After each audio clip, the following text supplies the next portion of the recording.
Certain Aztec tribes buried their leaders in underwater tombs near the Yucatan Peninsula. Well, let's get in there and find out what's going on there. That's a turtle from the 1996 Hell yeah. animated Turtles. That's right. Annie Turt. Danny Turd. Hey, everybody. Welcome to Play Retro. It's where we talk about old video games, and I'm one of your hosts, Scott Johnson. And this week, I will be playing the role of Jack Runyon, an ex-Navy SEAL and combat diver, and I'm here to get some of that sweet Nazi treasure before anyone else does. But oh no, I have run afoul of the Seismic Corporation. I guess I will have to turn on shark mode, or shark attack mode, and wreck the humans. Wreck all humans. And I'm your other host, Brian Dunaway. And yes, I would like to sub to your underwater treasure newsletter and receive my free pair of chum-flavored underpants in just 4 to 6 weeks.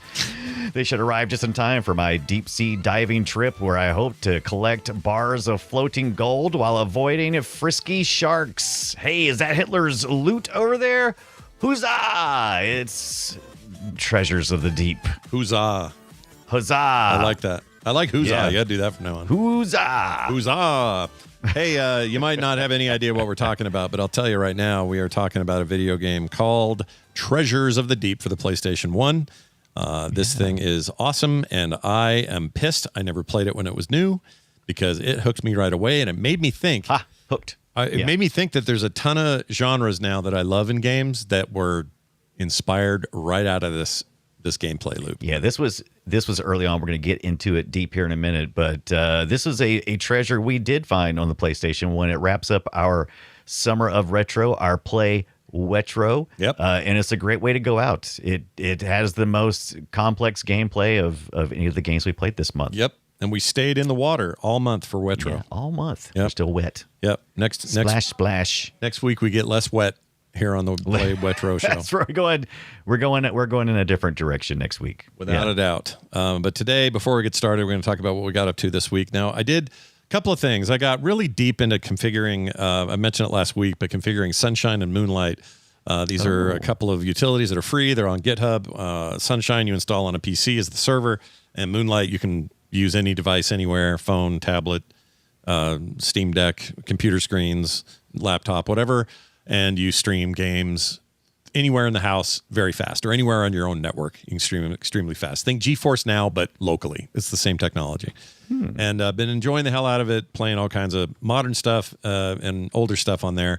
And in particular, I configured RetroArch to let me launch this thing in RetroArch full screen mode, which basically just gives me a remote RetroArch instance, and then I can play anything I want in there. And it's fantastic. I haven't had a single issue, no blips. It's been great. I've had a few people say people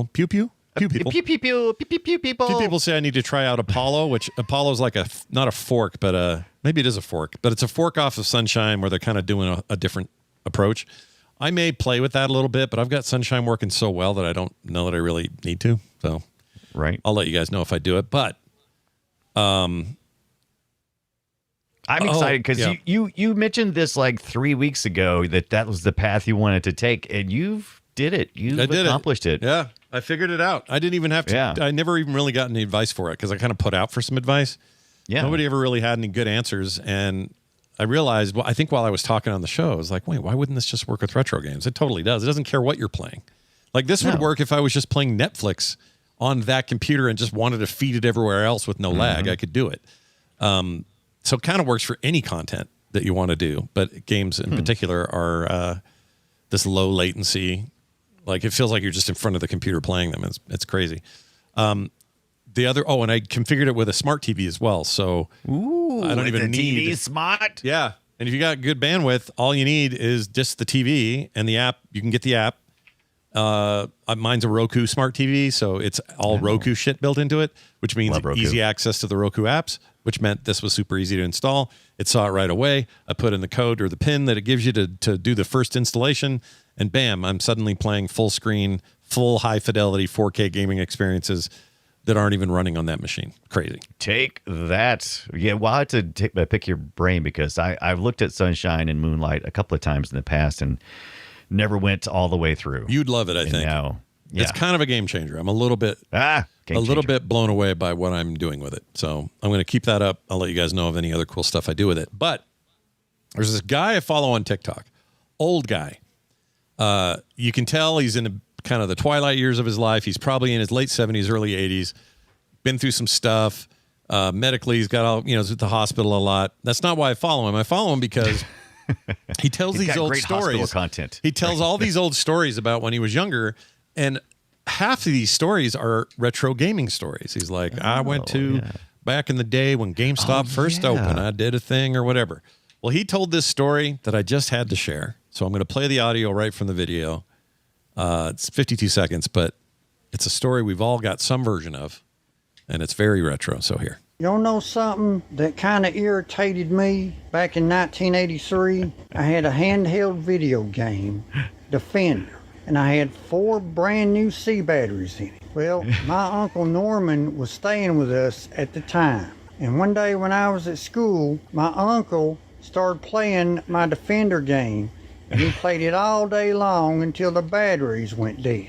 And Mom let him play it all day long until the batteries went dead. But neither Mom or Norman would buy me 4 new batteries. They should have replaced the batteries. You shouldn't play something of somebody else's, let the batteries run down, and then refuse to replace those batteries. Okay, that kind of irritated me because I had to take my allowance and buy all new C batteries for my Defender game. There you go.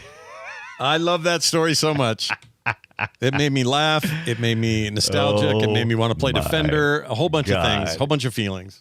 Yeah, I love that. It's oh my God. When did we become old and curmudgeon? I love that he is telling stories as a wise old sage from my time. Yep, and he talks about my time. It's when we were all kids, and he was clearly an adult at that age. But he was. He'll talk about, my favorite NES game was this one that I done got from a thing. And he just has a million stories like that. And there's always these game related, and he's got a lot of knowledge. Like he kind of goes deep in some of these. That one was more of a, experience he had. But, and there's other, sometimes it's just, when I had my ostomy bag emptied last week, like there's some of that.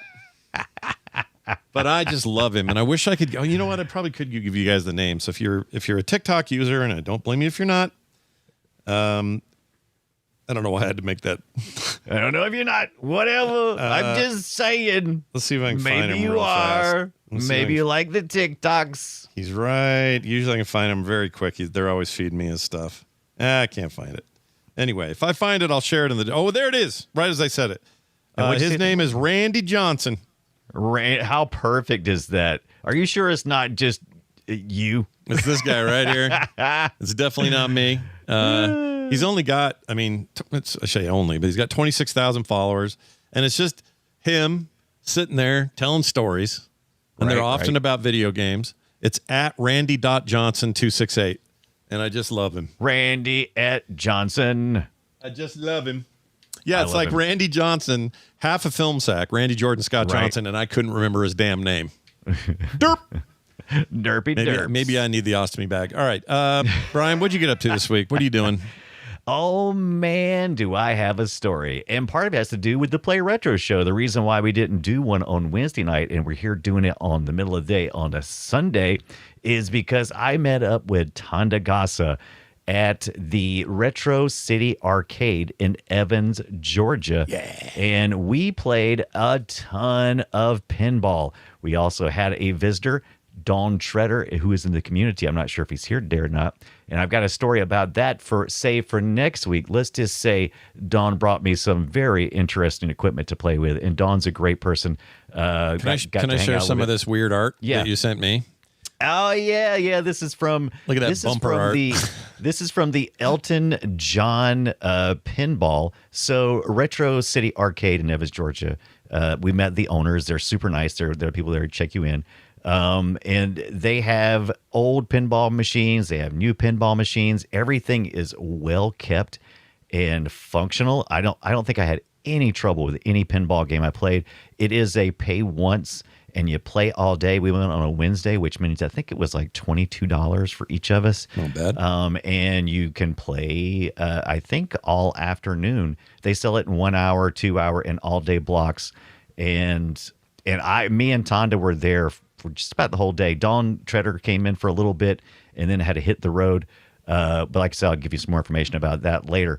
And me and Tonda played the old stuff, but that was hilarious. What did the bumpers say again? The bumpers are kind of suggestive. Bumpers. Yeah, feel them bumpers. Yeah, so and it's got a lady's boobies hanging over them. It's got a boobies hanging over. There's all kinds of adult, pinball type artwork on these things. It's all very buzzers champ. Buzz them buzzers champ. Yeah, and she's a little nipply in her sweater thing. It's very like 70s wow kind of stuff. It's like just it's a thing of its time. It really is. So I didn't play a lot of pinball growing up. I played some. They were usually there was usually good 6 or so tables at any arcade that I would go to. Aladdin's Castle would typically have a short row of pinball games at the time. And that's sometimes some crossovers like Spy Hunter and that sort of stuff. And I played a little bit, but not much. It's not until in the last couple of years have I really gotten into just standing there and staring at the pinball table before I even play, just looking at the artwork, what the designer perhaps wanted me to learn before I started playing, because usually instructions down there for you to learn. So it's more pinball is I'm probably preaching to the choir and a lot of people on this, but it's more than just what I saw when I was a kid. Because at the arcade when I was going, the electronic stuff was the stuff that was fun. It was the Space Invaders. Hey, that's exciting, right? Yeah. Pinball seemed like it was at a slower pace, waiting for balls to come down. That's boring. But as I've gotten older, I find it very exciting, very stimulating, very chill, especially with some of these new things. So Stern has an application you can have on your phone. I think you probably talked about it with Brian Ibbett on the morning stream. But you can track your scores and compare them to your friends by a little QR code in the app. There's like a little QR scanner at the tables, and you can scan it. Some of you have it where if you score high enough, it'll take your picture. Like when you're checking out at Walmart. Yeah. And you get to look at your ugly face the whole time while you're doing it. Well, this does the same thing. It takes your picture and puts it up there. But we played the new. So let's keep this to the play Wetro part of it. I'm going to wrap up the Wetro season by saying we got to play the Jaws Pro Pinball table. Yeah. It's a new table, and it has all these different modes you can play. And we played Jaws Revenge mode, where you play as the shark. Typically, you're trying to stop Jaws from doing things by flipping the pins at the right time, letting them go up ramps at the right time.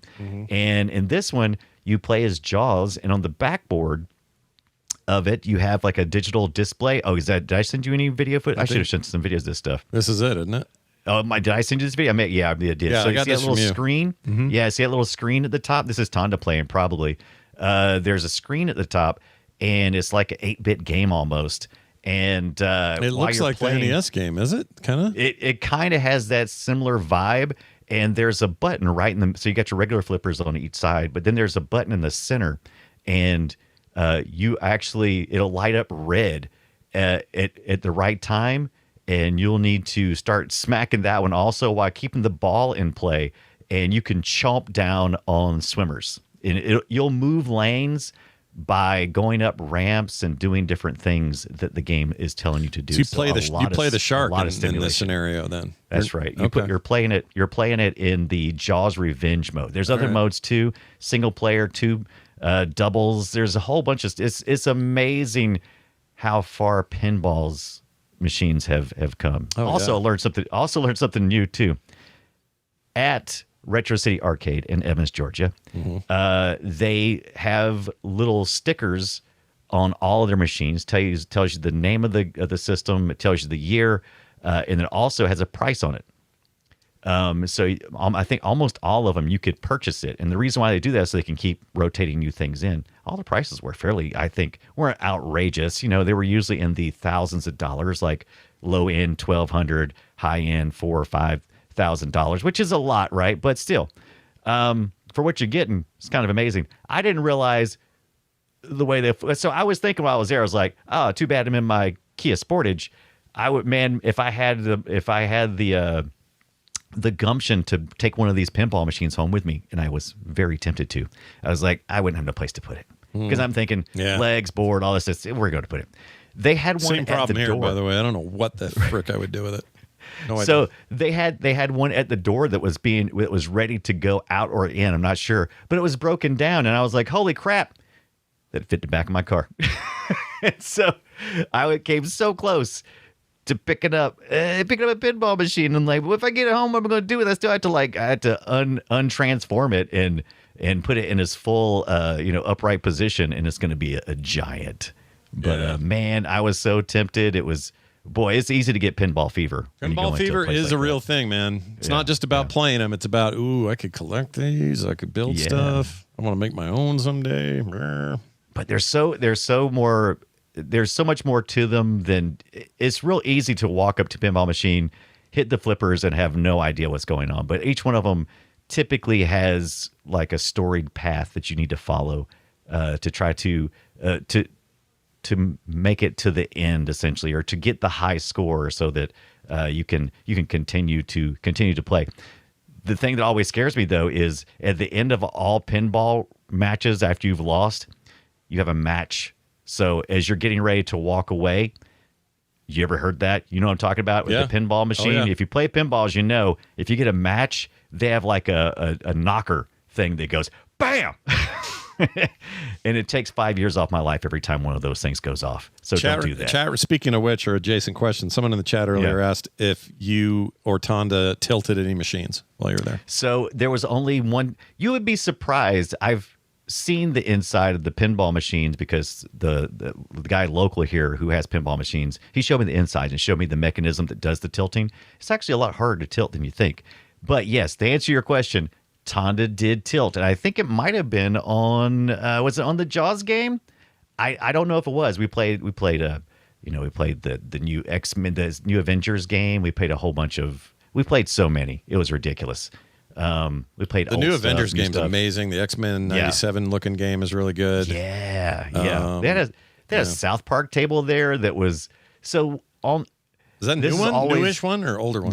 No, this is an old one. Okay. So one of the things you can do, pinball halls like this, which, they probably have like 60 tables or something in there. That may be a little somewhere between 40, 60, something like that, tables in there. They got a few arcade machines, but for the most part is pinball. They've turned down most of them. They've turned down the music on, but leaving the effects sounds on. So I really actually appreciate that because it allowed me and Tonda to be able to have conversations while we were doing it. But we did miss out on some of the music, like some of the pinball machines, like the Kiss machine, a different band specific. You want to hear it. They have a really cool Metallica one in there. You want to hear all the music and things, but they were turned down. But it's kind of like, give, take. It's like, do we leave the music turned up and then nobody can hear themselves, or their own pinball machine to be, at a greater effect. But they did it. I think they did it right. But anyway, back to the South Park. So the South Park is themed around Mr. Pooh. So he goes, howdy-ho. You can hear him like all through the pinball hall. For like every 5 minutes or so, you'll hear him, howdy-ho, howdy-ho. And so I'm like, well, I got to go play that. Yeah. Mr. Pooh? Isn't it called something else? What's his name? I'm sorry, not Mr. Hanky. Mr. Hanky. Mr. Hanky. Is Mr. Hanky? I thought that was the other thing. Is it Mr. Hanky? It's Mr. Hanky. Yeah. It's Mr. Pooh. I call him Mr. Pooh. Mr. Pooh. That name again is Mr. Pooh. That's amazing, dude.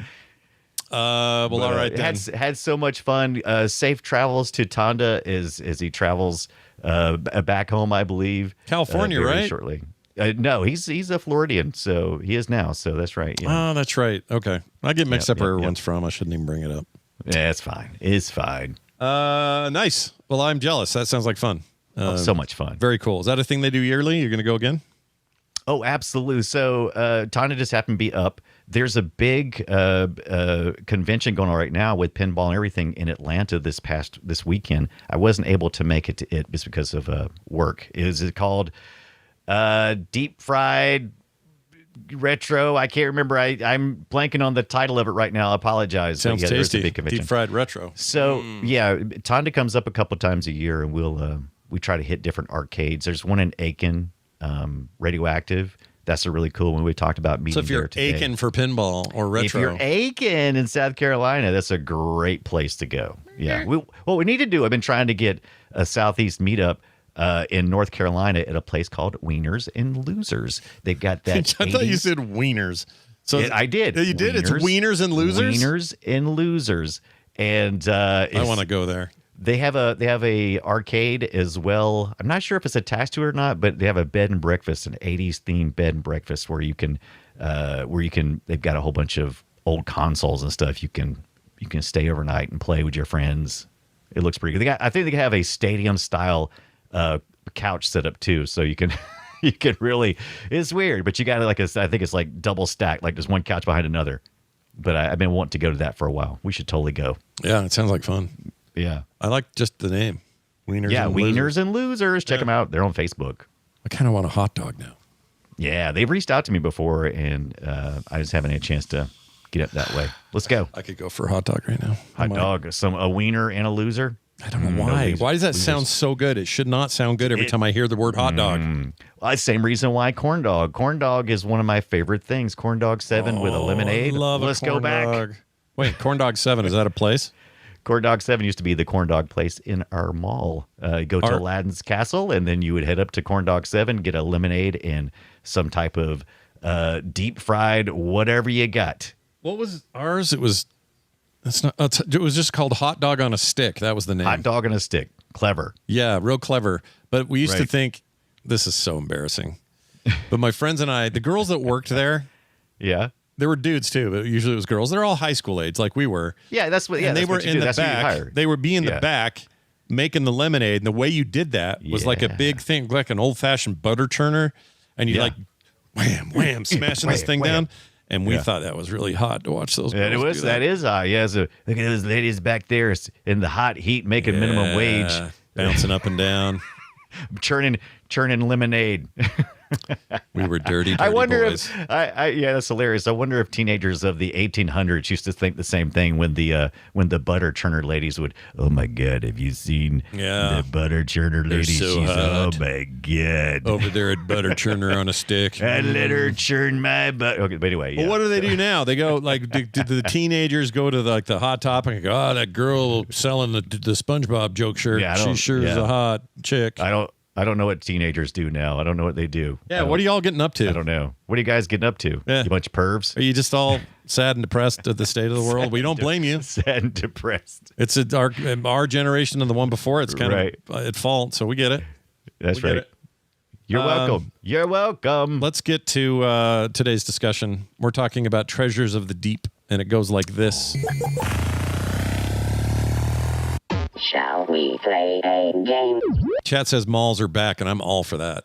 Malls are back. I love malls. I love malls. Every time I think I'm out, they drag you me back in. Yep, they get you with the food court and the whatnot. It's funny because Zoe, she's 18, and she said, "Hey, Mom, is it okay if I just go out and drive around because gas is expensive and we pay for it?" And I was like, oh yeah, that sounds like fun. Why don't you head to the mall and go cruising? Yeah, go cruising, go cruise the mall. The look on her face was like, I don't know what you are talking about. What are the words coming out of your mouth? Because what is cruising? We used to call it cruising the mall. Well, right now we're going to cruise the ocean floor. All right, cruise some PlayStation 1 era PS1. Hidden treasure. Yeah, with this guy talking a lot. Legend has it that guy's just always talking. Anyway, do you know who that is? I had mentioned it. He sounded very familiar. Who is he? Yeah, he is a voice actor, and I'm trying to find his name. Oh, I have it somewhere. I can't find his name, but I did look it up. He's done a lot of voice acting, and that's not Decker Kane, is it? Is he Decker? I don't know if he is or not. I just got excited because I noticed he was one of the turtles in the 1996's reincarnation of the Teenage Mutant Ninja Turtles. Wait, Jerry Jerry just said narrator Decker. Is he Decker Kane? Is it Decker Kane? Is it Decker Kane? Okay, Dr. Tolbert confirms. I've met that guy. Yeah, look, but he sounds so good. It really elevates the material when he outlines your upcoming quest. Here, I'm going to play a thing that he did for me once. You want to hear this? Yeah, please. Okay, check this out. This was years ago, but and I don't think he sounded much like him, but here it is right here. Whoops, let's turn that down a little. Hello, my name is the real Deckard Kane, and you're listening to The Instance. Terrible Deckard. Oh, I love it, Like, for a guy that does the Deckard Kane voice, yeah, it was kind of awful, but whatever. That's fine. It's fine. Yeah, no, that's cool. I didn't know this. This is awesome. I did a, this is so dumb. You want to hear something dumb I did? Sometimes Scott does dumb things, and I'd like to share them with you now. This right here was so I had that one for the instance years ago, right? Right. Listen to this abomination I made later. My name is Deckard Kane, and I'm in the Nexus. Our enemies are many, but they'll never best us. If I find old Diablo, even I might take him down. You should always remember that we're in a different town. Rodrim in the house. Where's my staff? Anyway, we made a core intro out of it. That's pretty bad. I like it. Yeah. Anyway, Yeah, I like that's more Deckard Kane than what he did for my instance intro, but whatever. Oh, I love it. That was great. Legend has it that That's totally him. Yeah. All right. That Freaky. His name? Did you finally find his name? No, I'm so lame, dude. Deckard Kane. No, you're boys. not lame. I think his name is hold. Michael Game Goat. Design. Go. Michael Goat. Go. G-U-A. No, Michael. Yeah, Michael Go is his name. G-O-U-H. Oh. Or sorry, Yeah, G-O-U-G-H. Gao. That's right. Go. Yeah, lots of good voices here to listen to, including some music that came from Tommy Tallarico's studio. Mm-hmm. Oh, here's a photo of the man, and then I'll get off the subject. But I just like how close. Is it Goff? Yeah, Goff. All right. That's what. Michael J. Goff. Yep. There you go. Like Michael J. Fox. Like Goff. Michael J. Goff. All right. Cough. He's got a rough Goff going on. All right. Anyway, we're going to talk about this game. This game is crazy. So just to give you the brief of it, it is like an arcade shooter kind of game, sort of. But what you're really doing is scouring the deep for treasure. Mm-hmm. And it is... In your submarine. You're in a submarine, a little one-man submarine type thing for a lot of it. That's where you start. That's where you start. And as you can see here, those watching video, if you're not able to do that, it will describe it. But basically... We're at the collectathon era of video games, and there's coins just floating, and that's fine. That's fine. That's one of the criticism I saw from a couple of reviews. It's like if you can put away the idea that you're collecting floating gold bars in the ocean, you'll be okay. You'll be all right. You'll make it through. But you also there's other stuff to find. It's not the only thing, but it's the common thing. It's the thing you're sort of. It's kind of what drives you through the environments as well. You follow the coin paths, and you'll kind of go where you need to go. If you look at the on screen, there is this is in the shallows. So when you first start, you have a very light submarine that you're basically just riding on. Later on, you can get bigger submarines because you'll go deeper in your quest as you go, and you'll notice that you don't just go anywhere you want. They're corridored essentially, and you will take a certain path. And you're right. They've made it easy by making this a collectathon of treasures, and you're gonna want to collect all that stuff because you're gonna need that money because when you get back to the to your home base, you're gonna have to upgrade your ship and you have to buy more weapons, more nets. And if you're all hearing this going, oh, it sounds like a modern day roguelike kind of. Yeah. And you know what? It is. Like, yeah. That's what impressed me about it is I didn't know what to expect, to be honest. I didn't play this back in the day. I just knew about it. And at the time, I don't think this would have attracted me, but I've come around, as you know, I'm a big fan of the chore core, and I'm not saying this is pure chore core. It isn't. There's more to it than that, but it's got the vibe of like, you got to go do a bunch of tasks and we're going to gamify those tasks. And at first they're going to be more challenging, but as time goes on, you're going to do things to help you be better at this task. And you're going to kind of home base it in a way. And then you're going to go out and do it again. And you're going to be stronger, better loot. Like that incremental, I'm getting better and the stuff I'm getting is better and all that loop didn't really exist all that much back then. Not really. Mm-hmm. And so not like it does now. Yeah. So this is a proto, kind of ended up after my playtime with it this week. It felt like a prototype of what I love now. And I didn't expect that. I didn't go into this going, oh, this has historical significance for me in particular. But it really did. It struck all those chords.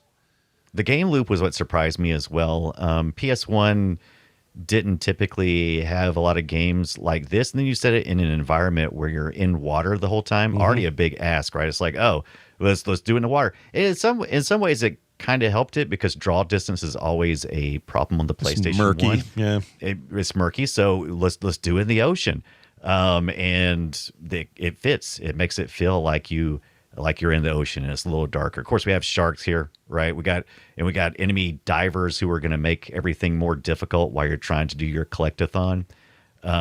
Why sharks are attacking me constantly, I don't know. I'm assuming it's that chum underwear that I got in the mail. But they're very mad about it for some reason. Is it their treasure? Maybe are they kind of like? Are they the dragon? The dragons of? Are they the Smaug of the deep? Is that what they are? I don't know. I wouldn't call them the Smaug, but I would say they're the. Well, I mean, there's always been this. There's the ancient idea. I don't think it started with Tolkien's work or not. Maybe it did. But the idea that dragons hoard the gold. They hoard. Yeah, they're like gold hoard. They're like the troll over the river. They have a thing they love, with Gollum, it's the ring. It's like that. It's like, I got to protect the gold. There's whatever that, my gold. Where that trope came from, I couldn't tell you. Right. But maybe it was, maybe Lord of the Rings or Hobbit, I guess. I don't know. So that's what takes this game, like this constant attack that's happening on you while you're trying to collect. It takes it away from simulation and more arcadey. There's actually some pretty decent controls in this game. Even though it is of the era, regardless. I like when the little dudes there, by the way, the guys that the little frogmen suit guys. Oh, the little frog. Yeah, that's the other divers that are, I guess, in competition with you. They're effed up though because their proportions are off. So, off. They look like little tiny skinny men. They look like frog people. They like their little frog divers, and luckily you're equipped with a unlimited amount of harpoons you can shoot. Yeah. And you're watching right now. If you're watching right now, you'll see that we're riding our little sub thing, and we've got nets we can shoot out. Anytime this is a very satisfying game mechanic. You have a limited number of nets you start with, and then you can buy more, or you can collect them as you're going. Yeah, collect them as you get through. Levels. Sure. And you shoot a net in the general direction of treasure, other fish, anything you essentially want to hilariously watch get wrapped up and then pulled to the surface above you. Yeah. And it's actually a lot of fun because there's gold boxes on the floor of the ocean floor, and you can shoot those, and they'll go up, and they'll add to your ever increasing amount of money, which is good. They remind me of Metal Gear Solid expensive. Metal Gear Solid 5 with the balloon things. They would pick up something and just send it to wherever it went. Yep. I love that. I love that. It's like, hey, I took care of this little thing, and the reason why is why you have to manage so many things so quickly is the one thing that I was worried that might be a hindrance. And you do have a time mechanic. It's in two places actually. It's in the oxygen you have, which you can pick up more oxygen as you go along. Mm-hmm. But also, I mean, you're gonna constantly be hit by things, whether it be whether it be like jellyfish or sharks or frogman that you can't quite see out of the peripheral of your eye, and so even one of those two things is going to take you out if you don't hurry. Sharks are dicks, by the way, in this. Yeah, they're real jerks, man. Yeah. They really are.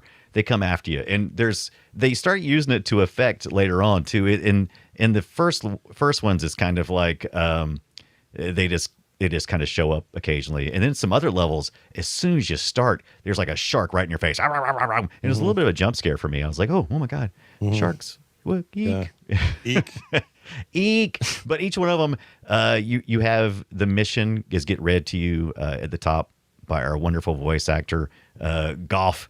And he'll tell you, you got to get to Hitler's gold. There was, and they'll give you a little backstory like Hitler was having gold transported here to there, and you'll need to find it, and it's usually at the end of it, and maybe you have to kill all the enemy subs or something as you go along. There's big giant eels you have to sometimes destroy. I think this guy right now on screen is in a hidden area. This game rewards you for exploration. Yeah, there's not a lot because this is corridored, but there is occasionally a couple of explorations per each level that you can do. Yeah, I wasn't great at that, but I liked the thing. And if you complete your dive, complete your dive. You survived. You survived, and you get to go do more. And the game is great, dude. I don't have a bad thing to say about Treasures of the Deep. Like nothing. I liked it that much. I thought I was going to complain about the controls. Because I should say something. Yeah. And I don't know why this matters. Maybe it doesn't matter.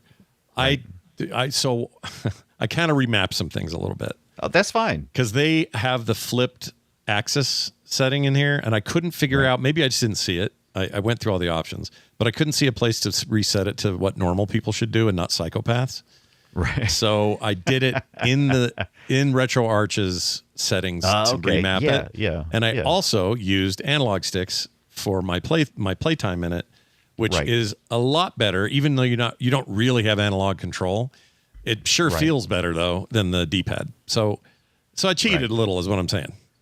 A little bit, but not too bad. I played on a real PlayStation 1 with a real PlayStation 1 controller of the time, which did have the analog sticks. You don't get a lot of use out of the right analog stick, which is kind of too bad because this is, you can play it from two modes. You can play from inside the submarine, or you can play behind them in a third person. And I find it much easier to do third person because the corridors are kind of cramped and you don't have a lot of control of the camera. So it's kind of locked into wherever the diver is looking at. And so you'll have a lot of things coming at you from the side, and you'll start flashing red. And you're like, oh, there's so much on screen right now. I'm trying to see the corridor. I'm trying to see where the gold is at. I'm trying to monitor my health and my oxygen and my inventory. And do I have time to look over and look at what little red dot is attacking me and where it's coming from? Sometimes. But yeah, you can't always see what's attacking you. And so my go-to move typically there was just hit reverse, which I think is like the left shoulder on the stick on the controller, and you kind of just back up a little bit so you can see them. Yep. So I adjusted to that pretty quickly, but it is a little bit. It's a little wonky. It's a little clunky, like you would expect from the time. But other than that, I didn't have anything to complain about. Let's say again, with the cameras, always an issue with these types of games. And I like, by the way, the bubble tech in this. They're just sprites. Yeah, but they look really good. Yeah. So whenever you're pumping out shots, you're creating bubble bursts. I don't know if that's from you breathing or shooting. I can never tell. It seems like it was a little both. But as you can see, that little bubble burst, and these bubbles are always rising. It had this effect of looking like legit. I was super impressed with that. I thought that was awesome. It really is. The developer was Black Ops Entertainment, and they mostly have been doing like flight sims and that kind of stuff before this. And they've eventually worked on some James Bond stuff, and you could really feel their appreciation for the James Bond type adventure, because you heard that in the music too. Have you played any of the music yet? I haven't here, but let's play it. Yeah, here. It's got some Tommy Tallarico studio, which doesn't necessarily mean that he did it, but his studio was putting it out. Beware of strong currents. Oh yeah, the currents. Let's see if I'm gonna get to a place where maybe there's. There we go. It's all pretty good. I mean, nice music bed of adventure. It's like an old Bruckheimer movie kind of vibe. Yeah. And each mission has its own little jam. As a matter of fact, I was listening to the OST on YouTube Music this week, where somebody had created just a playlist of it, and it's all just really good. You can definitely find your favorite as you go through this game. You'll get to upgrade your submersibles, your subs, because you start out with what's called the USN RV-1 mini sub, which is basically you just riding on the back of a sub. You're not inside the sub, and you will occasionally jump off the sub, which is pretty easy to do. You hit all 4 buttons on the front of the controller, and you'll eject, and then you can access you can get into places that you might not be able to do with the sub, like little caves. Matter of fact, I think one of the early missions you have to go into a sunken ship and go inside to get the Spanish cross. Yeah. And and you get out of there. But you eventually you upgrade your subs, and you'll need to start taking a look at that, because your inventory that you can take with you, you can buy inventory and leave it back at the base, but you can buy things and take it with you, and you'll get a chance to kind of choose that every time you get ready to go on a mission, because some of it will matter. And as you go along, you'll get bigger subs, and they're very expensive. That's the reason why I have to earn so much gold as you're going along. And you'll get things that can go deeper. So some of the missions are deeper, and you have to start considering things like pressure, but also you got to consider how many things you can take with you, because the loadout is based on the weight of the object. Every object that you put onto your sub has a weight, and you can't exceed that weight limit of the sub, or you'll be charged for extra luggage. Yeah, I think that's what happens. It was maybe that's why that's why we do it today. We took it too seriously, this video game. And now the airlines are screwing us, those bastards. Yeah, but you can't. Oh, go ahead. No, I was going to say. Let me play this real quick. So we were talking about the music. Go play it. Yeah. This part felt ripped off to me, like it literally got taken from The Rock or some other Bruckheimer produced film. Yeah. And I'll play it, and you'll hear what I'm saying. Here we go. That's straight out of that, dude. I thought that's the one you was going to refer to. Absolutely, 100%, right? Yeah. But you know what? Tommy Tallarico, always been a controversial figure. Sure. And so this music comes out of there. So why not? So expect. But I love the. It's kind of like one of those things. It's like, can you separate the art from the artist? And so that's where I've always kind of been with that, right? One thing I didn't like like I said, there are a couple of time things here. One of them is you have it's even a worse timer. You have a timed explosive. Why you set that timer when you start the mission is beyond me. But you'll have to set the timer. It sets the timer of the bomb at the very beginning, and you have to get it to a giant rock at the end of the corridors. So you have to go quickly. So yeah, I don't know if you made it to any of those parts, but that was probably not that far. Yeah, that probably one of my other complaints. But this game is very playable. Even I was kind of like going, oh man, frame rate's even good. Like, it's weird. Yeah. I wouldn't say I don't know if it's 60 or anything, but it's something close. It's not bad. Very, very not unusual for a 97 game for the PlayStation to run at 60 frames per second. So absolutely, totally possible. Yeah, especially because you're in these like trenches, and there's, it's a small corridor, really. The upper water thing is a fake out. It's just you can't go up there and undulating wall of polygons. It's like, it's a good effect, but they really can't go up there. So, and also, like you said about the way, the fog effect or whatever, which was really just there to cover the draw distance problems the PlayStation had. Here it works. It's like, no. Yeah. Well, why wouldn't that look like that? Yeah, we're in the deep. Yeah. We're in the deep, man. Yeah. Treasures of it. I like that. Can we just say one thing that I probably didn't like about it, and I have suffered all week with it, and that's the title, Treasures of the Deep. I could not keep that title in my head, no matter how many times I've tried.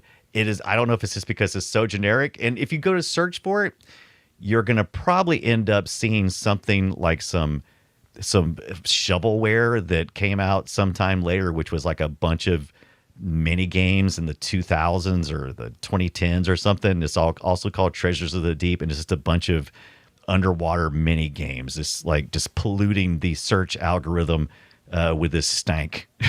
And so I had to specifically look for that. I was like, so I gotta look for PSX Treasures of the Deep. Otherwise you'll find a bunch of other crap. But the backstory, like, he's a former Navy SEAL, Jack Runyon, and his undersea mercenary agency, the UMA. Yeah, it's fine. Yeah. Little backstory. Not but you a got lot, plenty of missions. but it's there. Nah, it's there. But also, this game also is all about having fun. and you don't get mired down too often in stupid crap, even though sometimes until you learn how to use the water currents, there is a mechanic of water currents where you'll be in a corridor and a current will catch you and you'll get, sucked up into a loop and you're like, how do I get the freak out of here? Yeah. I don't think that's great, by the way. It's all right. That's not great, but they don't keep you locked into that. And the fact that you have unlimited harpoons and that there's 2 modes and you start out by default in novice mode. There's, and it levels essentially. So there's difficulty levels. There's novice and then there's like expert or something like that. I only played in novice because I don't hate myself. And the harpoons were kind of a little bit, they're very gracious with my poor aim. So like if I would see like a bad frogman, I would shoot in his general direction and I would get him and he would bloody up and and that was always cool. And then he would drop some loot. You got to go grab the loot, which is important because buying all that stuff back at the base is expensive. No, it ain't cheap, dude. So you can collect that stuff up pretty quick. So I didn't find myself having to min-max my inventory much because I was able to collect most of what I needed on the road. But I feel like if you played expert mode, you probably would have to do more of that inventory management, making sure that you're making good decisions. Yeah. Not me though. Make it easy. Yeah, make it novice. Make it novice. I'm not here to prove anything.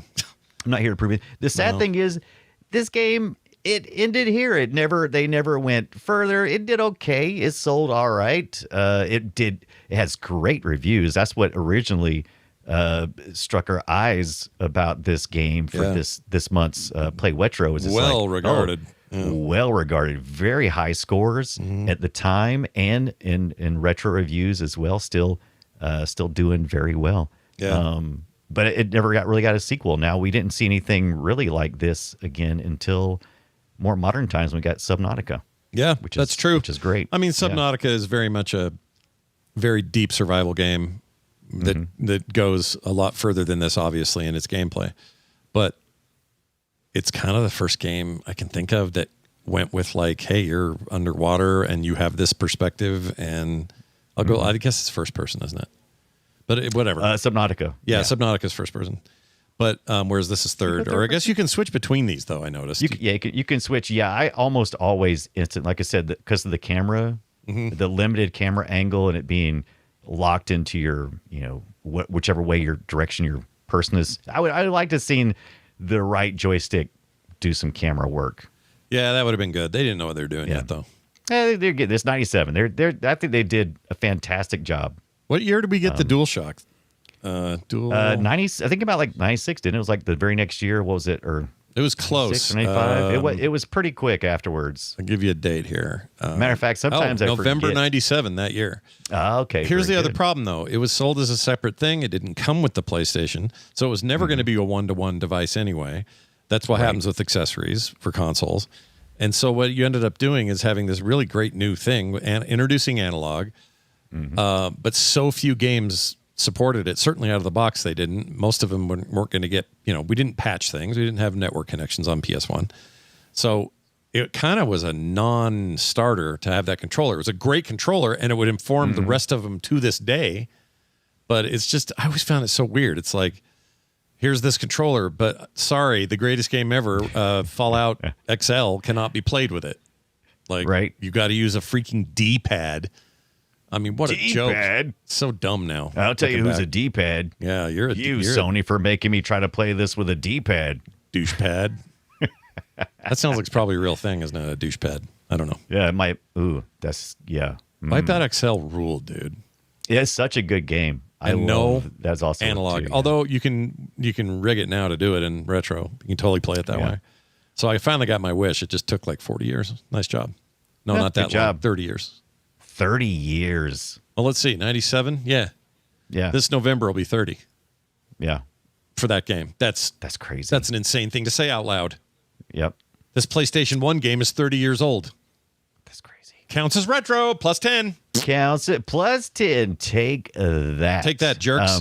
Did you have a weapon you liked the most? Because my personal favorite were the guided missiles, but you never had enough.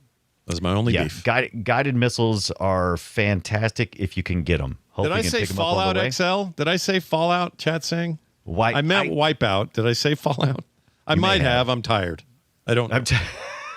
We're on hour 6 of podcast with Brian and Scott. It feels like we did film sack this morning, so we've been at it for a while.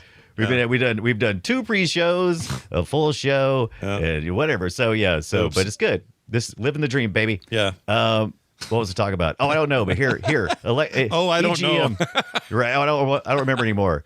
EGM back in Electronic Gaming Monthly. I loved them. That's I did too. Back in March of '98, after this game hit, it gave Adventure Game of the Year top write-in, Reader's Choice. People wrote this game in. They were like, "Oh, Adventure Game of the Year.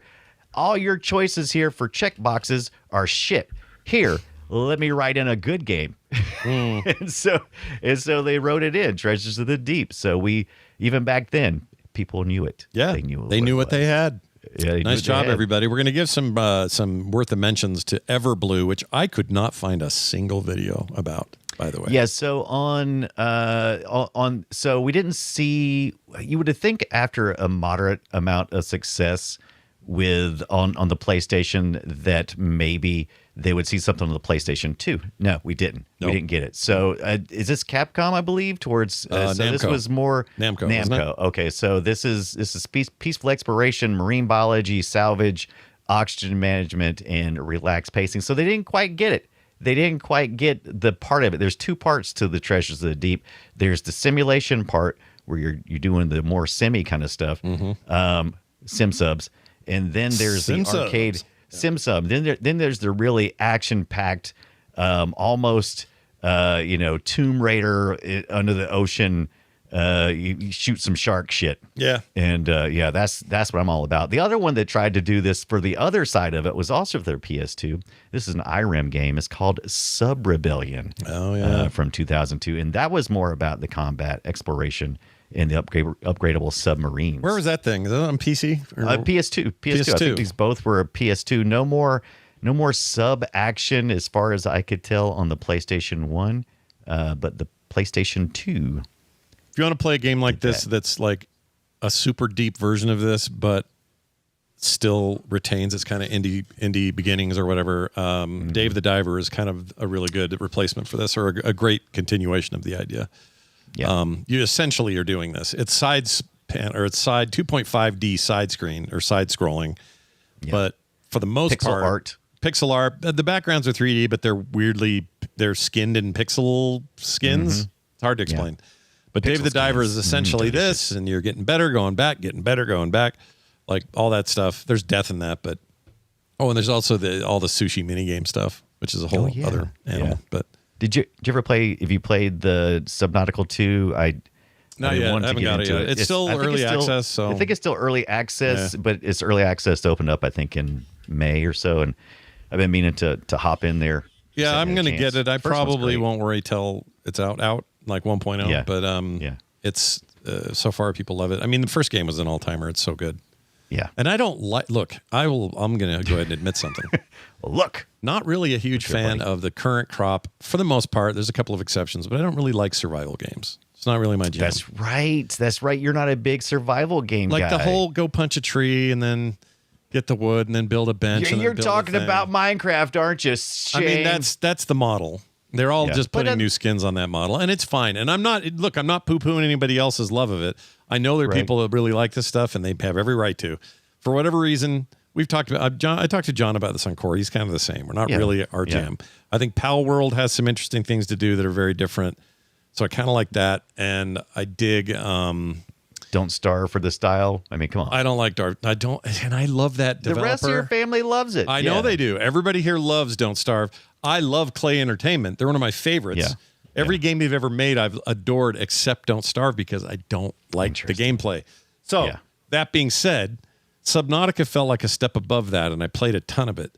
Here's where I gave up on Subnautica. You get real deep, and things get squirrely and shitty and scary down there, and I don't like the point, it. Right? It is the point, but I don't like being. I don't like the bottom of the ocean. Freaks me the f out. It just does. the trench, the Mariana, is it Mariana? Marianas with an S? Marianas, Mary Trench. Mary Trench. I dated her in high school. She was great. So you get to go there in Treasures of the Deep. Look, the further you go along, there is a reward for the story eventually in this game, and it does get deeper, and it does involve Atlantis, and so there you go. So yeah, if you didn't, you probably shouldn't go too much further in Treasures of the Deep then. No, don't go further in there because some of the treasures get kind of creepy. It does get a little scary. It's a little frightening. It's Marianas with an S. I just confirmed. Marianas. Yeah. Mariana. Some people say Mary. Oh, that's interesting. Some people say, yeah. Because there's two. I'm finding it both ways. So it's based. Okay. It's east of the Mariana Islands. Okay. Canadians say, according to this Wikipedia article, Canadians are fond of saying it with an S, Marianas Trench, meaning the trench of the Marianas Islands. Yeah, that makes sense. But then the actual listing, though, technical name is the Mariana Trench. So you were right. Oh, is it the Marinara? It's the Marinara Trench, which I am when you're making spaghetti for me. I just am the trench. Dump it in. Yeah. There you go. Anyway, that game's rad. You guys should play it. Namco and Black Ops nailing it, and maybe not selling enough to make it a bigger movement, but it was a very cool game. It's still very playable. You can't really there's no place to really play it today unless you use the original hardware or like Scott did, and it looks really, really good. It's sharp. Yeah, I liked. Of course, I like playing on the real hardware. There's save states. You can save. It's less blippy and shaky the way the PS1 games are often that way. It's just a little more solid on the polygons and whatnot. Yeah, I think the base core of, was it the PSCX? Is that what the emulator is for the RetroArch? I think. Anyway, I don't think that thing's even fixing it. I think the original, like I looked at video from the OG. That's what we were watching. It's off of PlayStation, according to the streamer anyway. Okay. And it was solid, solid compared to other games. I'm not saying it was perfect. They definitely got your warping and your glitching and whatever, but it's way less pronounced. So it's good than PS1. Most of these games. I think it's because it's just a trench that seems huge even though it isn't, and a few things in front of you to shoot. Yeah. It's really like low power. Yeah, low impact. Do a lot with a little. I like that. Yeah. All right, we made a game ourselves here on the show. It's called Guess My Game, and it's got a little thing we play. This is just a guess. We'll have to verify it ourselves. There's two parts to this game. One, the game, and two, everybody in the chat coming up with fake names for it. Or for the answers long before we even play the clips. Here's how it works. We take a platform in a year. It's old. We tell each other about it, and then we play an audio clip, and then based on 4 possible answers, you got to pick the right one.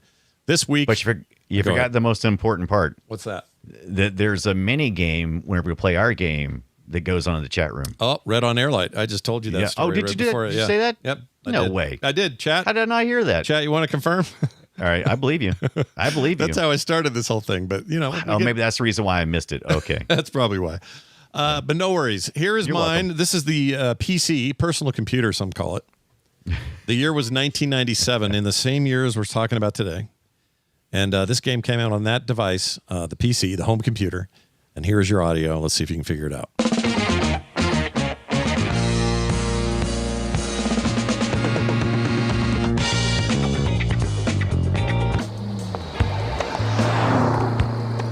Ooh, I like that. Wow. Blueberry. Thanks. Are you ready? I'm not going to play this game. I've never killed anyone, Taurus. All right, there's your general idea. Here are your options, Brian. Was it A, Interstate 76? Was it B, Myth, The Fallen Lords? Was it C, Incubation, Time is Running Out? Or is it D, Outlaws? PC 1997, Interstate 76, Myth, The Fallen Lords, Incubation, Time. I don't know what the hell that is. Or D, Outlaws. I'm going to rule out, it doesn't sound much like a Myth. It doesn't sound like C, Incubation. So I think it's got to be Outlaws, Interstate 76. I'm going to go with that funky 70 vibe music. I'm going to say it's Interstate 76. Oh, man. Are you sure? All right. Yeah, you're right. You got it. Yeah. Sweet. Yep. Good job. Probably a giveaway. That's a great game. That's a fun game. Great game. We got to cover that one day. We need to do that one. We haven't, right? We have not. Are we sure we haven't? I'm almost 100%. I'm probably thinking of Twisted Metal or something. Yeah, absolutely. Which I know we've done. So yeah. Nicely done. That earns you a point. Let's see how I do with yours. What's your platform and year, if you don't mind? Well, I decided to go with the N64, the Ultra 64 from 1998. The Ultra 64. Wasn't it? That was the code name. That was the name they said they were going to release it and as. Then they didn't. And then they didn't. Yeah, they just went Nintendo 64. It was in all the magazine. It was all in the magazine ads and everything. Ultra 64. And I remember when was it? Dolphin was going to be the GameCube, right? Or was that the Wii? Right. That's the reason why they call it no, GameCube was because that's why they had a whole bunch of Dolphin-related things. But you'll notice that the GameCube's names are like DOL -001 and okay. I can never remember because the Wii also had. Oh no, the Wii was Revolution. That's right. Nintendo Revolution. That's right. Do-do-do-do-do. I remembered that right before Trump Poll put it in the chat. Dang it, Trump Poll. Damn you. All right, here comes Brian's clip. Did you already tell? You did. 1998 and 64. Here we go.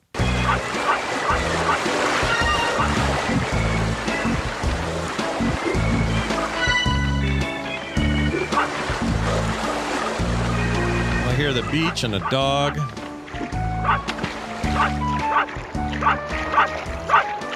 Dog lifter. Just kidding. Okay. I hear dogs and things. Right.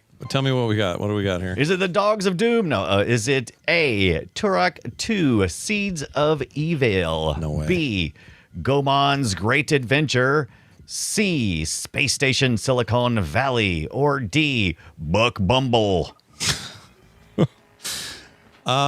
I'm taking A off the list. Turok 2 is not this. Get out of here, Turok. I played Turok 2. Nobody likes you. Unless there was some flashback, like Actually, before the dinosaurs, it was a peaceful beach with a dog.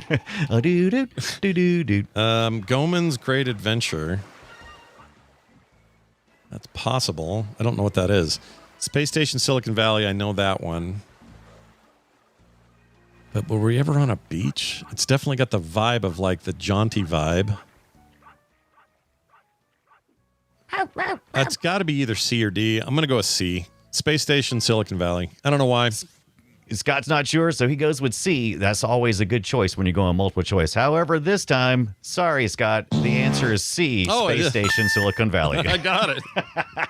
Wouldn't have been you surprised. Got it. We both got it. Yeah, that game was. I remember that game being pretty good, but hard time to tell you if I remember anything else about it. Yep. We need to cover it sometime. The S to the third power V. I just remember some weird animal. Oh yeah, here it is. Animals on the front of it.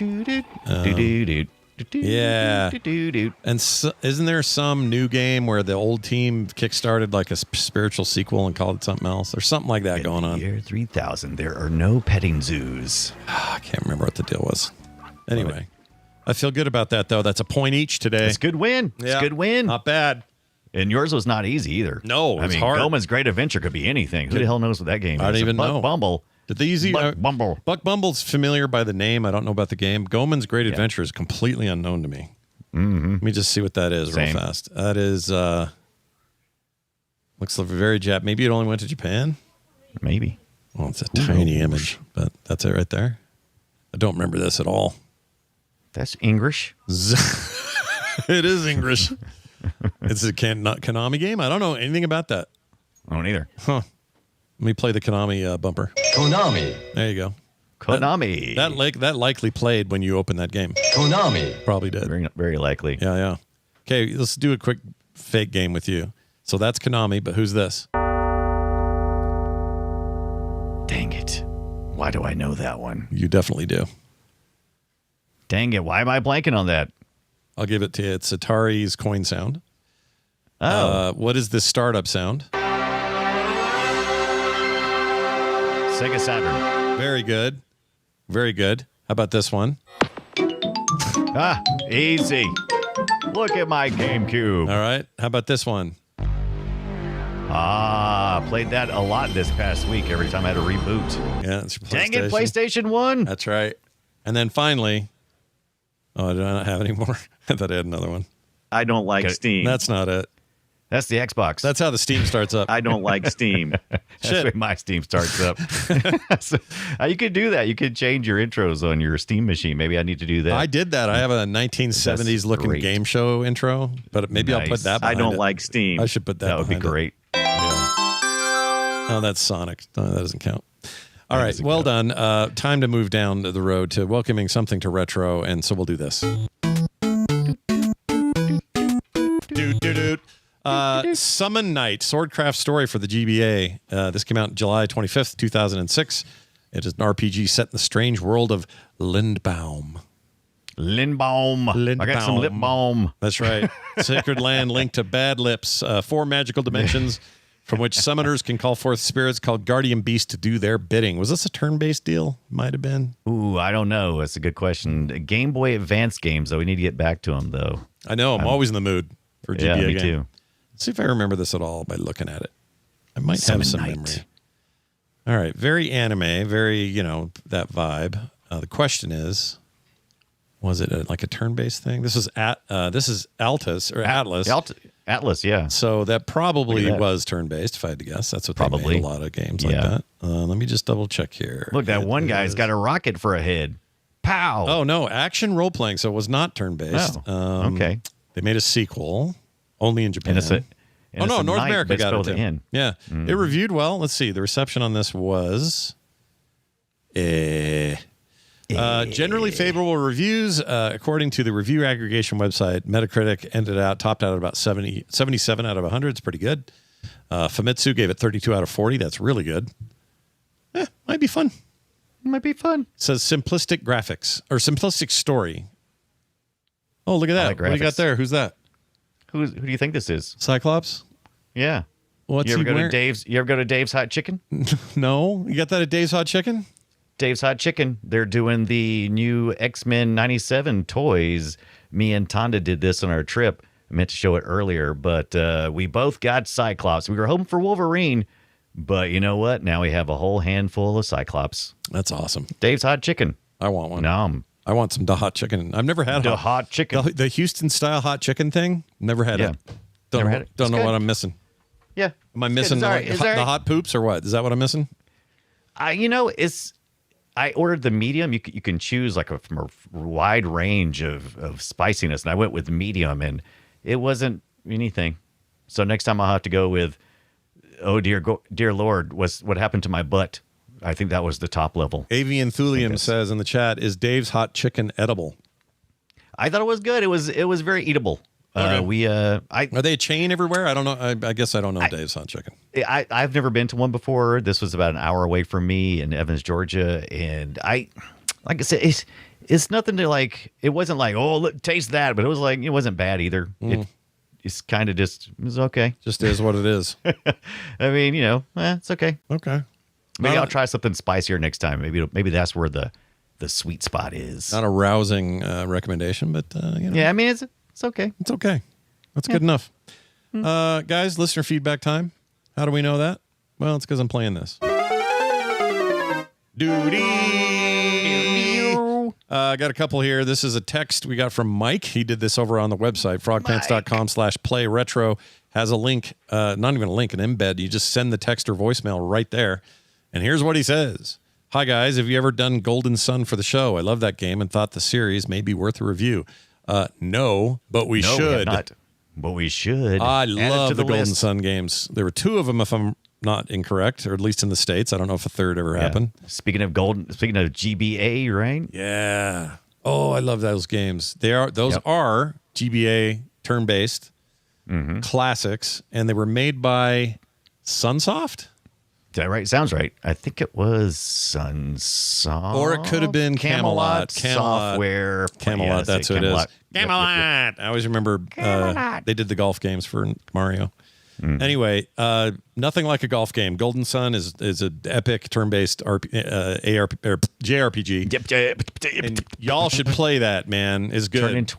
Turning 25 this year. I think 25 years old. I think we should put on the list. Sweet spot. All right. Dane also wrote in, says, hey, Scott and Brian, I'm listening to the show, the one about the Jaws game on the NES. And Scott was saying how Nintendo Switch 2 carts are just digital licenses that can be revoked at any time. Oh, he says this is not true at all. All first-party games so far have been on the cartridge and can still be resold at your heart's content. Game key cards, which are different than normal cartridges, are a little different. They are a key to download the game directly from Nintendo's services and bypasses any store or account completely. They are also, but they can also be resold to your heart's content. You just won't be able to play the downloaded game without the cartridge. Hope this clears things up. Stay retro. You know what? I did a little more digging, and he's right. It's not as bad as I said. However, they do have essentially it's a kill switch, but everyone does. So this isn't a Nintendo problem. This is a games problem. Right. Everyone is making you even if you get a disc for a PlayStation, which you soon won't be able to do anyway, they say, PlayStation 5 game, they have to connect to servers for you to go, oh, he owns this and has this. They could make any of these things. Steam, my entire 3,000 plus game Steam library is this way. I trust it and I use it. And this has nothing to do with physicality, obviously. And they haven't done anything like this for the 20 plus years we've had Steam, 22 years now. Mm-hmm. They still could at any time revoke my access to all of it. And that's how modern games are. That's just the way of it now. Yeah, I've never had Steam threaten me because Steam primarily is a distribution network, right? I mean, that's mostly what they do. But Xbox and Sony and or PlayStation. I mean, they're that Nintendo too with their digital libraries, but yeah, they do. Yeah. But that's not their only focus, right? I mean, it will be soon if Sony has their way. Yeah, and so I'm with you. Steam has earned my trust because they have never once threatened me with any type of thing other than don't cheat. If you cheat and we catch you, you're out of here. But it always seems fair in everything they do. Now, sometimes things will get pulled from the stores, but if you've already purchased it, I've never had any of them just pulled away from me. I've had where it's no longer accessible to purchase anymore, but I've never seen them pull anything from my library. And I'm not saying that's not happened ever, but I can't think of a time. It's not ever. It would definitely. They've never done it, or we will hear about it if they've done it. Yeah. And they so far have not done that. They've honored it. Now they've banned people's accounts for cheating or done other things like that, and they get revoked access to all their stuff. They take that very serious. They take it extremely seriously. Now that's still me having to trust some company to have my back, but they've earned it. It feels like they have. Now, Nintendo has never yanked anything from me either yet. Ooh, but they sure do threaten all the time. They love threatening it. Right. So I don't know, man. The point is the EULAs have given them the power, whether we read it or not. Right. The question is, will any of them invoke that power for reasons that are not justified? And I'm just saying maybe just don't trust companies. Trust the ones you can, and but don't get lulled into a place where you're like, oh, I'm 100% cool, because you're just not, no matter what it is. Yeah. It isn't. It's the way it is now, man. Even if you got things at home, it's like there's rot, there's laser rot, and all this other stuff. I mean, nothing's forever. No, nothing is forever. Nothing is forever. Just enjoy it while you can. Not even you. Not even me and Brian. We're not forever. Yeah, not forever. I mean, I have an expiration date. I'm starting to smell bad. Oh man, I could smell it from here. This T-shirt should say, "Is I dead yet?" Is I dead yet? Yeah. I sure feel like it. I don't know. I don't know who this is referring to, by the way. I have no idea. Oh yeah, no. I don't even know. I don't know who that little life beep beep beep beep thing. I don't know if that's supposed to be somebody's signature, that I should know who that is. I don't know a thing about this. It was given to me. I don't know. I have no idea. Hilarious. Love it. Wink, wink. All right. So then that's it. That's all that we got there. Now, if you want to send us your own text or voicemail, again, go to the website. That's frogpants.com/playretro. And if you'd rather email us, playretroshow@gmail.com. We'll get you there too. We prefer the text and voicemails because they're all in one place, but do what you want to do. Mm-hmm. We got you covered. Our next discussion will be Demon's Crest for the Super Nintendo Entertainment System. Oh, Demon's Crest. And let me tell you how excited I am for this. Very. Because of the Nintendo offerings in the year of 1994, our Lord. Yeah. That game has always stood out for me. I don't know why. Did it rock your world? It's just real good, man. Yeah, it did rock my world. Real good. It demoned my crests. Demon Your Crest. I'm looking now. The Famicom version is how I sometimes, not the Super Famicom version, sometimes how I go because I got the lid off on my SNES. Sometimes it's less expensive, but it looks like, holy smokes, these things are cranking up to $70 to $150. Is this on the Nintendo store? We'll find out. We'll find out. If it's not, I know how I'll be playing it. In a perfectly legal way, Nintendo lawyers. Perfectly legal way. Because you make it so easy. All right. That's going to do it for us. I want to thank a brand new... I see what it Solar spells Baby? now. No, at first I was worried I was going to say this wrong because it's kind of got some letters in it that are scary to say. Questionable? Okay, gotcha. Just if it's the wrong order or whatever. But we got a brand new patron, and his name is King GBA.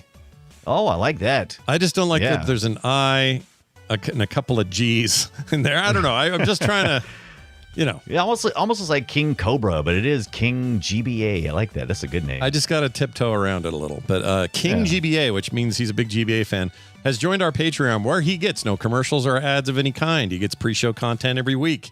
He gets other monthly benefits that he can only receive in his life and in his heart by joining us at patreon.com/playretro. That is going to do it for us. Brian, anything you'd like to add to that pile before we go? Check out the 8-Bit Computer Club when you get a chance. Happens on Friday nights. YouTube, Brian Dunaway. We just talked about this Commodore C64 and have a really good story on that. They all come with their own Cyclops sitting on top. In a guy's basement I had to go into to retrieve shit. this. Was it scary? Was it weird? It was super scary. Because you don't have a lot of basements in South Carolina. No. That's rare. Because you flood. You get a lot of groundwater, That's right. Well, from my basement to yours, go play something retro, everybody. And we'll see you next week.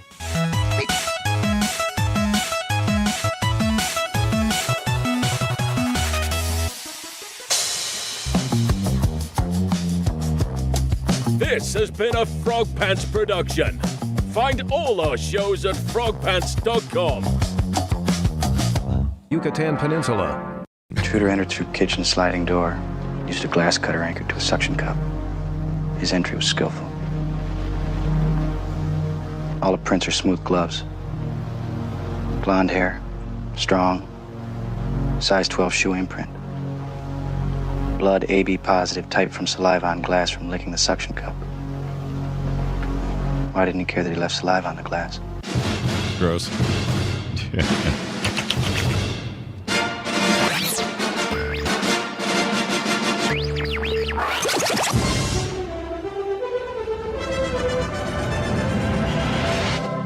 After I hear back from you, I might send you something wet. This is Film Sack.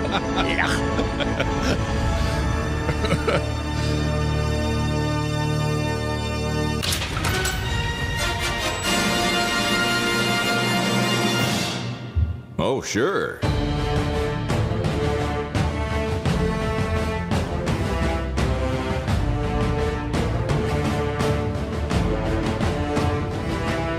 Hello, everybody, and welcome to Film Sack. This is Film Sack, and it is episode, where are we? 755. Continually mining the very film... Shit. Hey, it's Film Sack, mining the very depths of film entertainment for all mankind, episode 755. I'm going to change it up, screw it all up. My name is Scott Johnson, and I'm joined today by Brian, who doesn't want to drink out of the sink of the murder house Dunaway. I gotta take this dry pill. Oh, hi. This week on Film Sack, just when we thought we were out, they drag us back in for one more serial killer manhunting by dispatching, usually on the phone with his feet on his desk, mustache double N man, Miami Vice style guy to our beachfront baby turtle rescue preserve to show us some gruesome photos of a happy family. Sorry, guy, this doesn't do it for me. You got any murder porn that I can totally forget about while taking a nap on a plane sitting next to a kid and her judgmental mom? Hey, lady, get your own kink. This one's mine. Now tell your kid to stop hollering and enjoy the in-flight crime thriller movie from 1986 all about the Tooth Fairy. Oh, no. Cover your guy's kids.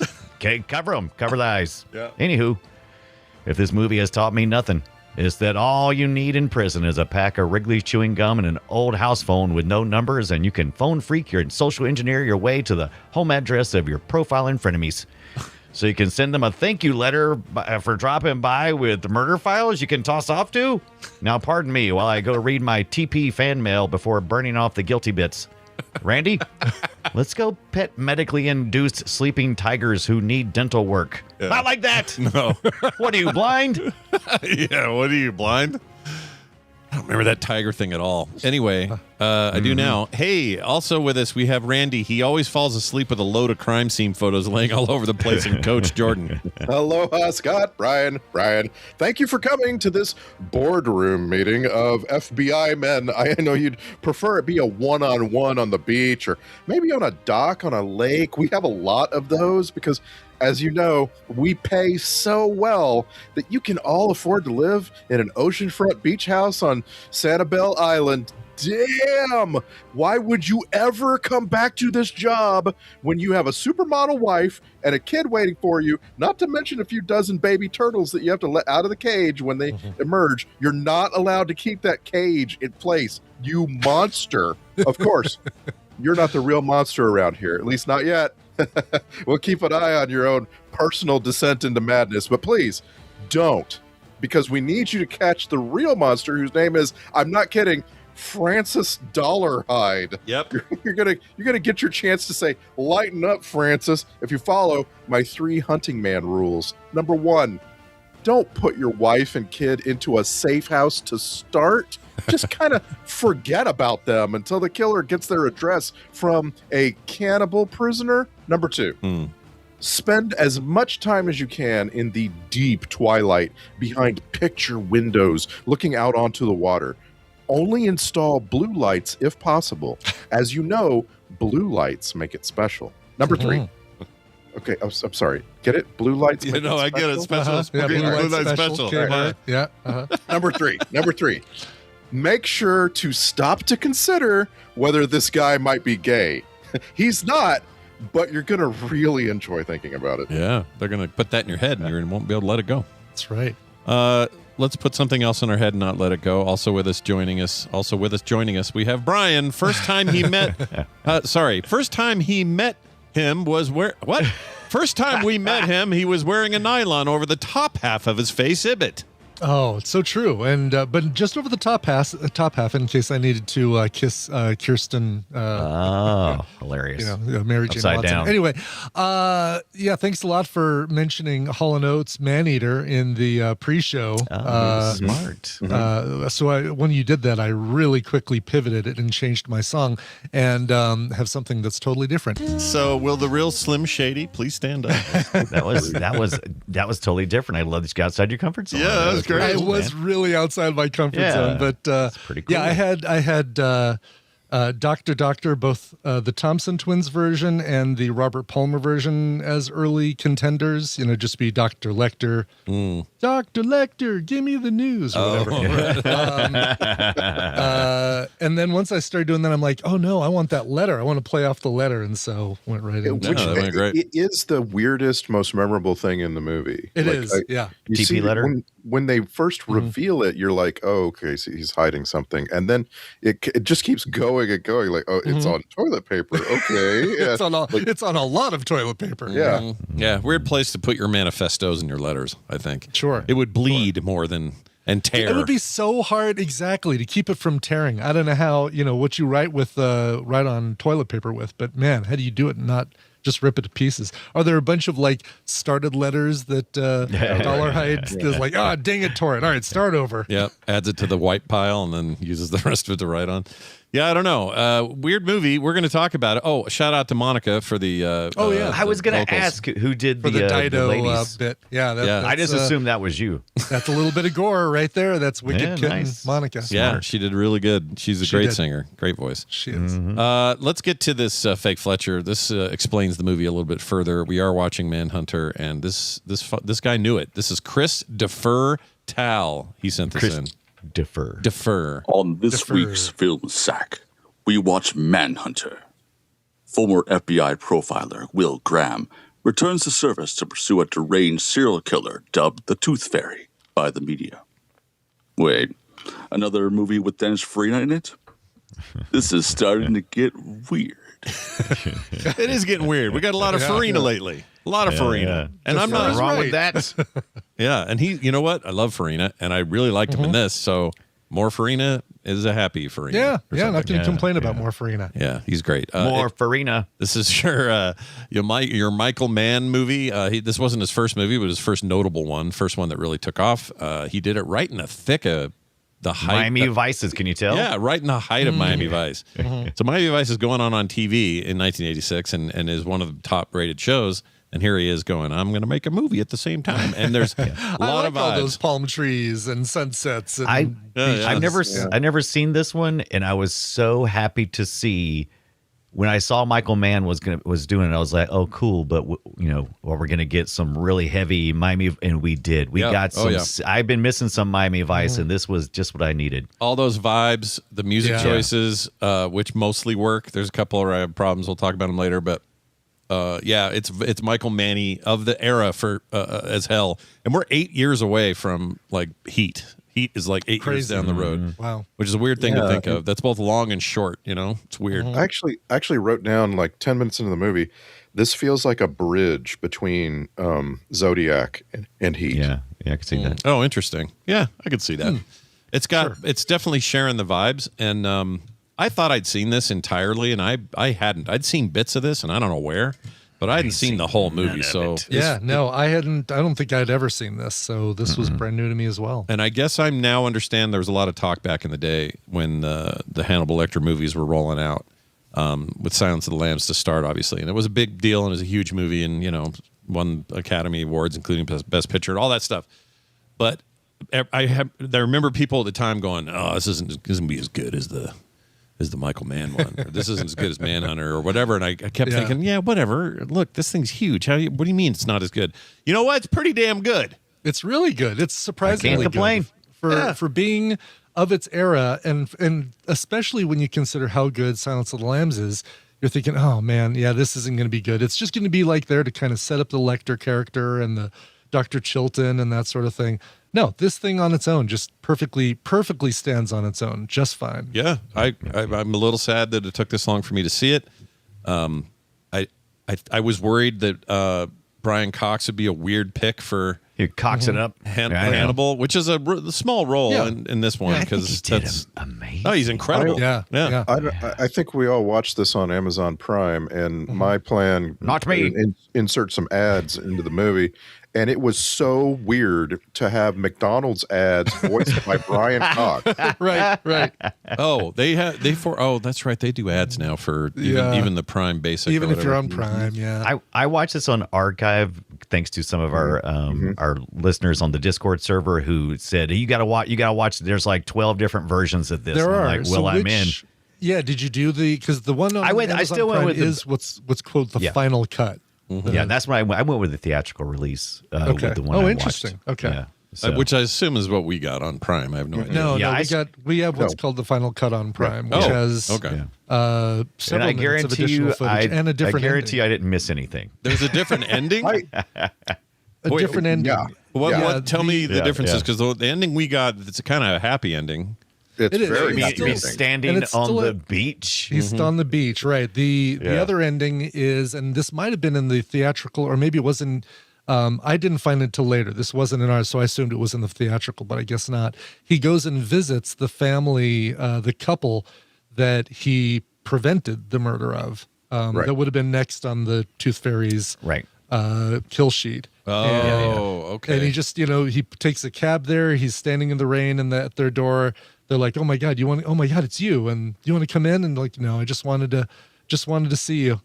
And then that's it. That's it. That's how they ended it. Weird. Yeah. Right. I wonder. And so there's a cut that was shown in theaters, and it's just called the original. Yeah. Then there's a theatrical cut. That's what it's called, but it comes out 15 years later. Weird. And it is not identical to what was shown in theaters. So that sucks. Yeah. But like Brian just said, there are a bunch of versions. The one we saw on Amazon is called the final cut, and that's because it's the one that's got the most restoration on it, and Amazon likes that. They like it when they have the most, the least amount of work to do to upscale things. It looked really good. It looked extremely nice. Oh yeah. The DP on this was really strong. It was just a very pretty movie that didn't feel trapped in 86. Like I felt the 86 a lot, but it didn't feel trapped in it. It almost felt like a newer movie set then to me. Which was a weird thing. Now, the only complaint I have, think about how renowned Heat is for its sound work, right? Like everyone just raves about the sound work in Heat. The sound work in this is not that great. It's kind of like a lot of muffled talking. There were times we had to do subtitles, not because we didn't understand what people were saying, but just because they were saying it so quietly compared to the score. Yeah, and I'd like to think that Michael Mann was like, man, can we do better in it? Can we have better sound next time? And then they go and do Last of the Mohicans, which has amazing sound work in it. Right. Yeah. And then, it's off to the races for that guy. So I was a little annoyed, because I've seen a lot of Michael Mann movies and I know how they're supposed to look. And I was a little annoyed that this movie about a thing that I know of was also so styled. I don't know if that's the right term. But Michael Mann has an auteur style that apparently was developed by this point. He already knew how he wanted these movies to look and feel. Like if he had a couple making love in a bed, that there was going to be a certain sound, a surreal wispiness to it, and that it was going to be underlit. Yeah. And there are going to be lots and lots of, looking out windows onto the ocean and this kind of thing. Yeah. And Heat is chock full of that. It doesn't it's fine. It doesn't distract. But in this movie, I was really distracted by and sometimes I'm I turned to my kid yesterday and I said, this is one of the best shots I've ever seen. There's a shot of Tom Noonan and what's her face, and they're on a dock next to a lake. Oh, that's and great. The shot is from 100 meters away, and it slowly is zooming in on them, and they're in silhouette because because it's way underlit. And what's her name? Joan Allen. Joan Allen. Yeah, Joan Allen. And anyway, there's this shot of them, and they're just out on a dock, and she's fallen in love, but she's blind, and what's she doing out on a dock on a lake far away from something that she can hold on to? You know what I mean? It's just the shot is way better than what you're actually seeing. I kind of like the idea, though. This always was a thing with even the Red Dragon remake thing, the Ratner movie. I like that the blind person in both cases, Samantha Morton in the old one and her in this one, Joan Allen in this one, or the newer or older one. Sorry, got them backwards. Yeah. They both. I like that they're both very, very capable. They're presented as extremely capable blind people. Not just have gotten over their spatial needs as someone who can't see, but they're professionals during the day, and at night they go to their homes and they go and date serial killers. Yeah, that's the one. Her one failing was trusting this one dude who to her sounded kind of nice and cheapy and caretakey and whatever. Which is the whole idea. I get that, but my point is them walking out to the dock didn't bother me because it was she's very independent. She's feels the sun on her face. I don't know what it's like to be blind. But I don't know. I always liked that. I always thought it was cool. I did too. And I appreciated the shot. To me, I interpreted it as turning the audience into voyeurs, right? Right. And even though it was so far out there, you could still feel the burning tension of this dude, is he going to do it now? Yeah. Is he finally going to do it? Is he going to snap? Really or is is she going to be safe because he's falling in love with her, because he sees her as something different than the prey that he usually stalks? Until he has to rip the dashboard off his van. That was intense. Oh, jeez. Peeling the faux leather off the dashboard. Which is interesting. There's a lot of choices like that where I'm like, what story is this movie telling? I want to believe, like you were just saying, that he is capable of normalcy. Right? That's just that's a human reaction. You're I would love for him to be pulled out of his is villainy, right? Which is we just saw him cry the night before because she's touching his mouth, which he's obviously obsessed with because of he obviously had scar. What is it? Yeah, the cleft palate. Is it a cleft palate? I didn't know what they were trying to show there. It looked like that's what it was, but it could have been something else. Could have been abuse from a childhood. But anyway, he had a facial deformity. Right. But at the same time, we have been told the entire movie, like it's the very first thing we find out in this movie is that he strikes with the full moon. Like he is the full moon turns him into almost like a werewolf. And so that's something that you're counting on, and it kind of doesn't hit for me when we finally get to the night that we have been planning for him to commit his crime, and he sees her getting home with the coworker, and that is what enrages him. Yeah. You know what I mean? Yeah, but he also sees it. It was actually, I wanted to make sure we mentioned that because that was the part that I liked a lot was it's maybe it's a little over, his eyes, but because it's through his eyes, he's seeing what he wants to see, and it's kind of done through this red hue, this filter. Right. So you're getting this feeling of like this is what he's seeing, but really it's just this dude's dropping her off. Make sure she's cool. Okay, see you tomorrow. Like that was it. And what did he think he found? Something in her hair or something? What was the deal? He was like, she had something. Yeah, that's what he said. Something was in her hair. He's just picking it off. Yeah, and he saw it as like, he's caressing her face, and they're gonna make out, and she was lying to me the whole time. And it was too good to be true. I liked it. It was like instead of most people who flirt with evil, he flirts with good for just long enough to feel something and to like go, could I have a life outside of my murderous nightmare? And it's all very subtle. No one's saying these things out loud, but I think it worked really well. Like it came off to me as like a very strong. Like you could almost say it's two movies, right? I could see where people might complain and go, well, all right, what movie is this? Is the one about catching him or him being enlightened about who he could be? Like it's a little weird, but I think Red Dragon did that too, and it felt the same. Yeah. I felt the same weirdness, but this. I don't know, for whatever reason, it just really helps solidify this character in a not that long of a movie. There's not a ton of exposition in this movie. I just want to I want to hurry up and get to William Peterson because the main character is the one that's supposed to be going through some shit. He's the guy who is dragged back into a life that he doesn't want to be in. And the entire movie, every time you see him, you're supposed to wonder, is this guy going crazy too? Is he going to become what he studies? Like, and they is he going to be able to get out of it too? Is the question, right? Yeah, is he going to get so far in that he becomes I'm the Red Dragon now. Right. I'm just saying for that to hold up, for you to have that in your mind and really get it.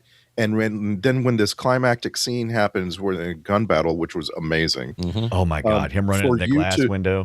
For you to find out, just how crazy does Will become?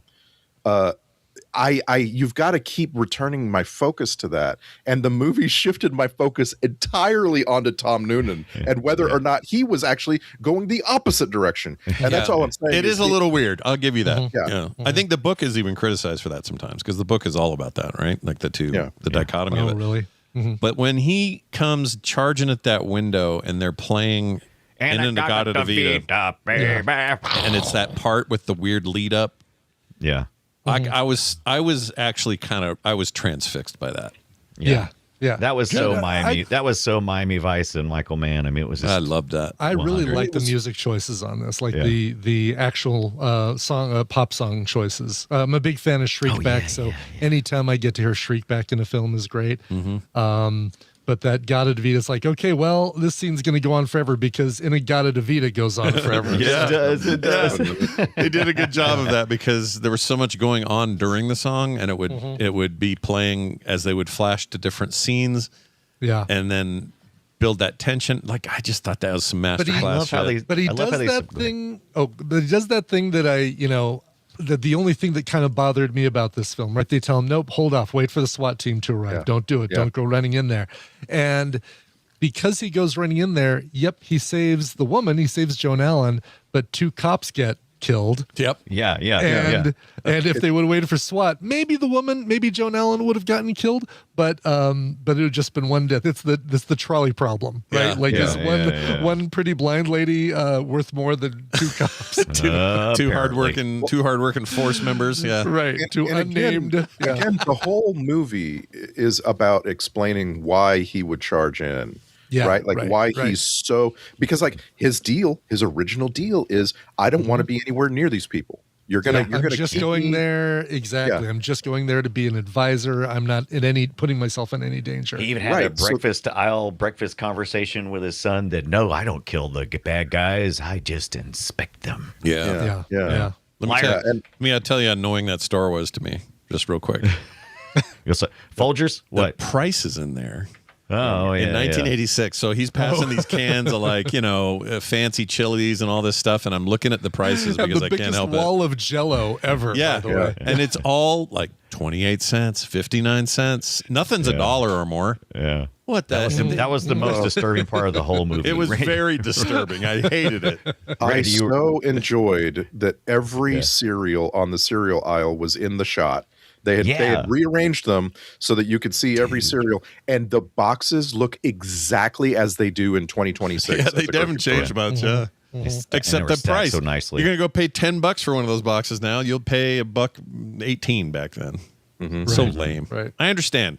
I get it. Times change. We're now at the stage where things as teenagers look like when our parents were teenagers, and we're like, well, of course, Dad, it's the 40s. What do you expect? Prices go up. But I used to buy really more than a soda for a nickel. It's so high now, though. It's demonstrably worse than it was for them. But anyway, whatever. That's a whole side thing. I wrote down here one of these scrutiny deals because I don't know if I believe this, but let's just play it. Here we go. Scrutiny. This is IMDb bit of trivia. When the production could not get permission to film on board of a commercial airplane. Yeah. Writer and director Michael Mann booked his actors, actresses, crew, and so on a twilight flight. Why don't they just call it a red eye? Whatever. Yeah. Oh, I guess twilight's when you film it because it's got sun still falling. Anyway, whatever. Yeah. He's famous for wanting that all the time. Mm-hmm. Anyway, from Chicago to Florida, where the production was relocating anyway, a stripped-down camera, lighting, and sound equipment were taken on board as carry-on luggage. Pilots and flight attendants were appeased with gifts of movie crew jackets. That's the part I don't know about. It's 1986. This is before 9/11. Like, you could probably pretty easily bribe pilots and flight attendants to do what you needed. Like, hey, we're doing a movie here. Is that cool? Yeah. What do we care? You can smoke on our planes right now. You know what? Yeah. Maybe you're right. I guess I got to take my brain to pre 9/11. I know. Right. It is such a different thing. Like, your parents could take you all the way to the gate at the airport. Yeah, that's true. The key to the trivia working is what's missing from that, which is they bought every seat. They got on that plane with a bunch of extras, and they weren't inconveniencing strangers. Oh, well then my scrutiny's for the guy who wrote this because he left that off. Yeah, because they were getting jackets anyway. Is what you're saying?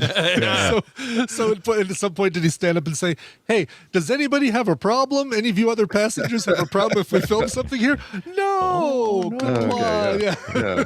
That's funny. Thanks, Joan Allen. Yeah, thanks a lot, Joan. You can see. Check this out. This is my favorite trivia. The then unknown Ted Levine, the actor Ted Levine, came to the wrap-up party and to visit William Peterson. They were old buddies from the Chicago theater scene way back in the day.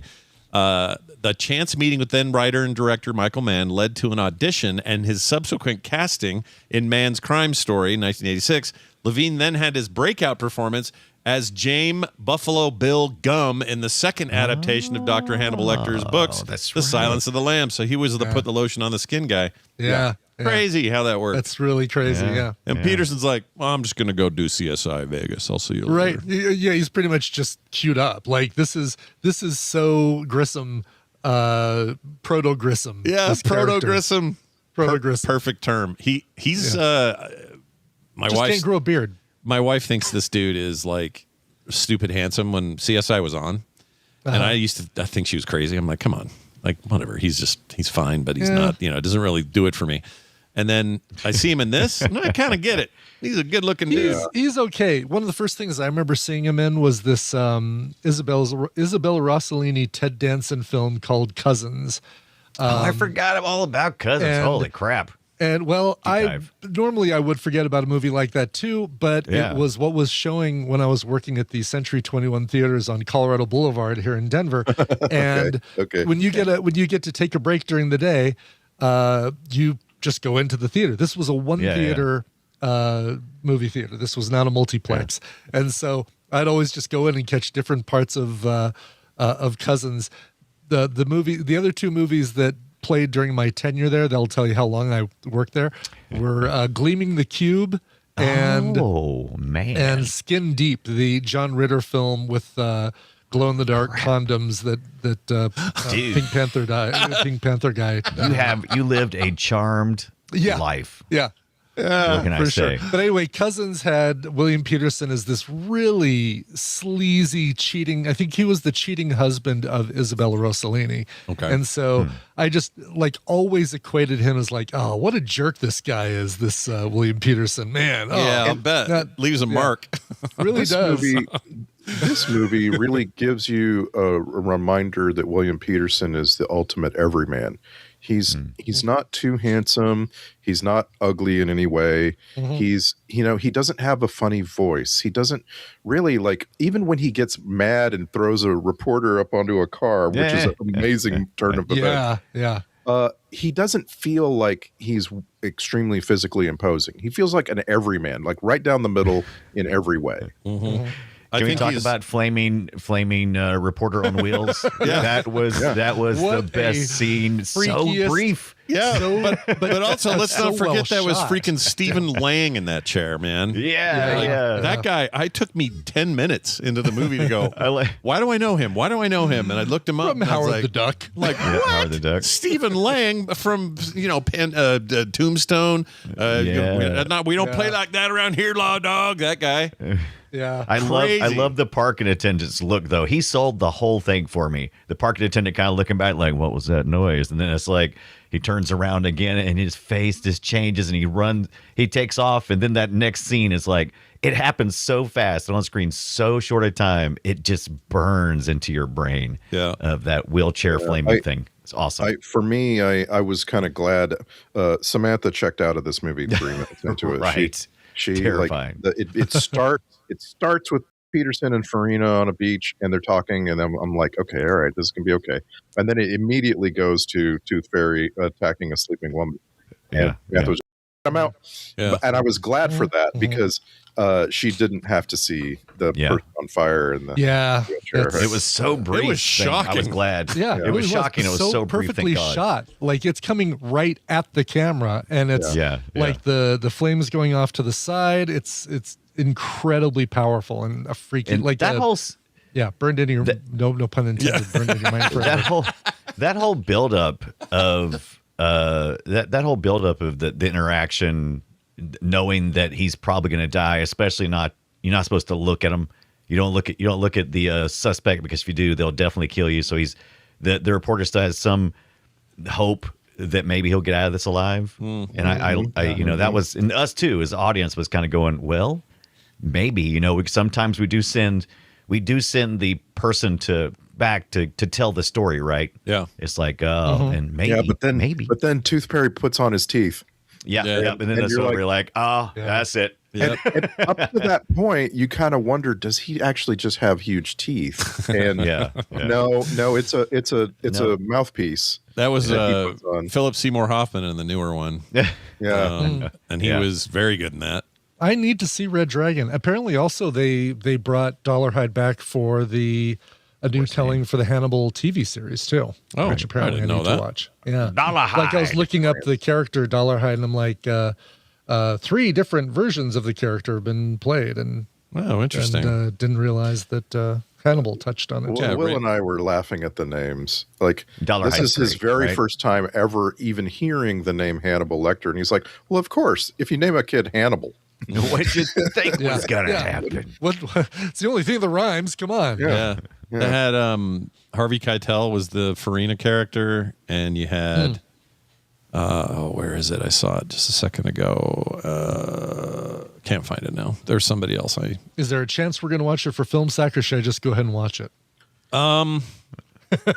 Just watch it. I think you should just watch it. I'm just gonna watch it then. Yeah, All right, because it really is it's just a straight remake of this. Yeah. Like in a lot of ways, it doesn't even. I think part of the criticism of it at the time was it didn't really separate itself or distinct itself, other than it was like, oh, well, we have Hopkins now, so he's the star of this thing. Yeah. Whereas in this thing, the star is never, Lecter's never a star in this. Like in the book either. This particular book, he's not your focus at all. Right. He's just this thing that he does where he visits him and he tries to screw him from the inside and he's freaky and he's all those things. But after the success of Lambs and everything, they went full Anthony Hopkins. Lambs. I don't know. Have you seen you saw Hannibal though? The one with they cooked the brain? Ray Liotta. Yeah. Yeah. That's a weird one. Yeah, and that's why I didn't realize that Red Dragon was a remake. That I thought, all right, well, there's 4 Lecter movies, but really there's 3, just one remade twice. Remade. Yeah, which is strange. It's strange, right? Because one of them is a prequel. I guess Hannibal Rising is a prequel. That one's weird. I don't like. I haven't. Just a book, right? Hannibal Rising movie too. Yeah, there's a Hannibal Rising movie. Yeah, there's a point where I was just like, okay, I've had enough. Oh, if I can find it. Oh, okay. Hannibal. 2007. So, and it brought Clarice back, but she's played by not what's her name? By some Father Beans? No. Father Beans? What's her name? I can't think of that. Not by Jodie Foster. Not by Jodie Foster, but the other one. I can't think of her name. Interesting. Anyway. Okay. Yeah, Hannibal Rising has some moments, but it's pretty petered out. I didn't even realize. I knew there was a book, but I didn't realize there was a movie, Hannibal Rising. Wow. It's a prequel, I think. Yeah. Oh yeah, because there's a Mother Lecter. Yeah. Mother Lecter. You get Anthony Hopkins. Grab my wallet out of that bag. Yeah. What's it stand for? Badass Mother Lecter. Mad Mother Lecter. But yeah, it's. I think you'd like Red Dragon. I can't stand the director Brett Ratner. He did the. He does a lot of shit movies. The bad X-Men movie. Second. Last Stand. It's terrible. Third. Yeah. The third. Yeah. Brian Cox, second one. Good one. Brian Cox again. Plus, I'm pretty sure he's one of the Epstein guys, right? He's like he's always in those Epstein photos. Yeah. Oh, God. Okay. He's a total perv. But whatever. Red Dragon's all right. Rush Hour's funny. I'll give him that. Yeah. So this is our 4th Michael Mann movie. Wow. I don't even though we only watched it a year and a half ago, I don't remember a thing about Black Hat. And I do. That's newish. with Thor in it, right? Chris Hemsworth. Yeah. We sacked it. I don't remember a Chinese restaurant. About it. A lot of yelling. Yeah. So it's only our 4th Michael Mann movie, and it's starting to make me squint. I'm like, what could we ever sack next? Like, Heat is one of my favorite movies of all time, and that means that I also like his other movies around that time frame. Yeah. But like Collateral, I don't know, man. It's a really good movie. Collateral rules, dude. Yeah. It's hard to understand that. So I was like, what is this movie leading us toward? And I decided to go look at executive producer Dino De Laurentiis. I'm like, right. Yes. This is actually what we're steeped in. Dino De Laurentiis. And you can kind of feel Laurentiis's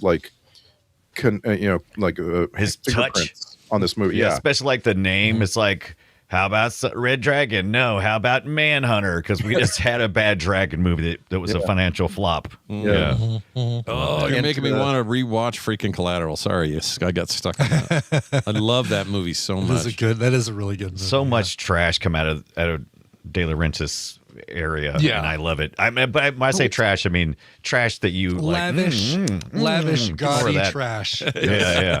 There are some trash movies that we've sacked by him, like Barbarella or Cat's Eye, but also like we have a lot of fun with something like Maximum Overdrive. So much fun. De Laurentiis movie through and through, and it's so fun. Yeah, it's a good time. It's garbage, trash, but I love enjoyed it. it. Yeah. Give me it. Good trash.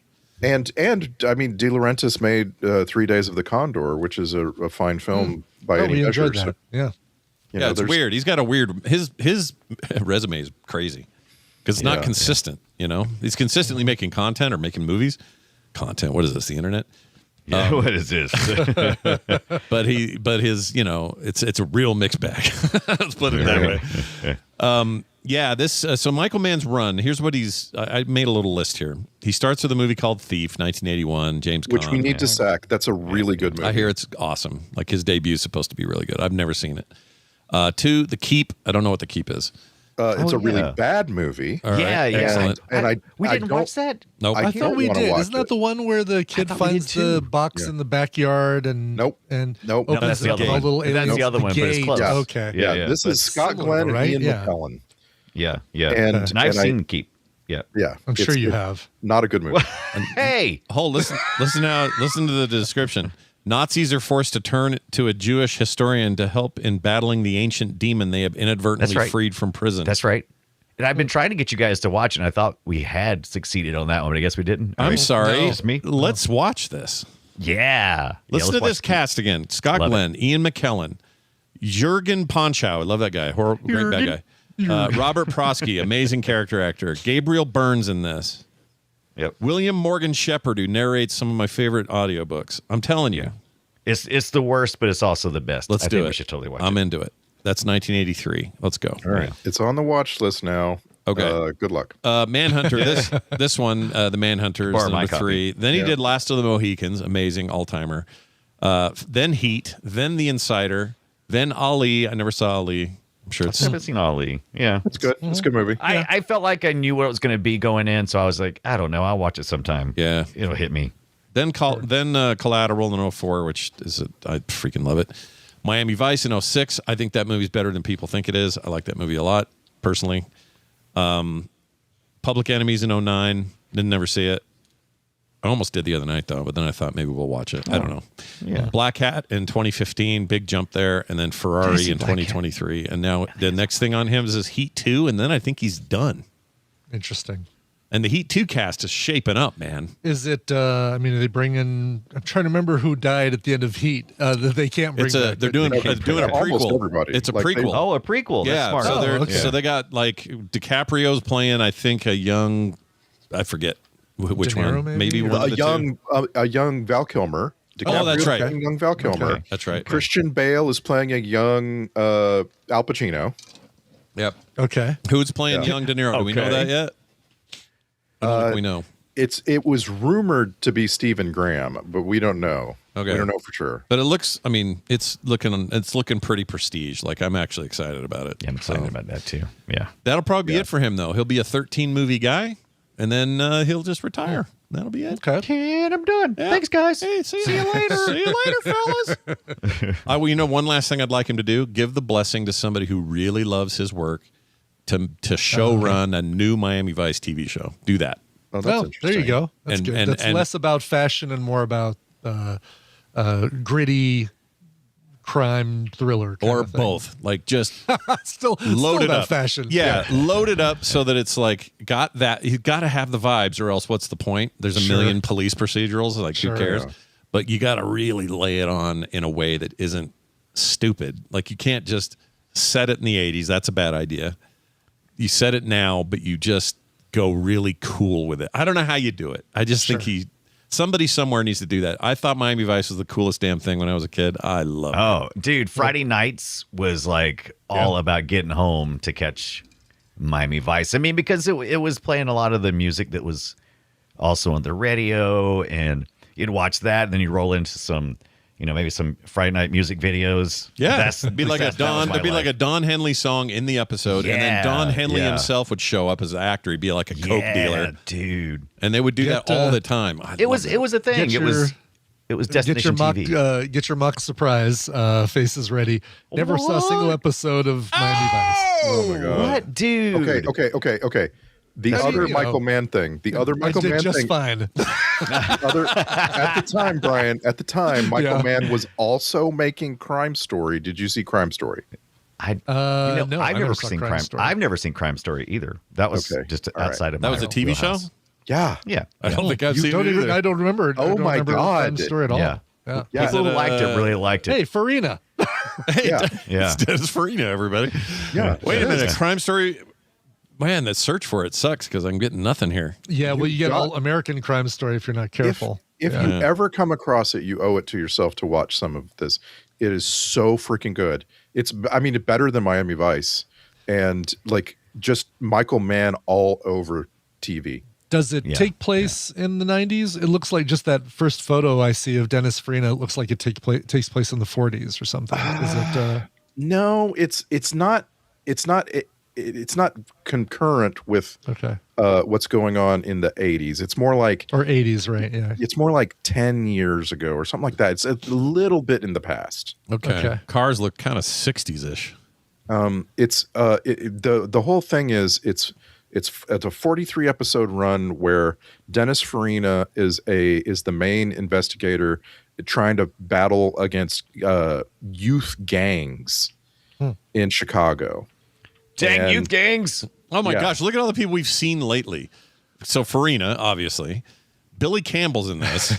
Stephen Lang. And Stephen Lang again. It's like, my gosh, man. Ted Levine, we mentioned earlier. Yeah. The other star of Crime Story. John Polito. We just talked about him. Sorry, go ahead. The other star of Crime Story is Bill Smitrovich, who is in Manhunter. Oh, okay. This guy. His photo. Yeah, he's great. Oh, yeah. We know him from like Air Force One and like stuff. I can't think of any others. Things that I can't recall. He's a great. He's been in everything. That guy's great. It's got a run of episodes with Andrew Dice Clay, and just you need to see this. I need to see Crime Story. I'd be into it. Yeah. Not streaming on anything that I can. How about find, Archive? Archive.org have it? Sure, we could. Probably.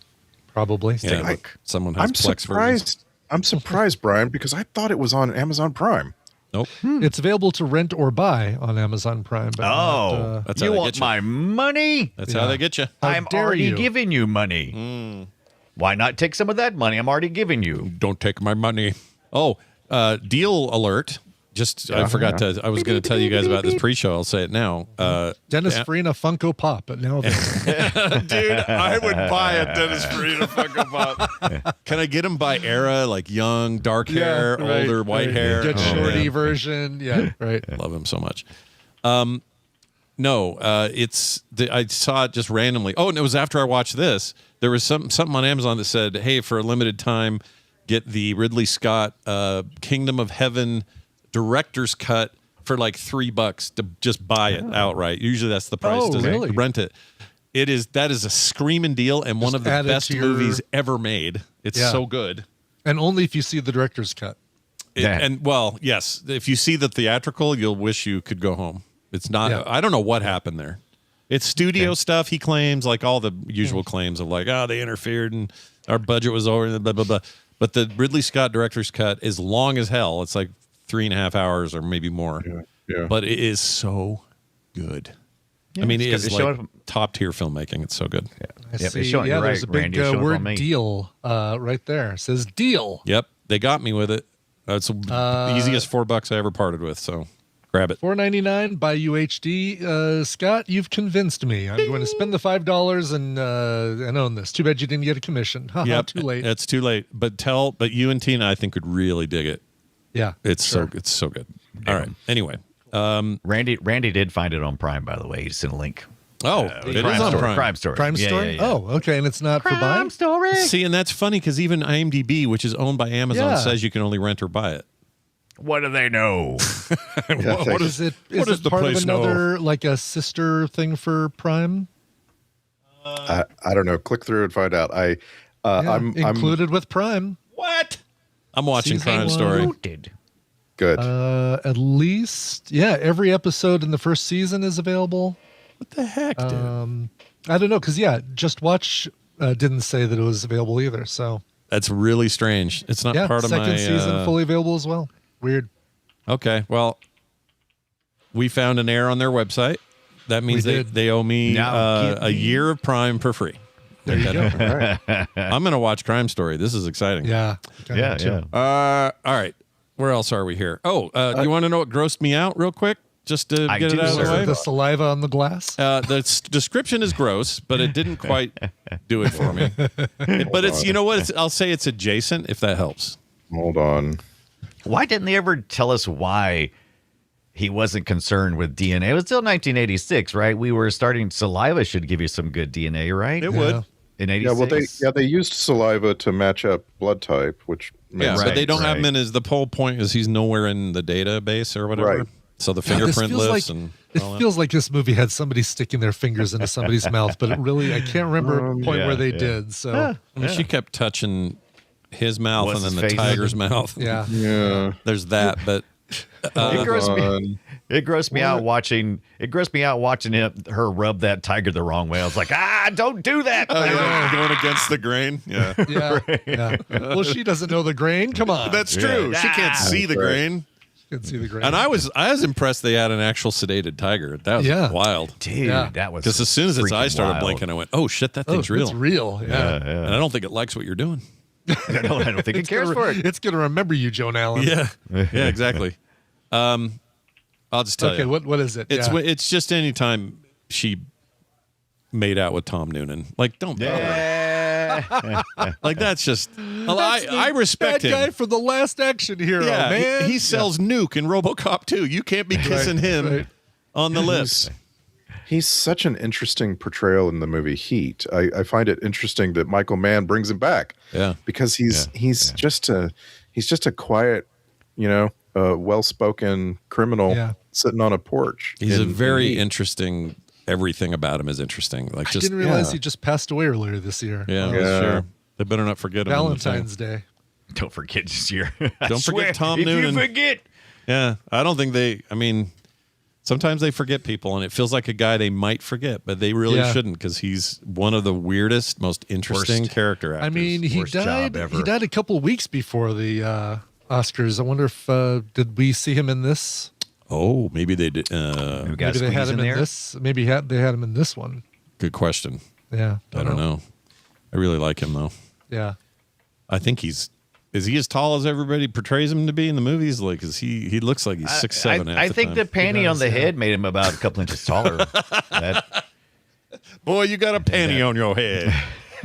Nope. He was left out of the In Memoriam segment at the March 15th. So he died a full month before the Oscars, but he was not included. Dicks. So I was fix I that. wanted to be grossed out by this movie's portrayal of solitary confinement for Hannibal Lecter, because there's something about it. I could smell the fresh white paint, Okay. And it just like, it was so bright, and it's just like, I don't know, there was something about it that really kind of made me feel icky. That I realize Hannibal Lecter is an awful person, but like his version of solitary confinement is so clinical. That it's like, it's worse to me than how solitary is usually portrayed somehow. Yeah, like in Silence of the nicer Lambs. cell. Yeah. Exactly. It's a little nicer, but in Silence, he's got books and shelves, and there's like stuff in there that are like his memorabilias or whatever. And this one was more like they're still aware of his biting problem, right? So they put like the glass up and stuff, or the plexiglass up between the bars and stuff. But in this case, it was just like, it almost felt like and I think they even called it a holding cell, but it's like I think it smelled like pomade and Wrigley's in there. Wrigley's chewing gum. I think that's right. Also, what was he Brian doing? Cox. What was he doing to that phone?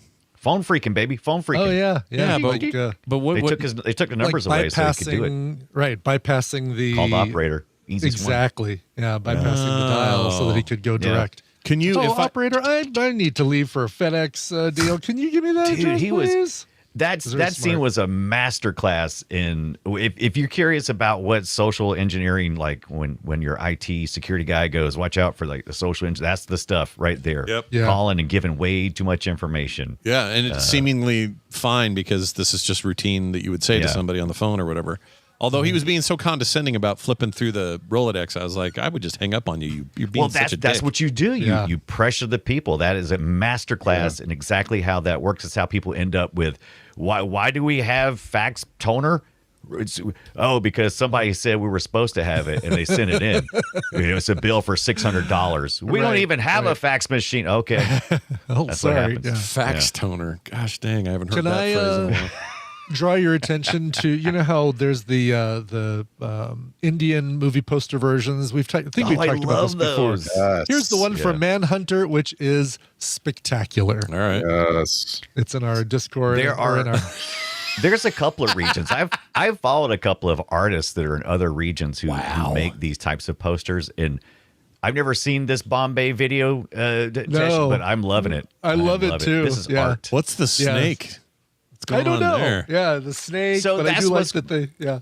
That's what's great. Sometimes they don't know what's in the movie, but this may have been a different. I wonder if this is a different cut or something. I mean, that we didn't I'll see. tell you what, that flaming reporter is pretty cool. Yeah, I like the hand slapping. It's like flames, but it's also slapping him in the It's face. slapping It's like the Hannibal snake. Lecter in the face. Yeah. Well, and he seems to like it. I can't quite tell. If you're able to zoom in on William Peterson's face. Oh, it's jacked. Or his hands. His hands are his too, yeah. perspective That is- from his arm. That It's is some a- That is some Captain America level perspective right there. is what It that really is. is. Yeah. A little tiny tongue in his mouth going, ah! Yeah. These are great. I love this stuff. We got to Yeah. share this, by the way. People, Yeah, that's good. You have to Please- see that. Please put Yeah. that in the Patreon. I will. Patreon. If they're watching the YouTube video and they're looking at it now, later I will put that And in the central all of those. and the central character is the reporter Yes. on fire. So On it's- fire, yeah. Yeah. But way clear, like easier to see than he was in the Yeah. film. Like the film, he is Yep. engulfed Yep. in flames, but no, you got on Yeah. this one, you've got his face like, ah! It's funny they made it so central to the composition. Yeah. You won't believe what happens in this movie. Yeah. This. I kind of want to see it. I kind of want to see more of these now. I love these. Oh, I love them. I'll have to send you a few. I have a few that I kind of Yeah. watch. It'd be All really these fun to regions. take. I was just thinking about this. So in our basement, we have some of our favorite movie posters in frames, just around, and so it's like family favorites. Kids grew up with it, and the Iron Giant and other stuff. I think it'd be really cool to find these versions of our favorite films. So if it's Lord of the Rings, you go find the worst, international horrible knockoff Lord of the Rings thing, and then frame that shit. That's what I want to do. Yeah. My I just favorite looked, is there when is the no artist- Bombay Video Fury Road, unfortunately. I just man. Yeah. My favorite is when the artist has zero information about the material. They just go by the title, and it's always the best. Yeah. Oh, making me want To do this for the rest of the day. That's all I want to do. Bye, everybody. Hey, I've got a upcoming. Yeah, we've already done our July bonus special. So mine's next month. Maybe. Well, maybe the one there's I did was June. some juicy. Even though it came out in July, it was for June. Oh, okay. Well, it said July in the thing. Well, then I only have a week. Then too bad. Yeah, I have less than a week. May not happen. We'll see. Right. Good luck. Good luck, everybody. You might get hear from Brian. You might not. I was going to say something about something, and I forgot what it was. All right. Great. All right. Posters. Well done. Yeah, it was something about the posters, and then Who needs them? and then you said that, and I forgot. I don't know why I can't think of it. Anyway, it doesn't matter. It probably. Oh, I know what it was. I was going to tell you who my kitty in the sink was. It may not. This is not anything you have to guess, but you may have noticed earlier in the movie, the guy that plays Mad Dog on Frasier was in this thing. Oh, yeah. Right. And then I didn't notice it until you put his Yeah. photo in our I Discord. didn't I'm either. like, oh my Didn't see God, it. he was. And then yeah. after that, Chris Elliott's in this thing. Chris Elliott didn't. I would have never probably noticed that either. I picked out Blink Chris and you'll Elliott. miss him. Yeah. He didn't immediately. say a word. No. He So- did. He did. He I did? did He talk. said Yeah. one word. He had one his- line. Yeah. Yeah, Oh. he was on screen as long as the flaming reporter in the wheelchair was. It was that fast. I'm gonna be the mayor of Schitt's Creek. He says. Exactly. No, I'm going to be cabin boy. He to me is the kitty in the sink because anytime I see an actor who goes on to some level of prominence outside of this sort of work, right? Like this is clearly this is an extra job. This is not. You barely make the credits when you're in there. I guess if you have a word to say, then you're more than an extra. But that's extra level stuff. So to me, it's like you got to put Chris Elliott in your movie, and I realize this needs time to even say this. Because in '86, nobody knows who he is. He's on Letterman occasionally, but nobody thinks of him in a movie or whatever. So to me, he's my kitten in the sink. He's just. What about the doggy in the backyard that never? Because did he ever come back up? They had talked about the dog, the family dog. Oh, I think he said we got to find the donkey. dog. Yeah, the family dog donkey because he didn't have a collar. Yeah. Yeah, I thought you said donkey. No. How did he know? How did he know that was the dog? He didn't have a collar. How did he know? How did he know? How did he know? I guess you don't What'd he know. do? Yeah. How do you know? How do you know to bring some bolt cutters? By the way, CSI. Yeah. talking about the tree real quick. That Yeah. And I don't have a photo of the actual thing he carved in the tree, but my first thought was was here. it? I'll do the movie poster.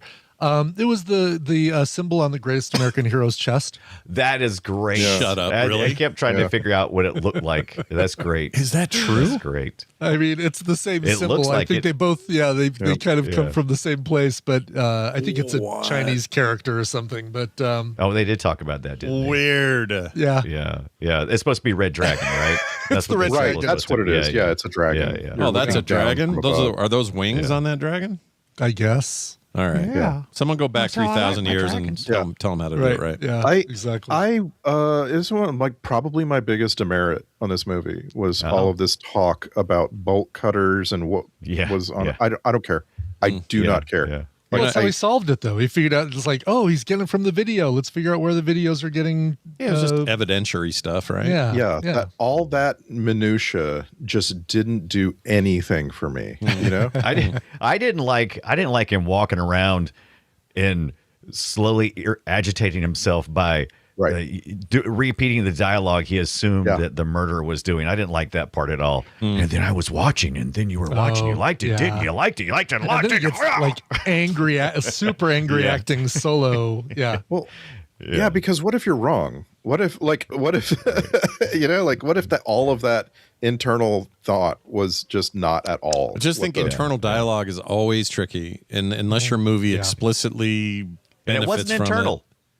Well, some of it was. He said it out loud. Some of it was. Yeah. He walked in there at one point. I thought he was too, and then I was like, no, he's moving his lips. No, he did he did a combo. So he goes into Okay, he that did a house. combo? When he first walked in, it's all in his head. You don't see his mouth move.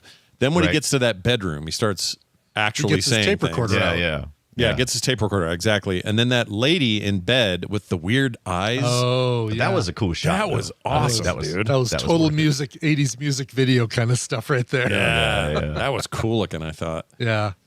This right here is my favorite extra in the movie. If you're an audio listener only, I just love how that dude. If you don't put your hands behind your back, I'm gonna kick you or whatever he says. Dude, no, he says he's gonna mace him. It's like face the wall, mace you. turn around, and I'll mace you. And I was like, I like this. This guy has gotten bitten before. You can tell it. Yeah. He's had issues or run-ins with Mr. Cox before. Yeah, that's right. Yeah. I love that I'm guy. just glad that Anthony Hopkins got the Hannibal Lecter role in succession. So that's good. Yeah. Okay. Okay, so this other poster, who put this poster in just now? Is this you, Ibbot? Me, What- I put that one. Can you explain to And me? here's another one.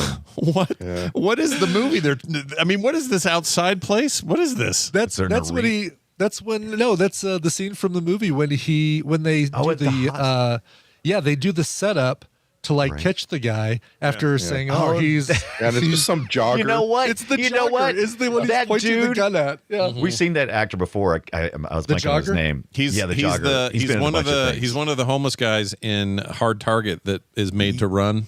He's one of the vets. Oh, I was really? so Okay. I was so mad at him. I'm like, dude, really? Night running with like an all black with a hood on. You Right, deserve to right. get slammed to the ground. That's on you, buddy. And putting your hand in your funny that- pocket. I mean, It's just Not funny paying that they attention where you're going. yeah. Choose that for the movie poster for I don't know What what do you- language this is, but it's just such a I'll tell you what. funny. Look at the language is look at my crotch. Is the Yeah, is the it language. really is. He you is see this thrusting crotch? that Look at baby this forward. crotch. Yeah. you see this ground crotch? It's just a There's- jump to the left. It's a pelvic thrust right Yeah. there. This entire poster is mansplaining everything to us.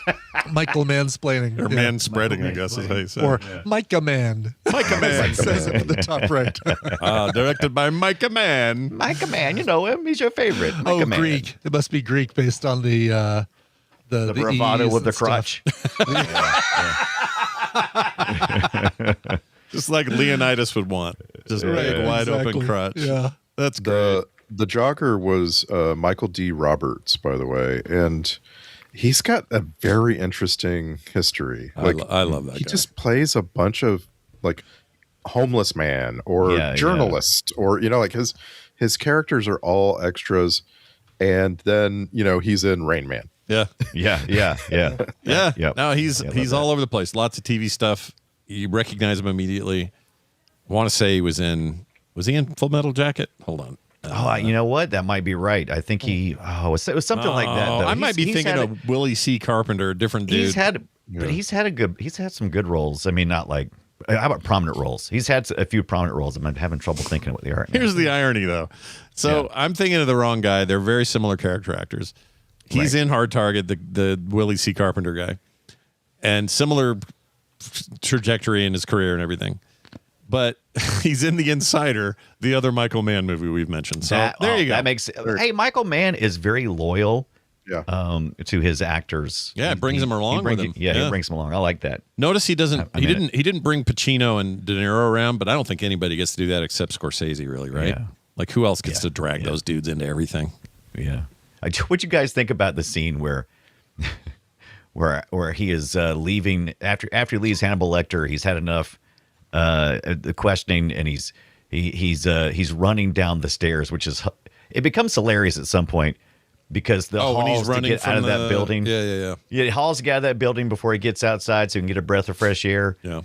It's a little long with William Peterson running down the halls back and forth. Yes, right. It's like he's in an Escher painting or something. Yeah. Oh, it's like an Escher painting. That's funny. Yeah, it is. And then the problem with that, I mean, I actually think it's effective in showing the psychological weirdness between them. The problem is that place has got shit security, because if you're running through there, whether they know who you are or not, and there were people moving toward him like it was a problem, but nobody was stopping him. It was just like no. I mean, if you have a guy running full speed out of an insane asylum like that, high security, you're gonna be standing behind him, assuming that Lecter is chasing him, right, with a bib on or something. Sure. Something's going on with a bib on. Yeah. Stop, thief. Holding the fork and a knife and he's got a bib on. Oh, that's funny. I didn't realize it at first, but by the end of the movie, I was tired of the motif where you go from a standstill to we have to get this all done in 20 minutes and then back to a standstill. And then we've got 4 hours before Hannibal Lecter figures out that we're onto him. Like, who cares? Like, he's in prison. You just put him in another cell for 3 weeks. Like, the movie really tries to amp up the anxiety on the idea that the investigators are suddenly in a time crunch. Yeah. And it just does it a few too many times for me. Sure. Because then when you get to the end and William Peterson is running at a glass wall, like, that anxiety, I've already been kind of exhausted of it.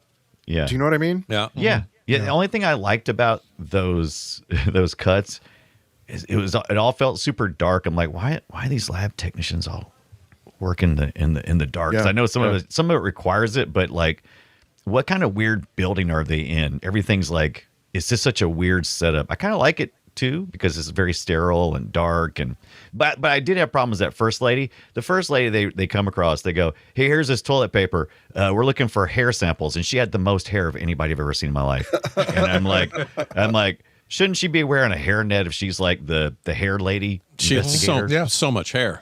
Yeah. So I was like, okay, all right. That made me feel like an alopecia patient compared to her. Because good gosh, dude. Yeah, the most hair. Love it. Yeah, it was really good. Any other thoughts before we play clips? Any other notes of note? I'm excited about the clips. I am too. Dr. Chilton and his weird white office. No art or anything on the walls, just a completely white office. Yeah, he's a psychopath. If you had to guess who played that doctor in the newer one, you'd be able to do it if you just... Yeah. Oh, yeah. Because the actor they got, very similar. He's it's that guy from Boston Public. We've talked about him before. Very smarmy. Yeah. Can't think of his name. Well, Mr. Smarmy. Perfect for that, though. Let's see. I think that's it as far as everything I wrote down. All right. Well, let's get to them. We got some clips, and these clips go like this. Here's a question for Dunaway. Get me. This actually happened a little later in the thing, but I'm going to play it. It's definitely a VCR part, right? It is. Yeah. I know. I guess I'd ask you this question, and then I'll play it, and then we'll answer it. Half-inch VHS. Here's the line. They transferred some home movies of both families onto half-inch VHS. Half-inch VHS. Half-inch VHS. That's all VHS. Do you need a special player for half-inch VHS? Did this guy? I don't know if this guy like got really into his role. He's like, okay, what am I playing as? Okay, I'm the VCR expert guy. All right, I'm gonna go get some specs. I'll be right back. Very weird. Yeah. And I realize in '86 it's still kind of new, right? Oh, very new. I mean, we had one in '83, but that's general audiences. Yeah, like watching a movie. My dad cheated. At He went to Japan and brought one home in the very early '80s. But none of my neighbor friends had one. So it was still we pretty went new. to Curtis Mathis around around Curtis that time. Mathis, wow. Curtis That Mathis, takes me back. Holy shit! Yeah. You got a microwave. You and a rent to own at VCR? Curtis Mathis? How's that work over there? I forgot. You could. That was an option, but I think we just paid straight money. Okay. And we just left because those things were expensive. I think it was probably at least over $1,000. This is '80s money. It was at least over $1,000. Yeah, they were ridiculous at first. Yeah. And the movies you could get, which were few, would not Were release 80 until like a year after release, sometimes longer, and they were like $90. Yeah, 80 to 120 bucks typically. Once again, 1980s money. Yeah. And so, yeah. Yeah. Yep. You think it's a good thing the groceries are cheap because your VHSs were not.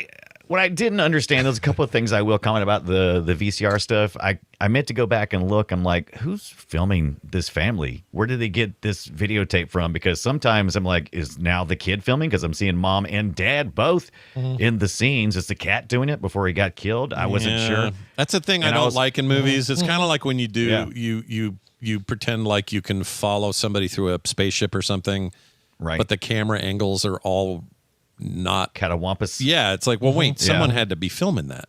Yeah. How would you film that? Like, Then I was also like, this guy's really focusing on the home videos. What is he going to learn from this? And I finally found out later on, like, because he didn't bring the bolt. He brought the bolt cutters. He thought it was going to. I was like, okay, that's weak. He also liked oogling the boobs. He's into Oogling the boobs.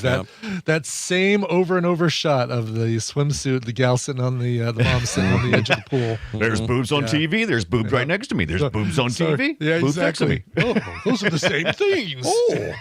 Maybe I should just get the ones that are here. The ones that are next to me. She won't see me grab them. I'm Tom Noonan. All right. Here's none of us something about shit. I don't know what this is. None of us have shit. Oh, none of us have shit. None of us have shit. We don't have no TP. Somebody keeps writing on it. It's weird. It's real weird. Here's Cox doing some banger work here. If this pilgrim imagines he has a relationship with the moon, he might go outside to look at it. Look at it. Okay. And it makes me love Ewan McGregor even more. Oh, because of the what? Because they're Scottish. They sounded like. Oh yeah, they're similar vibe for sure. They do. I mean, Brian Cox. One of the he's Agamemnon.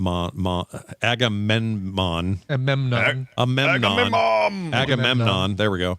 In Troy, very different take than Nolan's. Different. Yeah, not even close to what Nolan decided to do.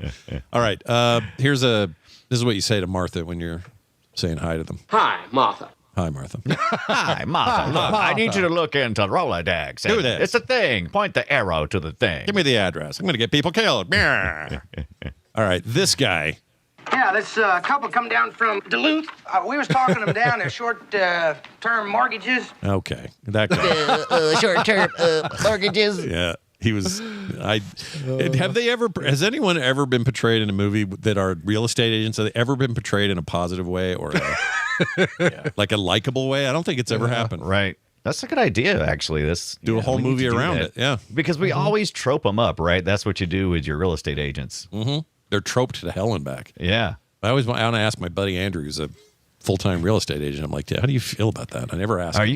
Does it ever hurt your feelings? Yeah. And he'd say, shut up. Because I didn't think you guys had feelings. Got him. Zing. Zing. All right. Here is what Mr. Furley is always thinking on Three's Company. All right. So Mr. Furley, always thinking on Three's Company. God damn it, Jack. All right. Okay. It's probably a little more lead up than I needed, but there you go. Something. Oh, we heard this earlier, but it's worth playing twice. After I hear back from you, I might send you something wet.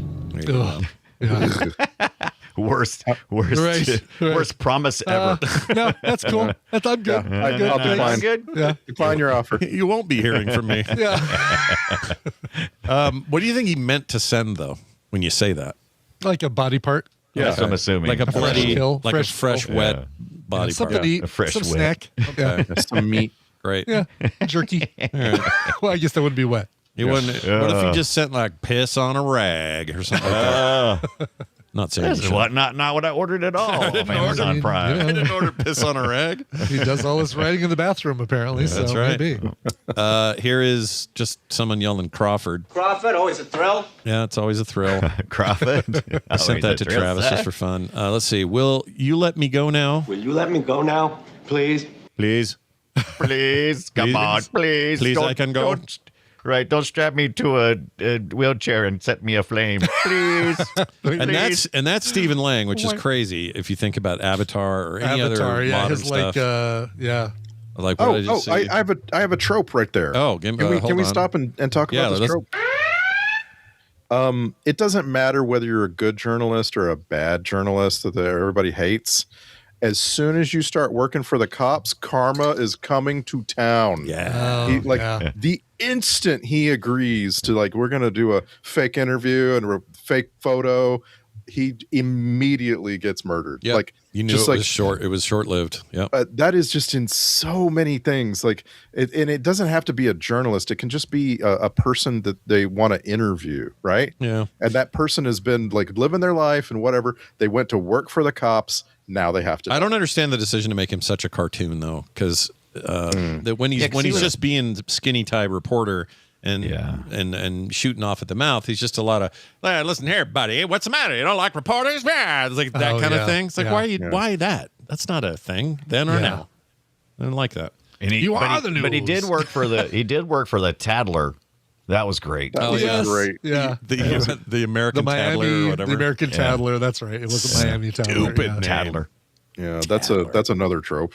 I don't like it. The fake what is it? Inquirer. Yeah. Yeah. Everybody, what do you get sued if you don't?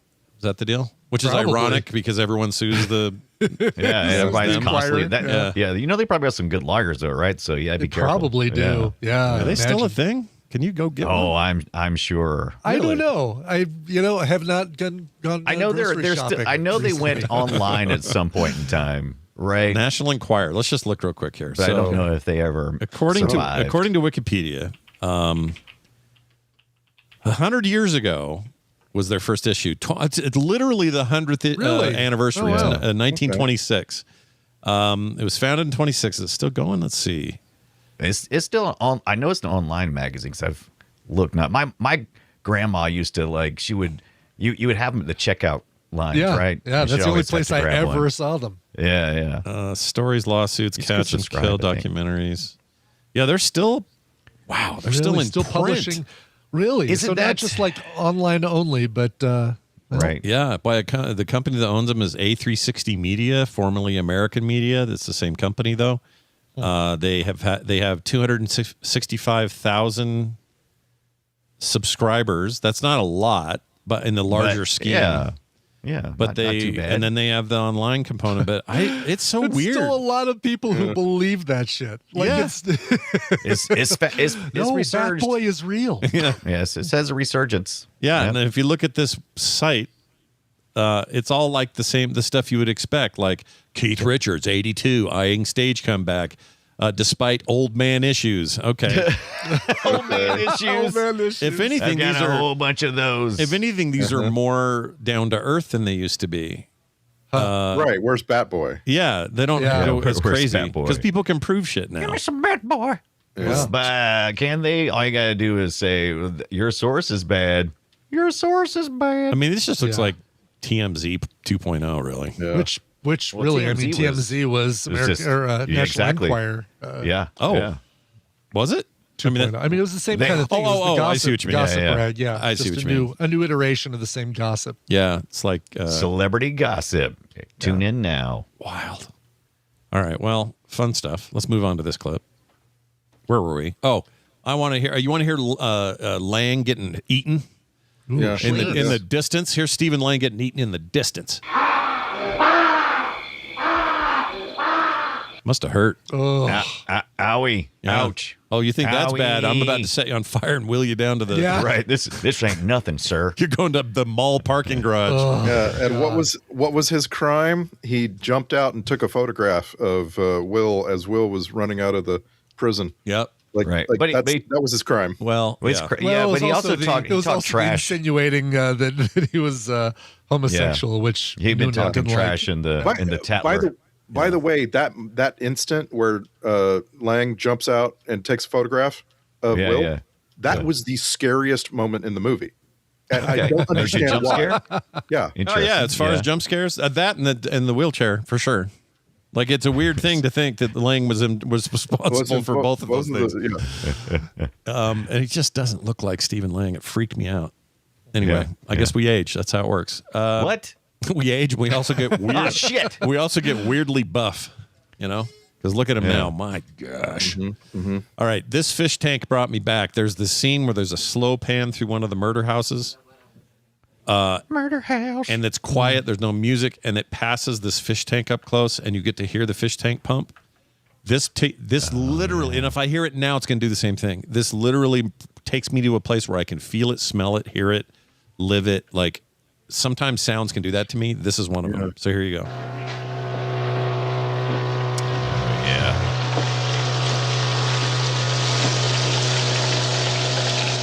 That's my fish tank when I was 14. That is so weird how that sounds like that. Just takes me there. Too. So weird. All right.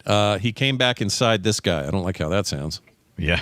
Freezing. Well, let's find out what it is. Ma'am, are you all right? Ma'am, I think you should come back inside. What's going on? Come back inside, So please. what's I think you should come back inside. I think they... Ma'am. I think Ma'am. But what? I think they hired a regular dude to do that role. Dude, ma'am, I if think this you was- should come back inside. If this was released today and had any type of success, they would definitely have auto-tuned that for a song. Oh, It sounds for like- sure. Yeah. Yeah. Come back inside. What blew my mind is right before that, like an instant before that, I said to my kid, I don't understand why they don't have any police outside the wife's place. And then smash cut to the whole police, all the police are right outside. Yeah. Here is what all Uber and Lyft drivers should say when their clients get in the car. Here's what they should say. Ride with me. It would be because I would like you to. Ride with me. That's exactly what you should do. You want to go to the Walmart? Ride with me. Yeah. Ride with me. It is because I would like you to. That I laughed out loud and I wondered if that was a mistake. It was a weird line, right? They just went with Yeah. because she immediately goes, "Well, I really like how you talk to me." What? Yeah. I know. You like how the robot talks to you? Beep, bop, boop. Yeah, that was a weird thing, especially this last bit here. Ride with me. It would be because I would like you to. It would be because I would like you to. Yeah. Nah, I'm good. I'm gonna start doing that with everything. Could it have been a because I would mistake like you that they to. just left in the movie? It's like, Kim, watch the car. Why? Because it is because I would like you to. Because that's why I like. Come on. That's what I'm desirous. All right, this is definitely not the song I thought it was when it started. I'm gonna play this. Yeah. This is. I bet Ibit will immediately know what I'm talking about. Here goes. Yeah. And then it turns into this. That isn't the same Yeah, song. you thought it was going to be Same. Sledgehammer, didn't Yeah, I did. I did too. Either I was like, Sledgehammer or that one. how very period appropriate. I thought exactly what I thought. I was like, oh, cool. Yeah. What was the one French one from? It was actually late '80s, early '90s, so it wouldn't have counted. But the one that was do do do do, like a French thing, like c'est moi. Oh, it's Enigma. Yeah, that. Sadness, Part 1. I thought it was that too. Yes. It was that and Peter Gabriel at the same time. Yeah, I thought it was a commercial in the middle of the night on between the public access TV shows. Yeah, Sure. Why not? Valid. Yeah. Call 1-900-HOT ladies. All right, how we Kind ladies. That song was. I remember that song being really controversial because there's a bunch of heavy breathing in the middle. Yeah. And supposedly the version that you don't play on the radio features someone coming to full climax or something. Well, Some I lady. bought the album and I can tell you it doesn't. Okay. Oh, Really what'd you read that? The National disappointed. Enquirer? Darn Yeah, I it. did. Yeah. Darn it. All right. Well, At least, no, but you can go get "Love to Love You, Baby," the extended version by Donna Summer, and get Donna Summer coming to full climax. oh, well, lovely. Yeah. That's what I want. Great. Yep. Well, hey, there you go. If you want it. it's Okay. there. All right. I believe you more than the Inquirer or the Sure. Fiddler, or whatever they called it. What was it? Tattler. Tattler. Sorry. Tattler. American Fiddler. All right. Final clip today is just such nonsense words that I loved it. So here it is. We find out how he found them, we'll find him. Okay. You got that? You got that? Just barely. Just barely.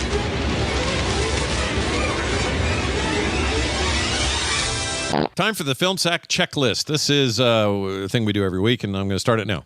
I kept expecting Noonan to try to sell me some Nuke. Check.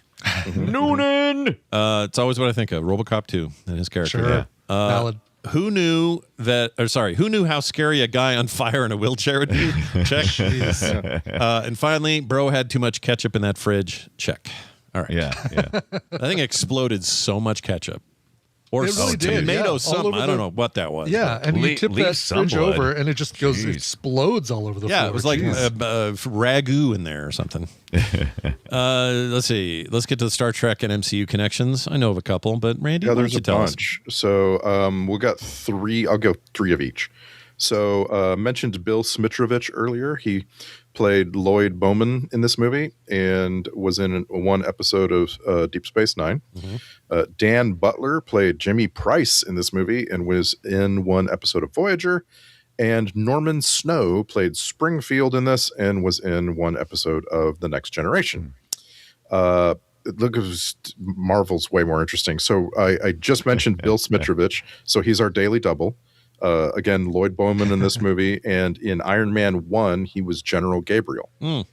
Okay. I guess he had a line. This movie has Frankie Faison, no relation to Donald Faison. Oh, I was going to say, the Scrubs? I looked it up. No relation. He played Lieutenant Fisk in this movie, and by the way, was the only actor to appear in all of the first 4 Hannibal Lecter movies. He was in Marvel's Luke Cage as Pop. Okay. Did we leave off Brian Cox? Or no, you were getting to him. The great Brian Cox. Hannibal Lecter in this movie, spelled weirdly. I don't know why. Yeah. I tried to figure out why they spelled it weirdly. Yeah, that was really weird. Like it was Leckter or O-R. T-O-R, Lector. Was there somebody threatened to sue him if they used his real doctor name? I looked up the trivia about that, and I was like, well, was something? He's like, nope, they just decided. They just felt like spelling that was the way. thing. Weird. So I really thought Brian Cox was in more than just one appearance in all of Marvel. But no, he was William Stryker in X2, and that is it. Yep. Interesting. Wow. Bring him back, man. Totally. Yeah. I love him. Yeah. And once again, I went really far because I was like, are you telling me Kim Grace and Joan Allen and Dennis Farina and Stephen Lang were never in? No, none of them ever got into Star Trek or MCU. For some reason. Let me tell you how awesome the career of one Brian Cox is. All right. When he did Succession, which started in 2018, ended in 2023, 39 full episodes, renowned performance and show and all that stuff. Since then, he's been a voice on Aqua Teen Hunger Force. Yeah. Movies Little Wing, Skelly, Unsinkable, That Christmas, then a video game, Lord of the Rings, War of Roham. He was Helm, played the character Helm. Then he was in that electric voice thing. He played Popfly. It was just a voice, one of the robots. I think I remember him doing that when we watched that terrible film. The Parenting, Glenn Carthram, Raoul Wallenberg, Mission in Action, The Last Leg, My Brother the Minotaur, and he's got My Brother the Minotaur. He's got lined up Super Troopers 3. He plays Captain John O'Hagan. Yeah. He's in Dexter Resurrection, one episode of this new season upcoming, and Whittle Geinston's Poker, whatever that means. What I'm saying is this man who is, how old would he be if he was born in 46? He's got to be 80. 80, yeah. Is at an all-time workload. I don't understand how these guys do this. It's crazy to me. Not to mention telling you about Big Macs and filet fishes. That's right. No, that's right. And going ba-da-ba-ba-ba. He does it. Yeah, I can't believe how many McDonald's commercials starring Brian Cox I watched yesterday. That's great. That's great. I love him. I think he's great. Yeah. Okay, so there's that. Oh, if you ever get a chance to see, what's it called? It's the Autopsy of Jane. No, Autopsy of Jane Doe. Oh, yeah. Or is it just called recommended Autopsy? This. Yeah, it's a great Halloween movie. Highly recommend it. It's very good. He plays a doctor that digs into bodies. He's not a bad guy. He's just a doctor. Hey, what do you call him? Mortician. That's what he is. Mortician. Yeah, I knew. Would you say he does autopsies? I think he does autopsies of Jane Doe. Let's see. That's it for that. Let's move on now to the deal. Oh, the soundtrack grade. I'd give it an S for synthy, but I really liked it. There were points I felt like it was almost Vangelis style, which I really liked. Yeah, it was really interesting. I thought that sound. I put a video into our group, and you can hit play on the beginning of that, and understand exactly what this movie sounds like. All right, here we go. It's this is the sex scene, by the way. Yeah. See, this is good. The Dollarhide sex scene. Yeah. This is from an album by Shriekback that's got Parthenogenesis. Is that the name of the song? It's one of their biggest singles, and it is. If you are unfamiliar with Shriekback, it's like imagine the Cult, but more Love and Rockets. Ooh, you're speaking my language. Well, and right in this the beginning of this song that we just heard, they're very it's very different. Like it's like This Will Destroy You or Mordecai or something like that. You know? Yeah. Right. Yeah. The whole thing is just a bunch of really interesting choices. The scoring is really interesting. I really liked it. I didn't think I was gonna. I was like, that's not gonna hold up. Whatever that is, it's not gonna work. And it worked. The only thing that didn't is that Heartbeat song at the end. F that thing. Yes. That was right out of like Miami Vice, Don Johnson, something like that. Hear my heartbeat. It's beating in my heart. The album you want by Shriekback is Oil and Gold. Sure, it's on everything streaming, and that's the one that's got Nemesis is the name of the song. Oil and Gold? Sorry. Oil and Gold is the name of it. And that song you just heard a little bit of is called The Big Hush. And it's a very moody, atmospheric song for banging. Mordecai type stuff.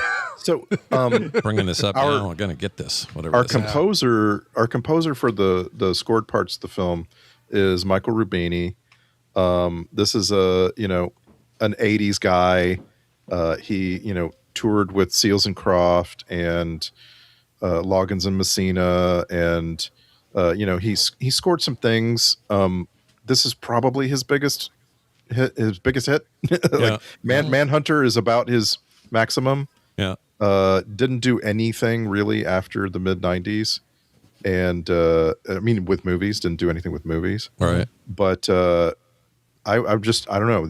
I think he's perfectly good. The film feels right to me in the score.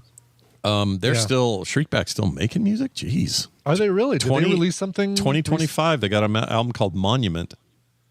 Interesting. And not a re-release. No. 2018 before that, 2015 before that. They got a bunch of good for them, man. I dropped off in the 90s.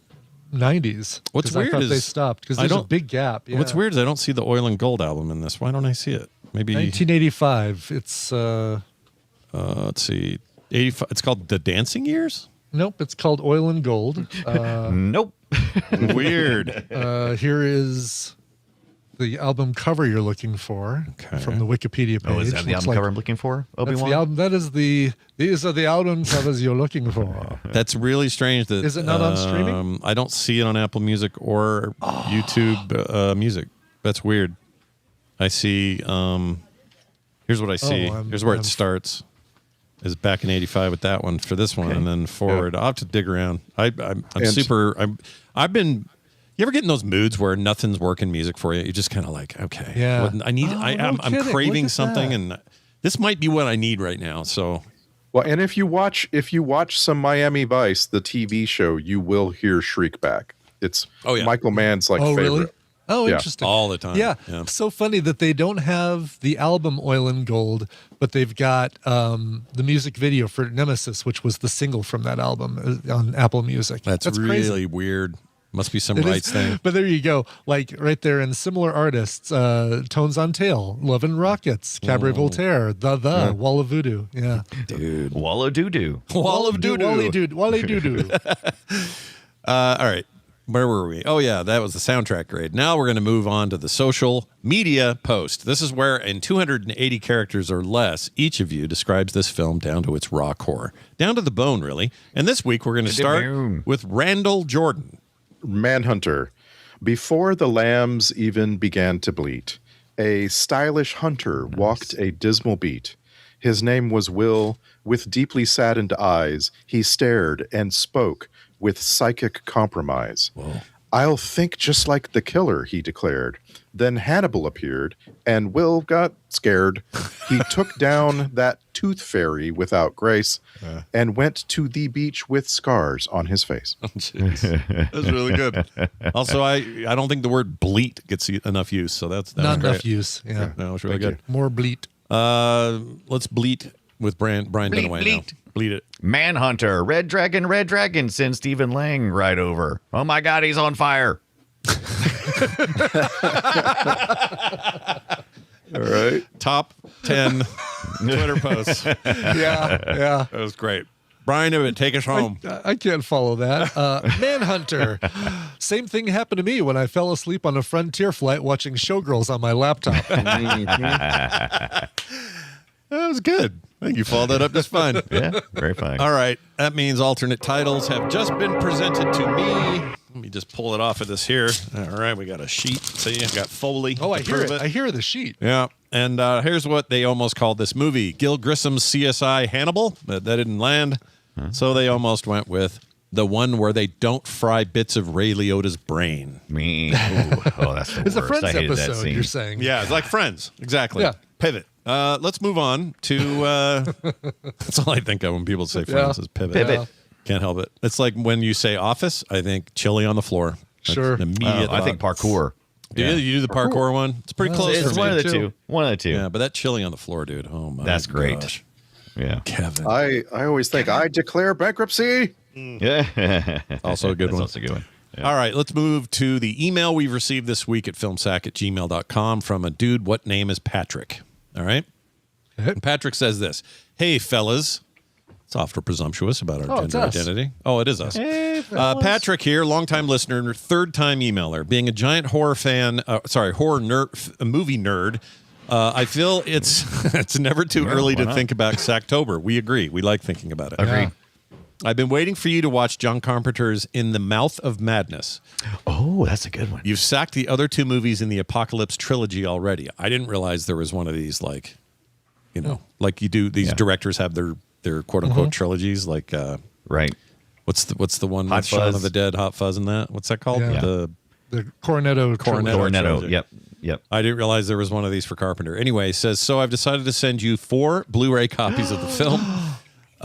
Unfortunately, He obviously doesn't know our history with Blu-ray. Nope. It doesn't always go well. We'll do better. Anyway. We'll do better with this one. Yeah, We promise. Yeah, we will. It It's says, actually, In the Mouth of Madness is actually on like Roku and Hoopla and Tubi. really? Okay. I watch Tubi all the time. Don't tell this guy. Yeah. Okay. Just kidding. Said some things. Forget what Randy said just for a second. Unfortunately, due to the seller being a chode, I love that. Oh, no, chodes. They're the worst. He said I had to order 4 copies in 3 different shipments. They should arrive in early August, which I hope gives Scott enough time to send them off. With this being a movie I love, an incredibly underrated movie in my opinion, I'd love to hear all of your thoughts. Fun fact, early on in the film, during a conversation, one character spoils the ending, but you don't know it. Keep on sacking. That's great. I'm excited. Well, now I know it. Yeah. We could, you know what? Whether it's on Tubi still or not then or whatever, we could slot this in for October. For sure. Yeah. Slot it in. All right. We like her. Cool. Thank you. What'd you say his name was? Patrick. Patrick. Yeah. Dude, what name is Patrick? Yeah, not French Patrick, though, because that would be weird. And I have added it, and it's surrounded by other movies that we're angling for, like The Dead Zone and Rosemary's Baby, and It Follows, and Wolf, the 1994 Wolf. They're all in contention. Wolf or Wolf? How do they spell it? Wolf. Well, that's great. We'll Sacktober, never not point out the way you pronounce wolf. Yeah. Airwolf. Because we love it. And like I say, both. I feel like Yep, we're in the both. same. It's in the same category, really. Wait, but you add an L to Wolf. Wolf? Yeah. You take away an L from wolf. Wolf. The Wolf of Wall Street. No, the wall part is fine. It's just the wolf part. Waffle Street. Waffle Street. I thought my L problem. Okay, no. Okay, all right. You know what I think of when you say Wolf of Wall Street? Guess what my first thing is? Foot. Porn. Nope. No, well, what? I mean, porn Orgy. adjacent, but first thing I think of is snorting cocaine out of a girl's butthole. Yeah, perfect. Yep. They did that. As thing. you do. Yeah. That movie wrecked me. I can never see it again. Yeah, darn nearly wrecked him. Wrecked him. I can watch Scorsese movies over and over and over. I'll never watch that one again. Much. I can't watch somebody snorting coke out of somebody's butthole. Come on. It's just too much for me. Anyway. I'm too soft. It's a body double. Soft. I probably was. I don't know who that was. It was one of his hooker ladies.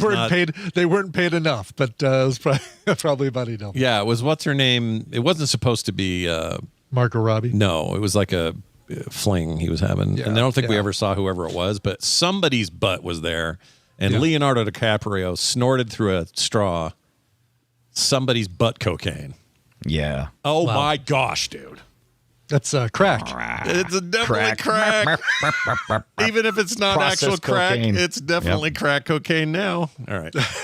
Let's get to this email. I already did it. Let's get to the Patreons. Let's do that. Patreon.com/filmsack. I want to thank brand new 2 people that joined. First name is Tilly Wender. Well, like that. That's a great name. I assume probably a very nice lady listener. I don't know. Tilly's could go either way, I guess. And then Captain Blackbeard. Interesting. Oh, wow. I've been playing a lot of... later on, you can be Captain Graybeard when you get old. It's great. I've been playing a lot of Black Right into Flag, it. so it's kind of nice to... Yeah. I've been fighting Blackbeard at the moment, so that's cool. Anyway, no commercials ever in their lives. Also, pre-show content every week. Those monthly host specials we talk about, they get those too. And they get movie-related art prints in the mail from me, if they're at the right level anyway.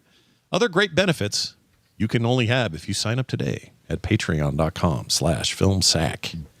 Our next episode is Solar Babies.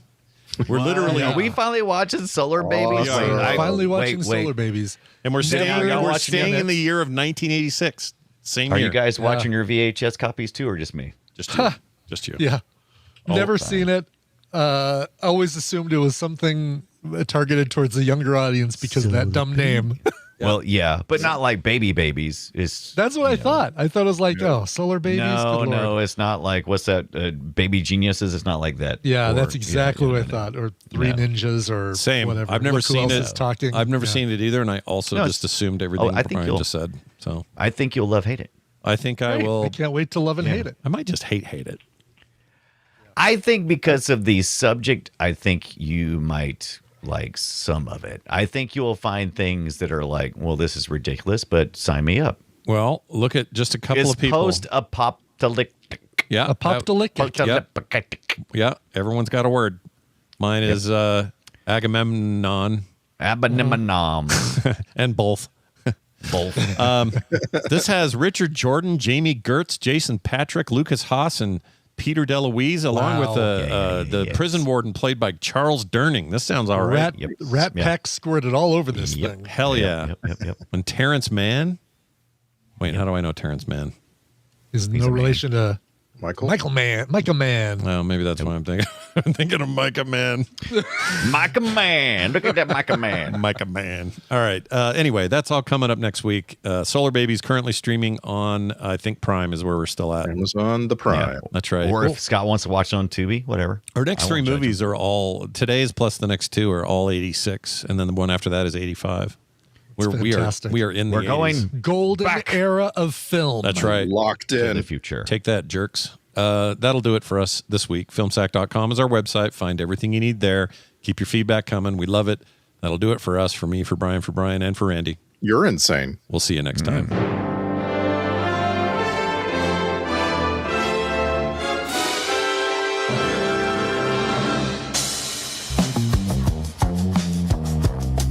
This has been a Frogpants production. Find all our shows at frogpants.com. Hi, Martha. It's a Monday, and we're here to do Monday things. What were you talking about? Hey, that wasn't supposed to play. Hey, everybody, welcome to another Monday show with me and my daughter, Carter. It's me. Yeah. I'm the daughter. Yeah. Can you tell? She is. I can tell. Yeah. You're not the daughter. Do we look related? I think so. Oh my gosh, my hair is nuts. Never thought about this before. Your hair is nuts. It's, I don't know what to do with it. What's going on with that? It's just crusty. Are you still holding? I'm holding out. Firm though. I'm holding out. Really? Yep. No more shaved bald. I still have not reached the length in which I want to reach to decide if I want to keep it. What do you think that is? I want to get to at least like a solid bob while my hair is curly length, which with people who understand curly hair will know is way longer than a bob length. I don't know if I know what a bob length is. It's like here. Okay. Aren't you about that now? Well, like I have mullet in the back, but the rest is not reached. Oh, you want that the point. whole thing to I do want it. the whole bob. Okay. But the other problem is that it all has to get really long to get to a point where when it curls, it is here. So no half bobs. No half bobs. Okay. No half measures. I like it. That sounds good to me. Well, we'll watch. We'll keep our eye on it. Yeah. I don't know. I kind of thought you'd biff it by now on this. I don't know why. I don't. Usually I do. I usually don't get this far. Yeah, I don't know what I was thinking. Part of it is that I like the silvers. Yeah. The other part is that I made a goal of like, this is the length I want. And so I have it until I reach it. Here's what I know about you. Usually, almost always, whenever you set a goal of some sort, you don't stop till you get it. No, I'm a very motivated person until I'm not. Part of it is frustration. The other thing is I don't set goals that I don't really want, or I don't keep goals that I don't really want. So if I set a goal and I'm like, yeah, this is totally, I'm going to do this. But then really I'm like, I could do it or not. I'm not going to do it. Give me an example. Yeah. You have an example? Taking care of mom's plans last week. Listen, I forgot. You also were tasked with that. I forgot You too. forgot too. I also forgot. I don't know why I'm held more responsible than you. Well, she asked you directly and then asked me to say, hey, if Carter needs any help with the plants, please do that. We both messed up. I'll give you that. It's so now really crazy. Now we have I think it's zucchini plant that may perish because of our neglect. It'll be fine. Zucchinis are tough. Are they? They're tough plants. Oh, you don't want tough zucchinis though. No, the tough plants. Also, Mom told me something yesterday that learned me something. You learned something? Mm-hmm. We were picking cucumbers. Cukes. And Mom goes, oh, man. And she pulls out this really big one, like this big. And I went, what's the problem? That's awesome. They're Let's not go. very And good she goes, when they get big. They're like bitter and not good at this size. They've overgrown. I'm like, what does that mean? She goes, yeah, this should be like a pickle size. That's why pickles are that size. Because we have pickling cucumbers. Like they're supposed to be that size. If you had a larger cucumber, they would be good at a bigger size. So I learned that if they're too large, they're not as good. If they get yellow on the ends, that's also a sign that they've gotten too ripe. Yeah. And they'll just be bitter. Sometimes they'll like shrink on one end, and I don't know why that happens, but they'll like smooch on one end, and then the other side is like thick, and those are gross. Yeah. Are we still going to try to eat them though? Mm. I mean, I hate wasting. Oh, another funny story. Okay. Today, Mom's in the kitchen. She goes, I got you some snap peas. I was like, sweet, I love those. Let's do it. In fact, I was just eating them a minute ago. And yeah, they're really good. They are good. But as she's getting it ready in the kitchen, I go, hey, man, as long as we're not buying anything with Taylor Farms written on it, because they're the ones that are got the diarrhea lettuce. Mom goes, wait. She flips the bag over. Taylor Farms. Dude, Taylor Farms is everything, though. They have a lot. That's the problem. They have a monopoly. Yeah, it's massive. Yeah, it's not good. It's like most of the country is, Taylor Farms food. Which is, you can take that two different ways. One is they're terrible and now they're going to make all our food worse because they're so dominant. Or they're dominant, which makes it seem like that because if you have that much dominance, all the problems... there's a higher percentage that any problems happen are going to be under your name. The main problem is that you should it should be more diversified where it's not one freaking farm doing everything, because then whenever the poop diarrhea disease happens, it's only one small farm instead of the big one. Yeah. That's fair. I don't know, man. I feel weird about the whole thing. Here's how I feel about it. There we go. Do you have the diarrhea? That's how I feel. The diarrhea? The diarrhea. Anyway. If anyone in the community or anyone's listening to the show has gotten the cyclosporositis or whatever it is. The diarrhea lettuce. Let us know. The Wraith asked if I still ate it. I did. I would love to know. I'd love to see. Did you eat the peas? Mm-hmm. Okay. We'll see what happens. Mom cleans them thoroughly. Oh, yeah. They were She's scrubbed. real careful. Plus, I don't think peas are on the list of Why is this effective. looking at the ceiling? What is what? Back up and go to my camera. Move your giant head. Oh, never mind. It's not. It's fine. What are you talking about? Nothing. My gosh, dude. No, yeah, but we've been growing lettuce and strawberries, and those are like the two for a while that everyone was like, don't eat those. And so it was nice to have both of those available. Mm-hmm. And we know we're not using poop water. Mm-mm.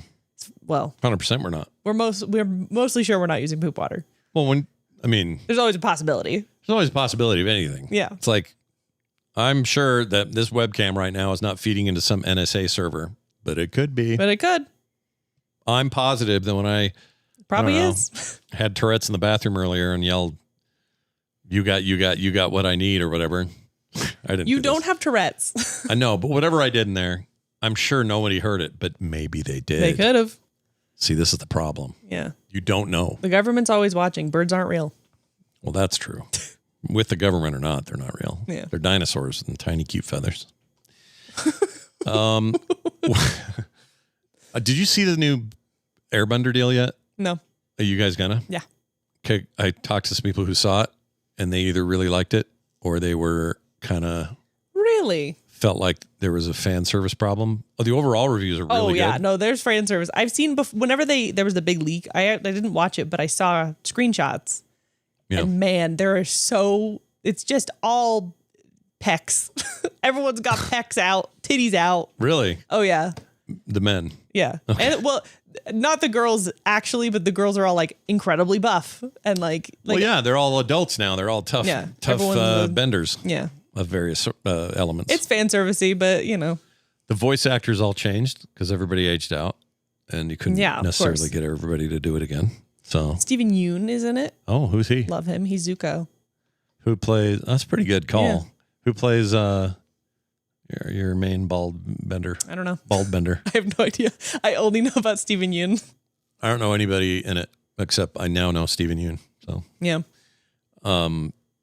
Okay, well, you'll have to review it when you watch it. Yeah. John said he came around to it. He says it started off a little rough for him, but he liked it in the end. And Taylor wouldn't stop Taylor talking. loves She raved it, about it, but she seems biased towards Taylor us. also likes like hardcore fan service. Yeah. Taylor's a bit of a simp. She. What does that mean? Simpleton? No. What does simp mean? Simping is like when you're like you worship a person in like a. I thought it was romantically attracted way. I thought it meant you are kind of simple. I wonder what it actually is like from simp. That's what I think the origin is. Meaning. Because if you're kind of simple, the idea is that you get suckered into being the fanboy of something. Someone who shows excessive attention, affection, or submission to another person. Where does it come from? Someone who exhibits excessive sympathy. That's where it comes from. That's where it came from. That's not how people mean it, though. They mean it the other way you said. Typically someone who does not reciprocate the same feelings. So sympathy and attention towards someone, usually for affection or sexual relationships. Sweet. The term originated to the shortening of simpleton. Oh, so I was right. It's like people popularity. Are like, I don't like the Odyssey. It got adopted by like the manosphere incel groups. And then it became in social media, it became kind of a slang term where it was like simping is like it's more like ironic and funny now. Okay. We've taken it back is what you're saying? Yeah. We took back simpleton. They took it and then we took it back. Yeah. Because they owned it for sure. It does seem super rude to call somebody a simp. It just seems rude. It's not rude anymore. It's just kind of funny. Kind of seems rude, doesn't it? No. Like I think part of the taking back. Red Hat mega guys are simps for the Cheeto Man. Right? Yes. Yeah. That would be a correct usage of it. Mainly though, the whole like incel thing would be like, if they would use it as an insult, like, oh man, you're simping after this girl or whatever. When what they're saying is you are giving this person attention and love and things that they don't want to give women because they hate women for some reason. And so like, I think that's why it got taken back because people started to go, oh, simping's not bad. Simping is me loving my wife. Does that make sense? Yeah, but it's all dumb. Oh, it's all stupid. Everything about it's dumb. I'm fascinated by how this stuff comes about. Well, I'm a simp for hot dogs. How about that? I like a hot dog.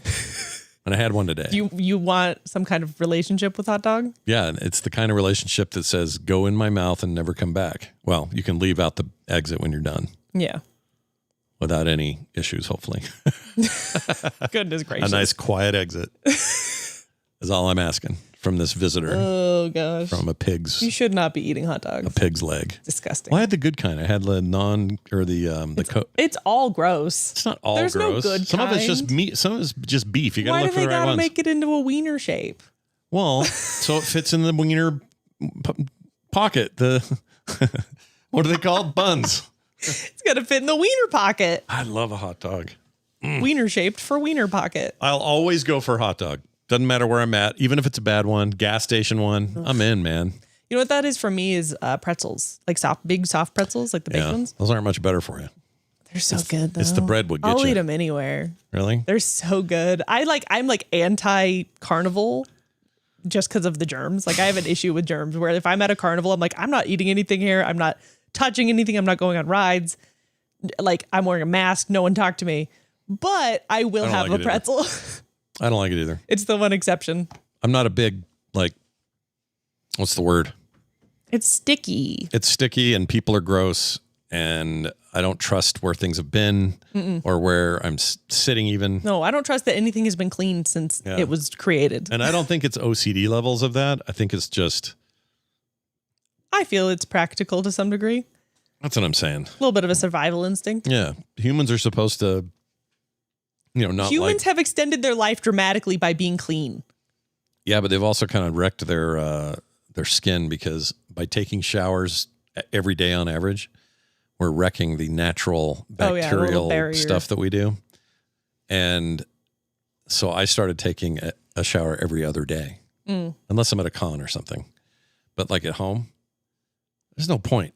Like shower. I love a good shower. Oh, I love a shower, but I'm saying one little extra day. It's in the summer. It's so sweaty. Well, maybe near times will vary. Like right now is probably not a great time because it's so hot. Take care of my skin. It's also. so freaking hot, you Both guys. can be true. Yeah, but it doesn't recreate that barrier. It just creates goo. No, but you can strengthen your skin barrier by using various things on your face. That sounds made up to me. That sounds like a thing that you made up. Just as made up as your bacteria on your skin barrier thing. No, that's real. There's science with that. I'm serious. Yeah, and there's no science saying any of the other stuff. Well, I don't know. It's like suddenly Korean. You got to admit. You just don't want to take care of your skin and shower less. No. You're saying. What I'm saying is there is a general sense, at least I get this vibe off of people, that there are people who think that Korean skincare products are miracle tubes of goo. No, they're not miracle tubes of goo. A lot of people think they are. They have stuff in them that is helpful to your skin. Like niacinamide and. The hell is that word? It's a chemical that is in face stuff. Niacinamide. But also, here's the thing. As much as you can go, it's not blah, blah, blah. I used to break out all the time. I was greasy. Form of vitamin dry. B. Sorry, go ahead. I was dry, greasy. My skin was terrible. Just all the time. Just really red and spotchy and all that stuff. Look at it now. Glowing. This is literally since I started Korean skincare routine stuff. And you can still eat circus peanuts. And I can still eat circus peanuts. I'm just saying, like, you love to call BS on anything that you don't want to like or believe in. No, I don't call BS on it. I call skepticism on it. Mm-hmm. Because when I hear somebody make a wild claim about something, I do it with your mom too. She'll go, well, these mushroom gummies are supposed to A, B, and C. Well, any wild claim, sure. But I'm saying I have evidence right here. Look at it. Look at my evidence. It's not that I don't believe you. I like to know the real. I'm a seeker of truth. And Carter. you refuse to take care of yourself or shower daily. That's not true at all. I usually do shower every day. Mm-hmm. But then been a couple of times lately where I'm like, I'm going to let it go a day. I don't need it. I didn't work out today or whatever. I'm going to let today slide. Nothing wrong with that. People used to take like weeks between bathings. Yeah. Back in the 1800s. Yeah, that's why we've extended our lives by being cleaner. That guy was 60. He was 60 years without a bath in India. Do you remember this? Do you know this story? No, I don't know about this. So this guy went, this is a true story. You can look it up. He went 60 years without a bath of any kind. And it was something caused when he was a kid, some loss in his life, a parent or something. And it was like a thing he locked in, so I'm never going to bathe again. Some kind of OCD or something. So 60 years later, people get real curious about him and they take him in for an exam, thinking they're going to find a bunch of issues, nascent stuff, things that have just been left too long, whatever. Yeah. Nothing. Is this a real story? Yeah. Real story. You can look him up. It's a real thing. He died 6 months after his last bath. Here's the thing. On total... No, I know. Human society, I realize I'm talking about an outlier. Become cleaner, has made our lives better and live longer and less children dying. I agree. 2 weeks without a bath is a bad idea. 2 days probably, or a day probably would be better for your skin. I'm just teasing you about the showering, not showering every day thing. Why? It's just funny. Why are you teasing How me? often do you wash your hair? Every time I shower. Oh. That's not true. If I'm showering every day, I do hair day skips between showers. In other words, if I shower on a Monday, I'll wash my hair. If I shower on a Tuesday, I'll just rinse it. Wednesday, wash it again. Yeah. If I wash it every day, it turns into straw. Same. Flammable straw. I cannot wash it every day. Yeah, it's awful. I wash it every like 4 days, depending on how greasy it gets. Mm-hmm. I never let it get greasy, but there's greasy and then there's greasy. Greasy. And greasy is real greasy. I can always tell when mine's getting greasy because I'll like pull it, because it's curly, I'll like pull it up and it will just like sit there for a second before falling down. You know what I mean? Like today was a wash day. Today I needed a washing. Did you have a shower today? Mm-hmm. I have not. I'll do one later. How about that? I do like, you know what I like? Here's something I'll admit. What? When I was younger, I could care less about this, but now. You mean couldn't care less? Couldn't care less. I love a shower before bed. Yeah. And if that happens to also be a night where you've got fresh sheets Yes. from the day. No.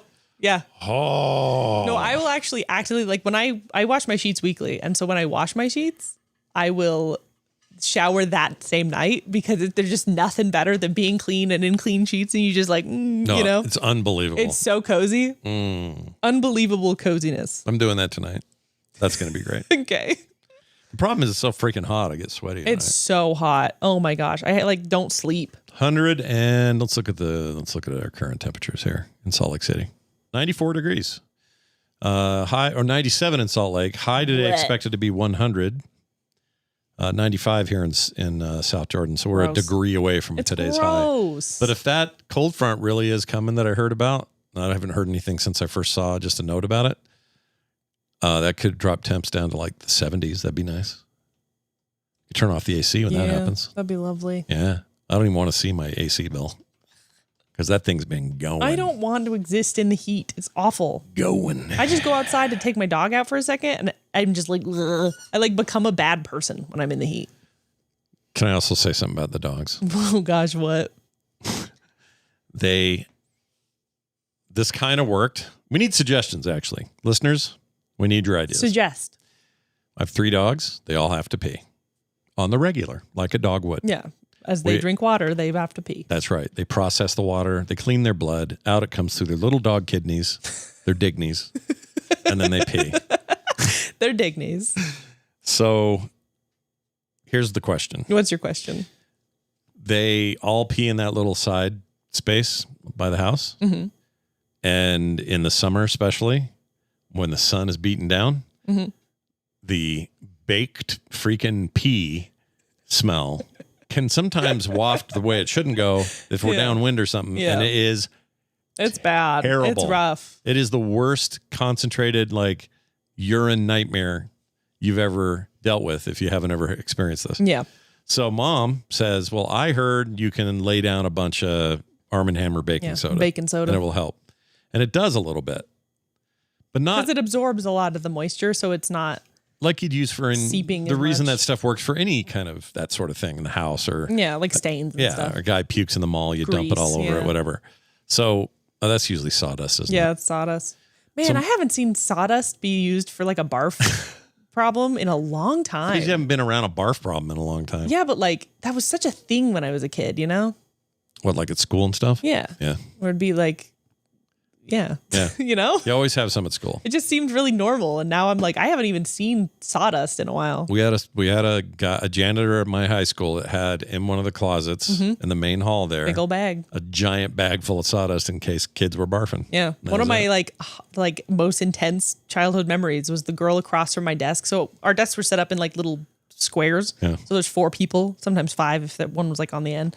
And the girl across from me hurled all over the little 4-desk arrangement. In class, in the middle of class, randomly. And it was one of the most scarring moments. But then I remember them bringing the sawdust and just putting it on the desk, which now that I think about it as an adult, I'm like, why would you not clean off the desks that have like a veneer on, they're not soaking up the vomit. Mm-mm. It's the carpet you have to worry about. Why would you put the sawdust on the Well, I know the desk? I know the answer to this. What? It's kind of gross, but the point of it is that it absorbs and creates a easier thing to then clean off. Oh, like because big it goo like ball. sucks it all in, and now it's like a Less liquidy. disgusting spongy. Ugh. But you can chunk it off, and you know what I mean. Sure. It's the wrong word to use. That's disgusting. Yeah, I don't look, man. I have That's it. I have- upsetting. I have entophobia or whatever it's called. Entophobia for a reason. I have some scarring moments Yeah, that same. dealt with people yakking. I remember every time someone has puked in front of me. I don't have a problem. You know what? Having kids fix that part. Yeah. Because you guys barfed all the time. Yeah, kids are barfy. Kids are pukey. You can't control it at all. Another reason I don't want to have kids necessarily. Like is- as an adult, you go, oh, okay, whew, okay, I ate too much. Yeah, and you walk on with go your to the life. bathroom or whatever. You just walk on. No, kids just the yak. kids go, I don't feel very bad. Projectile right in your lap. Yeah. But yeah. Anyway, Gross. it's good horrible. stuff. It's good stuff. Today, right after this show, Yeah. me and Carter are going to stream a watch along of the newest season of King of the Hill that just landed. Patrons only. Patrons only. We're going to do it at patreon.com/The Monday Show. And it will be live there and then archived there. We're not doing the entire series. Just the first episode. Just the first and the last. Yeah. We're not watching the last today. No. We're watching the first. We got to watch it, and then we got to watch. Yeah. And We're then watching the first with y'all, then we'll watch the rest of the season on our own, and then we'll come back and watch the last together. I'm very excited about this because I love that show, and I feel like, we've been waiting to do this for the show, and it's kind of hard, actually. Yeah. Like I would have liked to have I want binged to it. watch it right now. Yeah. And I'm hearing such good things about the season. Like So even better than last excited. season. Like you can't watch it without me though. I won't. Last time we sat on the couch and watched We'll watch the whole except thing. for the last episode, the whole thing. Why didn't we do the last episode? Because there? we watched it. Oh, we did it here. Here. Yeah. Like we're talking The about thing now. that we just said. Yeah, so we're going to do that today. Stick around at the end of the show. It's going to be Yeah. fun. Super fun. Spider-Man week is upon us. Carter is What was going. that? You're going. I am going. It's like a motorcycle. You were supposed to watch it all first, though. You're not going We to make will. it, are you? We shall. How? Me and Nick are doing it this How? week. You and your brother are somehow going to get this We're done. going to do it. Okay. I know where my... Maybe tonight. Can I bet on this on Kalshi or freaking... what's the other one? Isn't that illegal here? No, that's the whole point is they scooched through some loopholes and it's legal everywhere. No, it feels illegal. It shouldn't still. be. It shouldn't be legal anywhere. Like if gambling's illegal somewhere, Kalshi and the other one. What's the other one?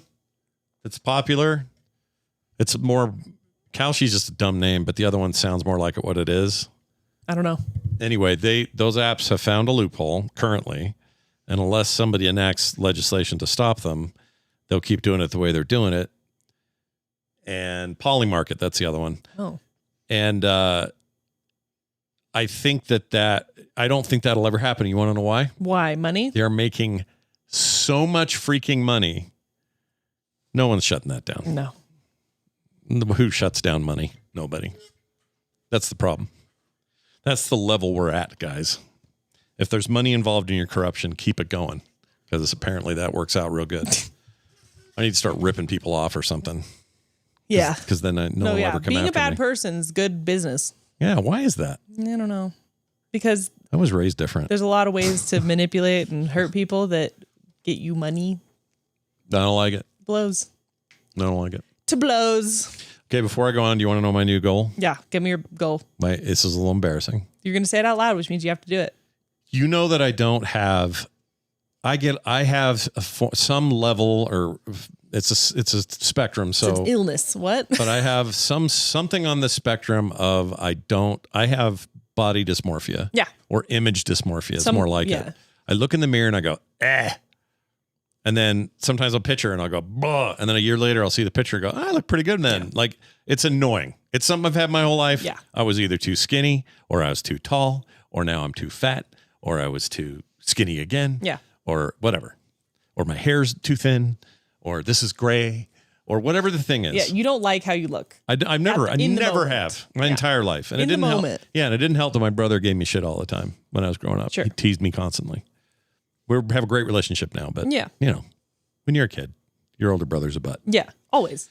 So Except in your case, your older sister was a butt. Yeah. She wasn't that much of a butt. She was so mean to me. You guys don't even know how. You have no idea. I have all the ideas. No, you don't. I witnessed it. I saw it. Girls are so much meaner than boys. Tell me something I wouldn't know about. Something Tay was mean about.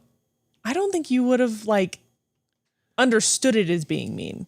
Does that make sense? That's possible, I guess. But what? Give me an example. Like, it doesn't have to be anything uber personal or whatever. I don't know. I can't think of a good example right now. We were mean to each other. I know.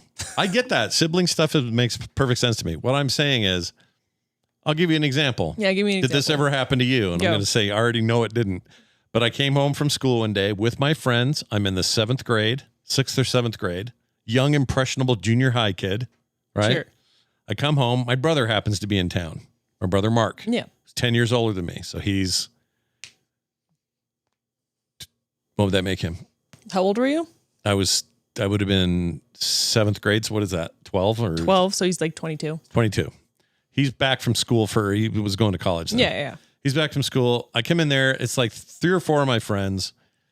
I'm wearing these jean shorts that I used to be obsessed with when I was a kid. And they were getting pretty ratty, falling apart. Sure. And there was a hole on one side of them. And my brother decides it'd be funny if he just grabs that hole and then just pulls as hard as he could to shred it. Yeah. And before I know it, I'm basically no pants on the floor. Yeah. Just laying there all right, that's fair. That's mean. The big difference is that he was that much older than you. That's much meaner. Yeah. Because when you're both little, the age gap makes a difference. Yeah. Tay's only 3 years older than me. So when we're, you can only do so much to each other. Yeah. Physically. You can bite and pull and scratch and stuff, but you don't he had a very high physical advantage over you. Yeah. That's pretty mean. And it was he just and then left. And I'm just there with my friends, humiliated beyond belief. That's an asshole move. It's horrible. That's not just sibling. That's harassment of a child. So he's a grown ass man. Some of that stuff. Well, I think 22-year-olds are so immature now. Yeah, but compared to a 12-year-old. Well, yeah, that's true. He was wrong to do it. He knows that. Yeah, that's I know awful. That. I mean, me chasing Wendy around with a cold soldering iron that she thought was hot, and then pinning her down and touching her forehead with it, and it was cool, but it felt like maybe heat. It could be cool. It could be heat. She didn't know. Yeah, she thought I was burning her forehead. Siblings are mean to each other. The point is, the kind of meanness I received, I think, contributed to this. Yeah, okay. He called me noodle, which meant I was all skinny and I was the only one anyone would call that. It was this thing. I have a got in my theory head about this. Okay, well, hold on. Okay. I want to hear that. Yeah. But let me finish this thought. So here's my new thing I'm doing. Yeah. Because I still see myself and go, whenever I see it. I'm a perfectly functional person around this. I just don't like it. I just who's that? I don't like it. Yeah. And Mom hates it because she's like, I wouldn't have married you if I thought you were disgusting. Yeah. I'm like, well, that's an extreme word to use. Anyway, and then I double think that and everything else. Yeah. So you have anxiety as well on top of everything. So here's what I do now. Yeah. Right now, we're recording video. As you can see, here's both of us, right? Yeah. Here's me by myself. Here's Carter by herself. Yeah. When I'm on now, either being switched to or in a combination thereof, I no longer, for about a week now, I've been doing this. I don't look at it at all. Okay. I could have a big boog hanging and I'm not. You'd never know. And I wouldn't know because I don't care. Yeah. I don't want to see myself anymore. That's not exactly positive. It's kind of negative, but it's just a coping mechanism. Yeah. So that I'm not annoyed I'm trying to make content and make stuff and have conversations, interview people and be thoughtful about the subject at hand and all this stuff. And if out of the corner of my eye, I'm thinking, you ugly, what that for, boy? What's that face? It's better than doing that. But then also you have to work towards the more positive and not feeling that way about yourself. Well, that's why I'm saying out of sight, out of mind. I don't have to think about it. I'm just not going to, I've got to look in the mirror occasionally. Sure. That's about all I have to do. Do you want to know my theory about body dysmorphia? Do it. Especially in men, is that women, everyone has it to some degree because the version of yourself in your brain, it's always going to be different than the version of yourself that's actually physically in the world. Which is often different than what people perceive you. Yes. Compared to how you perceive it. There's many different ways of perceiving everything. Which is why I think it's easier to look at a picture from a year ago and go, oh, because you're not in the middle of it. And so you can see it more objectively. If that makes sense. Yeah. People come up to me at Nerdtacular and said, said to Kim, I didn't expect him to be such a tall, handsome guy. And I'm like, who are you talking about? That's the thing. But here's my thing about it. It's not me. I think that people who grew up being perceived as women, tended to be given a lot more support. There's still a lot of bullying. There's still a lot of problems. I'm not saying that there's not that, but in terms of body positivity, there's a lot more support towards women. Women get a lot more, you're beautiful however you are. Stretch marks are cute. But also lots of higher expectations, though, right? Higher expectations, doesn't but that just it's make the it counter. harder? I think it's the counter culture of it. Okay. Because there's high expectations, the counter of it is people going, F that, I'm beautiful the way I am. And there's a lot more of that for girls. Who reinforce each other. Yeah. And I think there's a lot more of that when men tended to grow up and it was just like, you don't get to even have a beauty standard for a long time. No. So you're just kind of treated like you're ugly no matter what. And then now there's not a lot of body positivity for guys. Wow. Like no one's out there going, you're beautiful even though you have a muffin top. That's okay. Like, do you think this it's is a lot of like, go to the gym, bro. Like it's a lot of that. Do you think this is what started that whole like gym bro, like, Andrew Tate crap? Like just the need for validation. Yeah. Do you think that's where it's rooted? I think there's some of that for sure. Yeah. There's the Sorry, I mentioned the Tate brothers. I didn't mean to. Obviously, there's a lot going on, but there's definitely Is it bad to say I hope they go to jail for a really long time? Is that bad? No. I hope they go to jail for abusing women and girls. Yeah, I think that's a perfectly fair thing to say. Yeah. But good luck to I them. do think there is some degree of more mainstream backing for women in terms of like, you're beautiful however you are. I think there's less of that for dudes. Okay. Probably. Obviously, there's this extremes on both ends, and there's all the stuff in between. But this looks maxing stuff. Oh, it's so stupid. They break their jaws it's kind of microdose. I don't use this word lightly. It's kind of cringe. Oh, I find it extremely cringy. Like it's just kind of like, oh, it's weird. Ugh. It's just weird in every way to me. And I think if someone truly wants to look a certain way, any kind of like surgery or whatever, it's fine. It's not a big deal. I feel the same way about like women who get plastic surgery. My problem is whenever you feel like you have to get it because of some dumb standard that someone made up, 100 years ago. Do it on your own standards. Yeah. Do whatever you want. I like people who get body mods that are like insane and are not like what most people would consider like attractive. I was watching I follow a YouTuber who's a tattoo artist, extremely talented tattoo artist, does amazing work. Yeah. And he's super low key and chill.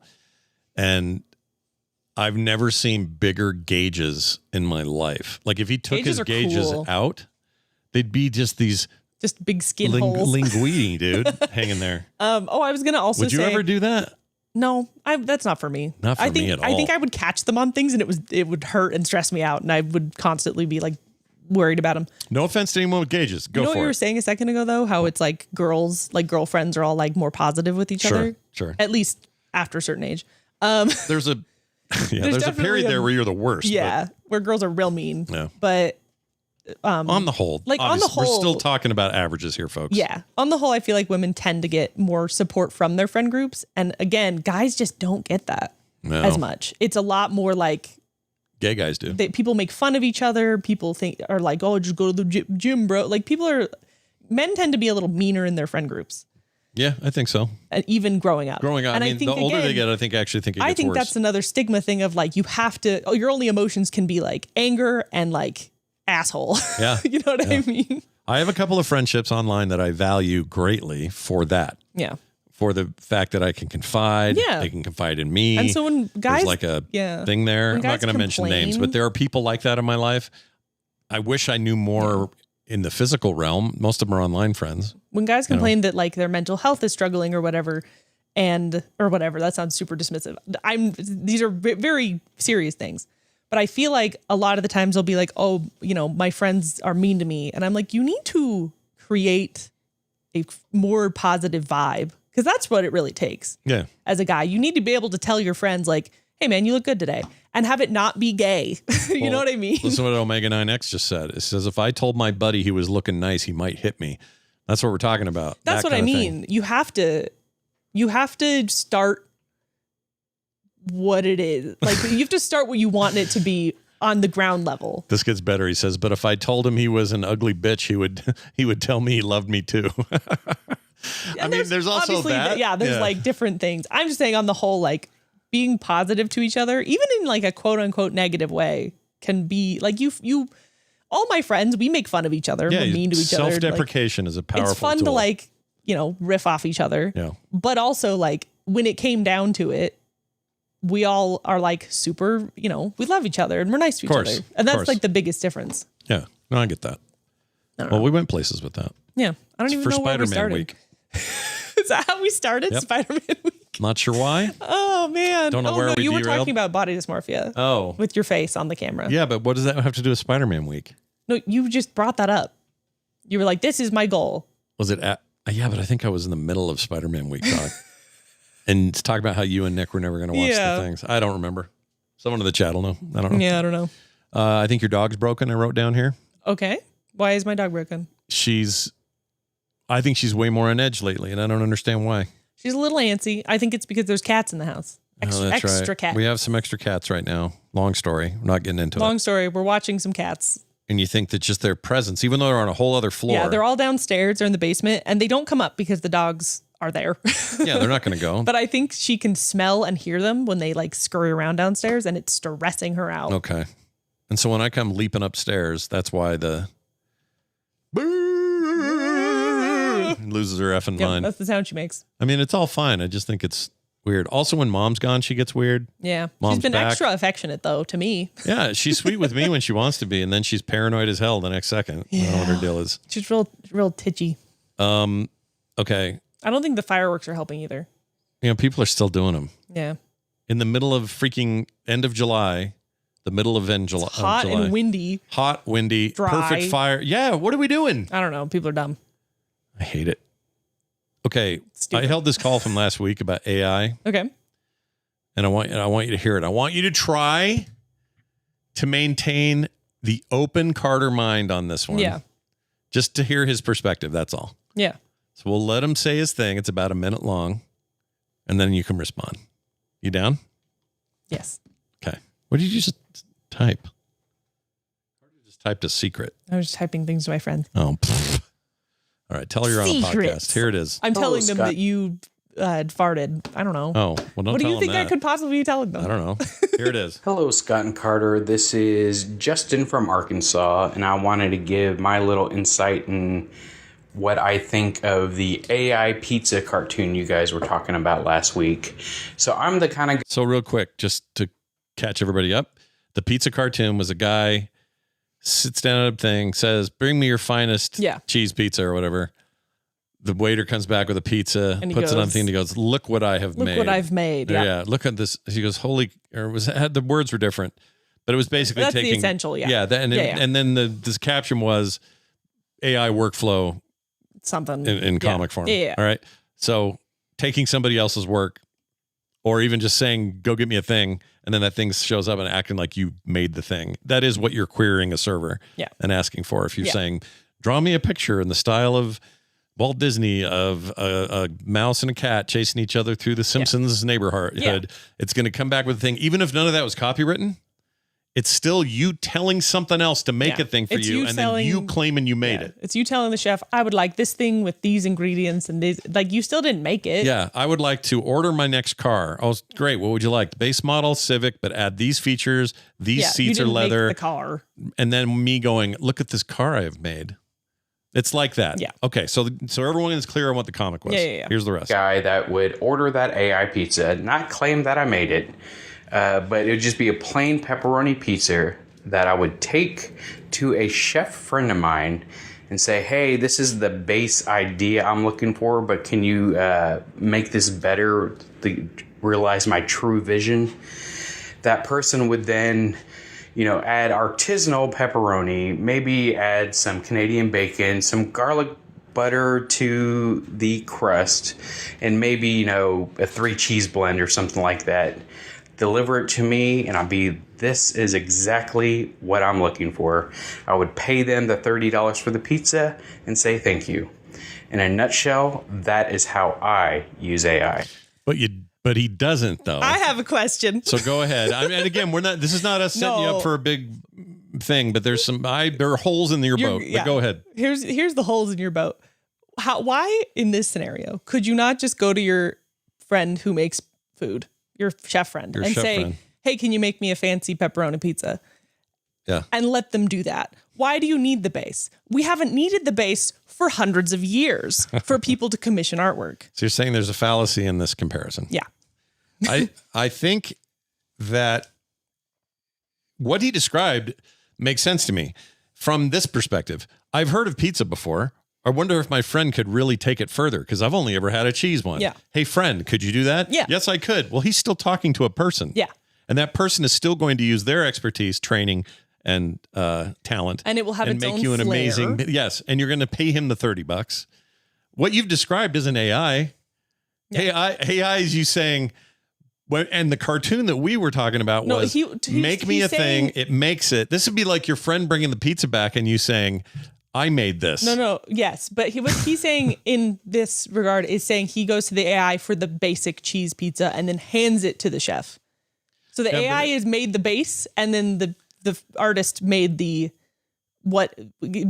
the base as to make whatever. Okay. I would personally rather, and this is again a personal preference, but most artists probably feel somewhat like this. I would rather you draw on a piece of paper some real bad sketches and say, hey, make sense of this and let's talk about it and let's work through it. Not I would too. Make this for me, but in your style. Like that's just, I don't know. Yeah. No, I agree with you. I don't even like it when somebody takes somebody else's art and said, now make me this, but in your style. I would, even with take AI out of the question, I don't like that part of that transaction is just make this like you would. I don't like that. I'd rather start raw, like you said, with sketches they've done.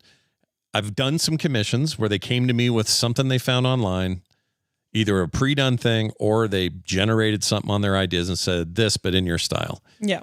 I'll make that work because at least they're coming to somebody and saying, I want what you do, not like what not the computer the worst version. No, like 9 of 12 just asked if she was out of line sending a picture of a cookbook she likes for the layout of a thing we're working on for a project. The thing is about it is I've been sent AI work as like, here's what that my character should look like or whatever. Yeah. It just it gives me like, why are we doing this?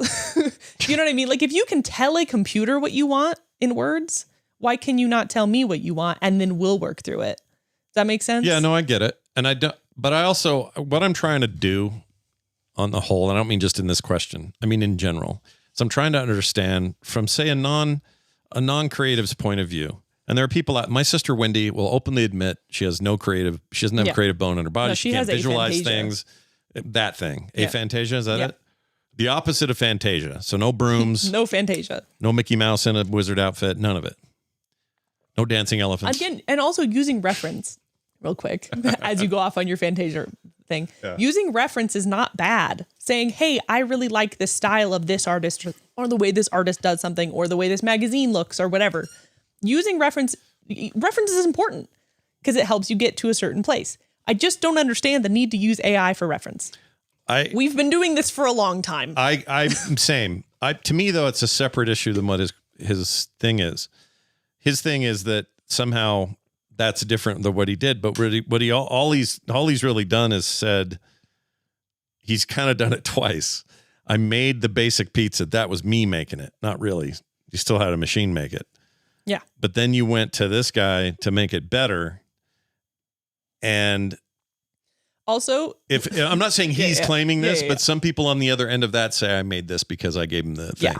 And that's where I have the problem. Here's my other people taking ownership of stuff they just don't freaking own, including the infrastructure. If I have a piece of paper and a pen and I'm drawing on it, I bought that paper and I bought that pen and the output will be mine. Now, that goes all the way back to cave paintings. But also even to a degree. Whose cave is this? You can even say like, a lot of artists will be like, this is the pen I use. It's, the tool, the whatever. Like, yes, there's some degree that pen is responsible. That tool is responsible, right? Yeah. So even if you made this thing entirely by yourself, unless you're using your blood and skin, this, it is owed to other parts. 100%. And those are also iterative parts, parts that have taken time over time to like develop and become something. Part of my work is yours because you taught me so much of what I do. Right. Does that make sense? My only beef is, honestly, my beef is less with Gen AI as a technology and more with people who go, I made this. That's my beef. See, my beef with it. You want to know my beef? Because everyone goes, oh, well, it's faster, it's easier, whatever. It's still stealing from artists. Well, okay. We're still at that point. That's true. We're still not to the point where it's making things that are not actively theft from people who use this as a... It's because it can't currently. Yeah, exactly. Part of the problem is it can't. It can only work off what it's being fed. Yeah. So as much as people go, well, I only used it for reference, it's still stealing. Yeah. It's still hurting artists. Yeah, but you could also say, I'm trying to look at this from all sides, because there are some nuanced takes on this stuff. I would settle at the very least, at the tip of the spear here for people to not, and I'm not saying this listener's doing this. No. But I'm saying we're not mad at you. No, not at all. We're telling you how we feel about this. There are a lot of people who use Gen I and then act like they're making something really amazing. Yeah. And that bothers me because without the vast infrastructure of the internet itself, data centers to run this stuff, a very expensive hardware on the other side, all of the technologies in between, your internet access, electricity itself. Without all of that, you made nothing. Mm-hmm. You made nothing. Yeah. You made words in your brain. Right. Now, you may say, well, what's the difference between that and using a tablet and a digital pen and whatever? You're using tools more than your... No. Those skills are still built. The skills are still in there. Yeah. You can do those with or without all that. The power could go out. We could be in a total apocalypse, and I will still find a piece of chalk and a hard surface. I think generative AI is for people who are ideas guys who don't want to learn the task themselves. But the problem with it is those people aren't bad. Like you don't have to learn every task that you want some output from, right? However, using a robot that steals things from other people and is actively harming the environment and is causing all kinds of problems ethically seems like not the best tool to be using. I agree. But like I said, I would settle for being honest about what this stuff is. Oh, yeah. Like I'll even... Like I got in a kind of an argument with a semi-older friend who I thought, I don't know why they couldn't understand where I was coming from. But basically, there's a lot of snake oil in what they sell you. Like LLMs in particular. We'll take it out of Gen AI for a second. And we're just talking about, the stuff that's good at doing math or, they're basically glorified calculators that can, have a conversation with you. That stuff is impressive, what it can do, how it can compile numbers, do it quicker than humans can do it, all those things. In the same way that computers have always outdone us in that regard. Yeah. It's not to say that there aren't use cases for that. What I usually get at with people is you think you're talking to something that understands, gets you, wants to come back to you with some intelligent answers. Yeah. What you want is a real person. Yeah. And it's not as good as you have been led to believe it is. What I mean by that is you can tell me about how good Claude Code is now and how the newer models are blowing people's mind. I'm not talking about that. I'm talking about this notion that it's really doing anything other taking data it has been trained on and then pooping out, assembling what you want based on what it believes you're asking. It's not actually smart. Yeah. No, there's not. The results are smart. They can can be smart. And as someone who uses these tools for certain things, you can do things that would take a lot longer to do by yourself when it comes to math or code or whatever. That's all true. It's just to pretend. Like I've had conversations with the thing before. Yeah. Like Gemini's desktop app. I've said to it, how come you got rid of all the markup language when you would show code? What happened there? Well, what browser are you using? I said, I'm using the native Mac app. I said, oh, well, if the browser isn't this version, then it's going to this. I'm like, no. Yeah. I said, I'm using the native app you guys made. Yeah. So it's jank. Help me with that. And then it would give me these weird backwards answers. Janky. What I'm saying is the chatbot level of this. Don't forget it for a minute about deep engineering and all the other stuff. I know those things are happening. Yeah. What I mean is like, hey, guy at home, pay me $20 a month to talk to me all the time and get real answers for things. if you do that enough, you see the seams and you go, wait a minute, there's some parlor trick shit in this. It really is. It is. And if you're honest with yourself, you'll just see it. No, it's yeah. I think there's, I don't know, maybe this is an idealistic view of mine, but generative AI is very individualistic in terms of it's people who do not want to pay or work with others to get a product. They want to do everything by themselves on the cheap. They can just do it, right? Mm-hmm. I think, and that drives, capitalism. That's the whole thing, is like you want to make this thing so you can make as much money as possible and pay the least amount of people possible, right? Mm-hmm. I think ideally, right now, as we've seen the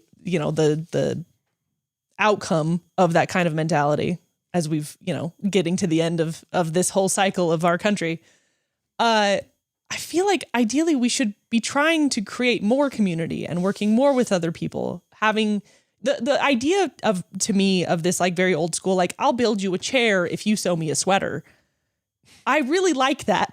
Does that make sense? That's a very simplified version. Sure. But I feel like the constant, well, if I can just do it myself and not have to worry about anyone else, that's better.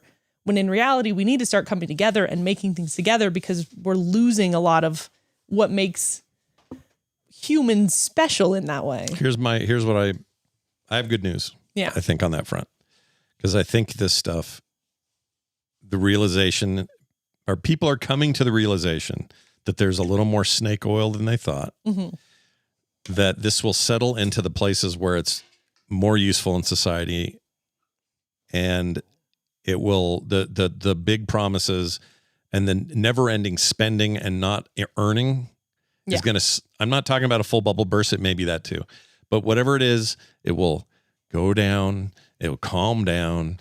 People will find it where it makes sense and actually helps people. And then you're going to find most people are like, well, that was stupid. I think I'm going to call an artist. Yeah. I think the constant pushing for data centers to be built really quickly and as fast as humanly possible to make as much money as possible should be a sign for people to go, oh, this is feeling a little scammy. This is feeling a little like a couple people are getting as much money as they can before pulling out, and it all falls apart, and everyone who invested in it and every company who invested in it is going to crash. It's just so disruptive. Some companies fired their entire programming staff and then found that they were spending more money on tokens. The speed at which it's happening makes me suspicious. Yeah. Like anything that happens, it was like NFTs. When NFTs were happening, everyone went, NFTs, and everyone was pushing it and going, go get them right now. I was that very feels skeptical. Scammy because it's like they're trying to get as much as possible, as quickly as possible. Most reputable things take a while. Which is ironic because the core technology behind NFTs is one of the most useful ideas in the history of technology and will subsist when it comes to banking, record keeping, it's digital ownership. But it is no longer something about Bored Apes. Have you seen Ed, Edd n Eddy? I love Ed. Yeah. You know how Ed is like a total shyster who's just constantly trying to make a quick buck? Always got a scheme. If any of these things that come up and happen and are big, if anything could reasonably be conceived by Ed, or Eddie rather, from Ed, Edd n Eddy, it's probably a bit of a scam. That's a great way to look at it. A little bit of a scam. Every time you're presented with something, if somebody says, hey, I've got this hot new thing, just go, what would Ed do? What would Eddie do? Would Eddie be a part of this? Is Eddie the dumb one? No, Eddie's he's the shyster. Who's the double D one? Double D is the smart one. He's Ed. He's also Ed, but with 2 Ds. And then Ed with 1 D is the dumb one. Is the dumb one. And then Eddie is the smart one. Yeah, Eddie's he's got a plan. He's the schemer. Yeah. He is a schemer, dude. But yeah, no, I do not trust anything that's being pushed that hard, that quickly by certain powers. Yes, how fast something is happening should be there are warning. That's a red flag. Because I do think that eventually certain technologies become good tools. But whenever that tool is being pushed so hard right away, as soon as it gets released and it's still kind of crap, that's usually a bad sign. Yeah. Yeah. September just said last time I went to a bookstore, I was appalled by almost all the covers being AI these days. It's so depressing. It's really bad. The other one is music album covers from even bands that aren't doing AI assisted music. If you know what the big one is for me is flyers, like flyers, event flyers. Yeah. event flyers, if you are like, here's my band event, like this concert, and it's AI, I'm like, I am not interested in something that you didn't care enough to hire someone to make. Well, that's why I think that this is short-lived, because that feeling is pretty unanimous, even from people who are pretty moderately for AI and Gen AI. Yeah, it's just starting to get real gross see stuff so and they're fast. just like, I don't want to. That looks like crap, or that looks like print shop from the 90s. Even not that it's like, it's a different kind of bad. Yeah, because in theory, it's trained on things that were good, but the fact that we can see immediately that flyer for that band is some AI slopperino. Yeah, it's like so fast. It's so gross. But also, man. like, I love like certain areas, like things like band posters, right? Or even album covers. They have always meant to, or they culturally have been weird, right? There have been different genres, have different styling and stuff. But overall, you can have an interesting band poster be your friend scribbled on a piece of paper. You know what I mean? Mm-hmm. And that's cool and fun. Yeah. I like it raw. Yeah. I want some zine covers. Exactly. Like imagine if someone was handing out zines and they were AI generated. Do you understand that completely defeats the purpose? That's why I want to make a zine. It's so much work. I love zines. It's so much work. Dude, what you got to do is just do a zine that's an actual zine where you just make like 5 and just hand them to people on the street. Yeah, but the problem is I don't even mind making one that people can just like grab the PDF or whatever. I want to be able to have people contribute to it and not, I want them to get money for it. No, so I like understand. If John Jagger writes an article about why Chrono Trigger is the greatest game ever and affected culture, for the rest of time or whatever thing it is. I'd like to be able to say, hey, we sold 300 of these zines and that means you're going to get this or whatever. Yeah. I would like to do that. Yeah. I don't know. I've been wanting to do a Frogpants zine for ages. I think a zine would be so much fun. I even gave you all the zine stuff, but I never heard anything back from you. Remember that? All my zine templates? Well, yeah, because you didn't give me anything. I did. It's up in your folder. You gave me the templates. Well, yeah, because that's all you asked for. No. You said, give me all those templates. Yeah, because we were going to have a meeting about it and talk about what we wanted. We should probably do that. But yeah, no, zines. The thing about zines too is like zines used to be very like literally small community. Like you're living in New York and they're free at some venue and all the punk kids are all doing, you know what I mean? Like it used to be very physical and very like piece of paper and you just handed them to people. Now it's like, if you want to give someone a physical zine, you got to send it. Yeah. At least in your community. Yeah. Although, if they want a physical one, all of this I'd have to figure out. But like Travis is right. Not long ago, I was like pinging people in the community who I thought would be good for this and said like, hey, Travis, do you want to do like movie reviews? Yeah. Because he's so into film and stuff. And then somebody else like, I don't know, Ibit could do a album review for the new Fish album or whatever. Yeah. Not that he likes fish. But you know what I mean? Like whatever it was, and like tap into the people I already work with. Yeah. Some new people aside from that. And then just. You know where zines live right now? At the, in my memory. At conventions, like Artist Alley. That's true. Zines are big in Artist Alleys. Yeah, it makes sense. People will just make little art zines that are like them and like their friends made it all about this one character or whatever. It makes me want to do it though so bad. It's really fun. You know what else makes me want to do it? Do you know the website Screen Rant at all? You've probably seen them around. I know of them. So for a while there, they were like, man, this fastest growing film info website, blog, interviews, reviews. It was awesome. Yeah. And then like most of these sites, these kind of middle tier sites that aren't Google or whatever, the stuff in the middle, they all went even before the AI stuff, they just kind of went to garbage. And so now every headline is, you won't believe what Brad Pitt had to say about this 1995 movie. It's like, I don't want to click through. I don't want to look at this. It's the BuzzFeedification of the internet. Yeah. Where everything's about clickbait because the more clicks you get, the more money you get. And then I hate it. I absolutely hate it. So no, it's made me want to do one of those too. Yeah. I'm like, what happened to the good old fashioned websites I went to that were actually informative and interesting and personal and real people writing articles and not just baiting everybody all day. It's funny how the more corporate the internet has become and more like everyone's in for the money, the more I want to do physical cool things with people. Where I'm like, I want to, like, the internet's great because you got lots of people, but I want to make a zine and just like literally hand it to people on the street. You know what I mean? I want to take the internet back is what I want to do. I want it to go back to the way it was. I don't think that's happening anytime soon. I know, but that's the beauty is that we can it was a Wild West for a while. But we can make a corner of it where it's still true. Which is already true. Yeah, but I want to do more. Do more. And I have no time. You do not have any time. I have no time. Yeah. All right. We'll think about it. Okay, we got a Cheese Biscuit message. This is from Cheese Biscuit. Weird child names. Remember we talked about that? Oh, yeah. A few weeks ago, you were talking about how parents name their child after Pokemon characters. A friend who worked in pediatrics at the time was handed the usual forms from a parent with a child's name on it as La-A. So L-A-A. La-A. My friend responded as you likely pronounced it, La-A, which is what I just did. Yeah.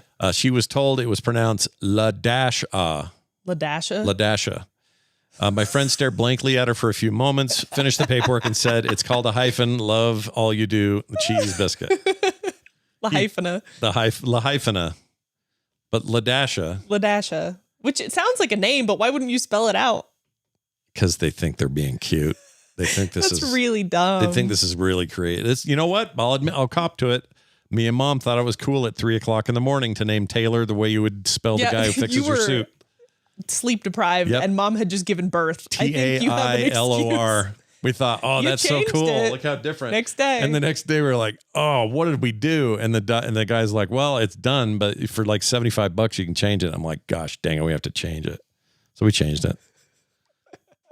How stupid is that? So funny. Well, you have a good excuse. That's true. 3 a.m. is not a good time to be naming your child. Yeah, it's 3 a.m. I might be lonely. I don't understand the process of naming a kid. It's not the right song. Sorry. Go ahead. In my brain, naming a kid sounds really hard because I'm like, it's permanent. That's their name, at least until they're like 18 and want to change it or whatever. No. But like, I have a hard time naming like my pets. Like my cat took forever to name. You know what I mean? You changed your name for a day when you were a kid because you weren't sure you liked it. Names are hard. Yeah. It's so much pressure to like have a human being and be like, this is your moniker. Your name for henceforth and forever will be David. Why David? I don't know. It's just a very normal name. I was going to say like Reginald or something, but David I like. I just like the idea of being like very like, oh, we have to name our kid something really, this kid's going to be, his whole life he's going to be called this. It has to be a really good name. How about Dave? Yeah, let's go with Dave. Dave. I like it. Hey, Dave. Oh, it's so funny. Dave's not here, man. Dave's not here, man. I think that'll do it for this week. Yeah, I got a couple more. We'll save them. Okay. Okay. Thank you all for listening and hanging out with us. I'd like to thank a brand new patron named Connie T. That's my aunt's name, not the T part, but Connie. Aunt Connie. Yeah. Connie's my nice. mom's sister's name. Connie.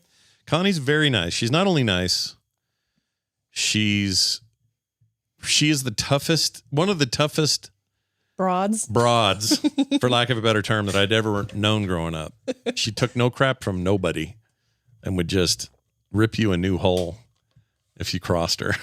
But if you didn't, she was so nice. It's really hard to explain. Yeah. She still lives. She's still out there in Colorado. And yeah.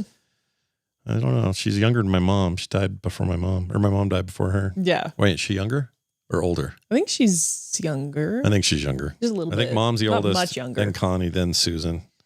And that was it. 3 sisters, no brothers.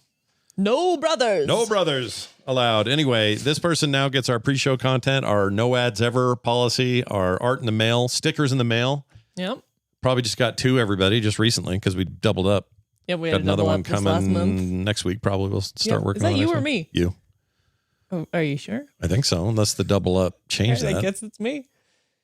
Who did the last one? I don't know. We both did one this last time. Yeah, but what was the one before?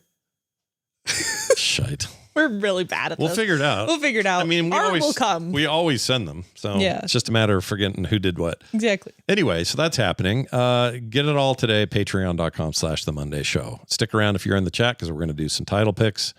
And if you're looking for the website, frogpants.com/Monday. You can also send us all your messages there, right there in the form. They can either come as voicemails, texts, or otherwise. There's an email there as well. That'll do it for us. Carter, any final words? Nothing at all. Bye then.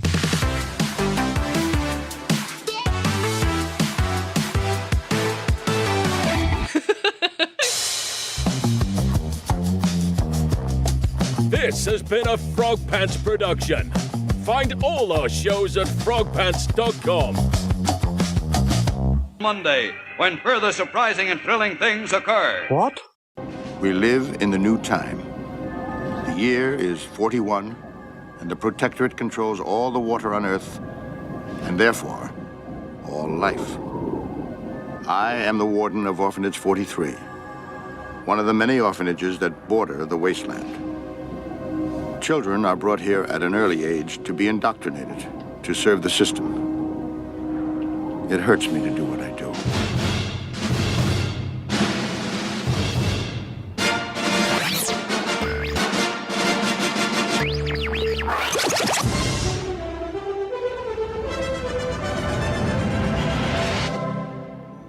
I believe this man has soiled himself. Wash him.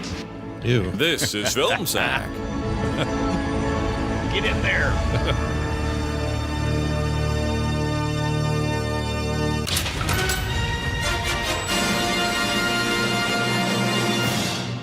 Oh, sure.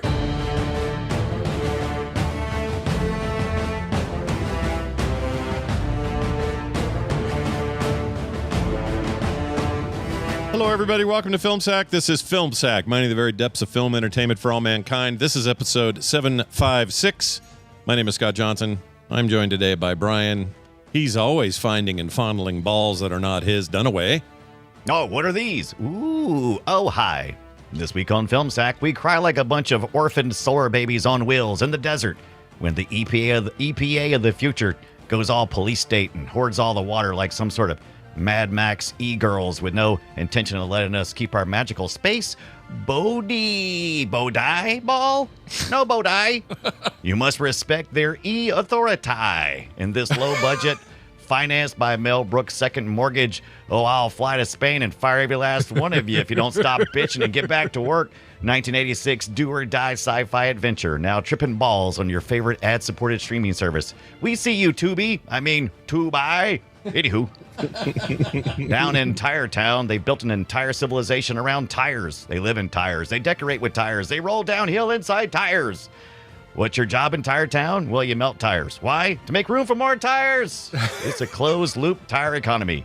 Randy, get out, you creature of filth.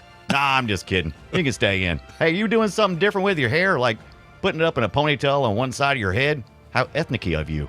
Ethnic-y. How very ethnic-y of you. I recognize that you are from a tribe with your hair on the one side. Uh-huh. Mm-hmm. Yeah. That's it. That's good. Thanks, Randy. Yeah, that's good.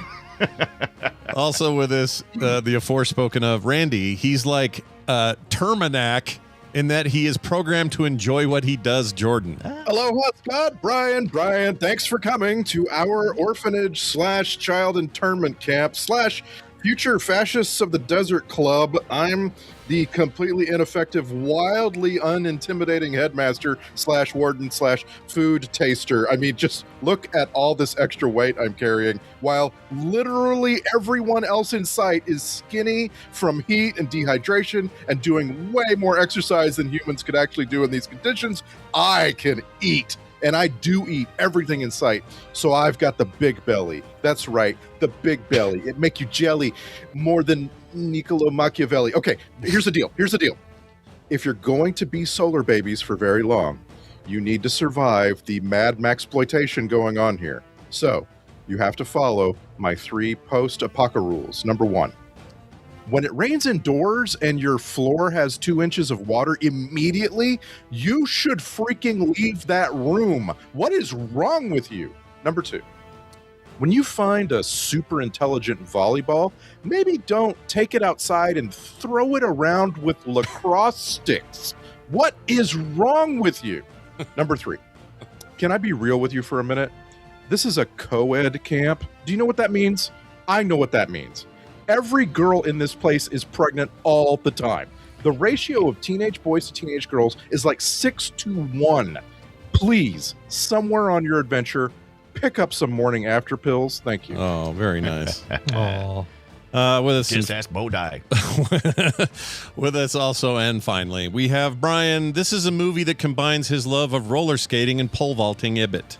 It does, and my skates magically disappear whenever I pole vault. It's amazing how weird, crazy. Heelys.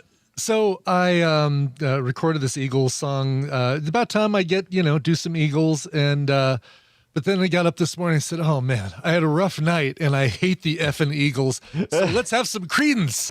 That's a dead on, what's his name? The singer? John Fogerty. John Fogerty. Oh my gosh. Especially that high, like you do kind of the high pitch vibrato. That's crazy. Yes, he does the high pitch vibrato all the time. Yeah. If there's 12 people who know the song Lodi by by Creedence Clearwater Revival. It's on every Creedence greatest hits album. So it's a great song. Yeah. It is a great song. Yeah. I just think there's some kids out there like, who's that? Creedence who? Yeah. Clearwater what? Exactly. Oh, you mean that thing they talked about in the Big Lebowski is a real band? You mean the thing I hear anytime someone brings up the war in Vietnam? Is that what this is? Right. That's amazing. Well done. I appreciate that you quoted the dude before singing the song. Yeah. And it just reminded me of an interview that I saw with him around 10 years ago. So like way after the Big Lebowski. And he was talking about a completely different movie, right? And the interviewer is like, so does this character that you play in Hell or High Water like the Eagles? And he's just like, what?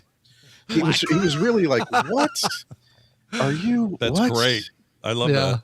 And like Jeff Bridges is such a cool guy. And he's like, it was a character. Exactly. I like everything. No, it wasn't. It was. I would have loved if he would have gone full Shatner. It was a role. It wasn't real. Yeah, it wasn't real, you guys.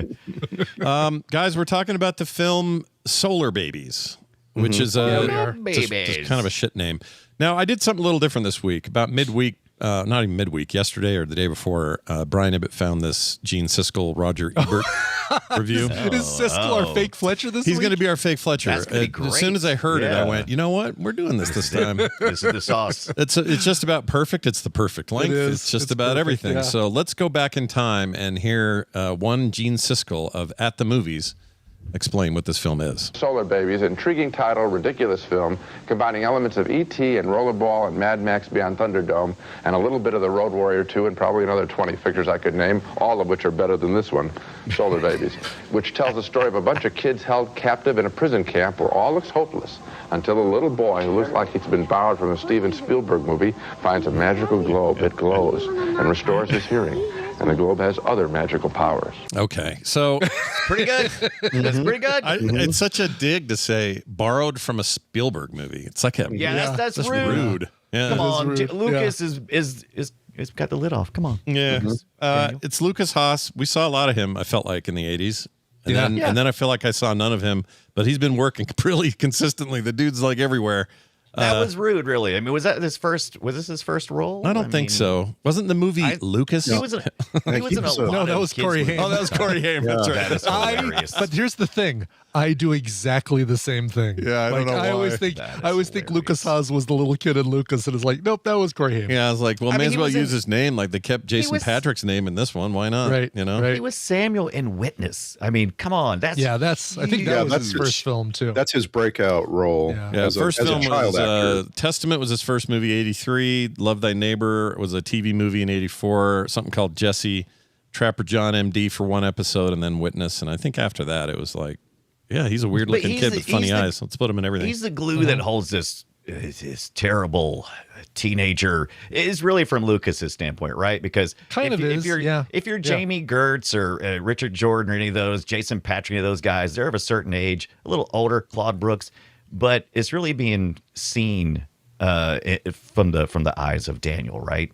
How he looks up to older teenagers and portrays them. I mean, we follow him to go find Bodhi and keep Bodhi safe and all this stuff, and we see. You're right. We see a lot of it through his eyes. And keep saying Bodhi, and I might get it right. Yeah, Bodhi. Yeah, I love it. They made a whole joke about it. It's like, you mean Claude Brooks, Rabbit, which is a terrible. All these characters had Metron, Rabbit, terrible names. Yeah. But he's all like, "You mean Bodhi?" And he's like, "No, Bodhi." And he's like, "They sound almost like Mormon names, don't you agree, Scott? Yeah, a little bit of Bodhi. Yeah, Metron is like close to something. It feels like Bodhi is real close, like from the book of Metron. Yeah. They also sound like, I don't know. There's a little bit of a Transformers vibe to some of these names. They're all dumb, dude. Everything about this movie is dumb, and therefore I kind of had a good time. I did too. Yes. Let me tell you how I watched it the first time. First time. Whoa. Saturday. Well, no. I've seen this plenty of times before. Oh, No, how okay. I consumed this the first time back in the 80s was on Saturday afternoon TV, which was the appropriate place for this movie. And if you watch it in the context of, the cartoons are off, it's Saturday, I'm just kind of chilling out a little bit, and Solar Babies comes on, you occasionally look over and they're doing some weird sci-fi stuff, and a guy in a full rubber suit is out in the desert being pissy. It's not bad for that. It's not the worst thing you've seen if you see it that way. It's not the worst thing I've seen. Yeah, science fiction on a Saturday afternoon, that's pretty good. This does feel like one of those HBO, something that they would have put on for a month on HBO. Which is, I think, how I saw it. When you couldn't choose what you wanted to watch on HBO, you just got whatever was showing on either HBO East or HBO West. Right. Yeah. Yeah. Yeah, turn the satellite, baby. It's time to How watch is it the West possible feed. Solar Babies is on both East and West at the same time? It's offset by 1 hour for some reason. Right, exactly. Yeah, it's just bad. Alan Johnson's your director. Now it was almost the dude who made Deer Hunter. Did I write his name down? I might have. I can't find it. We know you're talking. Anyway, you could say his name, and I wouldn't know you're talking about. If you say Deer Hunter guy, then I know what you're talking about. Deer Hunter was Deer Hunter considered one of the great films of the era, and won Oscars, all this stuff. You give this to this Oscar-winning director and say, "Read this script. We think it's perfect for you." And apparently, he read this thing and went, I'm not doing this. Why would I do this? This is a bad idea." So then they had to get Mel Brooks money and have this Alan Johnson guy do it. And Alan Johnson mostly didn't direct. I think it's only his second directed film, and they shot it spaghetti western style in Spain, right? In the deserts of the spaghetti western style, because it was cheaper. Much cheaper. Much cheaper. Which was described as guerrilla filmmaking, which I always think there are filmmakers who actually do guerrilla filmmaking, and there's filmmakers who don't. This was clearly a lot of work was put into these sets and these setups and so forth. Guerrilla filmmaking is when you go out into a busy street with cameras and you just shoot people talking. Like this movie is not that. This is very, very coordinated, almost everything. The only thing that's kind of guerrilla is so I'm still confused. Look, I rode on a lot of wheels as a youth, right? Either on skates or skateboards, a lot of hard, smaller rubber wheels, plastic almost. And a desert with is sand just the worst thing? Loose sand and occasional pebbles and stuff. That's terrible. That's going to be a terrible time. Why would you do that? That's what I decided Tire Town is doing. Is they're melting tires down to make roads for roller skating. Okay, or off-road wheels maybe or something. I don't know. You're right. That could be it too. Yeah.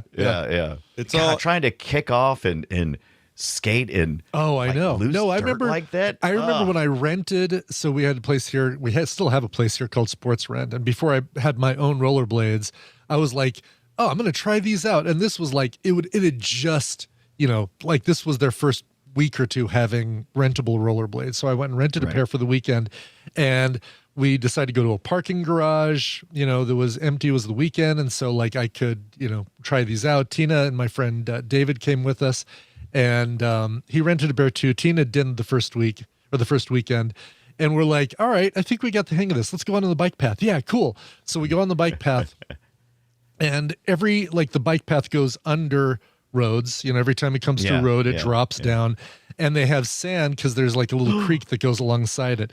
And I didn't have stopping completely nailed down because I was used to the toe stop as opposed to the heel stop. And the only way I could stop and not hit a group of people was to just veer off and go into the sand. Yeah. And at that point, those rollerblades, I had to go home and wipe them out and Q-tip and stuff like that. No, because there's little inside the wheels are just little bearings, and they do not like sand. And so, they're worse than Anakin. Was right. Yeah. Anakin's like, "I hate sand." Oh yeah, I guess. So ask a pair of rollerblades. I think your mode of transportation in future dystopia world where the EPA has taken over and is now hoarding all the water. I don't think it's going to be is going to be. Maybe some moon boots. Maybe you can like jump along. Maybe that might be all right. Maybe. But I don't Sure. think. Yeah. Or those boots that had they looked like moon boots, but they had a stretched elastic band so that you could actually jump like you were on the moon. Yeah, I love those. Oh, those were cool. Great. Never had them, but I wanted them. And that would have made this more futuristic. How many kids died wearing those stupid things? All of them.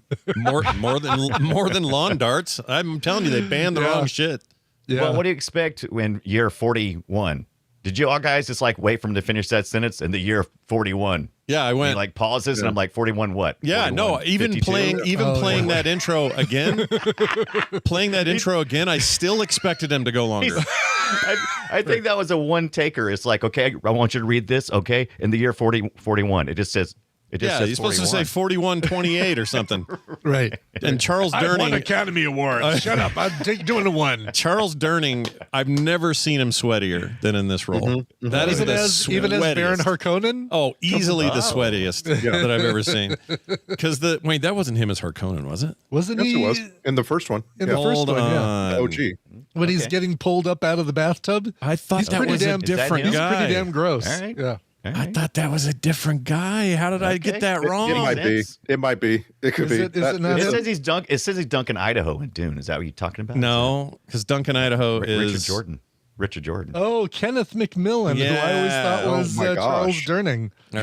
Yes. They're very similar. They're very similar. They're almost the same person. They may as well be the same guy. Wow. I have gone my entire life thinking that was Charles Durning. Good for you, Charles Durning, for not being in that. Yeah, good job. Right. You avoided, you didn't avoid it here very much, but you sure avoided that. Charles Durning was in 2 other Film Sack movies, and both of them are really, I looked it up. Both of them are really memorable for me. One is Scarface, which we watched not too long ago, about a year ago. And the other was The Final Countdown, which I can't ever get out of my head. That's a great movie. Like, it's just, how have we not seen a dozen Charles Durning movies yet? I don't know. We haven't seen Dog Day Afternoon, have we? He's great in that. Oh, yeah. Yeah. He's great. I mean, he became like a Coen Brothers favorite, and I love him in all those things. Oh Brother, Where Art Thou? And as you mentioned, Big Lebowski, and actually it was a different context that we were talking about Big Lebowski, but anyway, he's in that. He's the elder Lebowski, in fact. He's an interesting pick because every time he'd come on scene, I'd go, oh, all right, okay, I know who this is. This is Charles Durning. He's going to be here in the year 49 or whatever, and 41, is that what it was? 41. And then he would disappear, and I would see the Nazi guy, and I'd go, oh, all right. So everyone else is just kind of here. I know Jamie Gertz, Jason Patrick. I know them because a year later they were going to make a great movie. It's Jamie Gertz's first film. By the way, it was a financially successful actress, Jamie Gertz, in her like I guess maybe debut with, and still sporting the more mid 80s front hair fork. Oh, the hair that fork. whole that thing is crazy. It was like Ben Stiller in Something About Mary. Something About Mary. That's hilarious. This is not her first movie though. She was in tons of stuff before this. Like so she was in other things. Okay. Oh yeah, like she's so she was 15 or 20 movies before this or something. Oh wow, really that many? Okay, 16 Candles, a bunch of TV too. I should say. I've got to underline Brian Dunaway calling her financially successful Jamie Gertz. She married Tony Ressler. That's what she married Tony Ressler a long time ago. Can you tell me, please, for those like me who don't know who that is, who's Tony Ressler? Exactly. Oh, he's the co-founder of Apollo Global Management. He's a billionaire. Oh, he sure found the right job for his name. Which is like a multi-billionaire. He's like worth more than $10 billion, and they've been married since the 80s. Wow! And but which has also afforded Jamie Gertz the leverage to command pretty good salaries in movies later on, and she's done very well for herself. Right. So that's good. Yes, totally. I'm just saying when your husband owns the Atlanta Hawks, you are definitely financially successful.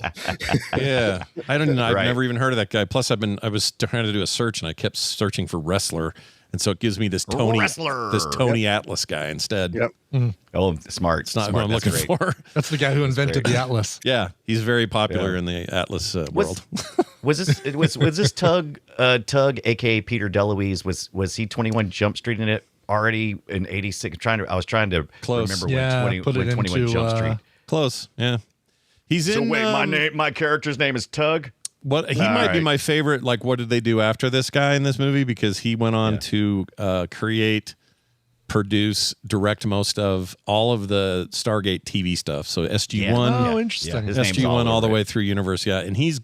I mean, I love that series, and the spinoffs are great. I love everything about Stargate TV. I hate the movie, but love his daddy too. His daddy was cool. His daddy was cool. I liked his daddy. His brother's on. His brother also acted, the other DeLuise kid. I think so. Didn't he? Yeah. He was in. I know he's in that thing my wife watches every year. The freaking. I did a deep dive on the DeLuises at one point in time, and I can't remember. He's in Gilmore Girls. I don't think it's the elder DeLuise. And Peter DeLuise ends up being like a Hallmark Channel producer. Like his like.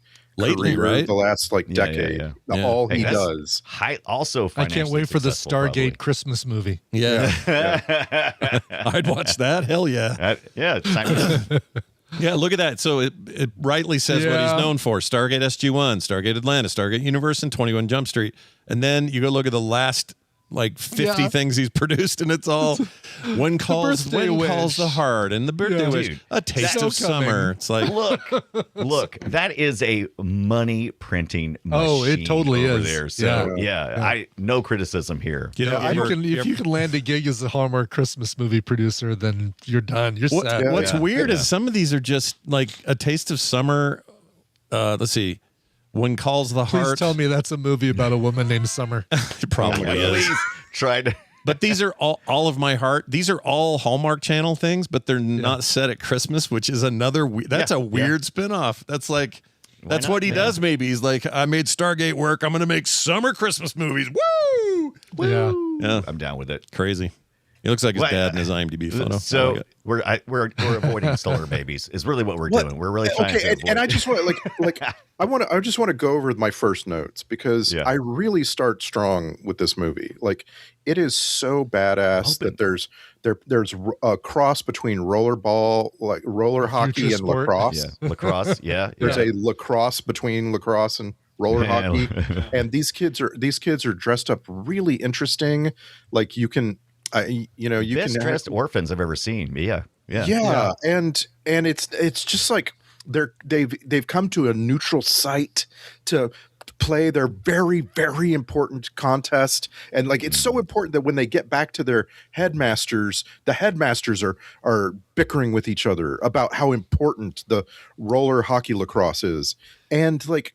I am all in to start this movie. It's so freaking good. The kid finds a magic ball. He hides it in a trunk. The other kids are being like sentenced to dig all day. Like, damn, this movie has it on. It has ideas. I don't know that I don't. I mean, look, I admit that I'm spoiled by modern George Miller work. Okay.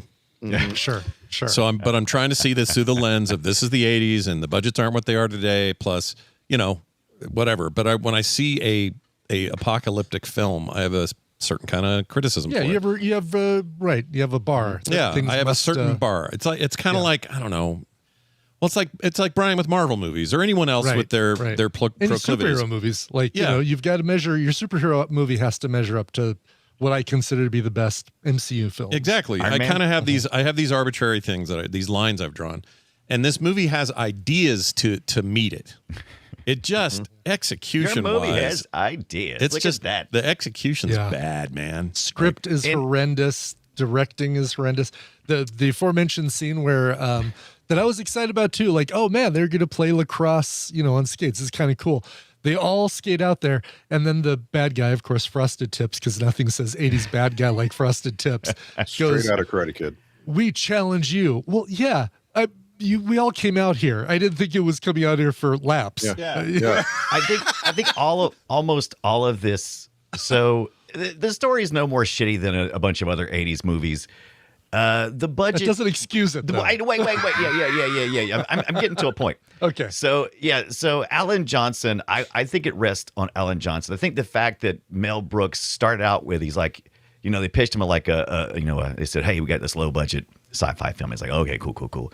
And so it kind of got a good enough story that there's things in there that's like, okay, this could be gold if handled the right way. And the budget kept inflating, and eventually Mel Brooks had to take out a second mortgage on his home and fly to Spain and chew everybody out.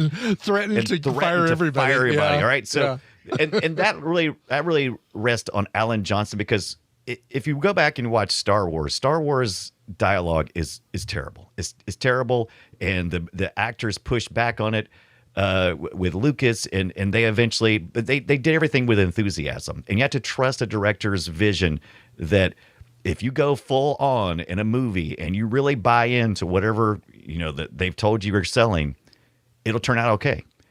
That didn't happen here. Alan Johnson, they when you're acting out there and you're saying these dumb lines and you're thinking, oh, they'll fix it. God, I hope they'll make it fit in. That's not what happened. Yeah, they didn't fix it. They didn't fix it. They didn't do anything in post. They didn't do shit. The only thing I kind of enjoyed, and I'm not supposed to, I don't think, was how bad the effects looked for what they were trying to do. So when they were leaping over the bridge, right? Oh yeah, that looked so low rent. But it made me want to go home as a kid and grab a camera and make my own movies. Yeah. That's what it made me want to do. Yeah, those paintings. There were some painting shots that were just awful. Yeah. But then there were great in kind of a way, right? Yeah, that's what I'm saying. That then you like the first time you see it, you're like, oh no. But then the second time you see it, you're like, oh, they figured out how to photograph that.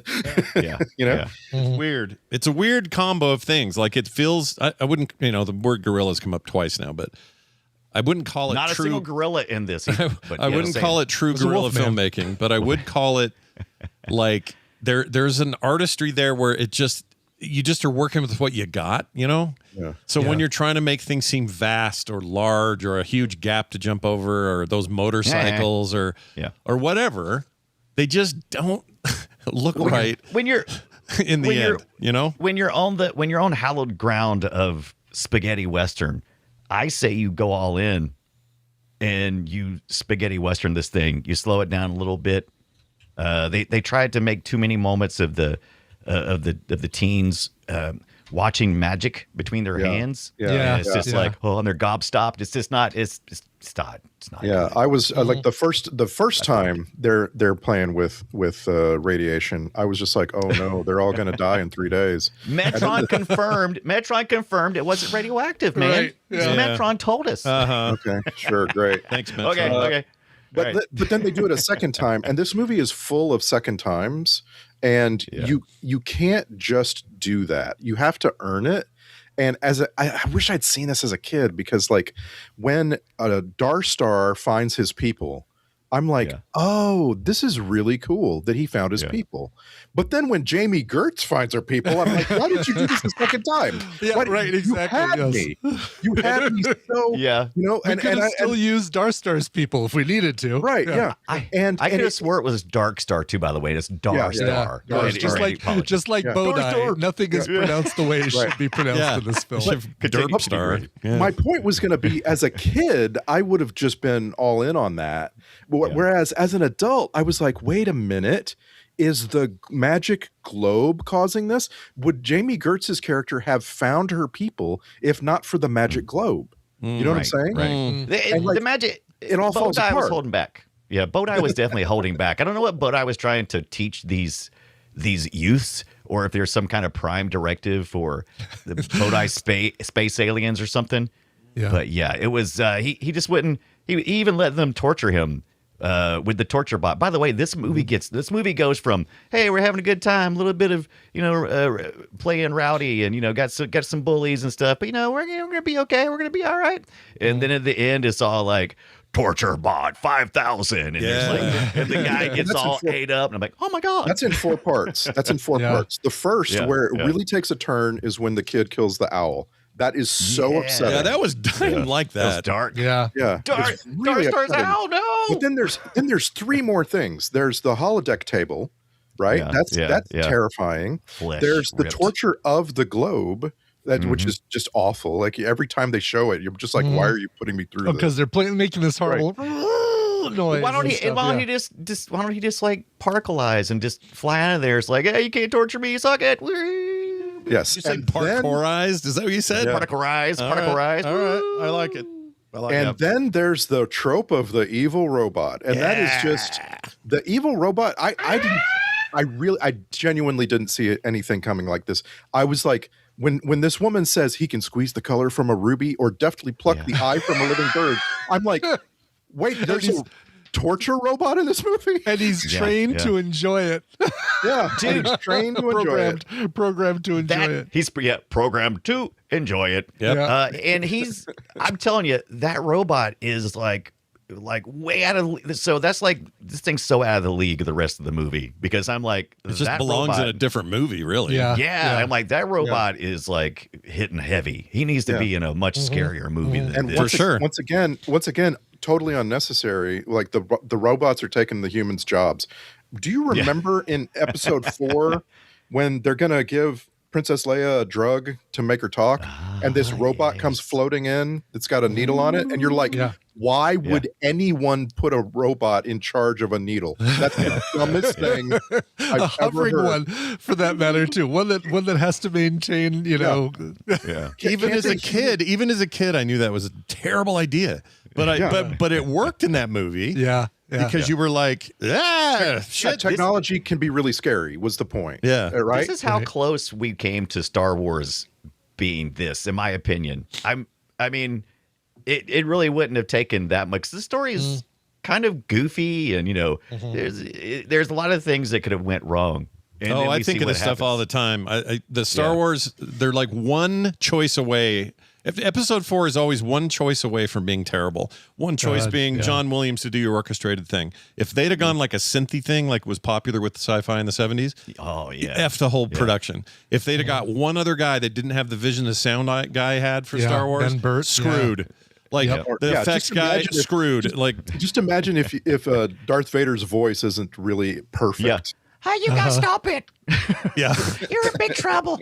Yeah, and for real, like it changes the entire thing, and we don't look at Star Wars anymore. In fact, it becomes another, I don't know, what's it, like Logan's Run kind of thing. It's like, oh, that was cool in its day, but I don't really doesn't hold up. No, it's the biggest franchise in human history. He got more lucky than we give him credit for, I think. Yeah. And maybe that's not luck to pick all the right things. He almost died trying to bring that film to life, right? Yeah, I mean, look. Yes, that's true. Yes. I'm just saying, the thing with George Lucas is he's complicated, right? Like, on the one hand, I think there's things about him where I go, he's a genius. And then there are days where I go, I'm really glad he's not in charge of Star Wars no more. It's right. It is that combo of like, wow, he accidentally created a great franchise. Yeah. Accidental is the key word there, right? And people showed up to his set too and said, I'm going to fire everybody. If the money guys came on and said, we're going to fire everybody if you don't get this crap straightened out. And, but he managed to pull it out. But, this is just Alan a case Johnson, where it didn't work. Yeah. Alan Johnson was like, I guess Mel Brooks is just not as scary, maybe. Maybe. I did kind of like the diversity casting here. I realize it's a huge trope. It's, you got a gang of kids, and you have the token, and you have the one girl, and so forth. But I thought it worked really well. Like I enjoyed this group, and they really come together in the indoor rain shower scene. Like you realize that they're all doing the right thing as actors. Like they understand what their job is. A lot of it hinges on Jason Patric being dreamy, and he is, I guess, right? Yeah, like he's sure. I mean, he had his work. I can't see him without asking him if he enjoys eating those maggots. I thought of you multiple times during that. How are those maggots, Michael? Hey, Michael. Right. I do want to go back to what Randy had said earlier, how this movie starts off with really interesting. It starts off has a lot of possibilities. It's exciting for kids. Yeah, we got Daniel coming across a moon, like, right. He's turning the lights on. We have all the stuff going on, all the way up until they have to run into the caves, the skate caves, and he discovers Bodhi. It went all the way up to that, and when Daniel's character goes in and he loses his headphones, and we're like, he's deaf, and they portrayed that very, very deftly, if you will. With changing the audio, so we realize he's deaf. Yeah, but his reaction was weird. Deaf. His reaction was so weird because the way it works I don't think that's how it works if someone suddenly gets their hearing back. No, I could be wrong. We've seen a million videos of babies getting their hearing and look at mama. Yeah. But no, that's not what Daniel. But even does like here. older people who are used to, they're obviously their voice is affected by when you can't hear yourself. So when they're talking, even after their hearing's back, they don't suddenly have perfect cadence. They don't suddenly be able to talk totally good. So for me, it was just like a throw. What was even the point of that? It should have been like, my third nipple disappeared or some other malady. You know what I mean? Well, it was to immediately show you the power of Bodhi, right? He's Bodhi? Yeah. Whatever rabbit is Bodhi. He told me one thing, he tells you another. Right. He's trying to break us up. Yeah. But so all the way up until that point, I was like, cool. And I think it's when they came back to grok Richard Jordan out in the I just couldn't take him serious with that Nazi looking padded leather thing that he was wearing ridiculous, dude. Yeah, made no sense whatsoever. Freaking ridiculous. He's the only one too, so he's the only guy dressed like that. Like is at anybody least, else cool? At least in like Star Wars or other things like this, you have kind of it's part of an army or whatever, and everybody's kind of dressed that way, and you get used to it. But, baby blue outfit, all I'm like wrong choices. Yeah, it was weird. Yeah, that's weird. Yeah. Out in the heat, like the most. Leathery. And why the Captain America shoulder pads? I don't understand that. Captain America shoulder pads. Why? Got him off the old show where he had a motorcycle. Remember that Captain America? That was pretty cool. Yeah. And as soon as I see that guy, and I know you're going to say you know him from other things, first thing I think of is, oh my God, it's the dude from Secret of My Success with Michael J. Fox. Like I've been wanting to watch that. The boss that watch it again or watch it for the first time? No, I want to watch that. There was a run of Michael J. Fox's films that were just kind of. They were very similar. Yeah. They were just kind of aloof and just weird before he got back into Frighteners and it felt like they all had. They felt like they all used Yellow's Doc song. It felt like that was Doc Hollywood and Secret of My Success and all that. I kind of want to watch those lately for some reason. They're all blending. Yeah, they all kind of blend in, right? You know, the person we skipped over and shouldn't is Sarah Douglas, who played the weird evil witch lady. Yep. She's your Ursa from the Superman. Superman. Yeah. Too. And, let's also, since we talked about Darstar earlier, talk about Adrian Pazdar from Heroes. Oh yeah, dude. Oh, and so good in that. He's also the Tony Stark in the Avengers Assemble cartoon that I've been watching, and it's like. I'm hearing the guy, the dude from Heroes, the jaw, square jaw. He'll always be Caleb Colton from Near Dark for me, man. Come on. Oh, interesting. Near Dark. I don't remember that at all. Oh, interesting. How many times we talked about Near Dark, and every time you guys always go, so it must be the title is just really hard to remember up here. It's a dumb title. He's another dumb title. He's another one with a huge square jaw, and he was done no favors by the wig he has to wear in this movie. Yes. Right. Darstar's wig was supposed to make him look Native American, but then when he finds his tribe, none of them look Native American. Why did they make him I only knew it because they were all wearing their hair with the side ponytail thing. Who was that character name again? The guy that found his Darstar. That's Darstar. So who did Terrence Mann play then? Because I can't figure out who he played. He plays somebody named Ivor. But I don't know who Ivor is. What's wrong with my brain? And Terrence Mann, you guys, if you've seen the recent series Foundation on Apple TV, he's the old version of the clone, Brother Dusk. He's fantastic in it. Like, he's really good. Right. I don't know where he was in this. I can't find him. Do you recognize him? Yeah. Do you know? Can you point out which? Yeah. I'm scrolling through to see if I can find him. Isn't he the jerk? No, he's not the kid. I don't think. No. He's the jerk. Point, that's what I mean. The jerk kid, the blonde. Oh, the jerk kid. I don't think it's him. Tips. I don't think that's Ivor. I don't think. I thought it was. Did they say his name? I just recognize him visually when I see him. Like, he's the only one in the movie who doesn't get his name said 1,000 times. Right. And then I forgot Kelly Bishop was in this. She's that teacher lady. Kelly Bishop. And that's ironic. Earlier we were talking about Peter DeLuise's brother is in episodes of The Gilmore Girls, and Kelly Bishop was the old lady Gilmore lady. So those two would work together. Old lady Gilmore. She just died, I think.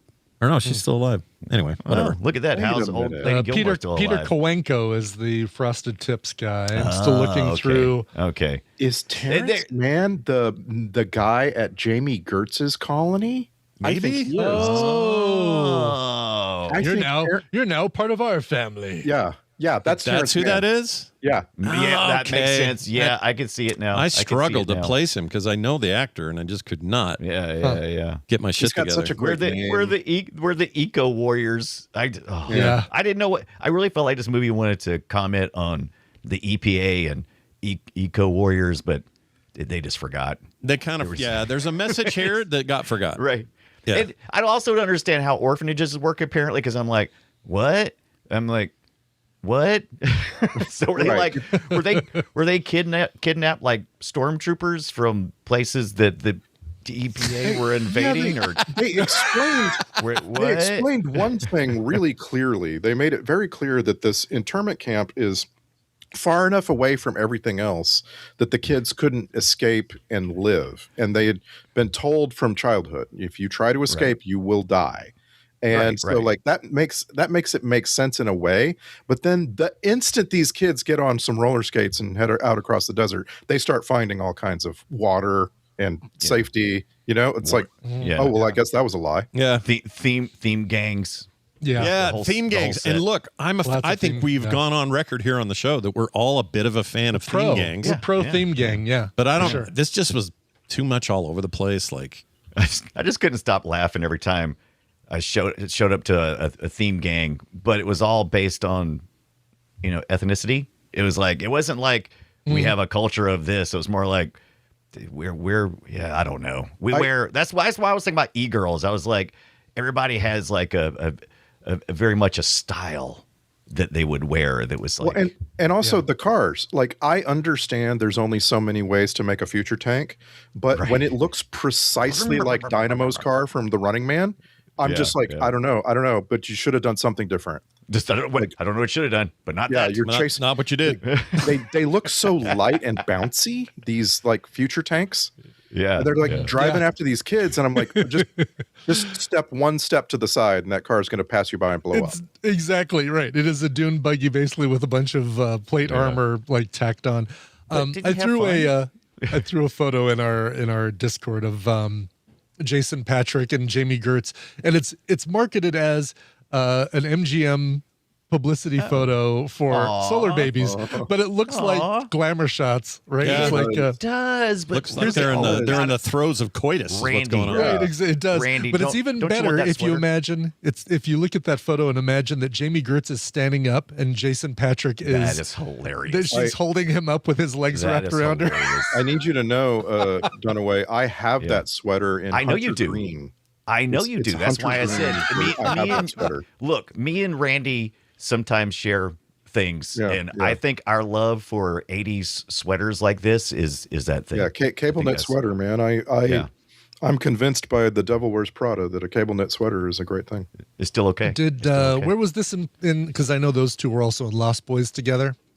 Oh, that's apparently right. between trips to the Sbarro at the mall, as this photo implies. Where was Lost Boys before? It was 86 also. It was after this. 87. After this. 87. Okay. Yeah, all right. Just the next year. And we also had previously we had Jamie Gertz in 16 Candles on Film Sack, and you might have forgotten she's also in Twister. A really choice role. Yeah. In my opinion. Big role in Twister. I don't remember in 16 Candles, and I'm sure she was just girl at homecoming dance or something like that. She was very good in it. I remember I really liked her. There was a Seinfeld spin for her or an episode. Yeah. Great in that. Yeah. Very memorable.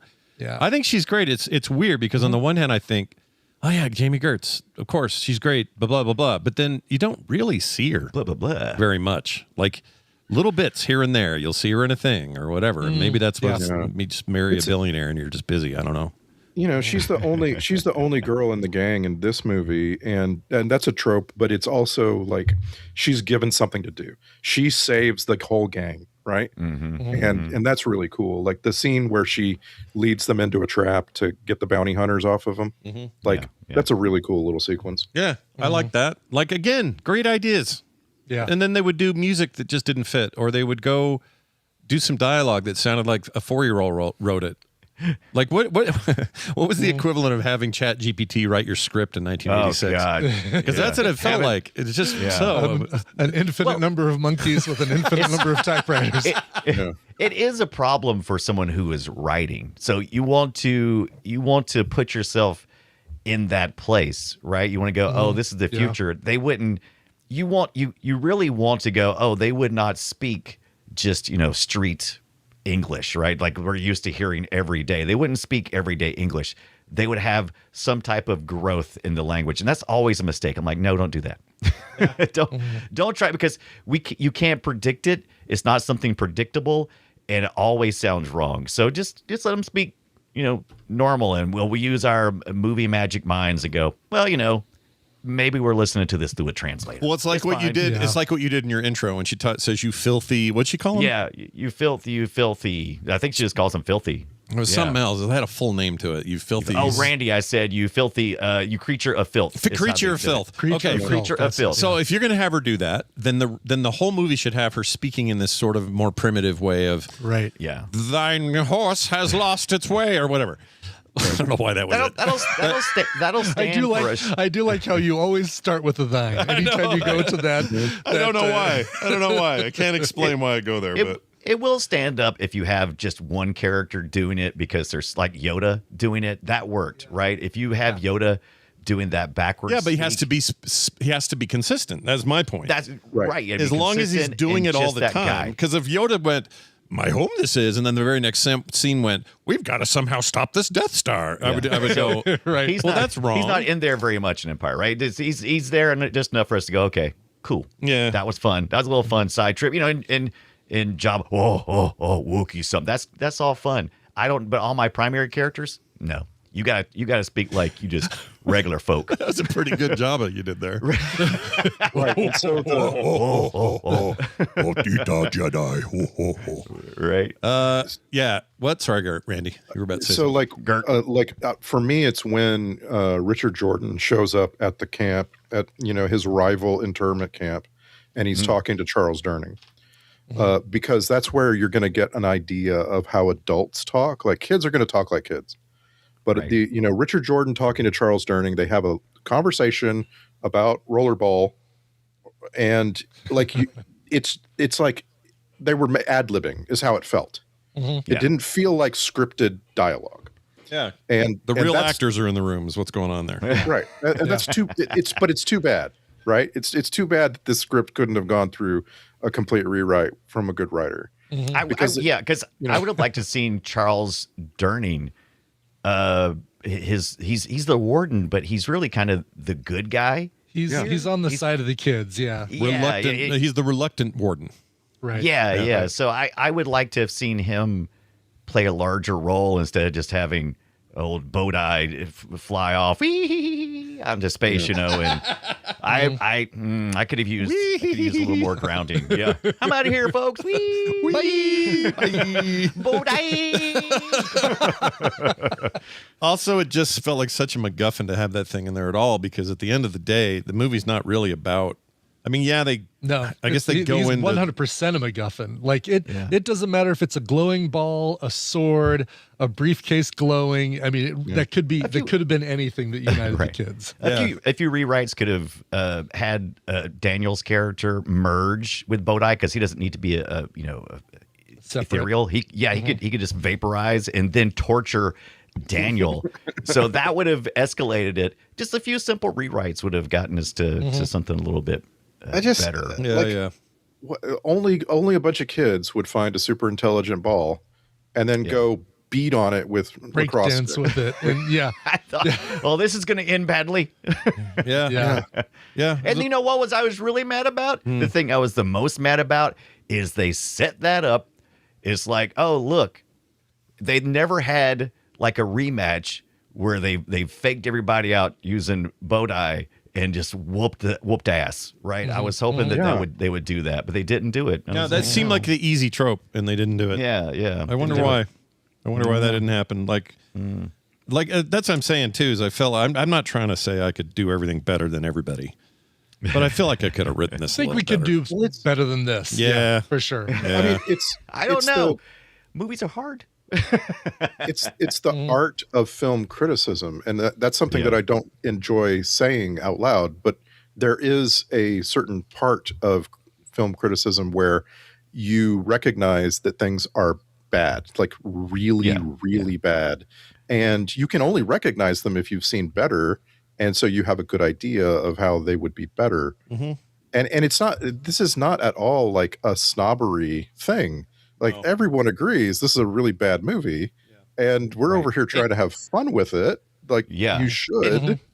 It is fun when you can imagine yourself like, oh, I could do better. That's inspirational. That happens lots of times with stuff like this. However, do realize that if you had not seen this movie and you did not know the pitfalls that were going to happen and you were placed in that exact same situation, you might make all the same mistakes. But we're able to deconstruct this and go, okay, next time, 2020, hindsight, we would fix this and this and this. Yeah, this is our third movie written by Wallon Green. And dang it, Wallon Green! And if you go in order, he actually gets better. So it's like Solar Babies is the first, then RoboCop 2 4 years later. It's still a bad movie, badly written, but better. Better than this. And then you go another 6 years, and we sacked Eraser, which he wrote. Oh, I love Eraser. It's like I actually feel like he's getting better. Yeah, I would agree with that. Eraser's fun. Like Eraser's fun. I forgot we did Eraser. It's always one I want to suggest, but we did it already, so never mind. Yeah. I think the writing here, the idea is fun. I think what we have here is a possibility of fun that just was never materialized. Right, because what's the plot? What is the plot of this movie? It's missing that. Yeah, there is. It is kind of pointless. But if you're 12 and you see this, sometimes that's what you want. Like you kind of want pointless. Maybe there's something underneath. Like this is why I have so much respect for Spielberg's early work, because I think that there's a lot of things that speak to kids and make you feel like a kid and fill you with emotions that are very kid wondery and all that. But there's also meat on those bones. Like there's a story to be told. It's like great graphics in a video game with just, bad gameplay or no story. That's okay for a certain level, but then you got to get more than that. And the people that can assemble them both at the same time, have it be nostalgic and fun and ridiculous and over the top, and have a meaty story that can test the time or last the test of time. Those are the movies that, that win. This is not one of those. No. This is not that far from, Power Rangers, in my opinion. So, I mean, it's which is just throwaway candy stuff, right? Yeah. And that's okay. Yeah. Again, it's stuff it's okay to want that or have that or, I enjoy sitting down and watching some stupid shit. That's why it made me laugh when I was like, what? Real critics watch this movie and use it as a real critical eye? Yeah. And I was like, did y'all not see this coming? Did you not watch the trailer before you went? Here's the crazy thing, by the way. We played the Siskel thing, from at the movies at the top of the show, but Ebert kind of defends the movie a little bit, which is really surprising. Yeah, that caught me off guard. Yeah. Sometimes I feel like those two were just trying to get at each other. Yeah. Like the clip you sent me it actually starts with them fighting over the previous film.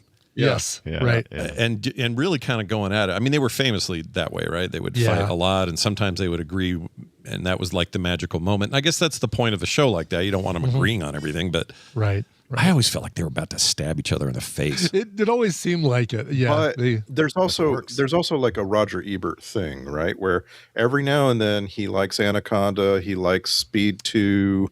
Every now and then Roger Ebert loved Beyond the Valley of the Dolls or Ultra Vixens or something. There was like some weird film that is like, that's it. That's what it is. Yeah, that's right. It wasn't really he famously liked it. Yeah. Really it famously wrote it, and it was famously hated by everybody.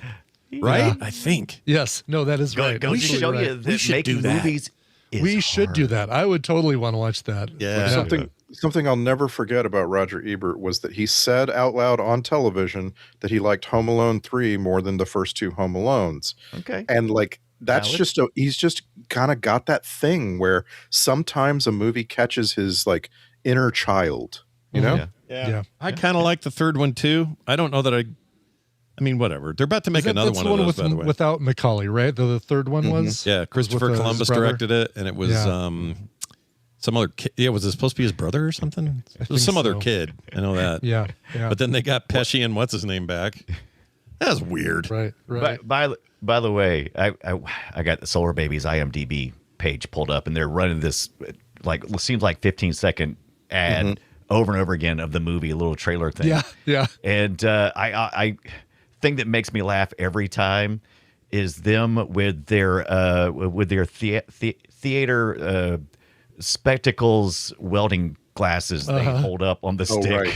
That's right. And they put that in the trailer. I'm like, don't put that in your trailer. Yeah, that terrible. was the dumbest part of the whole movie. Yes, of them holding up those welding shields on like the theater going sticks. You know, like, oh, I need to see. Yeah, but that was dumb. Right. Yeah, Opera glasses. I can't mess up my hair. We need to put these on a stick. It was clear they were trying to, get hone in on some George Miller vibes. Yeah. And they they kind of failed. The two British freak shows that were just like extras, but they were, the bounty hunters. Yeah. they reminded me very much of that Kangaroo aesthetic. Jack. Yeah. Yeah, a little of that too, but yeah. But like at least they kind of evoked a little bit of like a road warrior, scruffy guy trying to get the gas out of your car and burn down your village, and I don't know. For a minute I went, okay, maybe we can get some of this juice out of this. Were you happier when you were in Tire Town? It's like, who runs Tire Town? Was it like I was not happy at all. Here's my other actually you made me think of maybe my biggest overall beef. If you're going to make a movie about a post-apocalyptic area, you can't have one place where a hyper-dressed, perfectly coiffed lady runs a robot factory, where she makes perfectly pristine robot. She's always inside in the air conditioning. It's great. Yeah, all that stuff. You gotta, everything's either gross or it isn't. Or if you're going to make a movie where some people have it great and everyone doesn't know this, well, then it has to be more explicit in your story. I don't know. That all just rubbed me wrong. Not Tire Town then. Okay. I mean, you didn't have a problem with the kids. Those kids escaped in the most kid way logic ever. Kid logic says, kid logic. We got to get away. How are we going to get away? Oh, look at these giant tires on the top of this hill. Right. Yeah. You do not get away. This is how we get away from oops, all tires. Yeah. But I love that stuff when I get into my kid frame of mind, right? Like the pole vaulting over the front gate. Yeah. Of course, they had the nerd do it, which is weird. You got a nerd established. They have to. Well, they need something for him to do. Right. Like he needs to get over there and like jimmy the wires together to get the gate open. But there's no internet to hack. He's not he doesn't get the options other. He's the He can't zoom in and hands anywhere. No. Like I said to my kid, you can tell he's the nerd of the gang because he's got wire rimmed round glasses. That's right. Yep. And that's always the case. And I actually predicted that he would lose his glasses at some point. And how he didn't lose his glasses pole vaulting is beyond me. Yeah, that's a good prediction, though. I'm kind of sad. His rollerblades pole vaulting. I'll say that. Yeah. But compare those things. Compare the tire rolling thing to the fact that our nerd electrocutes a couple of guards to death. Yeah. They're on a metal staircase. Yeah. And he electrifies it. Like, love it. Oh my God, that's gory. It's terrible. Yeah. It got dark. Like the freaking torture bot is so adult. It's not. You can't have fun with that at all. No, I don't think so. Can't have fun with a torture bot. No, it's not programmed to have fun. Unless it's your, might be your thing, as they say. Yeah, well, sure. It might be her kink. It's not my bag, baby. Thing. Did you guys anything jump out and you went, "Oh, Scott, that was super gross"? Oh, Charles Durning drinking water out of his hand is what I wrote down. I'm going to give you a yuck because that's second place. Very close. Okay. Interesting. All right. Very close. And I'll tell you, this time is, usually effects don't get me.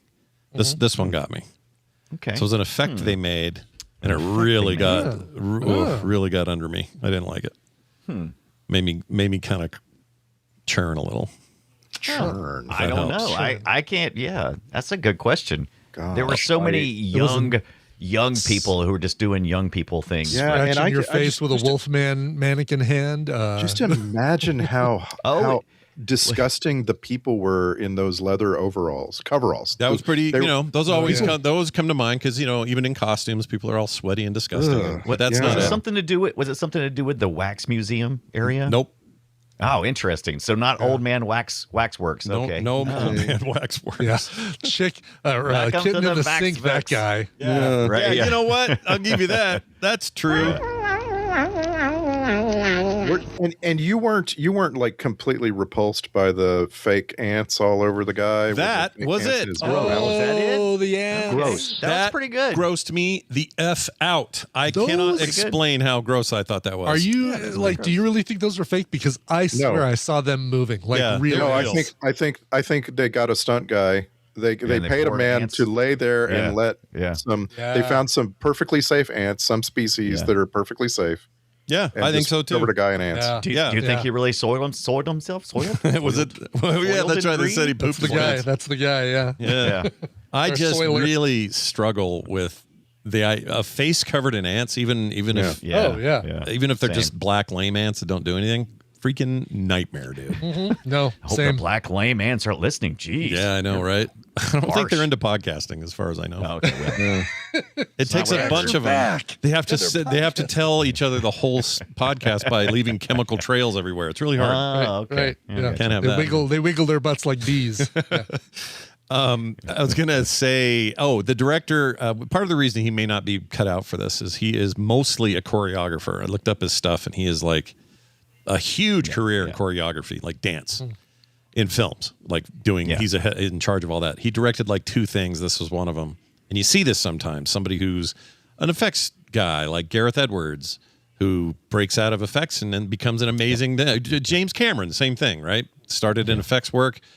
Became one of the great directors of all time, I guess, unless you don't like James Cameron movies. But anyway, it's hard to deny the dude's success, right? Like sometimes that works, and you're like, wow, look, he started in the mailroom and then became this amazing thing. But where's not the this great guy. choreography in this film? There's none. I kept waiting on it. I kept waiting on it. It was the breakdancing from Rabbit with the ball. Rabbit. That's right. Rabbit had to do the beatboxing bullshit. The beatbox was terrible.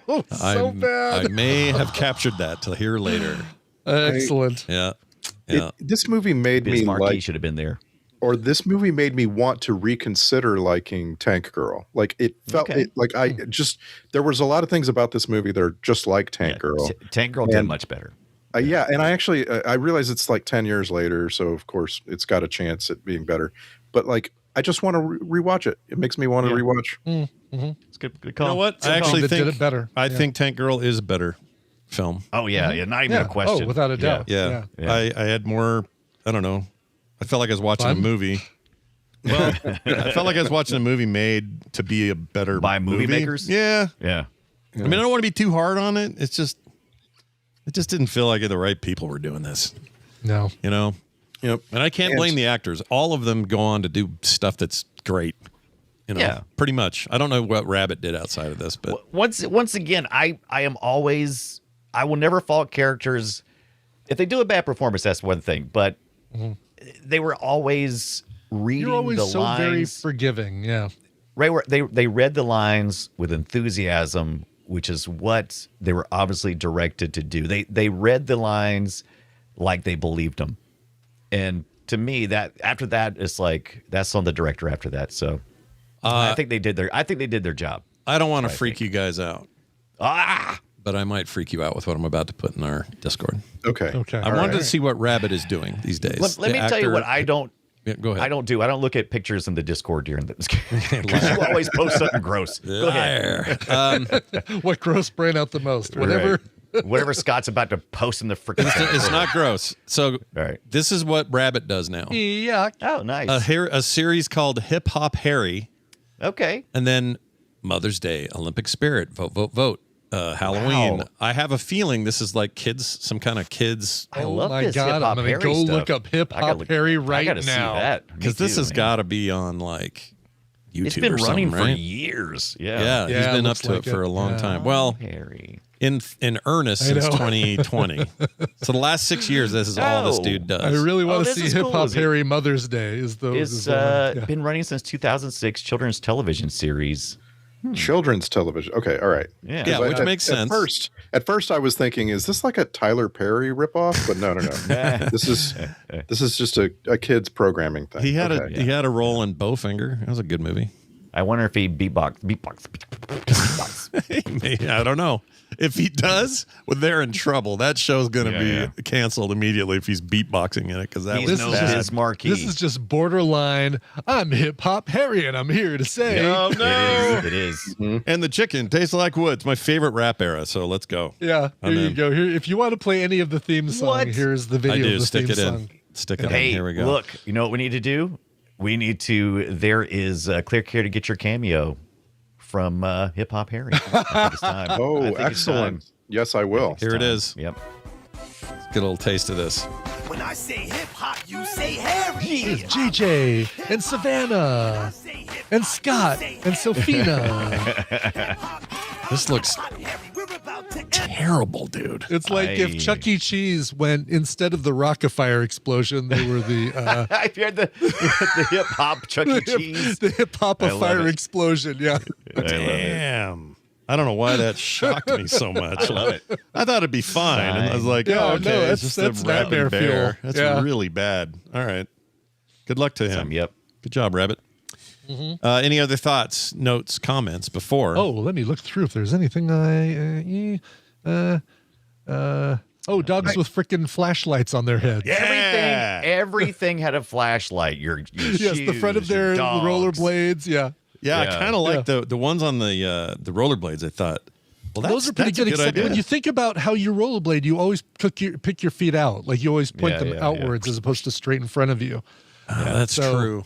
So But the they're kinda one useless there. is straight, kind of, right? I mean, so but the other The one. one, what do you just keep one blade going forward and then just kick with the other one? Yeah, how do you do what it? Are you gonna do? How do you do it? It's Like it's duck if I'm walking. going. Like you go. It's according you if I'm go going left, downhill. Right, Which way am I going? left, Okay. Right. Yeah. Right. Yeah. Wow. But All one right. foot is always facing kind of forward. I mean, No. you got to plant one on the ground. No, 1 foot is not always facing forward. Forward-ish. I mean, a flashlight doesn't point in only one direction. It kind of radiates out. I mean, No, it's a not gonna flashlight just points go, in one direction. Well, you mean It's how not- it flares, it's right? It's not a I guess laser it does beam. flare. It's, Yeah, okay, it's it does not flare a laser out. beam. Yes. But directionally, if you're aiming it forward, its Its forward. brightest point is going to be forward. Yes. Right. Okay. I get what you're saying. There needs to be more Darth Maul flashlights. Yeah, double ended. Right. We should have been on set. It We would would have better helped a lot. if they just had a flashlight on their belt. Would Yeah. be a better place for a flashlight. Or on their head, so they could see in the direction they're going. Sure, there you go. Yeah, I'll give like you that. dogs. All right. Dogs are smart. You know what? Sign me My up. last note that I had was it's unformed. I didn't finish this thought, but it's like, how are you going to have a movie about the trope of where's all the water and not make finding all the water and solving everybody's problems the goal of the movie? Like it's weird. Like I was thinking about holes throughout this movie. And I was thinking about like just Plot holes. You know the movie Holes? Okay, gotcha. I've never seen that's what I Holes. said. Shia Yeah, LaBeouf? that's Yeah. what I thought you were talking about. Okay, I was making sure it's right. Okay, go ahead. Rick. Yeah. Well, and a lot of other movies, and I feel like it's a pretty common trope. If you're stuck in a desert and you desperately need water, the point of the movie is, the climax is finding the water. It's when you get back to Mad Max Town and turn on the water. It's when you go to the Citadel and you turn on all Right. that shit that Morton Joe would not turn on because he said, you become addicted to it. Do not become addicted to the water. All that. And this movie does subverts it. This movie subverts that, but it doesn't intend to. It just forgets what the point is, right? Because the freaking bowling ball can make it rain in your room, which I hate it for that. I hate that. It makes me so mad. The bowling ball. Don't you turn on the freaking Don't fire you turn on sprinklers in here? Yeah. Oh, man. If that thing had 3 holes in it, I would have loved that. I'm sure he could have made 3 holes. I mean, By he the was way- kind of like doing what he wanted to. Go ahead. Yeah. Jamie Gertz, only one not wearing a see-through shirt during that scene. That's true. Interesting. Speaking I know of because I Jamie- looked. Yeah. Speaking of Jamie Gertz, she made me the most uncomfortable in this film of anybody when she did this one thing.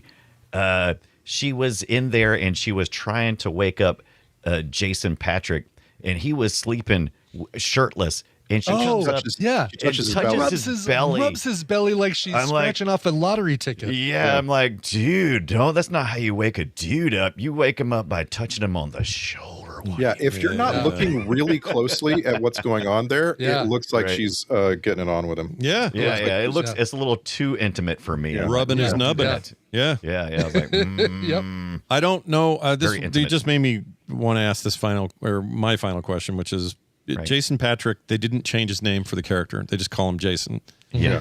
How when that happens, and it's not unheard of. Movies do this, but it's rare, right? Most people have a movie name, and then right. Nobody unless you're Tony Danza. Yeah, unless you're Tony Danza. That's true.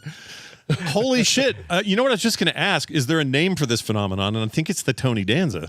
I think you just did it. Yeah, just called Tony Danza. I think you just did it.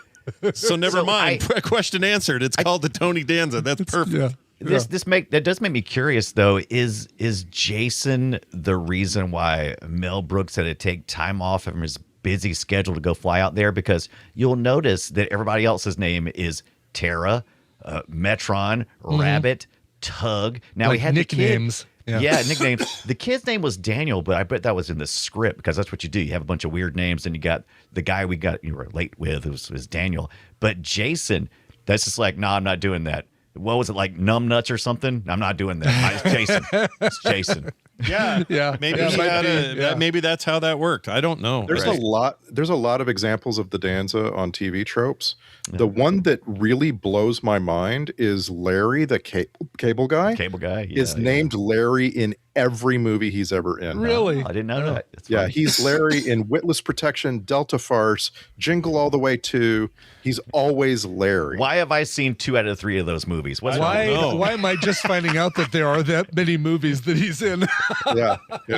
The opposite problem is done away. Yeah, wait a minute. Yeah. So are these Larry the Cable Guy movies?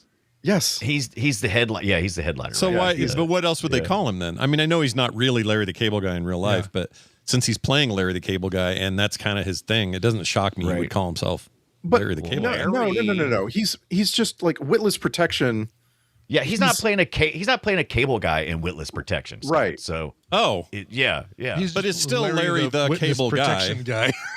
I'm saying it's still that character because in real life he's not that guy. I'm saying the character is named Larry without anything else. Oh, it's not the he plays a character named Larry in like 6 different movies. But he's doing that whole I'm a hayseed guy with the thing on. 100%. He is, but he is doing that, but he's not wearing the costume.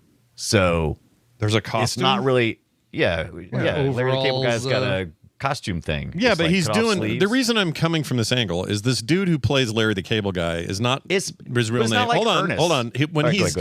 When he's in real life, like some people may not know this. I'm not saying we don't, but people out there listening may not know that Larry the Cable Guy is not a guy who's just up on stage being himself. He is very different. Like there's footage of him in the 80s doing like Seinfeld era comedy where he's just talking like a normal dude. No hillbilly talk. Like he is just, straight comic. He's convinced us that Larry the Cable Guy is his real personality. Yeah, and so hasn't convinced me. Well, yeah, it's never very convincing. But seeing him in a movie where he's being that guy and calling himself Larry, that doesn't surprise me because of what I'm saying. I see your point, but it's not like Ernest where, he's created a character and then he plays Ernest in the movie. The character he's playing in the movie is not Larry the Cable Guy. It's another guy named Larry. It's just a guy named Larry. Yeah, but he talks the exact same. Not the exact same, but kind of still his Rubish kind of. This is going to be good in the Discord. People are going to. This is going to be when we're going to get some feedback. Why are we arguing over this? Is the stupidest. And there's an unbelievable list. We're not arguing. We're clarifying. Yeah, we're clarifying. Clarification. There is a 200 bullet list of actors doing the Danza in TV tropes. Like it's just I just can't believe. That Sandra Oh is Sandra in Grey's Anatomy or whatever. It's just like on and on and on. Mm-hmm. So it's probably more common than I even think it is. Probably. Yeah. It seems rare, but I don't think it's probably not rare. It's probably less than, but not rare. Yeah. 2 last pieces of trivia about Jason Patrick for you. my favorite is that he is the grandson of Jackie Gleason. Oh, I didn't know that. More nepotiz besides honeymooners. Okay. I didn't know that. Wow. And his Wikipedia photo, I think, is Mark Ruffalo, and they accidentally put Jason Patrick above it. But and then he also was the guy that Julia Roberts left Kiefer Sutherland for. They were he and Kiefer Sutherland were best friends till he made him eat maggots. And then what happened? Julia Roberts was going to get married to Kiefer, and then she said, "Nah, screw that. I'm going to go out with Jason Patrick." Oh, really? Nice. And then he made Speed 2, and then we haven't seen him since. And who's best friends now? Kiefer Sutherland and Jason Patrick. Wow. Nice. Is that true? They hang out now? Yeah, they're good friends now, apparently. Oh, do you think they dish on her all the time? Probably. They're like, I think she had 14 extra teeth. I don't think that was normal. I agree. Aaron Brockovich. Right, yeah, more like Brockovich. Nice. Perfect, dude. Well, all right. Let's get to these sound clips. Quote us up. Yeah, we got a few here. I got some good ones, and we're going to start with this one. Without me, you're nothing. Without me, you're nothing. You don't exist. You know, Nazi guy being Nazi. That's what you do. Yeah. That dude was also in Dune, by the way. Oh, and Logan's Run. Is that not what we discussed earlier? Did we talk about him? No, not Charles Durning. I'm talking about the other guy. Okay, so that I got confused with you guys. The Richard. Who I thought y'all were talking about. Jordan. Yeah. Yeah. My Uncle Richard. No relation. We are not relations. But he was the best friend in Logan's Run. I hope I didn't step on something we were talking about later. Weird, because I just saw Logan's Run for no good reason. I just had it playing in the background on Tubi because sometimes you do that. And I kept wondering where I'm making sense is what I'm saying. Yeah. I see this one and he's familiar now. Yeah. He's the best friend Sandman. Well, that turns out to be a bad guy, but still. Yeah. Things didn't go real well there, for them. Yeah. It's good to run. All right, here's this bit. This is when everyone asks me who my favorite 80s metal band was, I say Scorpions. All right, that's what I say. Scorpions. He's right. He's right that it's legit the better name. It's just the better name for a gang. Yeah, right. Scorpion. Oh yeah, no, I agree with that. So much better than Solar Babies. Yeah, for sure. Solar Babies. It does. It sucks. Solar Baby. This would have been a cooler movie called Scorpions. Oh, sure. Yeah. Swap them around. Give those dickheads the name Solar Babies, and then we know they're going to lose. It was going to be some of the other titles like Solar Warriors and different things. They definitely were sticking with the solar part. Oh, they loved it. Yeah, they were all in on solar. Yeah. They're saving money every month. All right. Here is a scream so you can hear. Oh, this is Lucas Haas finding out he can hear, and I kind of hate it, but here it is. You guys have to hear it again. All right. I liked it. Puberty can't come quick enough for that kid. Jeez. All right. Hey, what? Oh, this is what? Here's some life advice. Hey, if they took it, they should give it back. Thanks, Rabbit. That's a great line. I'm gonna be a rapping puppet one day. Yeah. Like whoever wrote the lines for the kids getting to know each other, or the audience getting to know the kids, great job. Yeah. Absolutely great job. Well done. Here's Charles Durning acting and talking like Charles Durning. This orphanage is dedicated to producing useful members of the E-Protectorate. I will not run it as a prison. The E-Protectorate. E-Protectorate. I'm still curious about that whole E-Protectorate thing. I'm like, somebody was mad at the EPA for some reason. Yeah, they were pissed. And they never really went further. It's a bummer. Here he is.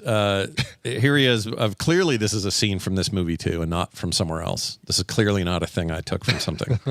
Here you go. I'm not here to make a record, you dumb cracker. All right. Oh, my gosh. I just, after seeing The Odyssey, I went to all my friends, and I was like, you need to watch Oh Brother, Where Art Thou? And look for Odyssey stuff. It's actually a great way to do that, right? Because then you can get it. You actually get the references. Yeah. And I said this to a friend who had never seen Oh Brother, Where Art Thou? And so he went and got the movie and then watched it. And then after he watched it, he told me, hey, I watched Oh Brother, Where Art Thou? I loved it. And I'm like, what did you think of all the Odyssey references? And he goes, oh. He had not gotten my initial instruction. Oh. And And it was just like everything that he's like, now he has to watch it a second time. Did he go? You're like, oh, Big Dan was the freaking Cyclops. Oh, Oh, that's great. Oh, Dapper Dan, man. Oh, I get it now. Yeah, well, sort of. Nick the Census Man last week. Now that's a good boy. I mean, there's a lot of stuff in there that deserves to exist without Odyssey references. But you back to what you just did.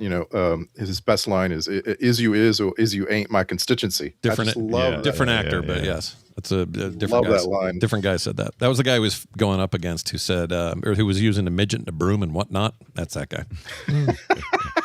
Anyway, here we go. What are we doing next? Oh, he wants to talk. I don't know what this is. I'll just play it. Get out, you creature of filth. Hey, I just want to talk. Hey. Hey, just want to talk. I'll see you later. We're going to the game. Brian's favorite part. Hey, Bodie. His name is Bodai. His name is Bodai. His name is Bodai. Bodai. All right, Lucas. Shut up, Lucas. All right, this is kind of random, but this is one of the worst film sack laughs, maybe in history, certainly from this year, maybe the last 10 years, but here it is. Oh, gosh. Thanks, Rabbit. Fantastic. Was it Rabbit? Yeah, I think you're right. I think Is that during the breakdancing? No, that's coming right now. Enjoy this. Here's the break. Here's the beatbox.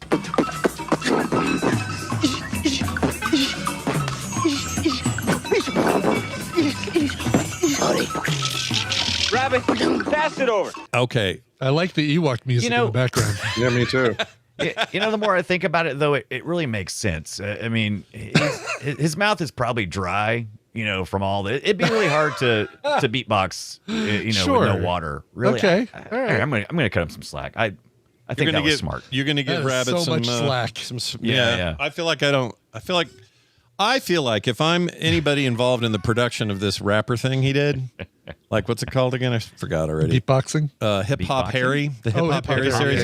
I feel like if I was the money guy there, and I'd go, "What have you been in before?" And he'd say, "Lots of stuff." And they said, "Well, give me some specifics." I was in this thing, and then I was also guest part in that, and I guess I was in Solar Babies. Anyway, what do you think about giving me the money?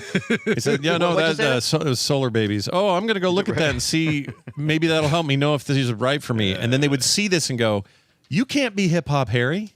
Right. You cannot be Hip Hop Harry. I think we're going to go another way with this. Yeah. We're getting Hip Hop Larry. Sorry. Yeah, no, we're rapper Ronald. Terrible.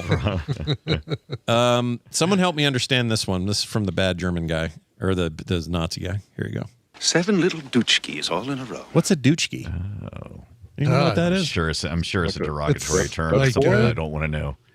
Like they were calling them. They were calling them Deutsch. No, not they Dutchy. They had a no. That's what they were kind of doing. They got to pass it on the left-hand side. A couple of, yeah, exactly. They had named a couple of groups of people out there in the wilderness. And I think. You think it was one of them? I think that was one of those. Yeah. Oh, I think it was supposed to be derogatory in a. Oh, another fantasy theme gang sense. that we just didn't see.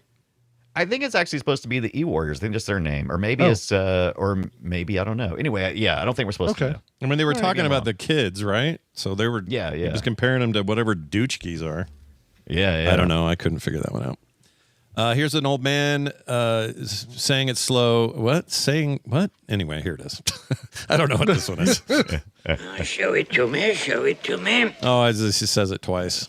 Show it to me. Once more. Once more. One more It's time. important to say it twice. Yeah. Yeah. I think so too. Especially if I you're, actually do like it when some weirdo guy does that. Show it to me. Show it to me. Give it to me. Yeah. He's very excited. He's kind of almost like a kid doing it. I kind of like that. All right, now you guys get it. We had a little cipher to do here. What does this guy say about the guy's owl? I hear the word owl, but the rest of it I can't quite make out. Maybe it'll be clear to me now, but at the moment I recorded this, I couldn't tell. So here it is. I want this out. I want this owl? Is that it? He said womped. Oh, He womped. That Okay. makes sense because the owl was dead. Yeah. I And thought he want said a he dead owl. wanted it. Yeah, I thought so too. Yeah. All right. Yeah, Clear- you can have it. Yeah, It's it's all yours, buddy.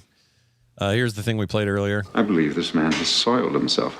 Yes. And that's Patrick Stewart? No, that was, it sure sounded like him. I believe this man has soiled himself. Weird. Yeah. There's a little Patrick Stewart in that. Number 2. Number 1, clean up this man's number 2. Say hello to Sparky. Hey, what are you doing down there? Come on, let's get him. Say hello to Sparky. Okay. Let's get him. Yeah, that's great. What's my line? Is a guard. Let's get him. Yeah. Yeah. Yep. Yeah. Favorite thing guards say. Yeah. How about this one? What the hell is that? It's a thundercloud. Okay. But listen to the way this Peter DeLuise, listen to how he says this. What the hell is that? What the hell is that? So weird. And then finally, audible with himself. There you go. Finally, a sound that movies made all the time back in the day. I don't know why. Once in a while you hear one now. I don't know what this sound is or where it came from, but you guys will know it when I play it. That. What is that? Oh, yeah. Which? Oh. What is that? Yeah, it's like whipping a reed. Yeah. Yeah. They also use it for fires and explosions sometimes. Kind of backdrafty. I wouldn't be surprised if the original Backdraft used it. Yeah. I don't know where. That's one. Like, we all know Wilhelm scream, and everybody's talked about the origin of it a million times. What is that thing called, and where did it come from, and why do they all insist on using it? That's what I want to know. Guys, it's time.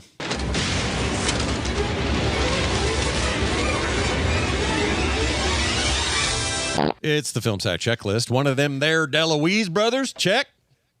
I still have a crush on Jamie Gertz. Check. And I wonder if people go to Lucas Haas's house. Check.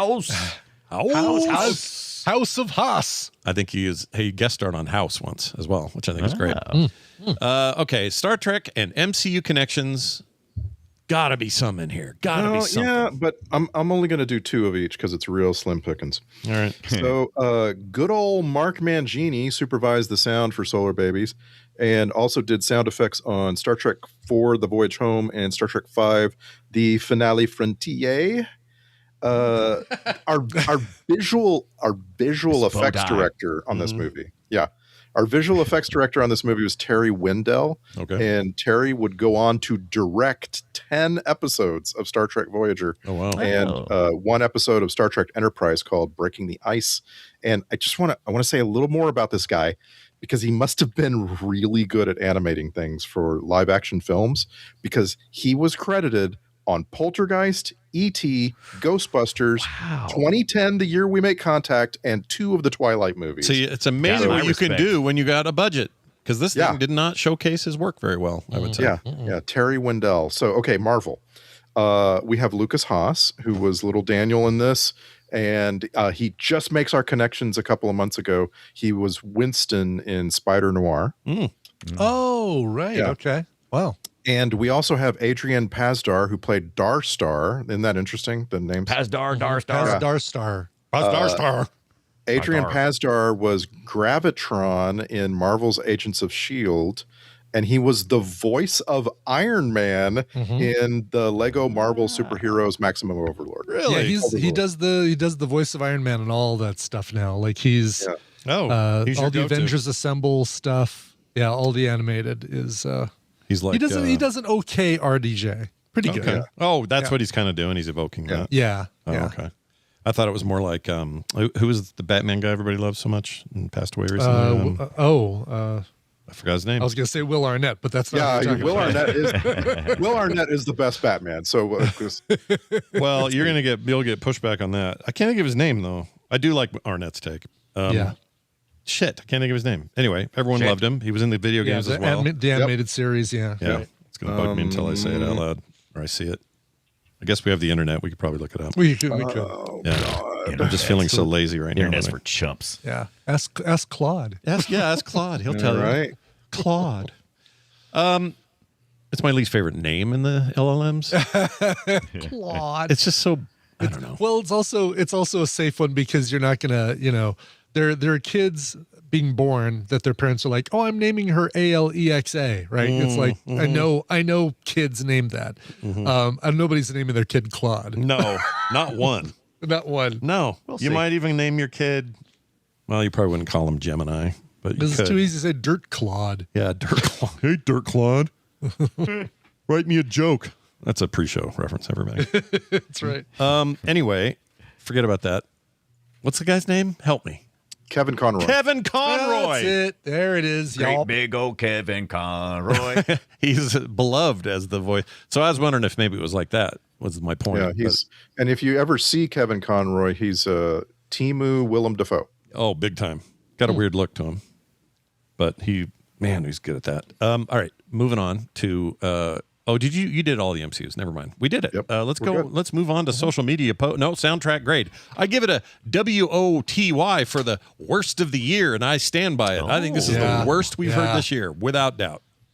If something's worse, you're gonna have to remind me because That's too bad because it's Jarre, not Jean-Michel Jarre, but a different Jarre. A whole different Jarre. Maurice Jarre. Sound like you're saying jar, but Frenchy. Yeah. And are you sure it's not Dead Poets Jarre? Society. I'm not sure, but that's. I mean, Jean-Michel Jarre spells it like that. Yeah. But it easily could be Jarre. Oh, he's the father of Jean-Michel Jarre. Oh, okay. There you go. All right. This guy, guy, that's cool. They all come from the same jar. Maurice, who scored this, is a legend. Maurice. He scored Lawrence of Arabia. He scored Dr. Zhivago. Yeah, just an absolute legend. Why did they give him the keys to this piece of shit? I don't know. If you're Lawrence of Arabia's scorer, I don't get that. That's crazy. If you fast forward a couple of decades, right? Maybe he's just this is pretty late in his career, but crazy. I just probably living in Spain. Yeah, I'll do it. I didn't come away Mel hating Brooks, friend of mine. for this movie. Yeah, I mean, who said Dead Poet Society?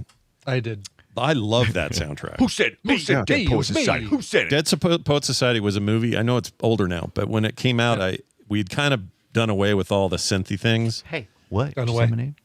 We'd all done away the synthy soundtracks, and now there was one that was synthy-ish, and I went, "That's not going to be good," and it ended up being amazing. I love that soundtrack. He deserves to be in better company. That company, not this shit. And not bad company like this. He also did Witness, so he's worked with Lucas Haas before. Oh, that's smart. He Maybe did that's Ghost. the connection. Yeah. Oh, see, those are all great soundtracks. I know. They really are. What happened? This is just weird. Somebody owed somebody money. I don't like it. Yeah. Like I said, Mel Brooks had to pay that second mortgage. That's right. He did. He lost $9 million of his own money. He said, I think I kind of got it back later on, but yeah. Yeah. It became a cult something. Yeah. I wouldn't say classic, Yeah, but, Right. cult I known. just can't. I don't understand what cult classics are if this movie is one of them. Well, one of my favorite quotes is from a listener who replied to me on Blue Sky about us watching this, and he said, his name's Scooter B23, so shout out to him. He says, low key love this stupid movie. Looking forward to this episode. Yeah. So This even if you movie- love it, you know it's stupid. Like this movie has, but that's fine. This movie has absolutely some of the funniest reviews on Letterboxd. It is hilarious what people have written in the reviews on Letterboxd. Give me a good one. Like, you have to build up to the best one. Like there, one review says, "This is the movie I never saw 100 times." That's great. Another one wrote, "They superglued 5 scripts together and hope for the best." Yeah, and then the review that just made me laugh out loud. Am I effing high? Yeah. Taking the time to write that is amazing. Yeah, that's really good. Yeah. Makes me respect it more somehow. I don't know why. All right, nicely done. Let's get to that social media post everybody pines for. This is where you guys sum it up in 280 characters or less on any site but X. That place sucks ass. Let's go with Randy Jordan to start. Solar babies. In deserts baked and broiled beyond belief, a bird boy sought to find his tribal chief. A deaf boy weirdly got his hearing back, and rainstorms can happen inside your shack. Our young heroes roller skate with great might to save a ball they love that glows quite bright. They kill the villain for his vile offense, but not a lick of it made any sense. It's true. Smart. That's the truest poem you ever wrote. Nicely done. Brian Dunaway. Truth poem. Go for it. Solar babies, like a Saturday afternoon movie made for the babies of the 80s, and not a movie about power in your house with infants. No. Hashtag Mad Max for kids. Yeah. Except for that last part. That was gruesome. Hashtag torture bot. There's probably a story about anti-child labor or something in this, but they just lost the plot. They forgot it. Yeah, They're like, not room. No room. All right. Brian Ibbett, take us home. Solar babies. Thunder rolls distant across the sky. In echo to pale flashes of lightning, the vast cloudscape thickens. The scent of purest water hangs in the air to be savored before the first large warm drops fall. I want to see that movie. Yeah, I do too. The thing she read out loud. What was that? Yeah, that was good. I don't know what that was from. Yeah, I was trying to remember what that. I was trying to figure out what that was from. She was reading from. Yeah. Is it based on something like a real thing? I would assume so because the dialogue, because that's written way too well to be written by the same people. Exactly. I'm looking it up right now. Let's see if I can. And here's something from a story that was actually good. There's a good one. Hold on. Would you like a good story? I have that too. I can read. Wow. Every search for that text. Did they write it? Wow, that's great. Comes from Solar Babies. If they wrote that, then what excuse do they have? They teach us all that dog squeeze in class. Dog squeeze in class. Yep. Weird, man. All I have to say is happy birthday, Brian Ibbett. It is. Happy birthday, man! That's right, happy birthday. It is your lot in life to have to watch this movie and talk about it on your birthday. On your birthday. Well, fortunately, I watched it off my birthday, but talking about it on my birthday, sure. Yeah. Well, thank you very much. I appreciate that. I hope the rest of your day is less of this movie and more of a good time, you know? It will be, yes, absolutely. Well, good. Can't wait to hear more about it tomorrow. Hey, Film Sack, have you heard of TMS? Check it out. The morning stream, aired daily. Check it out. It's pretty good stuff. All right. Hey, let's move on to the alternate titles. These were just happening. Whoops. There it is. They were just handed to me. I got 4 today because Randy wrote a couple of these, so I'm gonna give you mine, then Randy's. Mine are Beyond Thunderchode. I just thought that sounded like fun. And then finally, these are neither solar nor babies. Discuss. It's so true. Yeah. Like, how did you? That's also a review on Letterboxd. Yeah, it should be. Also submitted by Randy, Backwater World. That's pretty good because Water World, but back, tires and all that shit. Backwater World. Yeah. And Bad Max Beyond Blunderdome. I like that. We also have a contest. We're going to do the alternate title contest. Brian, these are 3 of these, and anything you want to say about it before we play them? Nope. Let's go ahead and play the first one. Big thanks to Jamie, who puts these together for us. Awesome. Question number 1. What movie am I describing here? This is an old Film Sack thing. Here you go. It's either Purple Barf Bonanza or Jack Bauer is sure a dick in this. Purple Barf Bonanza. Okay, so it's going to, it's going to be $2, not $2. Oh, what? The what's the Flatliners? Is it flat? Was there Purple Barf and Flatliners? Did you call it $2? Yeah, because there's the kid who chases him around, who's like the kid in One Crazy Summer. Yeah. That was a lot. That's nice. That was a long way to go for that. I like it. Effort put in there. Honestly, I have no idea. That's as close as I would think is Flatliners. I mean, we've probably seen how many half a dozen Kiefer Sutherland films. Oh yeah. What's the next? Give me another clue. Give me something more. Yeah, you have a year. Oh, do you want a year? Yep, year. Movie release date 1986. Yeah, it's kind of a little early. Maybe early for Flatliners. Way early. Yeah. Okay. Lost Boys. Oh no, Lost Boys. We decided was 87. We might have, but did we get that wrong? Maybe we got that wrong. Maybe it is 86. Barf. Do we have anything else? Purple Barf. Yep. We film sacked it in October 2020. Yeah. So that's 11 years ago. Maybe it was Flatliners. A scary movie time, right? Yeah, but 1986. I mean, Flatliners was late 80s, early 90s, right? Yeah, right, for sure. Yeah. Oh, no. That was. Oh no, you're right. Like 89. I saw it with Tina, and we were dating still. So I'll bet you 89 if I had to bet. All right. But that's neither here nor there. It's 86. It's definitely not Dark City. What did you do before Lost Boys? Stand By Me. Did we stack Stand was By there Me? Purple Barf in Stand By Me? Kind of, yeah. There was the pie. Yeah. Remember the pie? Yeah. Oh, yeah. Oh, that's it. I think Randy got it. It is Film Sack episode 264. Stand By Me. Yeah. Very good. Yeah. Teamwork makes the dream work. But what's weird is Scott's alternate titles they're nothing to do with this movie. Like the Purple Barf is. That's about that movie. Yeah. Sure. No, but not what you would ever think. Like, well, you know yeah, it's what I not mean? the Like, first thing out of your. Yeah, that's the idea, though, right? You got to be Right. You got The to first be weird. thing Scott thinks of is the barf. Yeah, that's what makes this game fun because it puts you in a position where you're like, wait a minute, why would it be that? Yeah. But wait Yeah, a minute. yeah. Here's question number 2. Let's see. So Okay. I think points to Randy on that one. That was a good answer. Yeah. Good, Randy. Yeah. Here Good we job, go. Randy. This was almost called Adventures of Alan Dollarmain, A Tale of Inflation, but it didn't. It was too long. They didn't do it. Or today's Tom Sawyer. All right, moving on. I'm gonna. Oh, I'm gonna say it was the Quartermain? Alan Quartermain movie. It's Oh, gotta I'm be going to the say Alan Quartermain thing. League of Extraordinary Gentlemen because of the Tom Sawyer. Because he was also. That's right. Ooh. And that shit. makes sense. And it's a really old one too. So it sounds like we've done that. That sounds like an old Johnson. Old recording of Scott. Yeah. That wasn't that long ago though that we did. No. We No, did it wasn't. Alan Extraordinary Quartermain was not that long. League was a while back. Was it? That was like. I would say the other way around. I would 2014? say, Yeah, I'd flip it.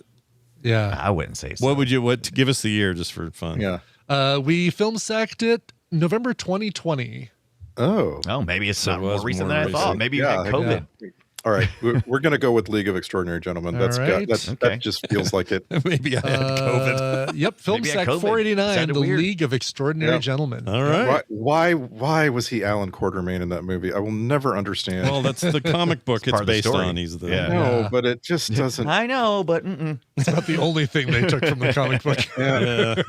It's unfortunate, although it's still not as bad as what we watched today. All right, third and final. Here's your last one. It was almost called Harley Quinn Runs Bartertown. That didn't stick. Okay. They didn't go for that. So instead, it was this one. Steady, steady, Lori Petty. You look a little sweaty. Here, eat some spaghetti. Okay, now you're ready. That's what they almost called it. Wow. That's gotta be. Wow. That's gotta be Tank Girl. Yeah, it has to be. Yeah. Does Right? it? She was also in Point Break. Yeah, but I don't. Yeah. I don't. But the apocalyptic Trying to thing think I of the said in the spaghetti, first spaghetti, bit. the sure. spaghetti scene. Yeah, but though, Harley was in before. Quinn runs Yeah. Bartertown. Well, that's Yeah. an interesting. I think I did that because she looked a lot like Harley Quinn. Yeah. Okay. Because she was all Yeah. dressed and made up and pink hair and all that. Plus the spaghetti reference. Yeah, All right. that's Yeah. got to be it. Yeah, it's Tank Girl. All right, and it is Tank Girl, Film Sack 555, the phone number for Film Sack. What year did we do that? 2022, June 2022. Movie came out in 95. I love that the 555 is there, and that is all like you just made reference to. Yeah. It's always the Yeah. number in movies. Yeah. That's Yeah. great. So apropos that we just watched Solar Babies and we're talking about Tank Girl because I man, know it is funny the they, timing on they that. are Yeah. connected. These movies. Yeah, yeah, Yeah. Except one's based on a great comic book, and the other Yeah. one is not. The other one is. One of them is Gorillas Adjacent, and the other one is not. Sitting next to gorillas. All right. Well done. Let us now move from that to an email that we got from a listener at filmsack@gmail.com. This is Peter, who said, not Peter DeLuise. He didn't hear we were doing this today. It's a different Peter.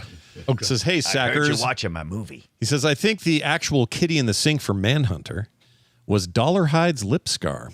In the photo lab scene, he hides his lip at first, but then you realize she is blind, or he realizes she's blind. Then he stops her from kissing him. Then she's bored, not watching his film, and makes out with him anyway.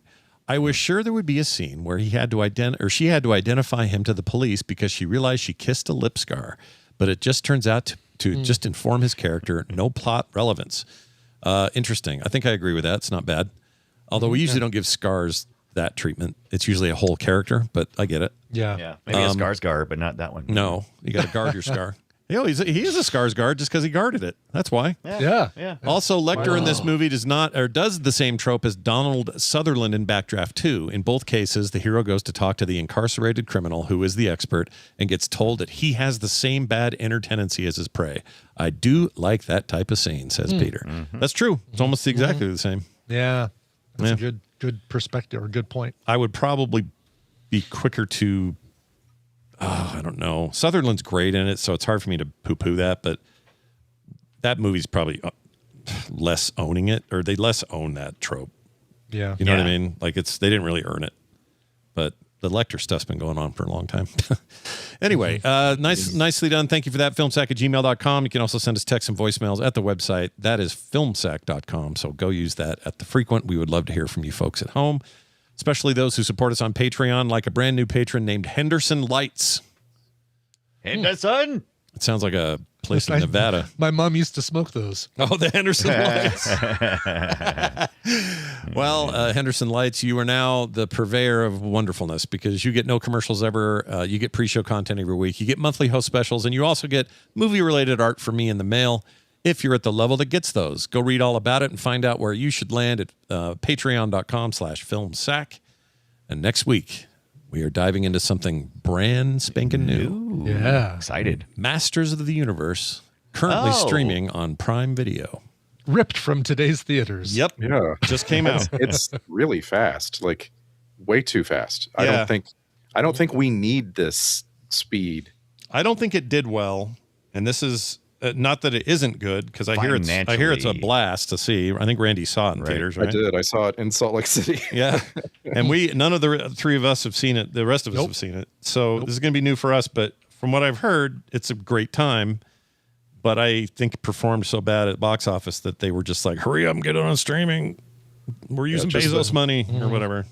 Well, but I mean, Bezos money made Project Hail Mary, and they didn't get that on streaming for like 4 months. Well, that's my point. I think that's what they do. That's exactly my point. That movie performed well at the box office. This one did not. So they were like, hurry up and get it in there. So anyway, that's Masters of the Universe, or the Universe, if you want. Of the Universe. Yeah, of the Universe. That's how you emphasize it. Yeah. And I just want to warn you guys in advance. This is a very long 2+ hours. It's like don't just put aside short movie time for this one. It goes on. I appreciate that, really. Very long 2+ hours. Yeah, that's I'm ready to. I have to wrestle with the idea from everyone I've talked to that the person that makes this movie work really well is the Skeletor performance by Jared Leto. And I'm ready to wrestle with the fact that I will enjoy that and still think that guy's a freaking weirdo and a douchebag. I want you to know I have 4 other characters and actors who make this movie work, and they are not Jared Leto. I hope Allison Brie is one of them. I can't wait to talk about it. Allison, we will talk about it. Wait, I'm going to I didn't know it. Allison Brie. Oh, she's the bad lady. She's Skeletor's Evelyn. Yeah, Evelyn. That's it. Evelyn. That's right. And Two Man's in this, right? Is Two Man in it with the 2 heads? Or is many faces in it? Many faces, maybe. Yeah. Tell us many faces in it. Hold on, is Fisto in this? Oh man, that maybe just a little bit. I'm not gonna. I want you to. If they don't have Ram Man, I'm out. Yeah, Ram Man. Oh, I know Ram Man is. He's in the trailer, but Fisto. Fisto's one of my favorites, dude. You'll see. Because his name is Fisto, and the reason he's called Fisto is because he's got a big gnarly fist. Wait, and so they call him Fisto. Is that why? Yeah. There's also an in-universe explanation for a bunch of the names being weird. Yeah. And that's one of the best things in the movie to me is how they get around to helping you understand these dumb names. I'm excited to see. You know what we should do? We should watch it. Yeah, I think we should watch it and discuss it here on FilmSack next week. Yeah. Let's do it. Filmsack.com. In the meantime, that's where all things can be found. That'll do it for us, for me, for Brian, and for Randy. Useful members of the E-Protectorate. We'll see you next time. Whoops. Did that last week, too.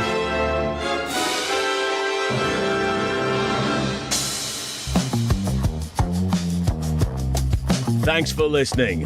The Frogpants Network lives at frogpants.com. 7 little doochkies all in a row.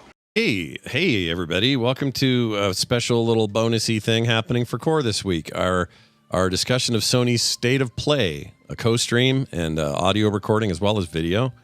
And I'm Scott, and that's John. Bo should be joining us. He said he would be, but we haven't seen him yet. So we're watching for that.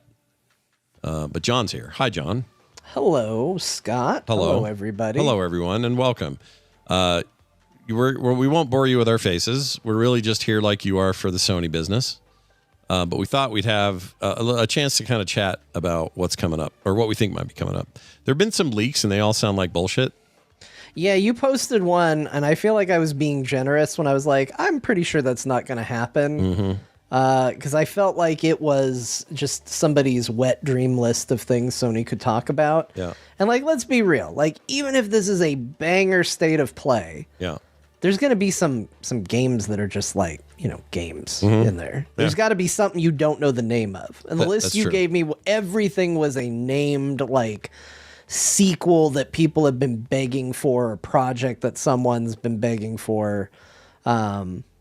So Let's see what the that's why I original- kind of disagree with it. The original leak, or the supposed leak that we're referring to, if I can find it here, I'm just going to read what it said. It said, oh, come on, man. The core Discord is so active. You just lose track of stuff.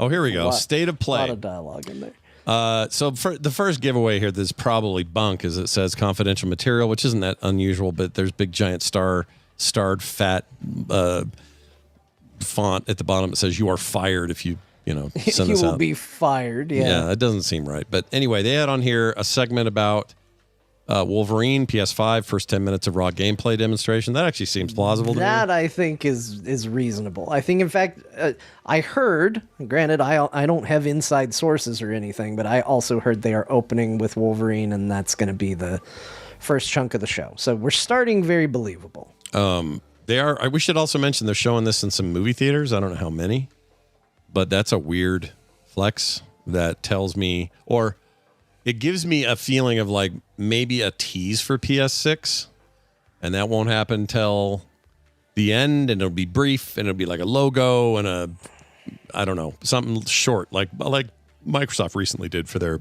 new thing. Yeah. I still think that's possible given that they're doing theaters. But here's what we've got. We've got Devil May Cry 6, No More Tears, a reveal trailer, introduce some playable characters, blah, blah, blah. So that'd be interesting. A little Capcom love there, I guess. If this, again, all grain of salt stuff. GTA 6, full campaign story trailer and worldwide release date announced. I think we already have that. The worldwide release date? We already have a release date. That sounds like bullshit. Bloodborne, The New Blood, a sequel/expansion official reveal. This is where I start going, you're just doing fan favorites here a little bit. I don't think that's happening. Yeah, you're saying at no point we're going to take a breather and do Beyond Three Princesses, Dawn of the Nations. Yeah. Yeah. Like it's going to just be nothing but the big hits. Yeah, I just don't. It's very odd. If this was interspersed with other, I don't know. You could argue there's enough here for an hour, but I just don't know. Something about it feels wrong. Final Fantasy VII Remake Reborn, which is the final chapter, but we don't know that, so that title could be bullshit and probably is. Yeah, it's not going to be called Remake Reborn. Yeah, that sounds stupid. It could be called Reborn. It could be called, but that seems like a duplicate of Rebirth. You're not going to use Remake again. The current front runner, my understanding, is that it's Returns. Oh, I could see that way more. Returns makes more sense to me. So that, who knows? Maybe we still get to see that, but we don't really have any indication other than this thing. Also, let's see, Intergalactic, The Heretic Prophet. That's the one we've barely seen anything from, and this new IP might show some narrative stuff, gameplay, deep dive, something.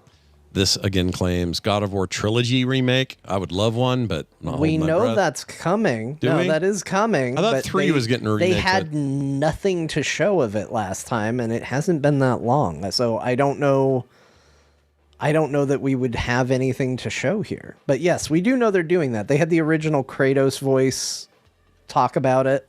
Okay. It's probably why it's not sticking with you. There was nothing to see. It was the guy who originally voiced Kratos being cool. Oh, that's right. That was weird.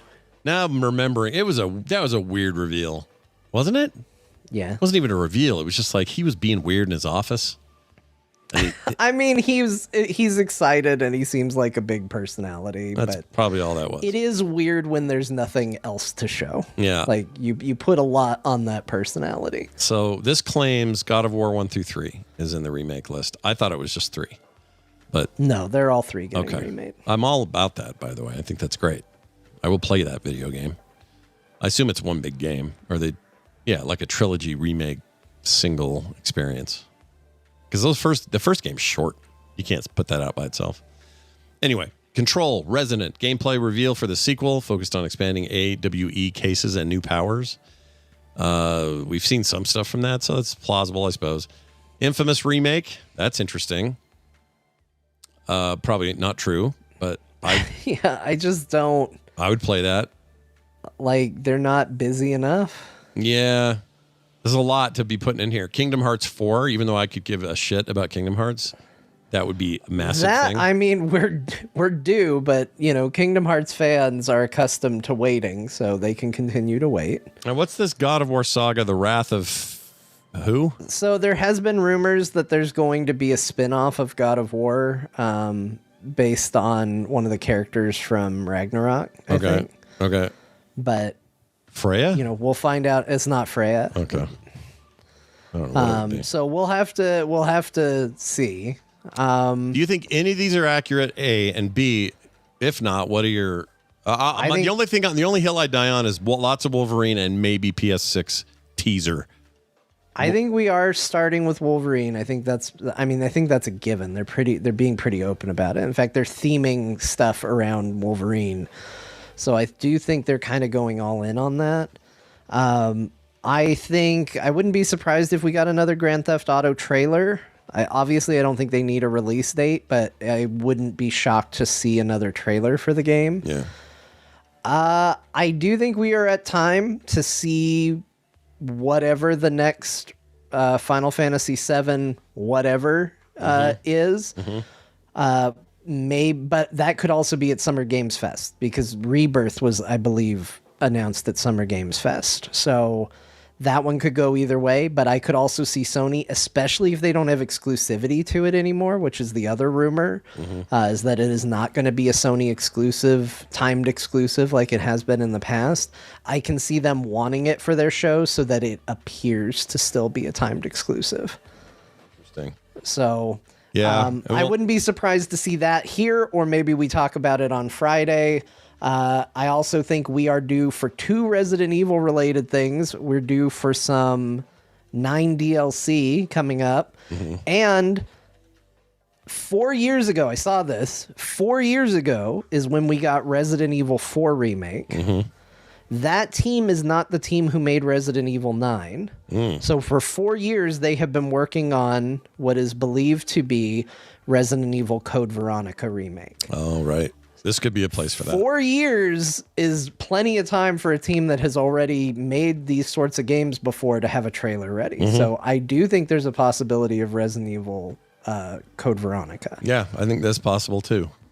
But it's also really hard when there's another big show at the end of the week, because it's like, well, that could be, I might be wrong here, but I might be right by the end of the week. So yeah. And we're doing coverage Friday, everybody. Just saying, if you're here listening or hearing this, our plan is to do a full coverage of Summer Games Fest on Friday. And we'll probably have a lot of those answers. We're going to try to do the Microsoft thing Sunday, although that sounds like a little lower fanfare on that one. We don't know yet. They're not renting out theaters for it, but it is happening. I'd like to cover it, but I have one of those weekends where it's like, hey, I think we're doing this either Saturday or Sunday, and depending on which day that ends up landing on, I'm either here or I'm not. Yeah. For me, it's for you too, technically, but the last week before Nerdtacular, which means I got all kinds of shit to get done, so it's entirely possible that day just falls apart, but we're going to try. I'd like to, too. I'd like to just, that's the thing that's fun about these June reveals, is just do everybody. Looks like we got about a minute left, so I'm going to hide my dumb picture. Bo messaged us and said he was going to be about 10 minutes late. All right. He should just have a macro for that, where he just says... Yeah, it just be about 10 minutes late. Hit a button and I'll just send it without having to type it out, because he's always about 10 minutes late. We'll keep an eye for him. Yeah, we'll watch for him. He'll be here. I'll try not to make this too loud, but I may adjust it during the show. I mean, I like being able to hear it. Yeah, you got to hear it too. Also, a reminder, this is us talking over it. If you want to hear it without our commentary, go watch it, listen to our commentary later. Yep. It never fails that when we have one of these, there's always someone that's like, why are they talking over it? That's the point. If you want one without talking, go watch the official feed. It will also be forever weird to me that that isn't obvious, but whatever. You know what I mean? I know. Worth saying. It's very odd. All right, here we go. We're in. We're going in. Let's see what we got. Turn this up. So it's got to be Wolverine, right? That's what everybody says. That's the prediction. Prediction number 1. This says PS5 hardware. Yep, here we go. Here it is. Oh, they're going to show. There's your Wolverine. Yeah. I'm not sure I'd ever take him out of his leathers. I think I'd just keep him in Logan Hi, I'm Marcus clothes. Smith, creative director for Marvel's You don't Wolverine. like his costume? Today, we're It's not excited that I to don't like debut it. a new It's look just- at the game. To set the stage, Wolverine is in a race against time to rescue. There'll be a group tons of kidnapped unlockables, mutants right? I just before kinda they're like him shipped in off to Logan form. parts unknown by cybernetically enhanced mercenaries known as. I don't like his However, yellow and blue Logan costume. quickly discovers he isn't the. I think we were only talking about this mutant guy attempting for a to save second. I'm like, I don't like this man. I don't like this guy. No, I don't like his yellow and blue costume. So this costume, I mean, I guess they're kind of going for yellow and black. I don't particularly like that look. I like his brown and yellow one a little better. Redhead. It's from your.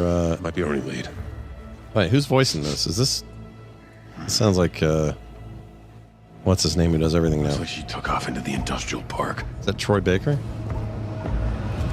No, I don't think that's. Somebody has said before who's doing it. I don't remember who they said. Let me see if we have it. Perimeter stable. Holding position. And boom. I mean, so far this is exactly the kind of gross I want out of it. It is being voiced by Liam McIntyre. Oh, all right. They spelled O'Brien from wrong. Spartacus. Oh, I know who that is. I'm not a big Spartacus guy, but I know who it is. Did you see how bloody those kills were? That was pretty good. Do another sweep. This guy's gonna get her right in the chode. Oh. Holy shit. Hey, he looks kind of short. Yeah, he does. That's good. That is good. That's what you want. Finally. Hugh Logan Jackman- my size. Hugh Jackman messed that up by being kind of tall, you know? Yeah. Man, that was nice and bloody. This is what I want. Bloody. But I don't want to buy a PS4, or excuse me, PS5 Pro, so. Shut it, freak. Uh-oh. Lizard kids. Ship's casting off. Not today, Bob. Not today, bub. I was trying to figure out canonically how tall Wolverine is supposed to be. Yeah. So I pulled up a Wikipedia page and was disappointed to discover I pulled up the page on actual Wolverines. Oh. How long did... They're probably just a foot or two, right? Yeah. I don't even think they're that big. Oh, yeah. Oh, my gosh, dude.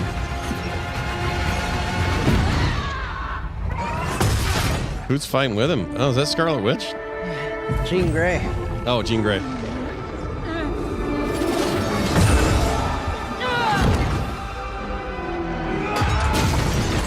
The purple made me think Scarlet Witch for some reason. There you are, Red. Hey, Red. Get the carpet and match the drapes. Oh my god. Not going anywhere. I mean, this is a pretty rated R trailer. I'm just adding a little. Look at him, how hairy he is. That's awesome. Chunk, chunk.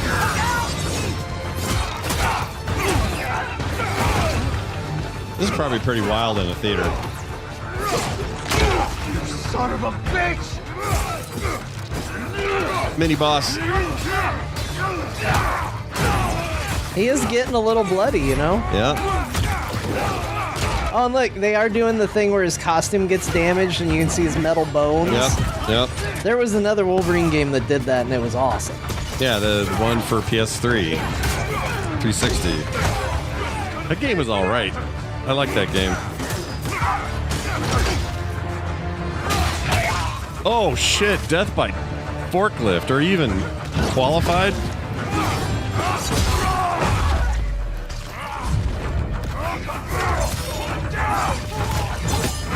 I mean, you got to admit, this combat looks badass. Oh, yeah, absolutely. Oh, Gene Assist. I should be playing this on my PC, though. Careful now. Let's go. Uh-oh. Oh, he said shit. I'm into it. Yeah, that'll work. Yeah, look, he's all stocky. I love it. Yeah, I checked the official Marvel bio. Yeah. It says that Wolverine is 5'3". He's actually shorter than me. One of the rare Whoa. shorter than me characters. Jeez, you're making Todd Howard sound like a giant.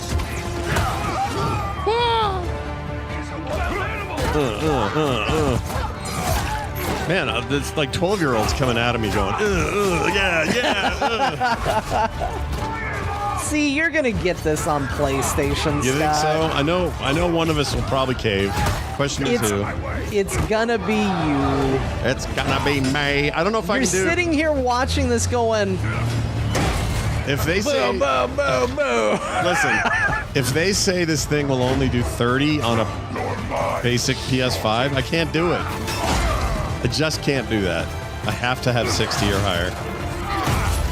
Maybe they'll have a Chat performance says mode. Adam Smasher. It does look like Adam Smasher. Totally does.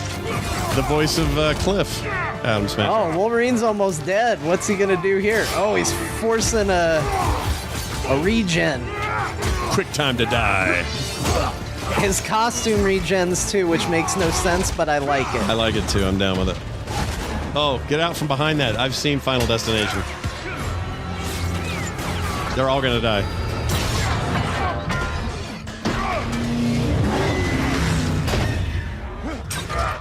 Oh, shit.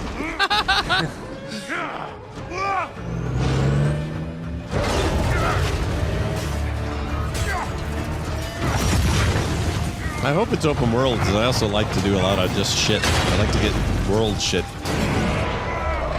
in my games.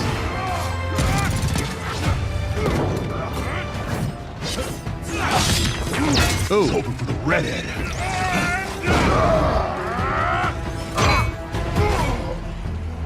So who are these guys? Probably the Reavers, right? Let's get you guys out of here. Are you a superhero? Lock it. I'm Wolverine. Are you a weird lizard boy? And scene. I seriously felt like a little kid. Pig, pow, poo, bam. Whoa. Omega Red. Yep.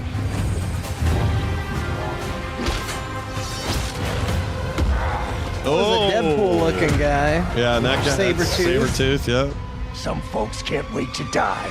Ew, I like the take. He looks cool. Look, there's the brown and yellow. That looked good. Yeah, that looked all right. See what? It always looks better.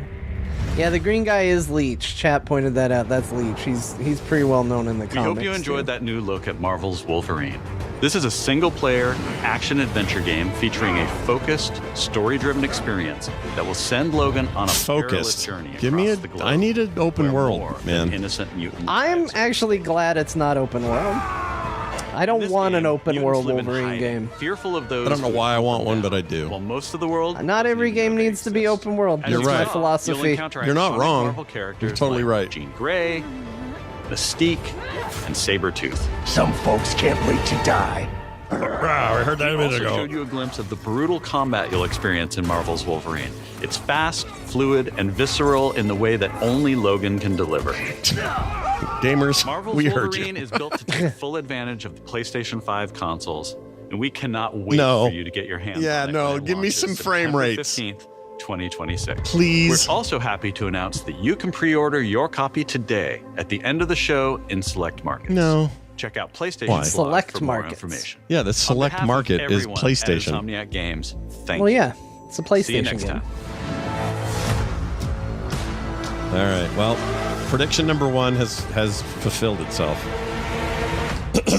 Notice Here's where that spoiler Hello thing and welcome to State of Play. falls apart. I wanted Potentially. to start by thanking Marcus and the whole team at Insomniac for that extended look at Marvel's Wolverine. We've got a ton more to share with news and updates from both PlayStation My shirt Studios is on fire. and third-party studios from around That's a the pretty globe. good shirt. Let's get right to Actually it. like with it. the I would latest wear from that our shirt. friends at Arc System Works, XDev. All right, and that Marvel thing that you Games. pulled up is already BS. Yeah, it's already bullshit. Well, I guess Here it comes wasn't. your Carnage. I'll say it. I'll call it Carnage. It's coming. All right. Get ready for Carnage. Let's see. Prepare to face the supreme master of the pugilistic art, the Duke of Get Your Dukes Up, Mr. Champion! Mr. Champion? Actions are worth more Who's that? than any word. And the greatest action is to fight. You have defeated so many. You've defeated whole worlds. Who's that guy? But I don't know who that guy I know who Doom is. Let me show you why you should kneel. Think you're a genius, Doom? Your works are mere I'd really like to look at this game. genius is endless. And now my turn. The art is crazy. All promises Doom. And Magneto. promises shall be Magneto. will solve nothing, Eric. The power of magnetism. Mutant-kind shall rise, and I will be the one to lead the way. Magneto is so cool. Oh, he's an amazing villain. Oh, Green Goblin. Showtime! You look a little angry, Bug. I think the art style is really awesome. Currency, huh? Time to stop laughing, Gobby. That all you Gobby? Yeah, he calls him Gobby all the time. I don't like it. There it is. Yeah. Oh, man. Oh, I was so worried I was going to be wrong. Look at you with the Carnage prediction. Carnage will give you one. Choose that Moment is come. Makes me want to read some. Man, they announced a lot of new characters. I'll slice you up. Don't be greedy. He's mine. How long until we get this? Do we know? Knights of Doom, destroy them! Feel my wrath! The end is near. Hello. Well, hello. Hello. I am Magneto. August 6th. All right. August 6th. Takan Fighting Souls. One team left to assemble. A lot of Marvel shit so far. Yep, this looks like nothing. I see much from my perch atop the tree of tranquility. This ain't on that list either, Yet, whatever this is. There are some outcomes that are uncertain, even to me. Oh, Rayman! Dragon! Hey, I got bad news for you if you like arms and limbs. A hot new armless, limbless character action game coming. Will no doubt be the stuff of tales twice told throughout the Glade of Dreams. Come feed my ox. Calming biscuits? But, oh! Is this a How to Train Your Dragon crossover? Something's weird about that. What, because there's a Viking lady in Rayman? Yeah. And the dragons are styled like those How to Train Your Dragon dragons. Oh, Octopus Man. Follow me, brave heroes. Those last two games like this were really The good. Glade of Dreams is in grave danger. So I'm down. I mean, what else is Ubisoft doing? It's time I made my mark. Batman. No. Not Batman. 4 against 1. You don't stand a chance. That's Rayman's voice? Maybe he stands a little bit of a chance. Globots to the rescue! I am as fast as a falcon. Kick size. For the Glade, then. Yeah, famously, Dunaway hates Rayman because he can't deal with no limbs. Really? Yeah, he hates it. I'm here. He's like, you gotta have arms. How come they don't have arms? I'm like, I don't know, man. Are you ready for our game, Rayman? Rayman. Hey, buddy. All right, October. That's fine. I have played very few Rayman games. Maybe only 1 or 2. Wait, But that's I just like the look Legends of again? them. That was just Legends again then. That's a remake? I think that's what that is. Oh, look, it's Dave. He dives. Whoa. Like it's, same universe, different minigames. Yeah, I think you're right. That's a good way to do it. I'm down. That's fine. I like those. I'm a chorecore cooking game guy.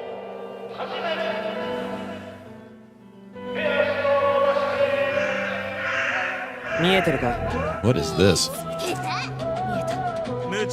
that girl just lick her hands like a cat? Come She on. did. Don't ruin it already. That ruins it for you. I don't hold with people that lick themselves like they are cats. Yep.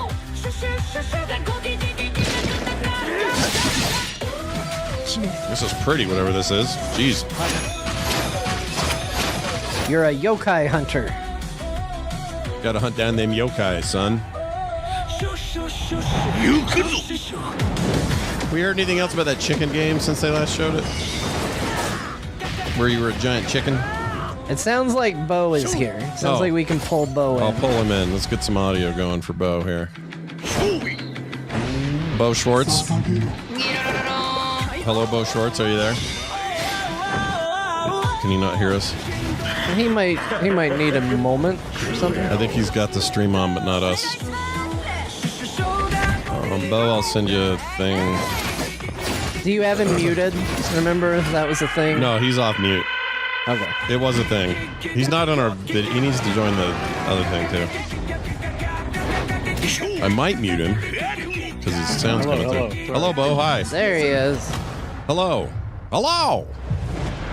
Are you there? I heard him. Yeah. There he is.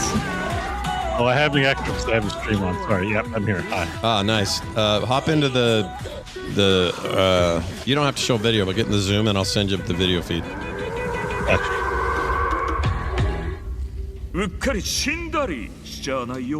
Don't you go dying on me now.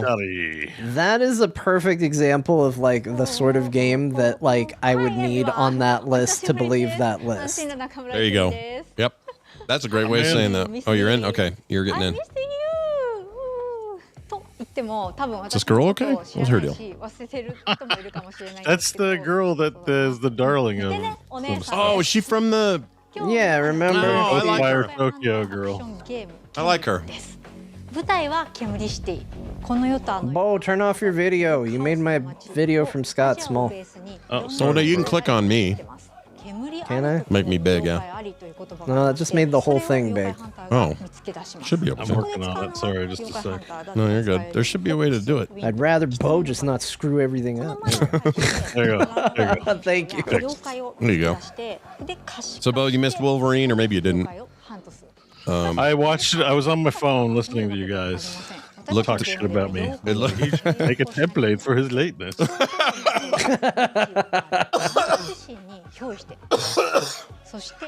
Sorry. Oh, shit. No jokes while Scott's eating. No, I'm just sick, man. The freaking... This cough will not leave me alone. I hate it. I think I got what you ended up with from that con you came back from. Oh, geez. Well, it's been going around, so... Yeah. Sorry to hear that. Oh, you need to get that out of your system before next week. No, I've been working on it. It's been a week already, so I hope it's done. I still have a lingering cough from my last one, but it's not that bad. But I still cough every now and then. It really hung around. I'm looking forward to huffing on oxygen when I get down there, because last time I went, you know, your altitude's pretty high up. You guys don't get enough oxygen. Up in Snowbird is much higher. Down in the valley, you won't feel any of that. It's still 1,000 meters, 1,300 meters higher than where I am. Well, that's true. Yeah. So I've like planned out my CVS trip. Get a little Or oxygen. apparently there's a really good grocery store down in that area, so I'm gonna go buy some oxygen. Nice. Yeah, you got a million choices down there for stuff if you're looking for it. Tomb Raider: Legacy of Atlantis. All right, we didn't see this on the fake list. Oh, so the fake we've established that the list is fake? Oh yeah, So it was far, immediately proven fake.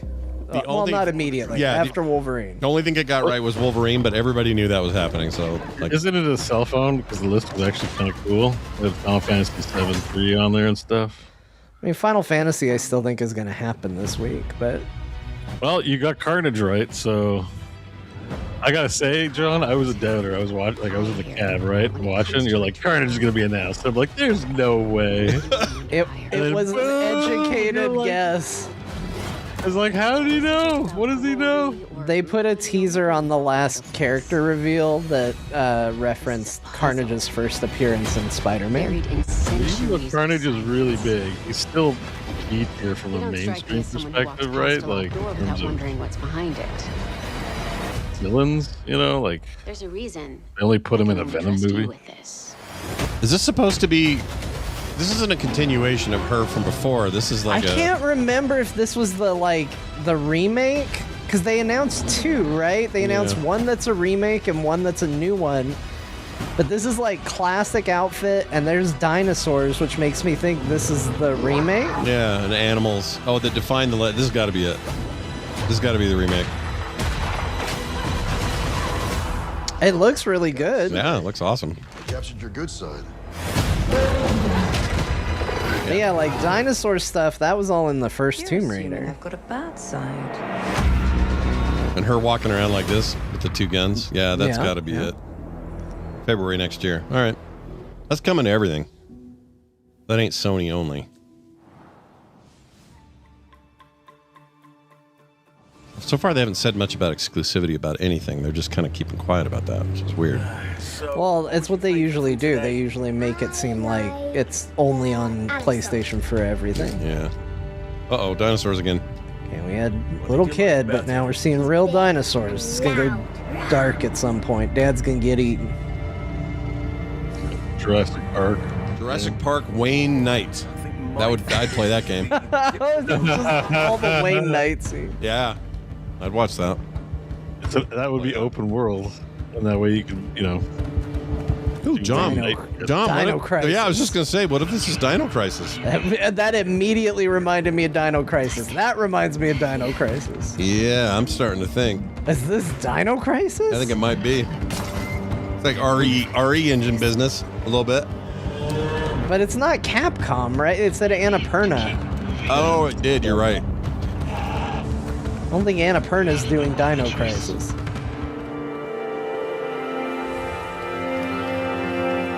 She looks like a Dino Crisis person. Legally distinct Dino Crisis. The Lost Wild? Basically, the Lost Wild. Yeah, you got it. The spiritual successor to Dino Crisis. The Lost Wild. We can't say world, because that's like another thing.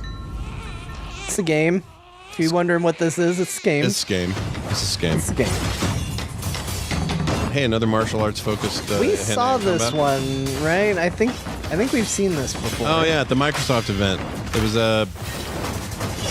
yeah, I carried a baby the whole time. Man, they really want fans to put in a good there.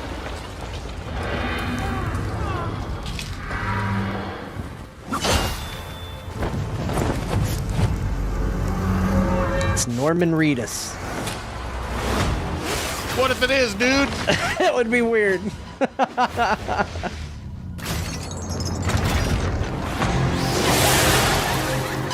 I'll bet you money this is Souls-like as hell. Ah, Phantom Really? Blade. That's Phantom Blade 0? I didn't know it was a baby game. A baby game. Huh. That one looked Back in interesting, early actually. 2023, S-Game first showed us Phantom Blade 0 in passing at a hotel. So is this a series? I don't know what Phantom Blade is. No, Phantom Blade, they've been showing trailers for 3 years. Like she just said, they were first showed it in 2023. Gameplay and story deep dive coming This later. game is like a regular at these directs. Let's head over to the sandworm-infested sands of Arrakis in Dune Awakening. Oh, coming to In console. this open-world survival RPG, you can fully immerse yourself in the world of Dune. I've already Unravel a tried, and cinematic it story didn't filled click. with mystery I was and gifted this game, which was very nice, but I tried to make it as clear as possible before I was gifted that I had no interest in playing it. So while I still appreciate it, it still has been unplayed.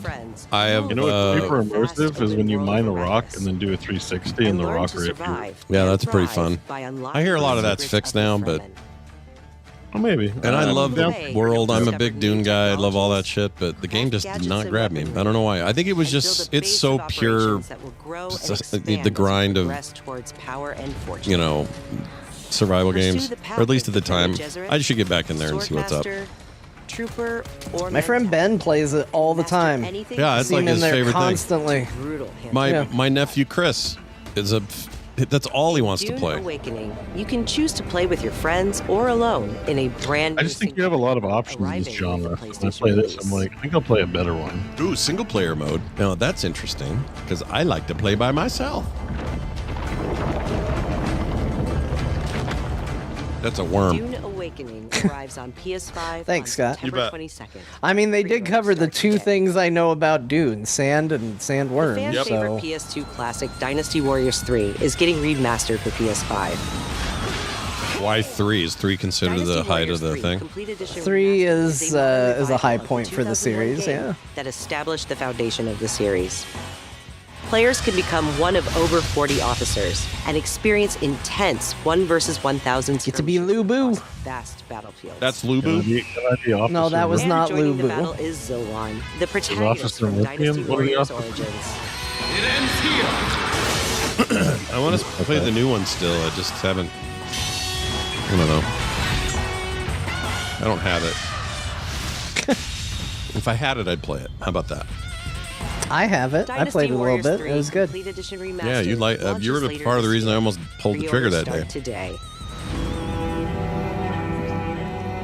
Well, From the award-winning studio behind the No old Rest for the series Wicked. comes a bold new vision for action RPGs. oh, is that what this is? Yeah. I No have Rest this for the and Wicked just have is a not brutal checked in Souls-like since. built around skill. I don't It's know. fun. I'm just waiting for 1.0. They had 4-player multiplayer, which Step into a I'll living play this. hand-painted Cool. world Let's you do can it. explore alone, or I share with only friends just in your tasted own it and then I persistent thought, well, I'm realm. going to play this when this is A done, world so that I'll just wait till they're evolves done. even when you're offline. yeah, me too. The highly anticipated full 1.0 release expands everything. Oh, 1.0 announcement. A massive world, a deep class and progression system, Wacky hundreds hats. of hours of content, including Some endgame, wild headwear. Weird hats. cosplay, and Get classic. ready. That's beautiful. Jeez. No Rest for the Wicked launches on PS5 this October. That's And huge. is I'm available looking to wishlist now. So, Up next, Steam version get we'll check in 1.0 with same month, Capcom so for an October. update Thanks, on PlayStation, for letting me know the game I Sword. purchased will be finished. Yeah. A beast isn't far from an Oh. You do. Who we have here? His example. I thought you'd see the appeal, Musashi. Capcom. Yeah, they already said something. Oh, Musha. there's Dino Oh. Crisis. That's also been around for a bit. Or This is talk Demon about Crisis. That castle on the mountain. No, it's only Musha.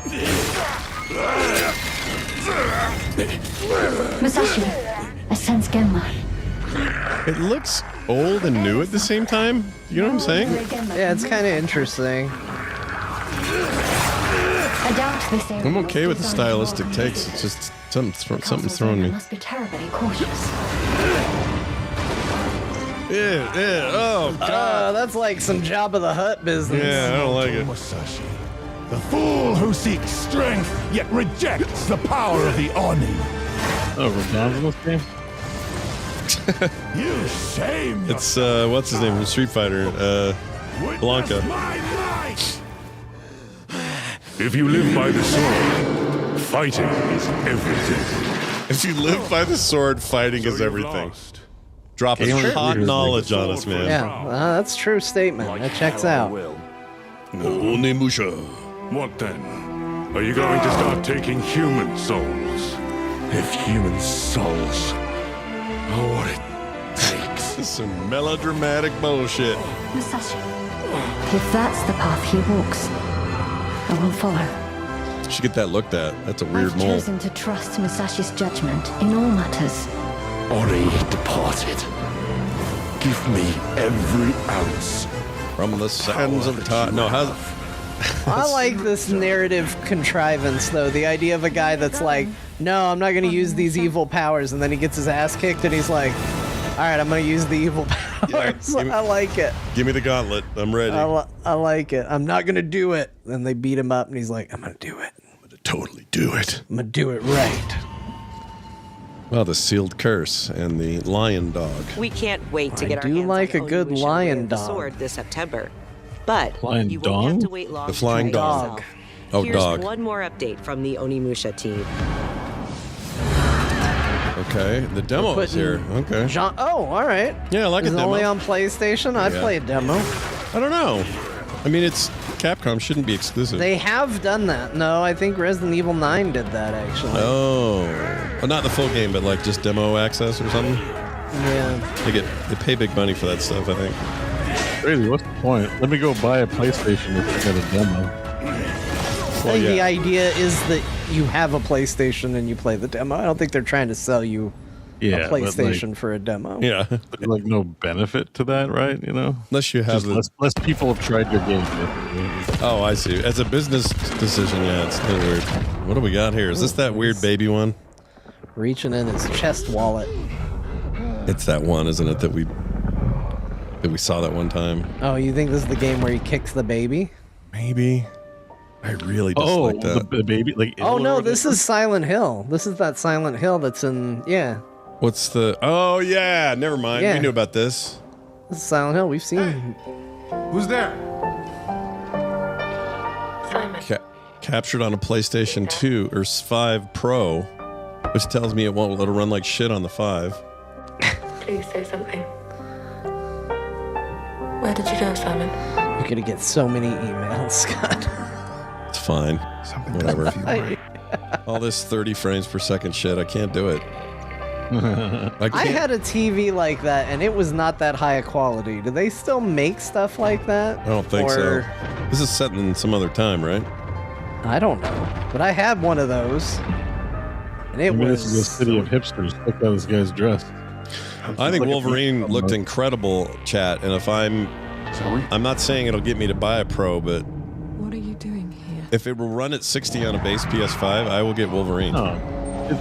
You will feel bad playing it on a PS5 in order to, try and get you in the Pro club, right?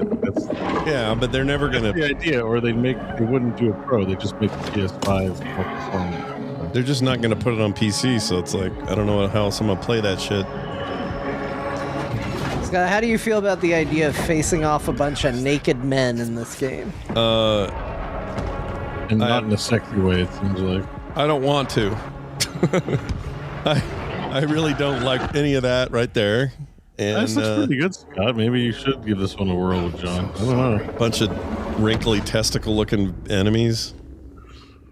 Fear the truth behind the static. I mean, look, that last one was really good.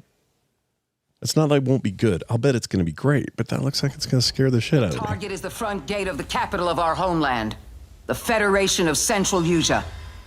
All right, this is not exclusive either. Capital back from our enemy. Ace Combat. Oh! Ace Combat. There you go. Ace Combat 8. I love Ace Combat so much. People left behind back on the continent need something to hold on to. Oh, I love these games. They're so stupid. Inspires hope. Because look at these. I mean, the fidelity is insane. This game looks so good. Yeah, even 7 was like it still looks good. It's crazy how good they look. And then, but the story is the dumbest thing you've ever heard in a good way. And then the fighting and stuff is awesome. Oh, I'm so excited. This is definitely one I'm getting. That's where the Wings of Thief comes in. The legendary savior. The Wings of Thieves? We've contacted Queen Amidala. She has sent her air force to aid us. It's a lot of that kind of talk, even though it feels like a modern military thing. Everything's silly as hell. Aircraft, pull out. Sorry, Rex. You stay put, Joker 1. Above you flies the Wings of Thieves. No harm will come to you. Ooh, that's badass. Hands to the sky, everyone. Hope is within reach. It took him long enough. That first one came out in like 2017 or something. Not first one. Look at the quality of this thing. They need to do some extra work, really. Right, Joker 1? It's an ambush. Shadows. Just as planned. We dangled the That score sounds like they put Witcher music in this game. Kind of does. I heard this song in The Witcher. Hang on. Joker 1, down's an enemy. You never ran away, did you? Here we go, Rex. Never ran. Let's go, Rex. These skies belong to you, Rex. It would be so Go awesome. take what's yours. Let's see. Yeah, Wings of Thief. Thief? Yeah. Thief. Gosh. You know, thief. I mean, Hey, man, you're the one that said this. No. I'm excited. I'm excited. That tells me it's going to be real dumb, and that's good. It's great. It's my favorite cheesy video game story, I think. Even the old ones are like just classic. Man, some people make Elden Ring, and some people like this make Ace Combat. Yep, that's right. The lore in these things, seriously, it's like these fake continents and no countries are real names, and I love it. yeah, I'm all in. It's great. I always complain about anime tropes, but in this thing is full of them. But for some reason, it works for me. I don't know why. Oh, one more thing, Scott. VR support on PlayStation VR. Oh my god, I would lose my pants. Yeah, you'd do good in there. What? The Belkin War. Are they remaking? As a pre-order bonus. Wow, that was okay. We hyped that up way too much. Read what that was. That was weird. We overhyped it though. It was our fault. Yeah, that was on us. He's like, one more thing. DLC.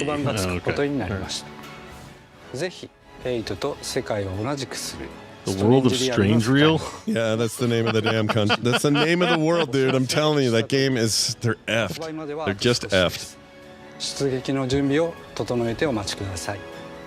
And they're always those fake, like, anime names for Europe, like, not Eurasia, but like, I can't think of it. It's so dumb.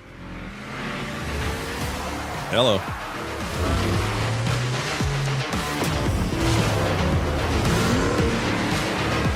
Burnout Paradise Remaster. Burnout something. I wish, man. They're not doing it anymore. Burnout Hot Cement. Burnout Palm Trees. Burnout Tree Car Unit. Burnout Asphalt Man. Burnout Pre-Rendered Video. Knight Rider. What? What the F? Are they making a Knight Rider game, dude? It would seem they are. Way to bury the headline, Sony.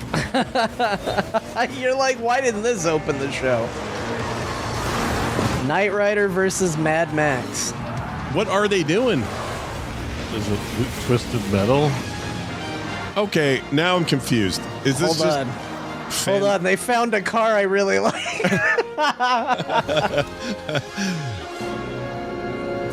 Where we're going. What is this?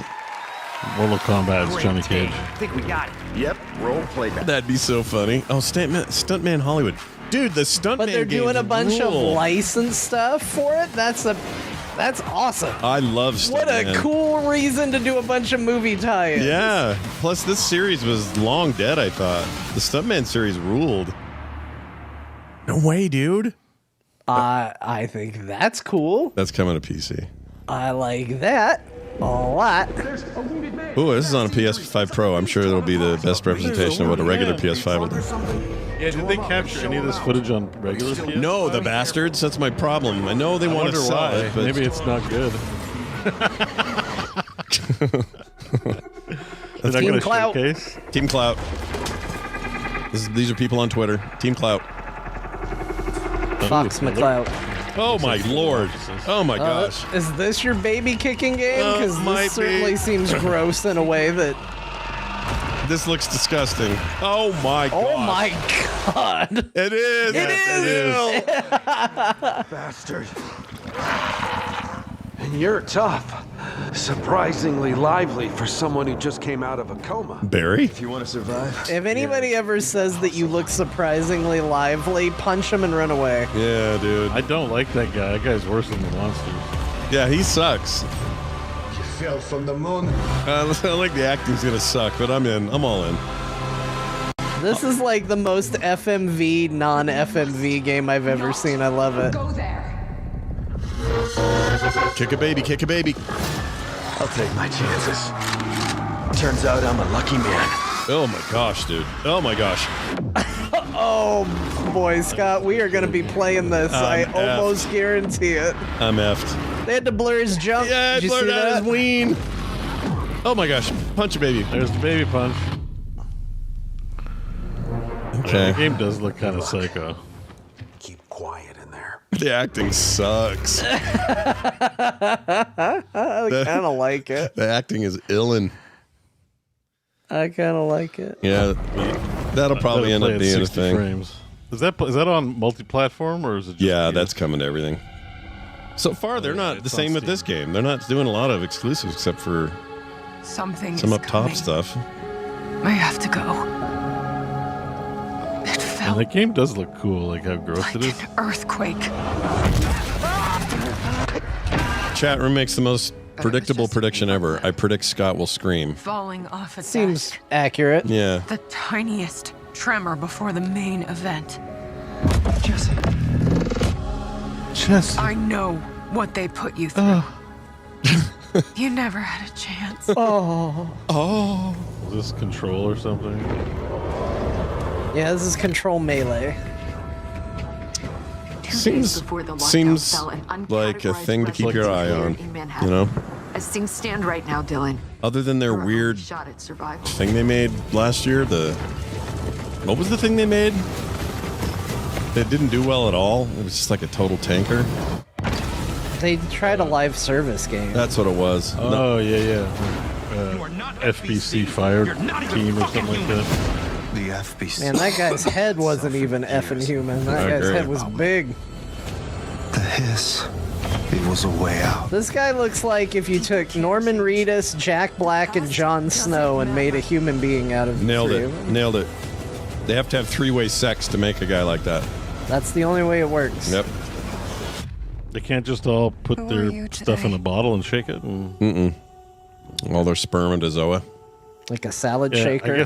I guess only one reaches. So yeah. I haven't played Become yet, so I don't know much. But once I play that, It's a kingdom come like. Yeah.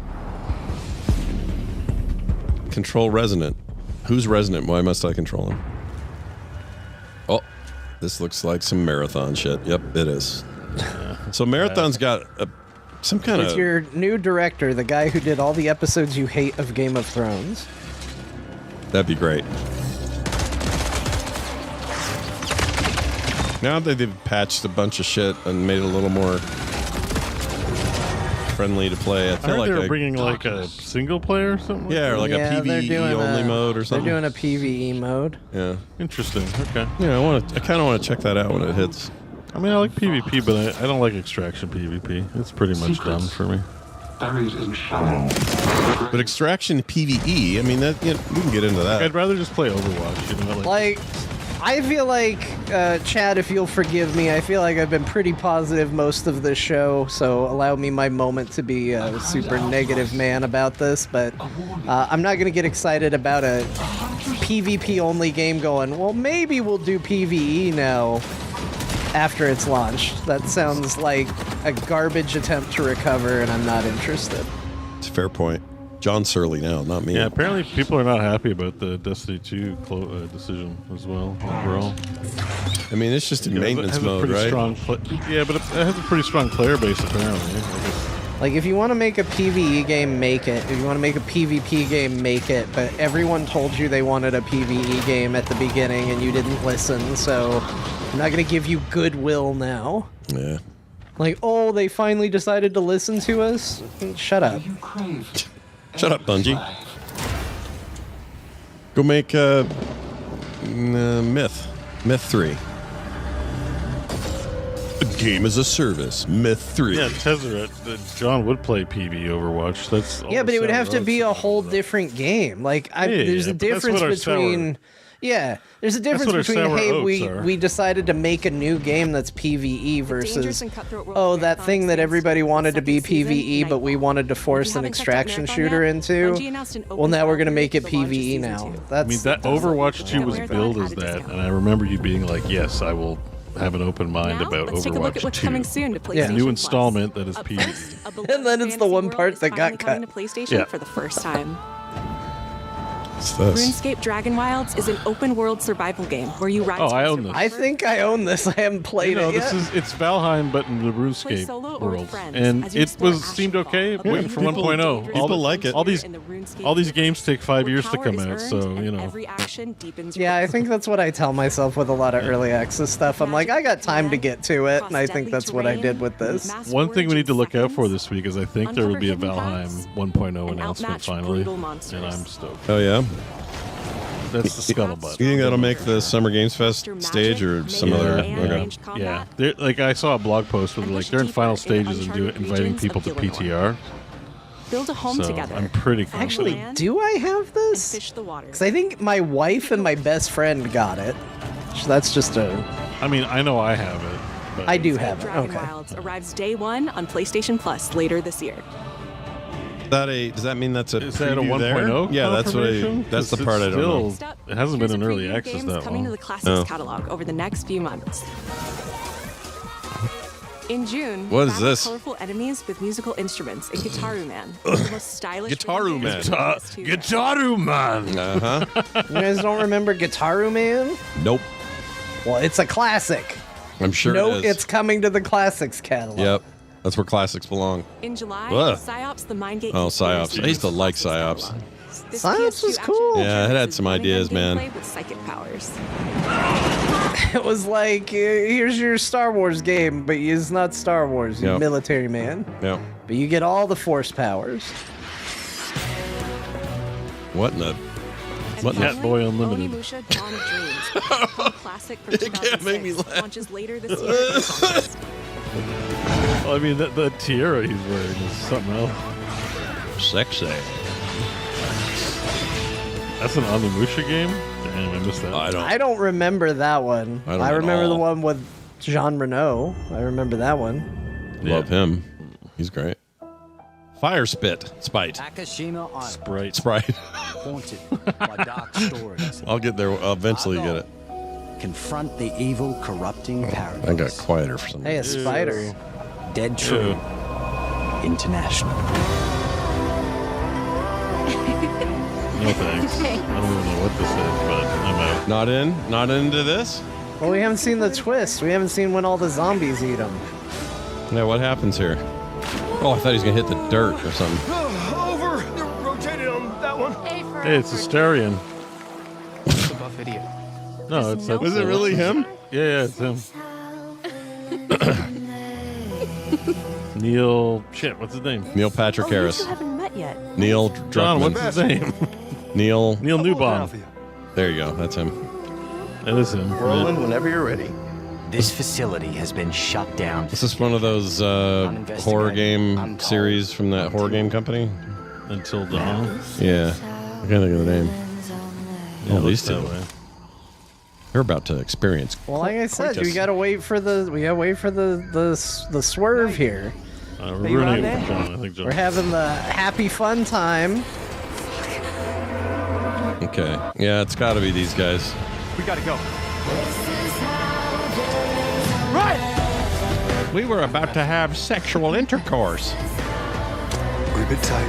Go! He's coming! Through there! Take a deep breath. Fuck!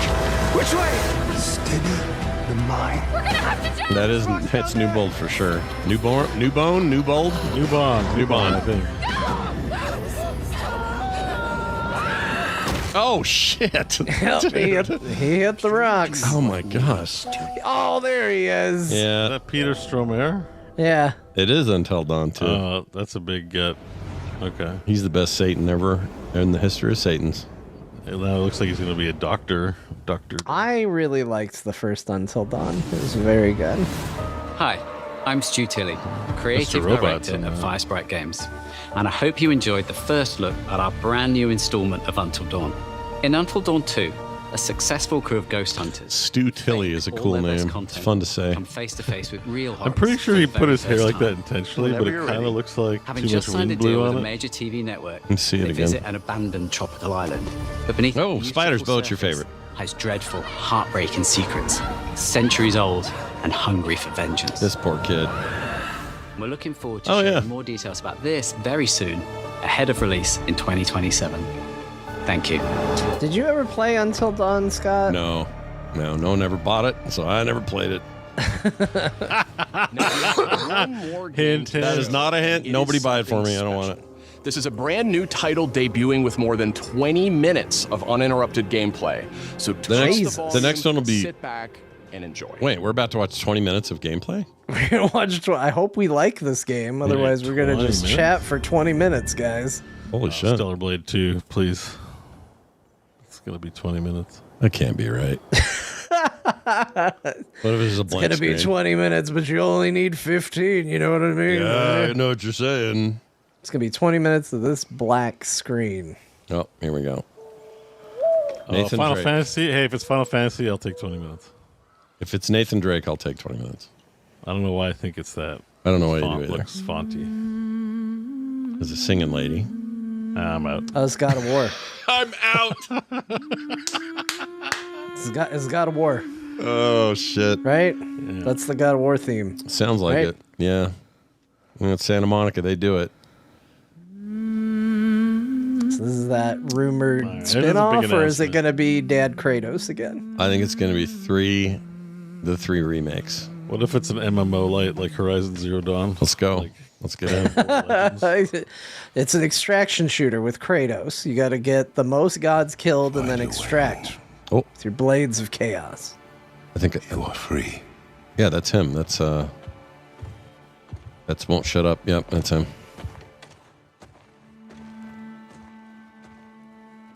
Captured on a console you don't own. Okay, that's Kratos' arm, but that's young Kratos. No, he's old. All right, you know what, John? You might be right. New old Kratos Is that game. his kid? Is his kid dead? I don't think so. He's dead. This is like the opening of the original. My guess is like, are they going to show the story of her? This is where the story opens. Oh, that's what we were talking about So earlier. is the this going to spin-out. be, spin out? There's So the kid. are we going to learn who she was and what she did? I think you might be right about that. Her ashes are going to reform somewhere else.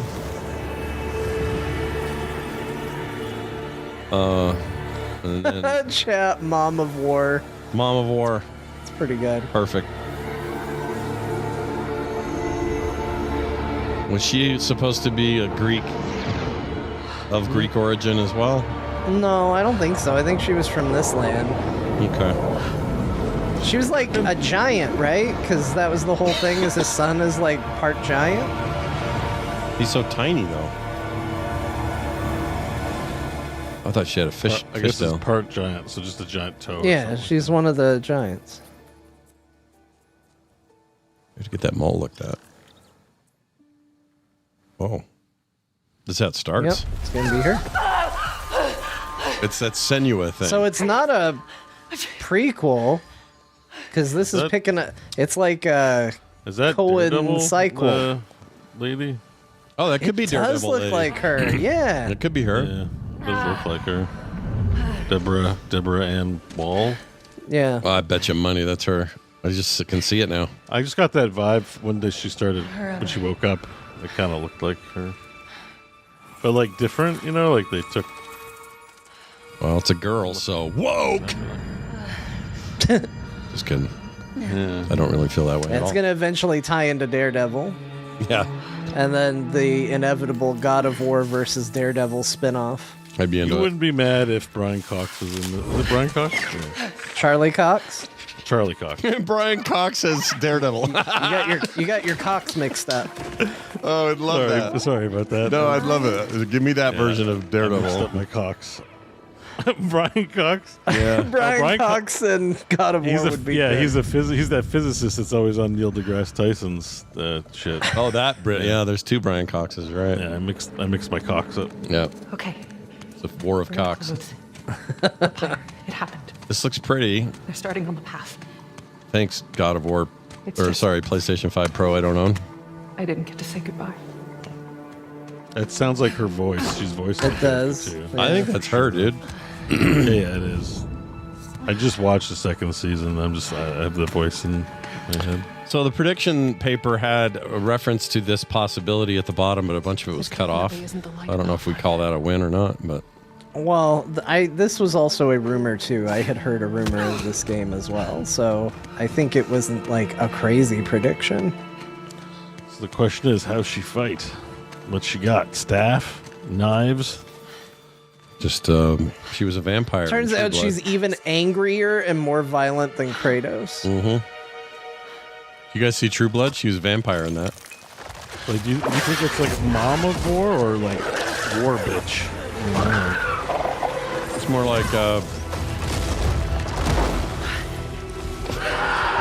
I don't know. She got power to beat a plant back. Oh no, she got a sword. Those are cool looking. Okay, she's gonna mess up some. She's got a sword and magic hand.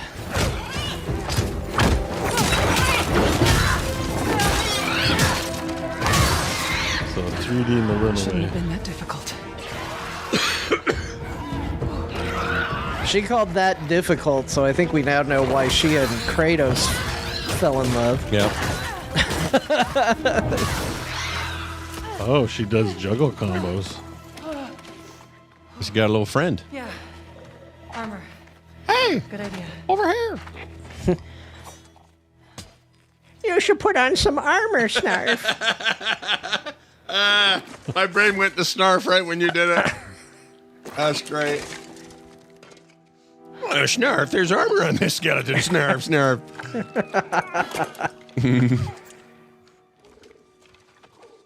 He's kind of cute.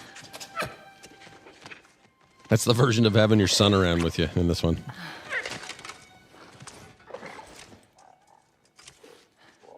Well, that was put on a lot of clothes there without having to put them on, kind of.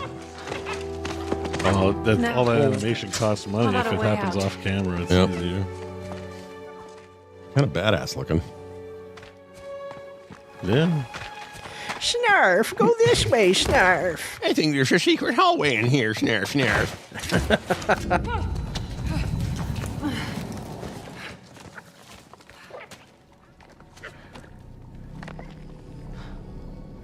Wow, so they make a cool game and they don't want people on PC to play it. Rude. I know, very rude. But they want it. This looks like it's a crossover with Control or something up there. I don't know what that was. Crimson Desert. She's in the PlayStation land. She can go from game to game. Oh, man. Oh, is she the new Astro Boy? I mean, that'd be funny, right? I'm going to go play Crash Bandicoot now. When you die in a PlayStation game, you go to the PlayStation Afterlife, and you can go to all PlayStation games at that point. She's going to get attacked by a robot dinosaur and a bandicoot. Is that like gospel, like something from the scriptures of And lo, when the PlayStation character passes on a pyre of fire, they shall be going to the PlayStation Badlands. Amen. And it is good. But it will not be available on the personal computer, for that is the device of the heretics. Yes, this was captured on one you don't have either. Do as the gods tell you and buy it for 3 times as much as we first had it for sale. Oh, shit. Those guys know their armor's on fire? I don't think she's going to be using that sword anymore. Oh, she got punching powers, though. Did she come from the Eagle Onslaught? Not the gates. Wait, are those Onimusha guys? She's an Wait, we're in a different... Look at that. It's like orcs. We're not in Norse stuff anymore. Could they take it to Chinese, like ancient Chinese stuff, or Japanese? Yeah. That would be so cool. That's neat. Yeah. That's a cool idea.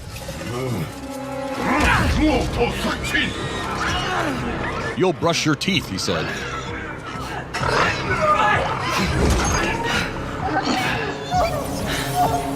Oh, they do that poor dog butterfly unit. Wouldn't be doing that. Oh, they're throwing those little guys into the fire. Hey! Kid! Let him go!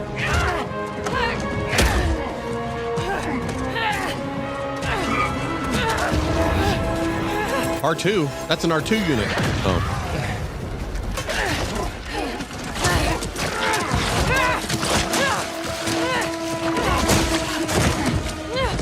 You gotta admit, this looks pretty damn good. Yeah. Visually. Whoa. Bad ass. Hey, you're on fire, my dude. I am Diablo. I've been in this game the whole time. That's why I'm not the one with my name on it.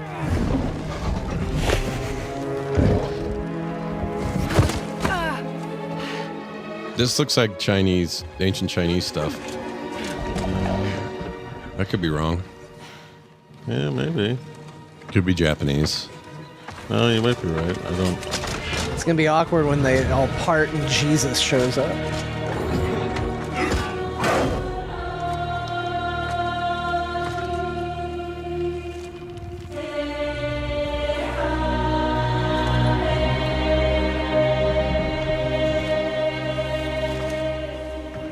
Looks like a pain to get ready in the morning.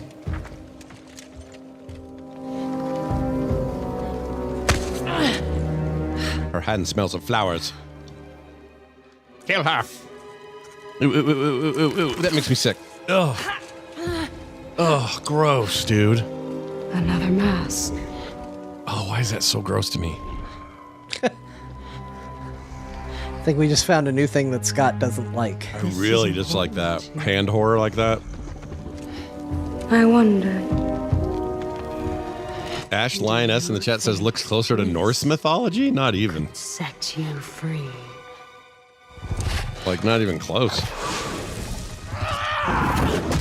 She looks Egyptian. She's got one of those like pharaoh beard things. And snakes. It looks like a mishmash. I swear. Benjamin said red dude's an Oni. I think it's multiple. I think it's not just one. Here, Godly. I can show you. Pick on someone your own size, Bale. You can't keep me here. Curse you, Bale! Gateway is closed. There is no escape. On the other side of that is Azeroth. Oh, that guy's head is just floating there. The guard. See that? It's a floaty robot head. Is this the underworld or something? Resisting the What is truth. going on? John's right about that. Make this more pink. Ow. I think she might be in hell or something.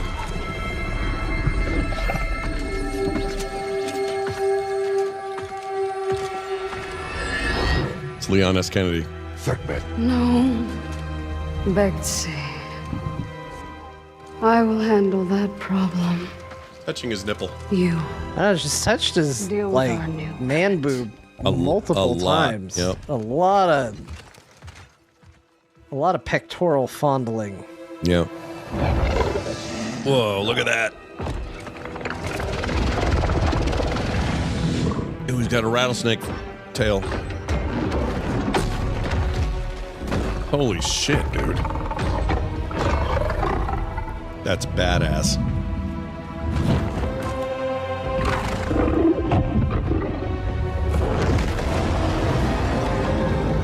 Hey, he doesn't have wings. How can he fly?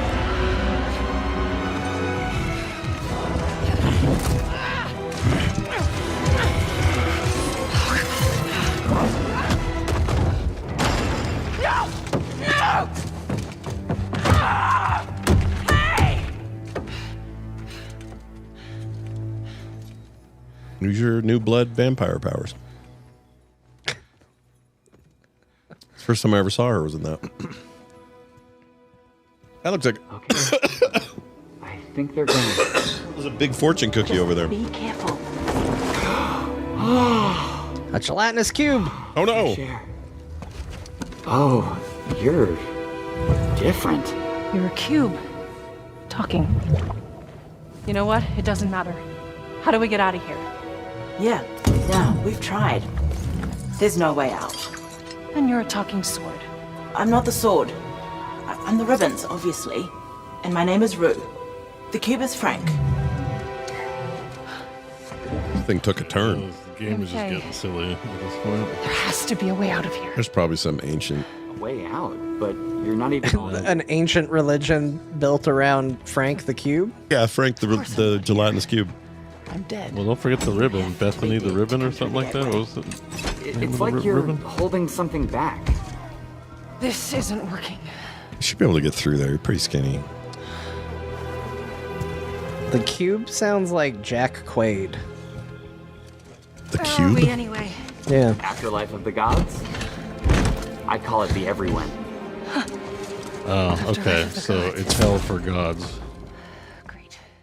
Oh. I guess she's dead, and now what's she's in the the plan, afterlife. boss?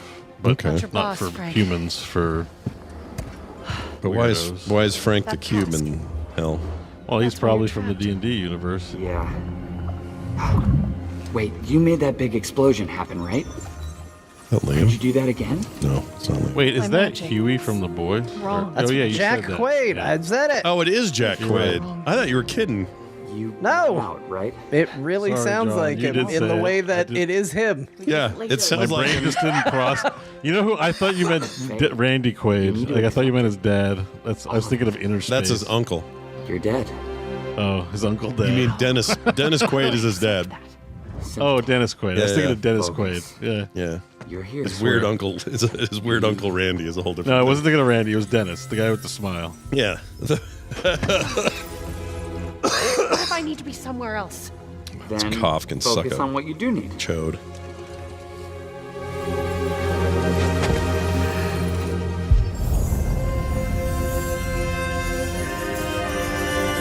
Find your way home.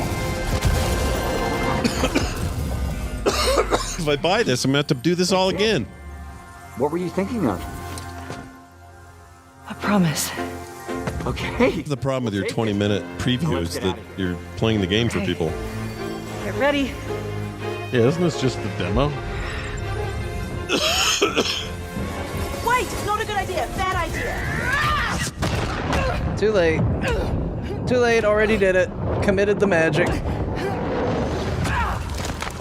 Done deal. That has the same energy as I cast Fireball. You know it's a 10 by 10 foot room. I cast Fireball. Whoa. Wild Kratos appears. Kratos. Get on it, honey. Me and the boy will be fine.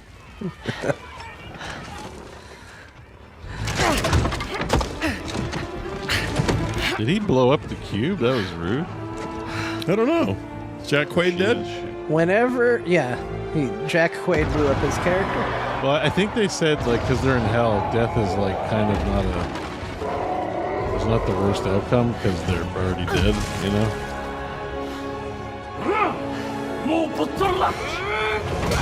Oh, Cube's back. Oh, sweet. They probably saved on a lot of animation. I think you should give her the sword. Just doing a cube. Just put it a cube around. How do I know I can trust her? You know, development's getting expensive, Bo. They gotta cut corners where they can. Literal corners were cut. Okay. Take it.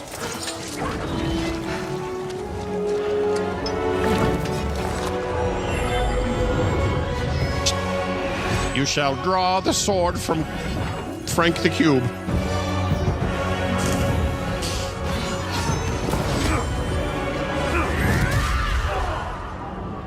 Whoa. Doctor Strange. Hand magic with the They got powers of everything. hand. Oh, the ribbons can go spanky. You like to put points in hand job. Not until I get you out. I don't need help. Here we go. Oh, there is a boy. Great. I'm out. You're out of it. You're like, I don't want. I need no young protagonists. Gotta take care of somebody. Those things are cool. Yeah, they're like mechanical floaty head guys. Oh, she went translucent.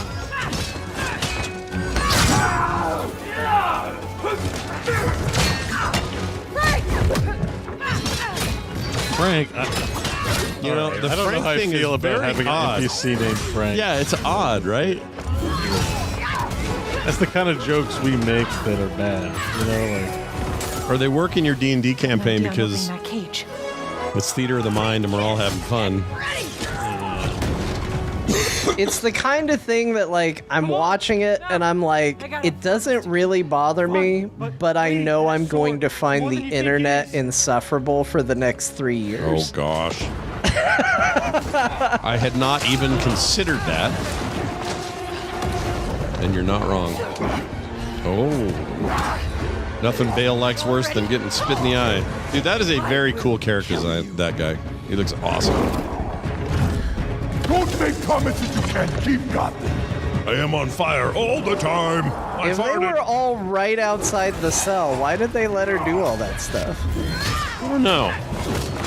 Ask Frank the Cube. He'll tell you. Really, Frank is the main character. When he's not on screen, everybody should be asking, what's Frank the Cube doing right now? I think the only reason I care about the cube is because it's Randy Quaid. You don't know what you wield. What is You mean Dennis Quaid? you mean Dennis, the young Quaid? Who am I talking to? Jack Quaid. Jack Quaid. Randy, Dennis. You're Quaid! Why? I fear nothing! Well, combat seems all right to me. Yeah, I mean the game looks phenomenal.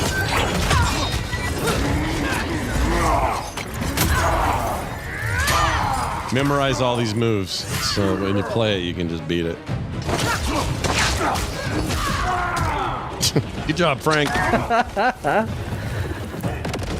Look, I'm not going to say it's the right decision for the series. I'm not going to say it's going to wind up being good. But I have genuinely laughed every time Frank the Cube whoops him. There's something to be said for that. I'm not trying to make a greater statement than that. I'm just telling you I have found it funny 100% of the time so far. Man, he dirtied her up quick. Yeah, it's like the Wolverine trailer all over again. Damn. Except mud instead of blood. Pretty cinematic, this. Rock face.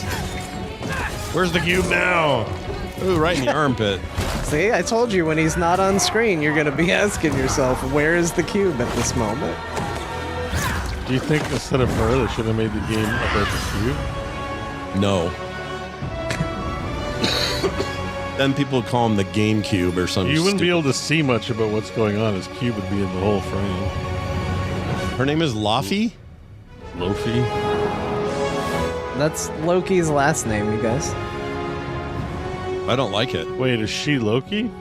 She's Loki's mother. Mother, yeah.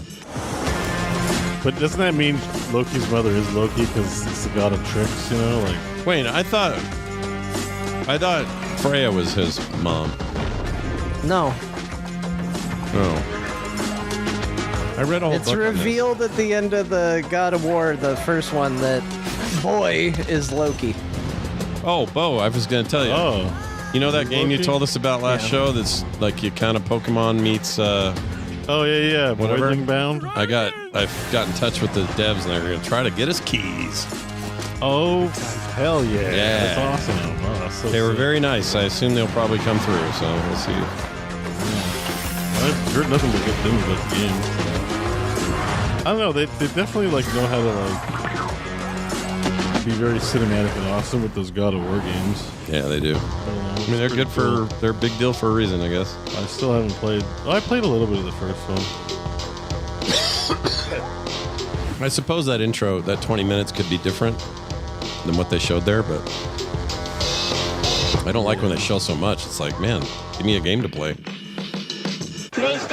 Yeah, Deborah I mean, Ann Wall it seems from True like Blood. it seems like it's the literal opening of the game, right? So Yeah. probably that's how you're going to spend your first 20 minutes, no matter what, when you play it.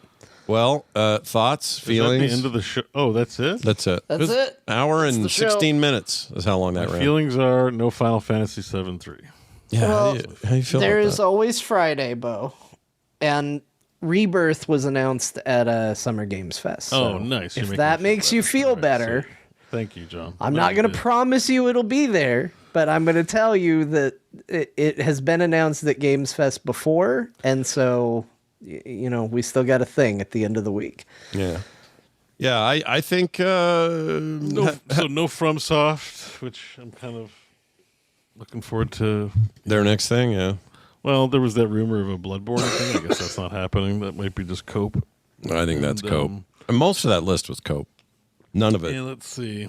Here, I don't know. Here's what they didn't show that they said they would. Devil May Cry 6, nothing. GTA 6, nothing. Bloodborne, The New Blood, nothing. Also, that's a stupid name. Bloodborne, The New Blood, come on. Yeah. Final Fantasy VII Remake Reborn, I don't think he's even the name. Intergalactic, The Heretic Prophet, nothing, although I am curious about it. Yeah, God of War Trilogy Remake did not happen here. Control Resonant did. Infamous Remake did not. Kingdom Hearts 4 did not. And then this, although it's called God of War It says here, God of War Saga, The Wrath of Fave, whatever. That wasn't really even her name, so. I think there's like a lot of big properties here that are going to excite a lot of people announced. But for me, the only thing was really the whatchamacallit. I can't remember now. Whatchamacallit. The candy bar known as. Actually, there wasn't really anything. I was just happy that Ill's coming out. That looks sweet. Yeah. And Ace Combat. I was happy for you for Ace Combat because I know you like it a lot. I really do. Excited about that.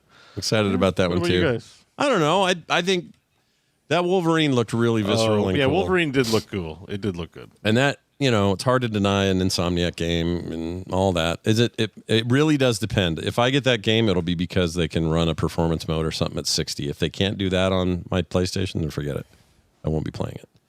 I can't because I can't. I'm not getting a Pro because it's just for a game for one game. And Come on, full exclusive, right? Not timed. No, that one's full exclusive, right? That one's full exclusive. I think there's a decent chance that Tokon will come out on multiple platforms. Yeah. So there's maybe a reason if you're not going to be playing on PlayStation to be excited for it. Oh, is there a Steam page? I didn't know that. Well, because it's a multiplayer one, so that one is okay to get excited for.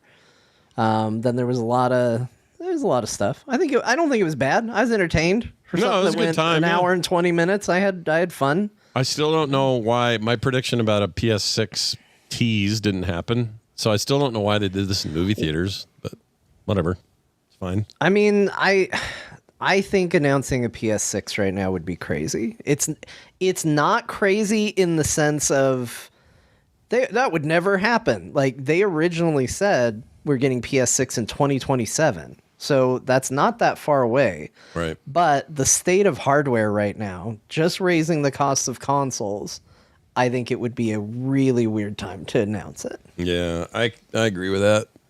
I mean, now, especially just now that I've seen it, I kind of have, I think I have a better feeling for what they're going to do, which is they're pulling back exclusives and they're going to hold the line like this is PlayStation. And that's fine.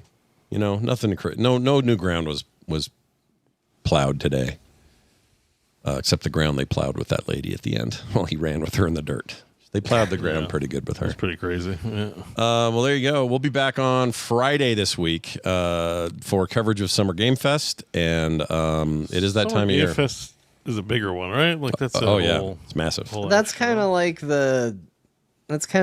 this is what replaced E3. Yep. Right. Yep. So we'll be here to do it. And we'll also try for the Microsoft one if we can. We just don't know yet because Sunday's weird, but we're going to try. All right, well, I'm stoked. Yeah. I'm stoked, man. Check back, everybody, for Frank the games. Cube. And where it goes from there, who knows?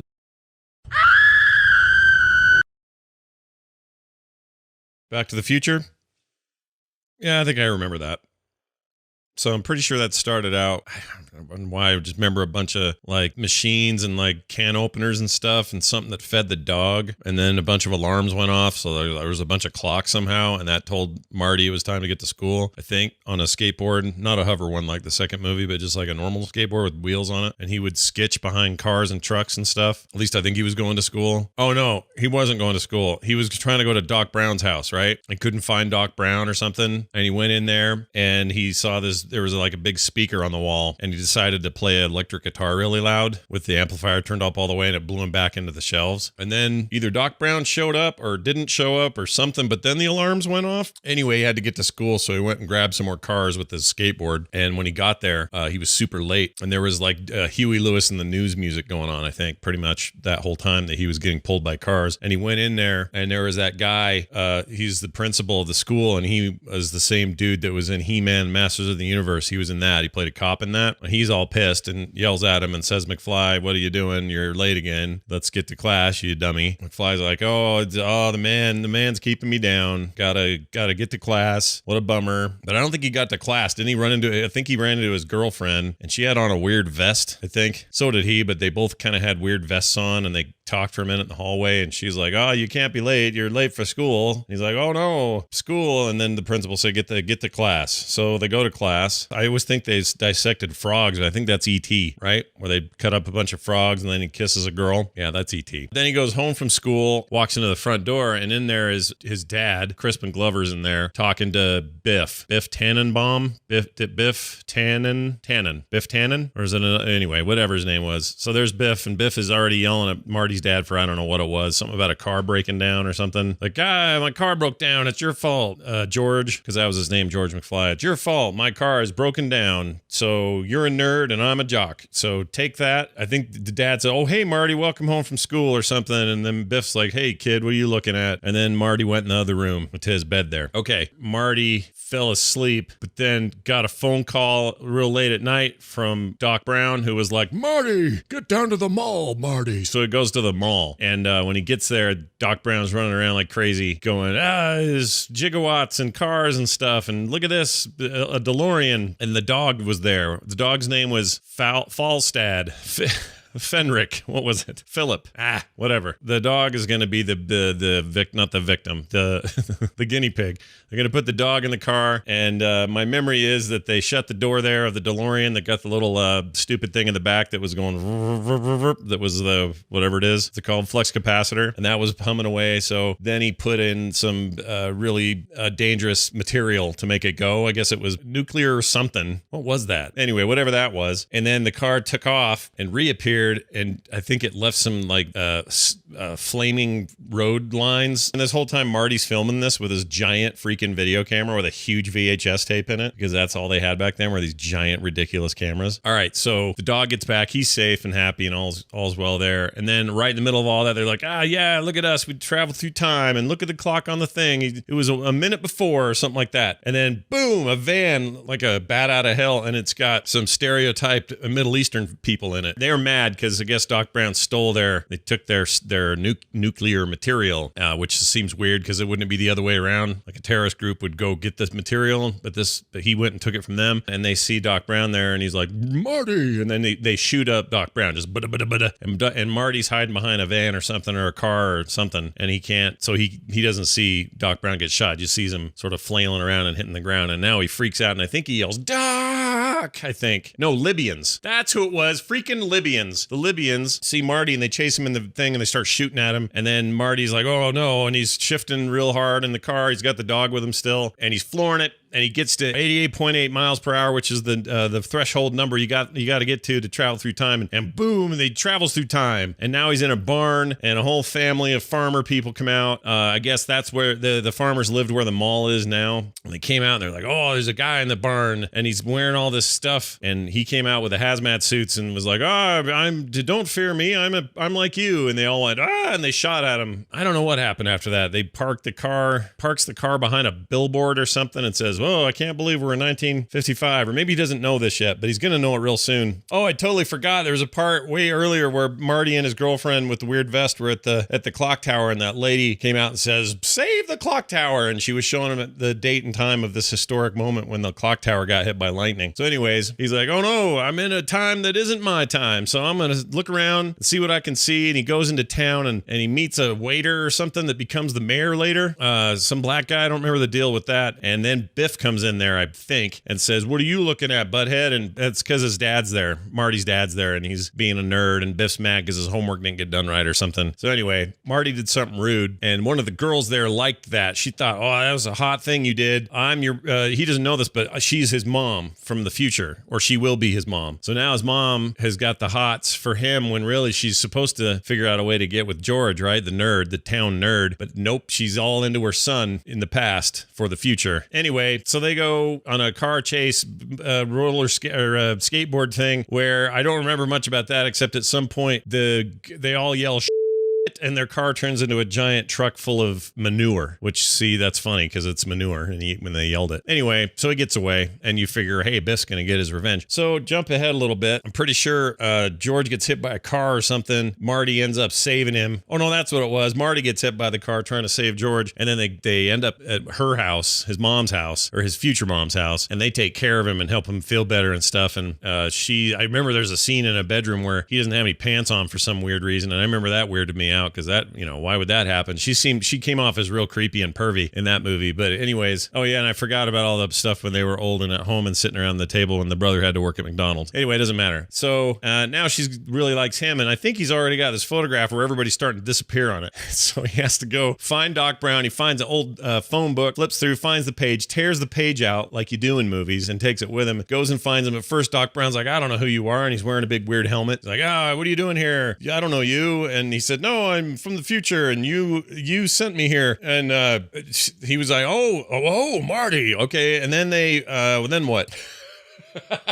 Oh yeah, they have to come up with a plan. They got to make a plan so that George meets his mom and that she falls in love with him and not Marty. And if they don't hurry up, the pitcher's going to keep losing body parts of his siblings until they totally disappear, and then he's going to disappear. So they arrange this dance, and they go to the dance, and it was something under the sea, like fish under the sea, the fish under the sea dance. Is that it? Anyway, they go there, and there's this band playing that was supposed to be like Marvin Gaye's brother or something. Was it Marvin Gaye? I don't remember. But anyway, they're playing this music, and at some point, Marty gets up there and does some rock and roll, and he calls his brother Marvin Gaye and says, hey, you should hear this. This is good stuff. One day, this will be the real thing. And then that's that's how rock and roll began. Anyway, so they're trying to arrange this deal so that when Biff comes, Biff will I know what it was. He's supposed to, how did that work? He's supposed to come and make moves on, I got it. Marty was supposed to make moves on his mom, but then George would intervene and seem like the hero because he stopped him from being a jerk. And then sadly, what happened is Biff came and found Marty, threw him in a trunk, and got in there and was trying to make out with that girl. I can't ever remember her name, but she was on Howard the Duck in her underwear, if you guys recall. Anyways, they fight in the car, George comes and goes, get your damn hands off her. And then Biff goes, you say something to me? And he comes out and they have a little tussle there, and he gets his arm put behind his back, and then he looks at her and says, is it Elaine? Charlene?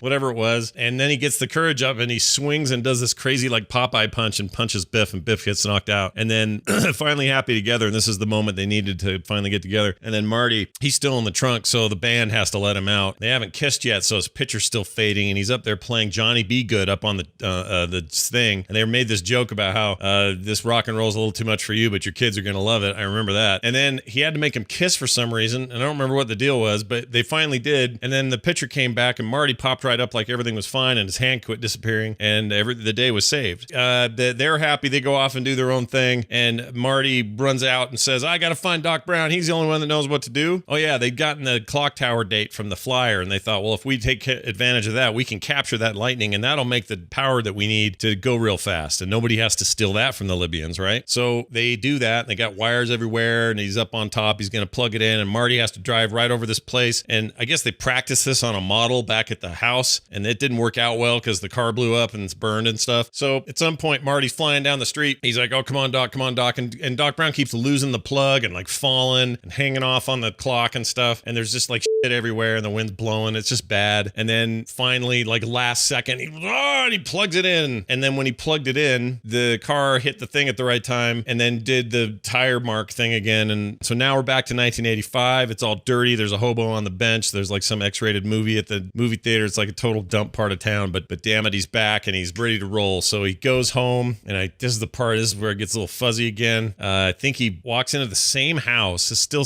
kind of a piece of shit. Oh, I know what it was. He goes there that night, and he just falls asleep in his bed, and then wakes up the next day and walks out in front, and there's this like huge, expansive house. Brother's in like a suit getting ready to go to the office, and his sister's like super smart or whatever, and mom's and dad dad don't look terrible. They look like they're okay. And everyone's got money and like success and happiness or whatever. They go outside and you're like, oh, there's the girlfriend in the weird vest again. Sweet. So we're back together. And then, oh yeah, Biff's all subservient and like a total like grunt now. He's put in his place and George like tells him what to do and stuff. So that's pretty good how that turned out. So they go outside. All is well. The story's going to end here, but no, they hear a horrible sound. It sounds like the DeLorean, and suddenly it pulls up and Doc Brown's wearing huge dumb looking sunglass shade things like VR goggles and says, Marty, it's your kids. So they all hop into the thing, the girlfriend included. And by the way, she's not in the other movies. This is the only time you get to see her. And I had a big crush on her. Anyway, they get in the car and they're like, how do we get there? And he says, the roads, we don't need where we're going. We don't need roads. And then he jammed a bunch of shit in the machine in the back. It was like a Mr. Fusion or something. I think I may actually have that right. And then they took off and then Huey Lewis sang us out.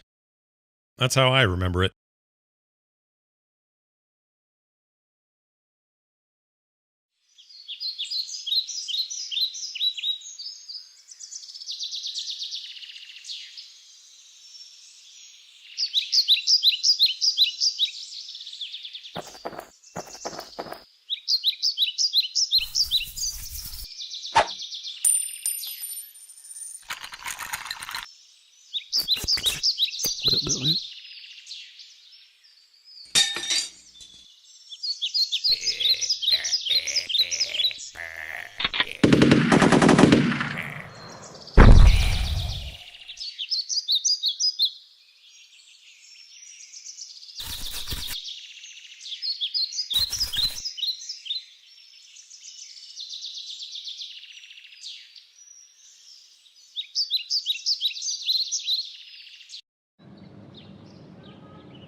Go where her mom was murdered, like any good boss. Sweet. That's perfect. I'm sure that in real life, that's 100% what they would do with the person. We're here to learn the controls.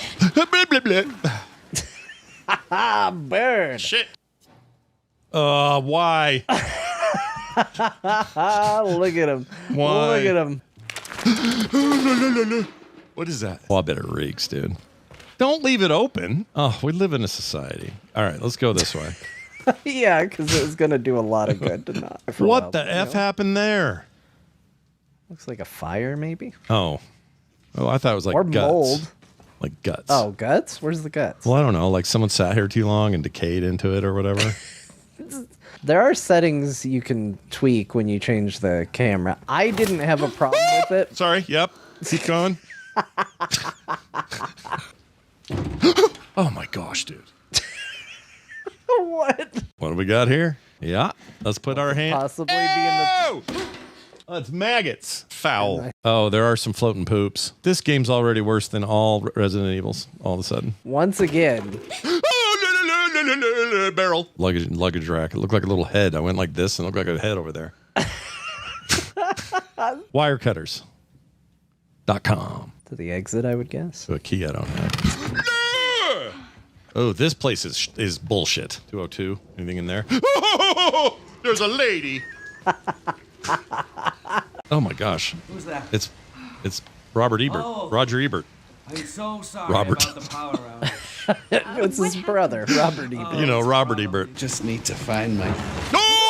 I'm coming. Come on. I am, you freaking bitch hole. I'm right behind you. Jeez. I didn't mean that. I'm just scared. I'm a mean scared. Mom, I feel like I'm gonna throw up.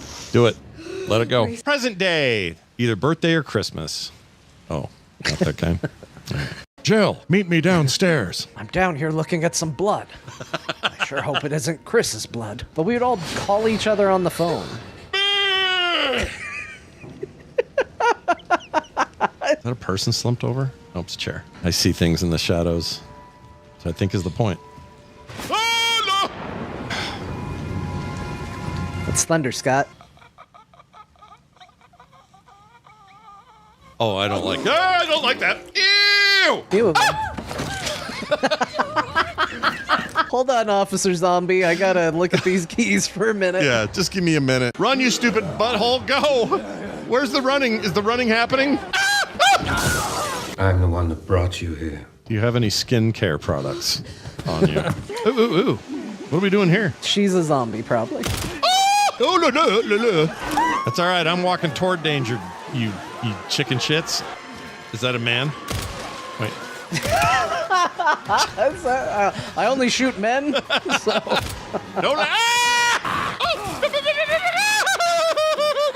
Oh my gosh, there's been trouble. There's been trouble. They're in line. Look at that. Yeah. Look at that. That's an impressive click. Watch this. That's cool. I'm not going out there. It's a bold way to progress, but. Oh, I have a light, though. No, I don't. And I got over it. You okay? Yeah. You all right, Scott? Why did that door shut? Shit, turn on. Okay. Like that? Oh, it's a horse. Yeah. You said something broke. Ceiling anus. You know what shits out of those? Big monster. Is there anything on there I should be paying attention to? There's 3 babies. 3 baby door. What is riding it? I don't like it. All right. Well, that means something's about to trigger. I don't. I told you! Ah! Oh, shit. Horse. I keep saying 9. Lamp! They had all that medical equipment, you know? Oh, shit! Oh.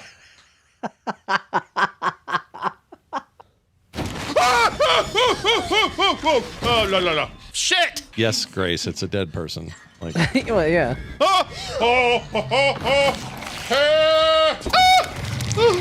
Okay. Oh! Am I dead?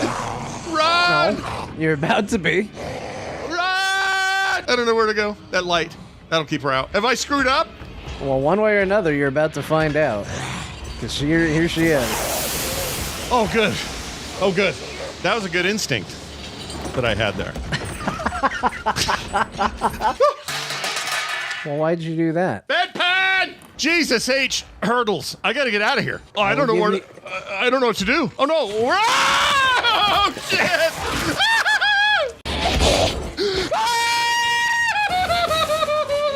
Roll credits. Okay, so let's get out.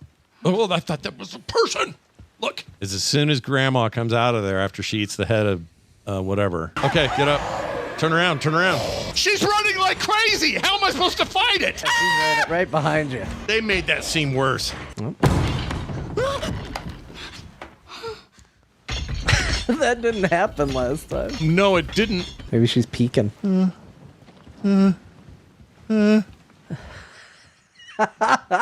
Came through here, saw nut. Made made sound. When I Scott became Porky Pig for a moment. Shit. Welcome to the short people problem, Scott. I mean, you passed. Grab it. No, get off. Grab it. Move it. Oh, la. No. I'm ducking down. Oh, she's right there. Back up. I'm trying to run. I can't Just go. I'm trying to run.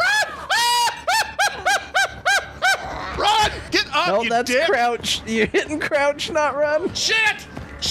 F her, dude. You're telling me there's another giant thing that stalks me in hallways? Fuck.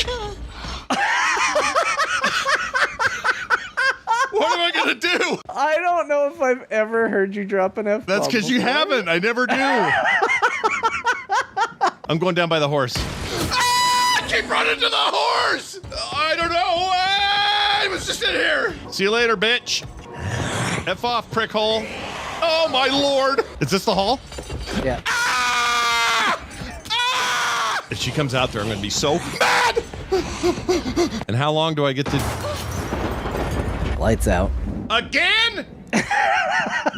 Oh, shit. There's one of the buttholes. Get out. Right way. Run, get up. F that shit, dude. F that shit. That's a her problem. All right, right trigger. There you go. Wow. Oh, there's no way I live. There's no way I live. Gotta tap it. I gotta tap the shit. Oh. All right. Oh, weird. Is that a living person? Ew. She looking at her? Ew. Oh, no, she's blind. 1 Earth week from today, we continue.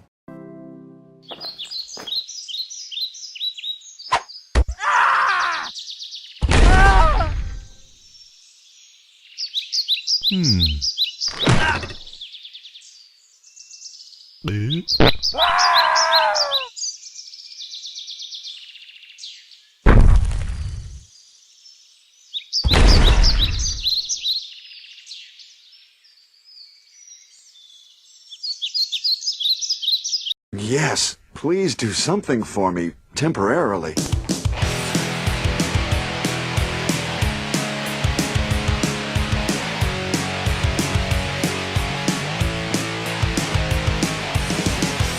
Hey everybody, welcome to Core. This is Core, where we talk video games, you listen video games, and I don't have a cool intro for these two this week because I didn't do one. All right. So. Well, that's fine. Hi, I'm Bo. Hi, it's Bo. It's your favorite third chair with the beard and the hair. See, I got one on the fly there. And then it's John Jagger. Hey ladies, look at the swagger on John Jagger. There he is. Oh. There it is. Not bad. It's impressive, right? What I did there on the fly? The what you did, not the swagger. Oh. The swagger is low. Okay, swagger. I haven't felt good swagger in about 6 years, I'll be honest. All right, so I never felt it. I'd love to know what good swagger feels like. Yeah, someone tell us. Yes, Bo. What are you going to say? Since it's the top of the show, we like to sell things. I got something to sell. Oh, do it. What do you got? Yeah. Available exclusively, maybe at Frogpants. We haven't talked yet, but I'm just going to assume it's going to be on the store. Is Bo Schwartz teaches Steam categories. Oh yeah, Steam categories with Bo Schwartz. Yes, that's right. Subscribe now and learn how to categorize your crap in a way that Bo would approve of. I'll tell you what, dude. I tried to do a little of this during the week and failed miserably. I tried to too, and I realized very quickly I hate all the categories I made. It went that's exactly what I did, and I kept second guessing everything. In fact, for the first time in my life, I went, "Is this what John feels like when he's trying to do character creation and is it not quite happy with it?" Is that the feeling? That is exactly the feeling of, I've made a mistake and I have to start over. I hate that feeling. So I kept getting that feeling and I went, I don't want to do this. And I'm staring down the barrel of 3,000 plus games and I'm like, I was all excited about this last week and now I don't think I'm as excited as I was. So there may be some value in Bo teaching people how to do this because I couldn't do it. Well, that's exactly it. You guys, I couldn't have asked for better performance on this, Purchase now and your woes will go away. Wow. All right. About your Steam categories. It's harder than you think. Yeah. Categorizing games. It really is. John and I proved it. Here's the categories I came up with, Bo. You tell me if I did a good job or a bad job. Third person action. Okay. Action RPGs. Uh-huh. Alex's stuff. That's my son's games. Arcade style. This is that one is one where I'm having an issue because I don't know what to put in there. So, is it retro games? Is it anyway? Bow games. That's where I put fishing games. Great. Chore core, fighting games, Final Fantasy. It gets its own category. Flight/racing games. Oh. That's an interesting combo. I'll have to ask more about that. All right. Yeah. I feel like I'm not going to have enough of either for 2 categories, so I just combined it. How many flight games do you have? Just curious. And aren't flying sims just the car racing games of the air? I mean, yes. They're car. Yes, that's what they are. They're the car racing games of the air. Or conversely, car racing games are the flight games of the ground. That's right. Yeah. I think I nailed it. First-person shooters, horror. I have a category called Metal Gear Kojima. It's where I put my Metal Gear games and also games Kojima made. Because I feel like they defy classification more than most games. So like your Death Strandings and your whatnots go in there? Yeah. Okay. Do you put the likes in there as well? I don't know if I have any alikes yet. I'm trying to think. What's a good? Is there a good? Well, I guess Splinter Cell might, right? Like, I mean, depending on how you categorize, like Revengeance is a Metal Gear type. oh yeah, that would go in there for sure. Yeah. Revengeance would go in there. That would go in there. But if you put other stealth games in there, then you start. See, this is where I kept running into snags, because I would either be hyper specific about my categories or way too broad, and I wouldn't be happy with any of them, and I would delete them, and I would try new ones. And so there's a chapter in my this DVD ROM that I'm selling with MOVs about how to do this. Is that it's a journey. It's not just I categorize it and I'm done. It's an ongoing journey to self-discovery about discovering what organization of categories works best for you. So, don't beat yourself up if you do your categorization and find that it's not working. You can plan regular sessions to, weekly recategorize and reflect on like how easily you were able to access your games. Also, you want to incorporate the habit of every time you purchase a new game or add one to your library to start putting things in and maybe coming up with new categories. So a useful tip would be for like all the games that don't really fit is to put them in a big bucket, like maybe call it to do or to check out or to categorize, and like leave them in this limbo until you've had time to reflect on like new categories or changing the categories. It's a journey, everyone. How do you feel about the idea of putting something in multiple categories? I'm against it, but it's a preference thing. So, if that helps you stay organized, fair enough. But I think like if you think about it, like if you have a wall full of tool like screws and stuff, like they can't be in multiple drawers at the same time. Your 1-inch nails are in the 1-inch nail drawer, and your 4-inch nails are in the 4-inch nail drawer, and the 9-inch nails is in your it's in your records collection. Your CD player. Yeah, sure. But that feels like a physical constraint. We're in a digital world. Like I kind of like the idea that I could, if I'm in the mood for Final Fantasy, I open the drawer and there's Final Fantasy. But if I'm in the mood for RPGs, it also includes those. So if that system works for you, then that's the right answer. But I would say that part of like having a GUI with a computer is to translate this ephemeral, the ephemeral, What's wrong with Muriel? Ephemeral. The ephemeral. Is it ephemeral? Is this one of those skeletal deals? It is. No, this is me intentionally mispronouncing it because it's a thing with me, because I always say ephemeral and it's ephemeral. Yeah. It's the ephemeral nature of bits and bytes, like doesn't make sense to the human mind. So if like your mind is able to cope with that ephemeral bits and bytes, like great, like cross-linked lists and stuff like that. I need more graphical translation into like, I need to think of it as like a toolbox wall or something where like, the third drawer from the top on the top toolbox has the wrenches in it. It's the wrench drawer. So that's why I like one, I like to think of them physically, even though they are not physical, I guess. Yeah, no, that actually probably helps, right? To think of them as physical. But it's up to you. If you like a multiple linked list, fair enough. All right. What if Tezzeret Dynamite has an interesting idea? What if you sort the games or organize them into categories of how much you like them to how much you don't like them? I think that's hilarious. I honestly, I kind of want to see somebody do this to their library just so they can sit down and be like, I'm in a 5-star gaming mood today. I noticed on the Steam Deck that it's probably available too on the Steam library, but I haven't done it on PC. But like definitely on Steam Deck, you can sort by the score, like into the overwhelmingly positive. Like there's actually a sort there for critic review. So you could do your own, and if like that helps you, fair enough. But I just don't.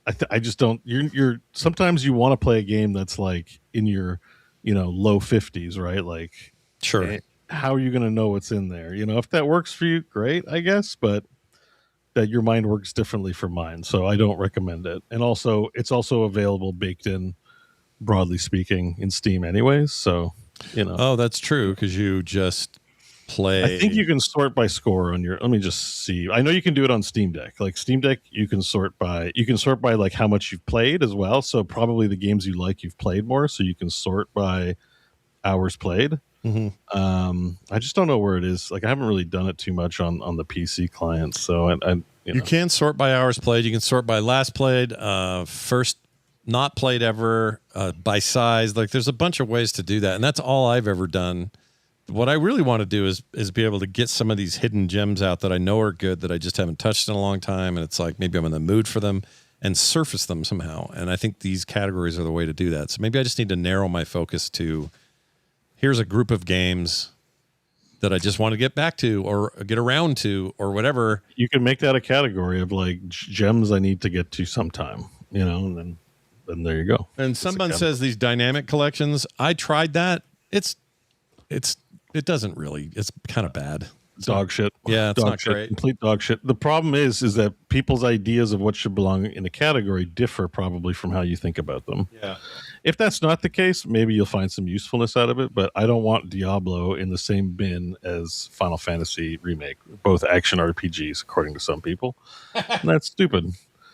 So, which part is stupid? The way you organize them, or the people call them? No, that idea is that they're both the same category of game is a stupid idea. Like it's very unhelpful and very wrong. You said last week it should be illegal. That's what you said. Yeah. It's kind of a crime. I think I kind of agree. Well, they're both great games. It's just they're not the same category. Like why are you doing this to us? Like, well, if y'all at home took the word last week and said, "Yeah, I'm doing this too," and you came up with like a really good solution, share it because we'd like to hear about it. We'd like to know what you did. And look for Bo's new book coming soon. All right. Nicely done. DVD-ROM. Oh, quick thing. There's something new happening that I wanted to get some feedback on. I talked about it on TMS. I'll do it here too. But I started on the YouTube channel when I'm not streaming anything. There's no shows going on. Like right now, we're streaming live there and to Twitch. But when there's nothing going on, that channel's going to run something called Frogpants Replay. It'll be a stream. It'll be live. So when you tune into it, it's just what's on is on. It will have the DVR function, so you can go back a little bit if you missed stuff or whatever. But so far, I've just been beta testing it with like old episodes of Core, and I put up our episode or our Sony State of Play commentary video, some old animation I did, some really old videos I did a long time ago. Just kind of a mix of new and old, just to see how the plugins worked and how the ordering worked and all that. Just kind of testing it. And the response has been really good. People like it. The question now is, what do I want to do? And I was thinking like maybe theme week. So next week is Heroes of the Storm era Core episodes. Damn. And they just run all day, 24 hours a day for that week. And then the next week might be old Extra Life Radio stuff that we maybe have some video for, although I don't really think I do. But it's Instance Week, or it's stupid throwaway short video week, or whatever it is. I just want to get people's ideas. And so while I can't guarantee that I'll do exactly what you're asking, I am taking suggestions. You can send them to me on Discord, emails, however you want to do it. And we'll check it out. But if you're not sure what I'm talking about or want to check it out just as it currently stands, go to youtube.com/Scott Johnson and you can check it out. Right now, we're streaming this on that, so it's not there right now. But you'll know when it is because there's a big overlay that says Frogpants Rewind and has a bunch of information about, this is old and all that, so you won't be confused. Although some people still in the chat are confused, I've noticed. They'll still talk like they're there. Well, it happened to me too. Like I thought you were live, and I clicked to see like, hey, what's going on? Yeah.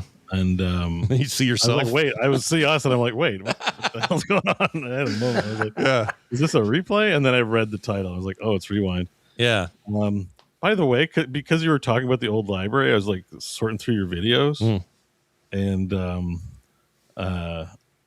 because I'm like, oh, what old stuff could be there? But this account's like 20 years old, literally. Yeah. So I'm just looking through your really old stuff, and then I saw this and went like, what the hell? What is it? It's a video of Liam. I'm like, this exists. Yeah, this is Liam in the closet. This would have been like awesome. 2000 and... It's only 60 seconds, but it says 16 years ago. Yeah, this is old. We can play this. It's public. Here. I don't know what we're going to see, but we're going to see it together right now live on the air. Let me get some audio. Okay, here we go. Here's Liam. 16 years ago. You are not Josh, prepared! Is that it? Well, you know, sometimes being a little bit prepared, that's okay, you know. It's handy. I'm just saying. Okay, cheers. I love that Nightcrawler came out at the end. Yeah. That's amazing. I don't remember that at all. It's like a little treasure of a video on your thing, and I'm like, what the hell is this hilarious? There's Yeah. lots of fun stuff here. You should replay these old things too. There's some weird ones too. Maybe I'll share this one real quick. No, that won't work. Never mind. I'll do it a different time. But we talked about He-Man in the pre-show. There's a He-Man clip here too. Oh, hell we yeah. shouldn't dig through all of it, but these would be really great to replay too. I yeah, think. some of this older, like weird archival stuff. Some of it I don't even have it on hard drives. I'd have to download it and to get it into the system. But that's what I'm talking about. Like, what kind of fun crap would people want to see? And already I have a new idea because of that clip. I can go find weird stuff like this. I've got John doing something from way back. It'll take me forever to find it, but you did something kind of weird you sent in once. I mean, that doesn't surprise me. Probably not a shocking bit of news there, but we'll let you guys know. But check it out for now. YouTube.com/Scott Johnson. Let's get into the games we played this week. All right. Speaking of Kojima, geez. I have proof that my phone listens to me. Can I tell you how I know this? Yeah. Sorry, this is unrelated. No, it sounds important. It sounds important. we were upstairs earlier talking to my daughter, and she said something about how Danny DeVito and Rhea Perlman, who used to be married, 9 years ago they split, but they still kind of stay in the same house. They have just figured it out, right? They just still they're still there, but it's not what it used to be. It's like a whatever agreement. And that's a weird, obscure thing to be talking about. Ain't nobody looking that up today. Nobody's thinking about Danny DeVito and Rhea Perlman's marriage or where it stands or any of that. Yeah. I pull up Instagram to check comments on my recent videos, and the first public one that comes up is Danny DeVito and Rhea Perlman have been apart for 9 years. What's been going on since? And there's a whole thing. Oh yeah. That's effed. Yeah. We're under constant surveillance in order to sell. I mean, it's under the guise right now of selling ads, but that that's why everyone's freaking out. But it's still surveillance, right? Well, eventually, we shouldn't talk about politics, but it's like being a Democrat means you're a terrorist. That's what that turns into. Put them all in the gulag. Yeah, I mean, it's not great. It's not a great. This isn't great. Usually, I kind of blow it off because it's like, oh, I was just drinking a Coke and now I saw a Coke ad. But that's a likely scenario. There's a lot of Coke ads, and I drink a lot of Coke Zero. So why wouldn't it? I would run into that. But talking about DeVito and his freaking divorce, and that's the first thing I see. Come on, man. Also, one thing I know they do too, not to make this that kind of a show, but just to be aware, is they also the phones are aware what other phones you're near. Okay. So maybe you bring it up in conversation and they look it up on their phone. Mm-hmm. It'll still link it to you. Oh, I see what you mean. Like if two phones are together, it means two people are maybe hanging out. Like you'll say the three of us meet up somewhere. Our phones are now within vicinity of each other. Yeah. So our like search terms and like algorithmic profiles can become blended or cross-referenced because we're probably I don't know if they, we probably have like some Venn diagram where we have overlap on interests. If one of you's on a VPN or something, it might be if you different, have an interest in something that isn't in my profile, it might say like, well, these guys hang out, so you might also like this thing as well. So if you said you were talking to your daughter about it, so maybe did your daughter look anything up on her phone? No, we had just talked about it, only talked, and then I turned around, flipped it open as I walked away, and bam, there it was. And nobody looked anything up because they will cross-reference it to other phones that are in your like social circle, basically. So interesting stuff. Weird, man. I don't like it. I mean, it's dystopian, but like it's real. It weirded me out, and I didn't like it. The feeling never left. Yeah. Still here with me. I know. Well, you feel like a conspiracy theorist, right? Because we spend a lot of time being like, they're out there to get you, and you're like, shut up, conspiracy theorist. But it's like, no, now our compute is like so capable of like recording a bunch of data, cross-referencing it, and spitting out, an AI-generated tabulation or summary of who you are, what you're into, what you probably believe, all that kind of stuff within seconds. And there's financial incentive tied to it. So yeah, Well, the good news is I blocked I was that just account, linking. and I'll never see one of those people again. Because I mean, this is why I've been like you sent a TikTok the other day, and I'm like, I don't have a TikTok account. I closed, like I deleted. I said delete. Who knows if it's really deleted? But I deleted all my shit and closed it when it was starting to be bought by. I'm sorry, by the states. I'm just like, I don't have a Facebook. I have a Facebook so I can log into my Oculus, but like all my data's deleted off there, and I don't have a Twitter account. And look at you, man, living off the grid, kind of. Well, right this no, it could be better. I mean, if I was living off the grid, I'd get a flip phone. But like, I like doing this show, and I like podcasting and stuff. I still like YouTube a lot. Like, it's hard to go away, but I'm like minimizing this shit as much as possible because it's like not cool, man. Like, internet's cool when it was like when the hardware was bad. Now that the hardware is good, everyone's just ruining it. Honestly, someone says they're selling ads on one app based on your precise opt-in geolocation data on another phone. Sure. Like another app. Yeah. Yeah, like inference is a thing, right? So even if you're like, oh, I'm off the grid, you don't know who I am. It's like they can cross-reference. The place is blanketed in cameras and data tracking. They'll find you. Yeah, they'll get you one way or the other. They'll get you. You're living in the forest. Well, let's talk about more forests. There are quite a few, actually, in Assassin's Creed. I've been playing a lot more Assassin's Creed. I'm not going to talk everyone's ear off. I've done it for 2.5 weeks now. About why I'm really into Assassin's Creed. As much as you want about Assassin's Creed. I have nothing new to say except I'm really enjoying myself and I'm kind of obsessed to the point that it's all I want to really play very much of. So is this still? I know you're trying to get off the topic, and now everybody's like, "Oh, here goes John with the open questions." Is this still Black Flag, or are you still down a all Assassin's Creed rabbit hole? So let's see how much I want to tell you. No, you need to tell me the whole thing. I asked the question. I need the truth. All right. So give me the truth. Something happened where I'm well into Black Flag Resynced, and I did the little experiment, was doing the whole streaming the games around the house and figuring out different use cases. By the way, smart TVs just have the Moonlight app on them. You can just download and install it.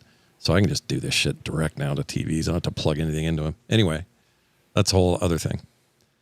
I'll get to that in a minute because I did some retro stuff that was pretty neat. But anyway, I got just kind of curious about some of the systems differences in previous games that are more RPG focused. And I may be one of the few people, although it's whatever. I could go on about this forever about why I think people are wrong about this, but I think the RPG-ness of Origins and Forward of those games is actually is my RPG-ness is itchy. Put your RPG-ness away. I just had to get that out. I'm done. Thanks. All right, good. You had it. You had the moment. You got it. That's good. What's I going to say about the RPG-ness? Oh, I think that the games are better for the change. I think from Origins on was a smart move, and I think it's extended the life of the IP exponentially, and they are popular for a reason, and they sell extremely well for a reason. And I think part of that is the deeper systems, right? I think the deeper the systems, the more interesting those games get.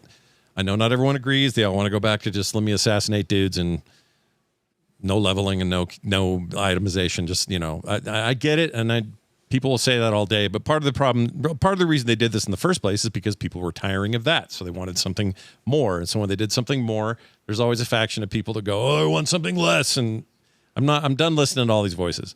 Anyway, point is, I wanted to just kind of poke my head in there and go, well, Black Flag does this. It's not in the RPG-ness of things, but maybe I forgot how they handled this particular thing in, say, I don't know, Ragnar or Valhalla or whatever. So I fired up Valhalla, and then I got really hooked in to that. So to answer John's question, most of what I played this week, Assassin's Creed related, was Assassin's Creed Valhalla, the pandemic game we all remember.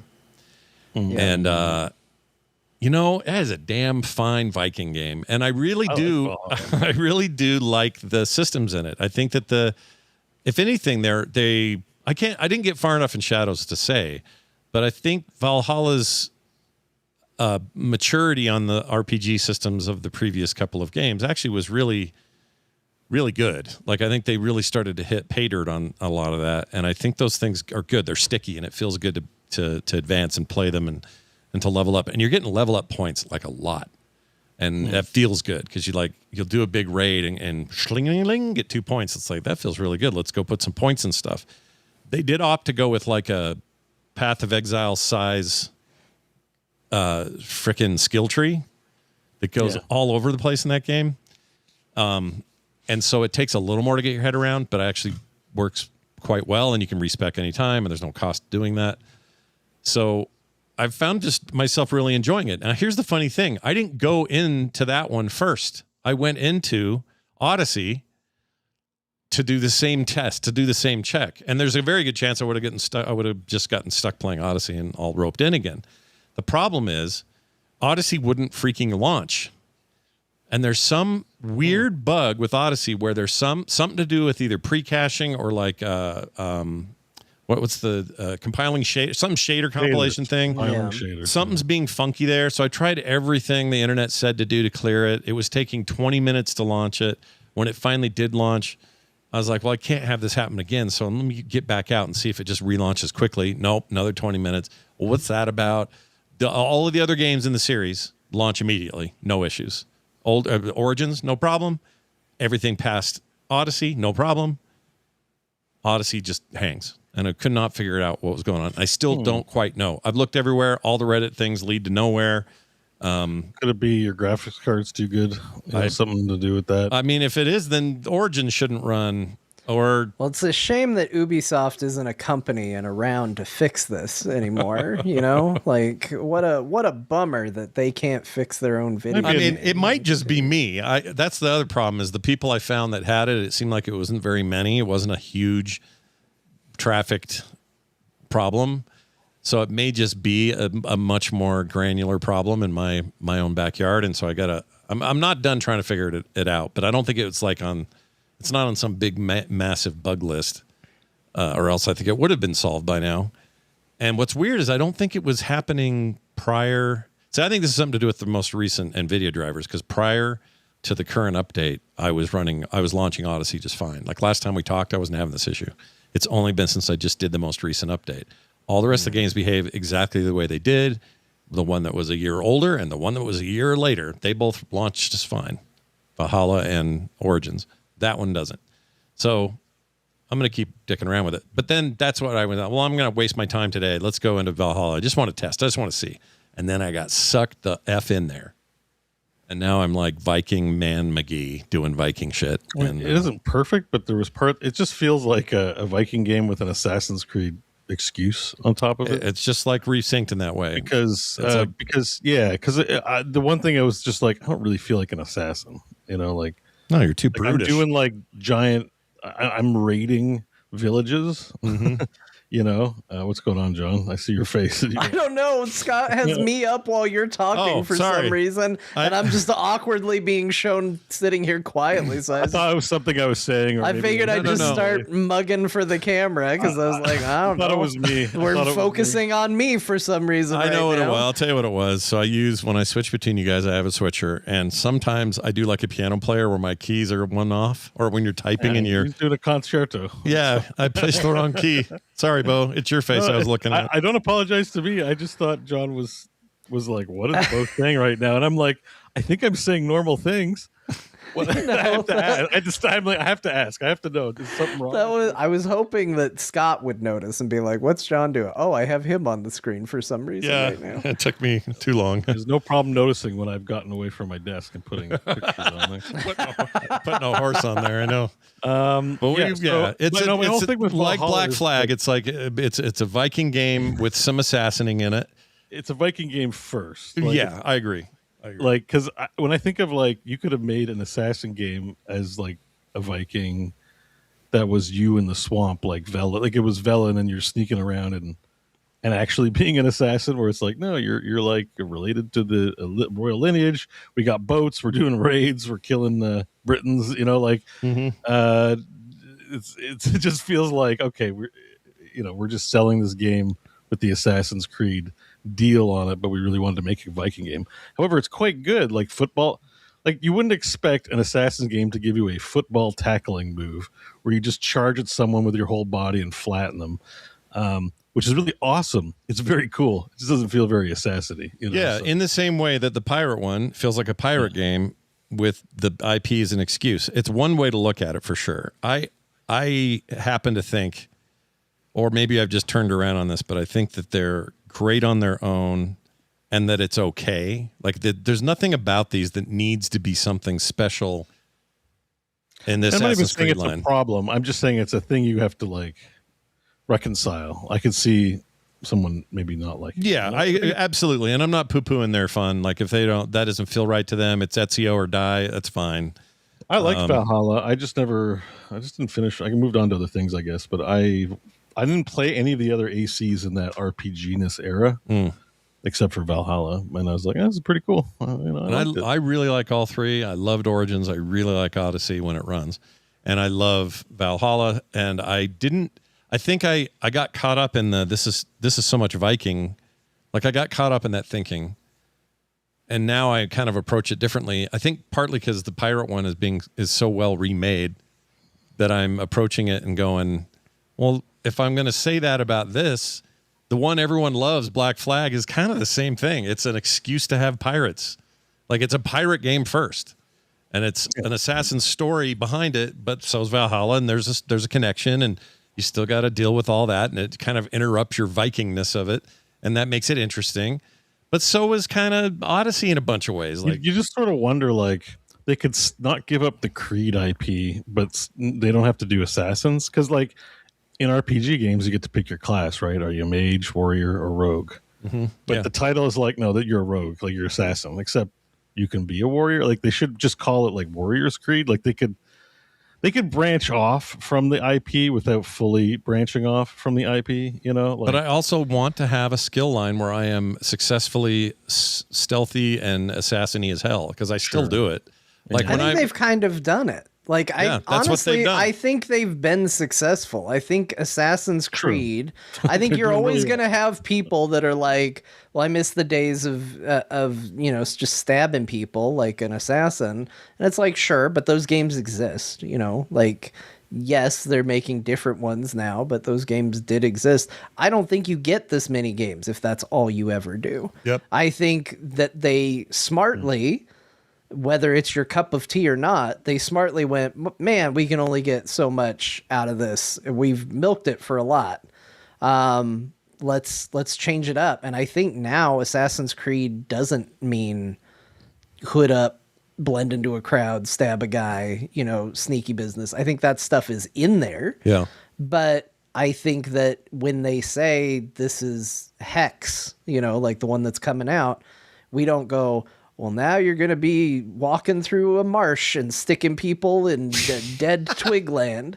Like you're going to see magic and weird witch stuff. Like that it's going to be bringing more to the table than just that. Yeah. Which is, I don't know why we don't want that. I guess I'm arguing with straw men who I know exist out there because I've seen their internet posts, but I don't know why it's a beef with people. I think if you want, And here's the truth, and this is actually kind of a fun way to play. If you wanted to play even one like Valhalla, where you are perhaps the furthest from, I don't know, you could argue Odyssey's got the same problem, because it's not even the same hidden blade. It's like the spear of Leonidas, and it's just different, right? So you could take those two games, and you could play them though, build your character. Full stealth, as hardcore stealth as you want, and you could be able to play that game like an Assassin's Creed game from the old days. Stealth kill everybody, jump off high places, take 2 out at a time. They don't see you coming, throw smoke down when they're coming. Like you can play it all that way you want. All they've done to these games is say, yeah, but now you can also be a pretty badass hand-to-hand warrior in scenarios that maybe are more called for that, or that will change it up enough to make this not a one-note game the way that maybe the first game is now. I think it's great what they've done. So I'm just finding new appreciation of work that's already been done. It's because of Black Flag that put me there. Why Valhalla went from test to, oh shit, I got to keep pushing. I got to go. Let's raid one more river raid. Let's go, let's go find some more stuff. I don't know what happened there. That stuff's good though. There's a lot of voice. That's why you would think something like Skull and Bones might be good, like the the river raiding in Valhalla, I enjoyed a lot. Yeah, it was really good. And it's fun to be able to go, I can raid on my way to this larger job I have to go to, this quest, or I can stop and tear it apart real quick, get all the shit, and then keep going to where I'm going. Like, I just like getting off the boat. Like, there's that, because that's like the classic movie thing with Vikings where they're and they're like, I mean, it seems kind of bad to like that stuff because it really is just wanton murder, but yeah, it's fun. It's fun to do in a video game. But it also I think adds to the lore of Eivor and his whole vibe. I am playing the dude version of Eivor. Nothing wrong with the girl. And you can switch in that one, which is kind of cool. But he becomes, as the story goes on, he gets conflicted because on the one hand, he's just this bloodthirsty, let's take over everything. His brother's got some high-minded ideals, but to get there, you got to spill some blood to do it in the early game.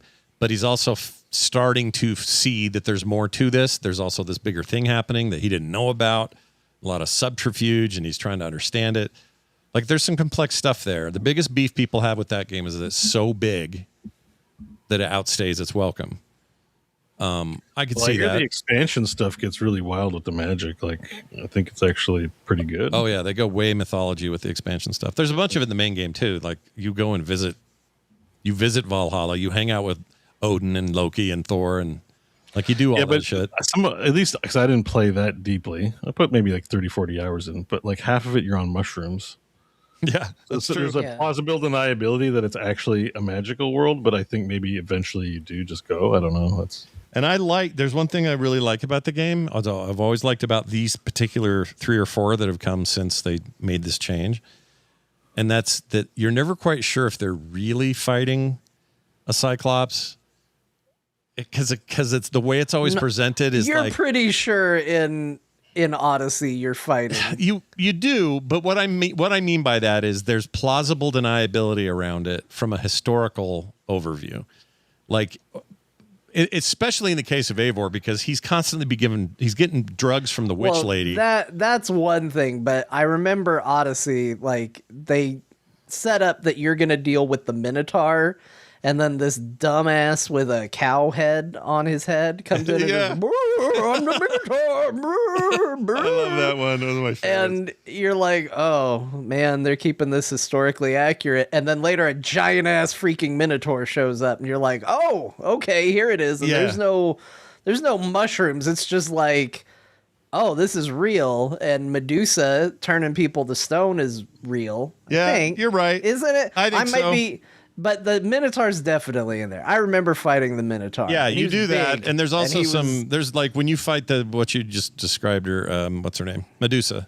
There's a fight with Medusa, but it's kind of like you got to like go to another realm to do it.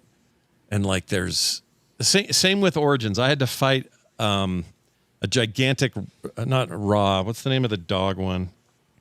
Maybe I can't remember the god you had to fight. Well, isn't Ra Egyptian? So it's but Origins Egyptian. So you go into Origins, you go into this place in the desert, and you have this big, and it can be a big group fight, like it's a co-op thing if you want. You can also solo it, but you go in there and you fight it. It's gigantic. It's half the size of the continent, and you're running around on the periphery fighting, and it's clearly doing magical shit.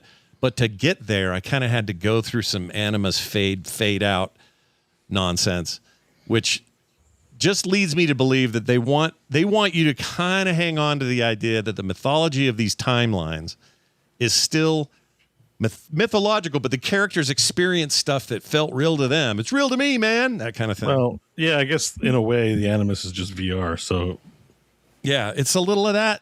The game's kind of just VR anyways. Also the real world stuff turned into like 2 gods competing over destiny. I don't know. The real world stuff got really bizarre. And like, if that's the world that Assassin's Creed takes place in, like there's absolutely no reason you can't have a Minotaur. Yeah, exactly. They really do stretch the limits of it, like, no doubt. They already were pushing it back in like 2. Yeah. So, or 3, I think is where a lot of that stuff came out. So I think it's fine. I think they should enjoy going crazy as possible. The idea of them doing Hex, which is a bunch of witch and magic stuff in theory, I'm all for. Like, go crazy with it. Yeah. Like, I do not care if I wanna play like a regular Assassin's Creed game. They exist. Like, I am ready for. Show me what a magic assassin looks like. Show me. Go back to the future stuff. Show me what a future assassin looks like. I don't care. Yeah. Like, I will check in when I think it's fun, and when I won't check in when I don't.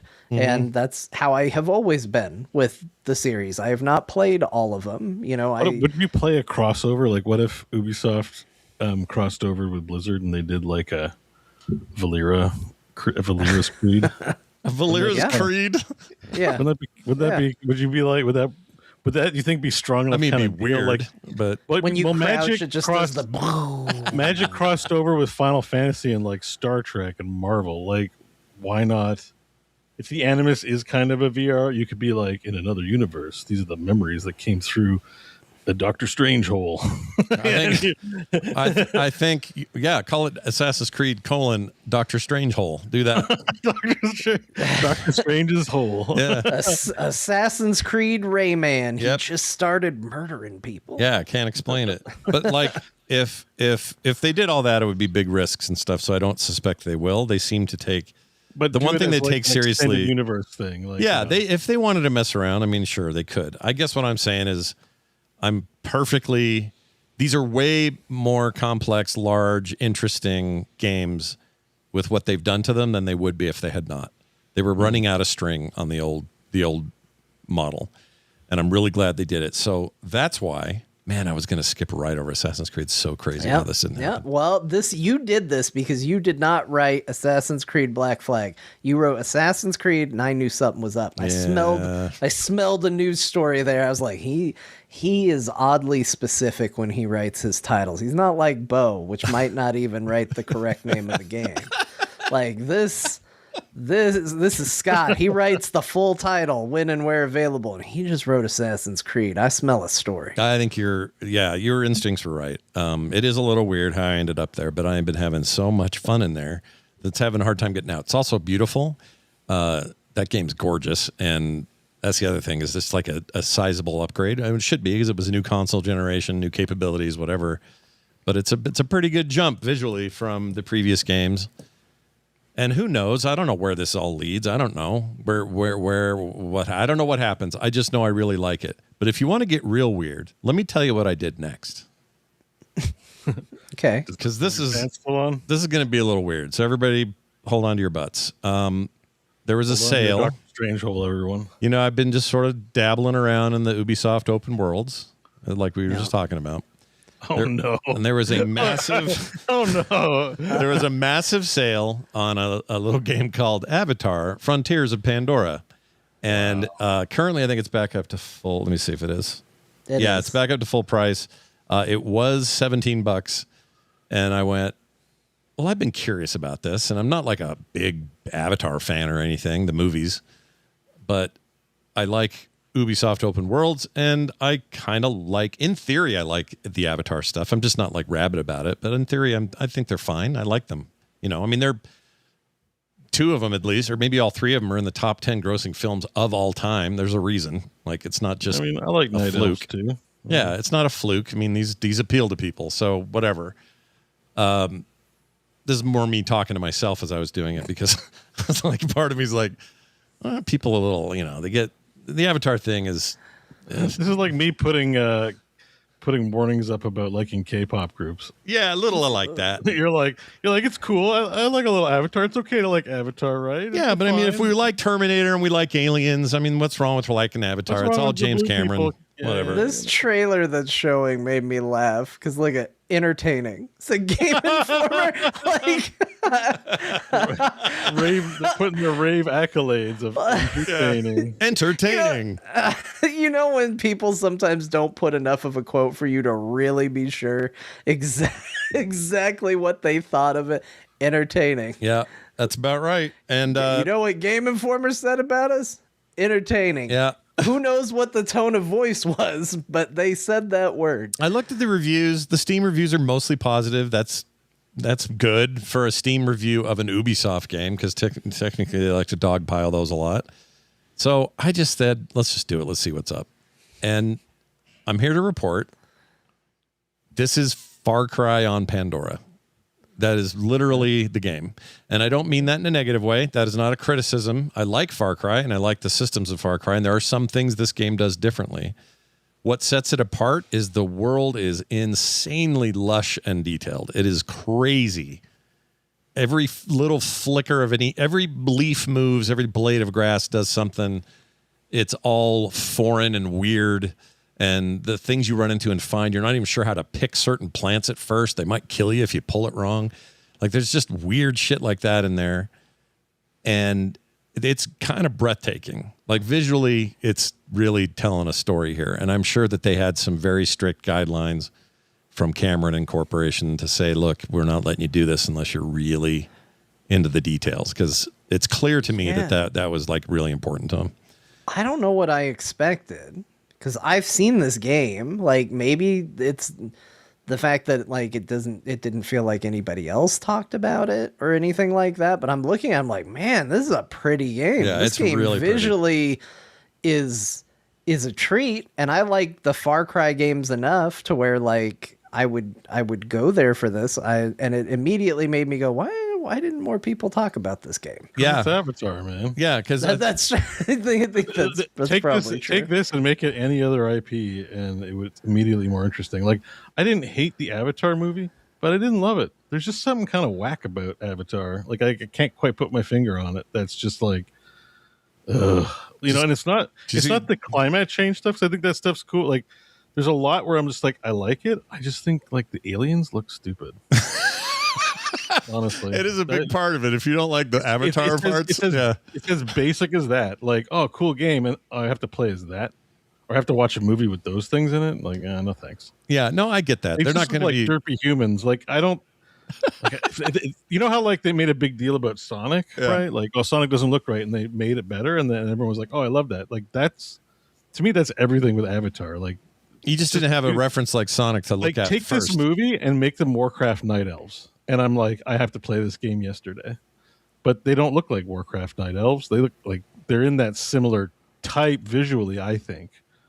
Well, and that's another good point. This is a game that plays with an IP very exclusively. Had they just said, we're making a brand new IP about a race of elves who are encroached by it's just their visual design. Like, I don't know if James Cameron's like, that's the look. Like, because if I was just on that creative team, like everything about this is awesome except the aliens look stupid. Like, everything about it. And like, see, that's the interesting thing though, is like, because I don't mind how they look. Like, I think it's fine. I don't rave about it. But even though I don't mind the look of it, looking at this game, I'm like, when I see the world and the traversal and the fighting, I'm like, wow, this really feels like a game I should get.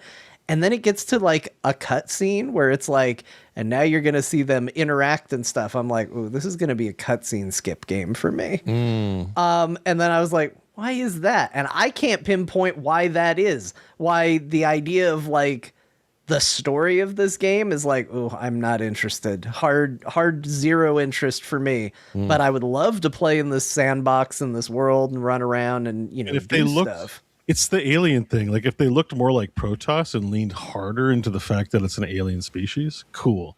If they looked more anthropomorphized like Night Elves, cool. They're just in this weird place where they look whack and the clothes look whack on them. Everything about them is just whack. Like sometimes you just can't put your finger on it. You made something and it's just whack. And I think a lot of people just maybe, I don't know. I feel like a lot of people feel that way. Sometimes it's just me that feels that way and they don't see it, but like they just don't look cool. I'm sorry. Like it's just, you maybe even change them 10% or do something a little bit different, and all of a sudden you're looking at a badass, alien species that everyone loves. It's the difference between Transformers and GoBots, is what I'm trying to say. Okay, that's actually a fair way of putting it. I was trying to come I love up with a good way of Transformers. saying You it. like GoBots? Fuck no. Sorry, John. I stole your F-bomb thunder, but I feel it's deserved here in reference to GoBots. Right? GoBots are just like terrible Transformers. I mean, here's the thing, though. So we say all this, and I don't disagree. By the way, there's a third-person mode now, so you can play them both first or third. Cool. I don't think that's going to sell Bo based on what he just It might said. not help Bo because it may make Bo's problem worse. But you can switch it on the fly, so it's no big deal. Anyway, what was I going to say? I was going to say that they're working with an IP here that clearly is successful. Like they're 3 of the highest grossing films ever made, and number 1 is still this. The original movie. People who like Avatar. That's the weird thing about Avatar. That's because people don't admit when they like things. Marvel. I met people who like the Titanic. All the popular movies in the world that grossed a ton. I'm like, oh, I know people that watched it, liked it. I know nobody who's like, man, I freaking love Avatar, man. It's the best. I've never seen, and I don't even know people who've seen the movies. Like nobody talks about it. It's so surprising. Part of it is I think there's a societal desire for everyone to not admit they like it, and I don't know why this is. I'm not saying that's us. I'm saying there are a lot of people who won't admit to liking Avatar, who all went and bought tickets every time there was a new one and are stoked about the next one. I really liked the first Avatar movie, but I haven't seen either of the sequels. Yeah. And it took them, what, not 20 years. I saw the movie. I will go against, and not that I agree. I think there's a lot of people that, don't want to say it, but I will go the opposite. I will say, not only did I like the movie, but I was one of those people that they talked about like Avatar depression, where it was like, oh, then you had to go back to the real world and it just wasn't very cool. You felt that a little bit? Yeah. I felt that. I was like, man, I want to just go be in that world. Maybe that's why I look at this and I'm like, oh, the world is cool. But like, I don't rave about the movie. I think that from a visual perspective, I think again, like it's sort of a feast for the eyes in a lot of ways, but I can kind of remember that the main character's name is Jake. Yeah. And I think that might be, and Unobtainium. Yeah, that was fun. That's what I remember about the movie. Yeah. He transforms into the alien Star Trek style, right? Like, when they're... Yeah, because it's an Avatar. They often turn into Vulcans and stuff to do spy missions because it's the future and they can do. Well, they don't turn into him. He gets put in a pod, and then it's cosmetic surgery to make them look. No, it's not. They put him in a pod. They wire them up to these avatars that are synthetic, and then they put their consciousness in the avatar, which physically runs around. He's Sully or whatever his name is still. It's not Sully. What was it? Josh? Whatever it is. Jake. Jake is the one thing I know. You can ask me this question anytime and I will get it right. Jake is still, without spoiling certain ending bits, Jake is still Jake, and he's just in a pod and isn't, he's in cryo basically while he's running around. It's the whole idea. I mean, that's part of the movie is they start messing with his real body while he's out there running around as a guy. Yeah. Really? And look, I understand the critics who say it's too simple of a story. It's Fern Gully. Someone in the chat just mentioned that. Yeah, I remember Fern Gully. Yeah, and they're not wrong. Like, it's a very simple story, but there are a lot of things. There's a lot of simpleness in Star Wars, for example, but we all revere a lot of it. Like, That's not the problem. Simplicity is not the problem. What do you think it is? Because there are some shit-looking aliens in those prequels. Aliens look whack, that's all. Well, what about the aliens in the prequels? No, they can look like shit. Like, we had bad animatronics and we love those movies. The problem is just a coolness factor. I just don't think they're very cool. That's all. Well, that's my guess about why people don't like it. That's why I don't like it. Right. You might be right. I think there's a lot of people who only one. I think there are a lot of people who say they don't and they're just fine with it, but that's why I'm pointing to like Sonic and stuff. Like people get like, the way things are drawn like matters, right? If we like reinterpretations by different artists, but we don't. If something's just off about it, we can't explain it. Like that irrational shit happens too, and I just think they look whack. Like they didn't spend any time making them look cool, and maybe they're cool to certain people. Maybe James Cameron thought this is the best aliens. I mean, he worked on Aliens, right? He's done cool aliens. Oh, hell yeah, he has. It's hard to understand why he would look at this and go like, this is awesome. Yeah, but somehow, like I say, just a reminder. Like, back to the drawing board with how these... it's making a gazillion dollars, so not for you doesn't translate to not for anyone. I'm not impressed with how many millions it makes. Whack, dude. Like. But that's my point, is that, it doesn't fit your aesthetic. It doesn't really fit mine or John's either, it sounds like. But it does fit somebody's. They all went and saw this damn thing. I only watched the first one because I felt you feel you have to when a movie's like, it's a box office amazing. Yeah, but the second one is also in like the top 5 of all time. Like they still make. Which I have a hard time believing. Like I feel like obviously it's probably real, and I'm just being hyperbolic and funny. But like, well, maybe not funny, but Definitely at least one of the two. One of the two, sure. But like I'm just this is to me is like one of the great mysteries of the universe. Just like how is this making money? It looks so terrible. Well, okay, so and I've watched the first one and have no interest in anything more. I think these are all fair takes. I just think that what I like about the game so far. Some people, the game, the game, because the movies, what we're whatever. talking about. I also have not seen either of the second two movies. I want to, I just haven't. This is Far Cry with a bunch of slightly interesting ideas added to the top of it. And by that, I mean, the typical thing they always say is, well, if it's an Ubisoft game, it's just a world full of icons and you just go to one and do the thing and find the next icon that needs to be done on your map or whatever. This doesn't do that. Every once in a while, you'll see kind of a weird iris shape in the middle of the screen. There he goes, like that. Yeah. This is like it's like your Navi sense. You've got some powerful sense of where shit's going down. And there's always kind of a slight indicator that maybe there's some animals over here you should be hunting, or maybe over here is some plants worth harvesting or whatever while you're out in the wild on your mission. But if you also hold down the button to like bring that thing up, it will tell you where your next major quest area is. But it doesn't put it on permanent. There's no like HUD thing. So it's just an interesting, more intuitive kind of organic way to get you around the world. And it feels pretty good. I like what they did with it. There is a few things like that. Little weird mini games I've never seen people do before. Like there's lots of mini games in games, but this one does some stuff with like triggers and I don't know. It's just kind of different ideas.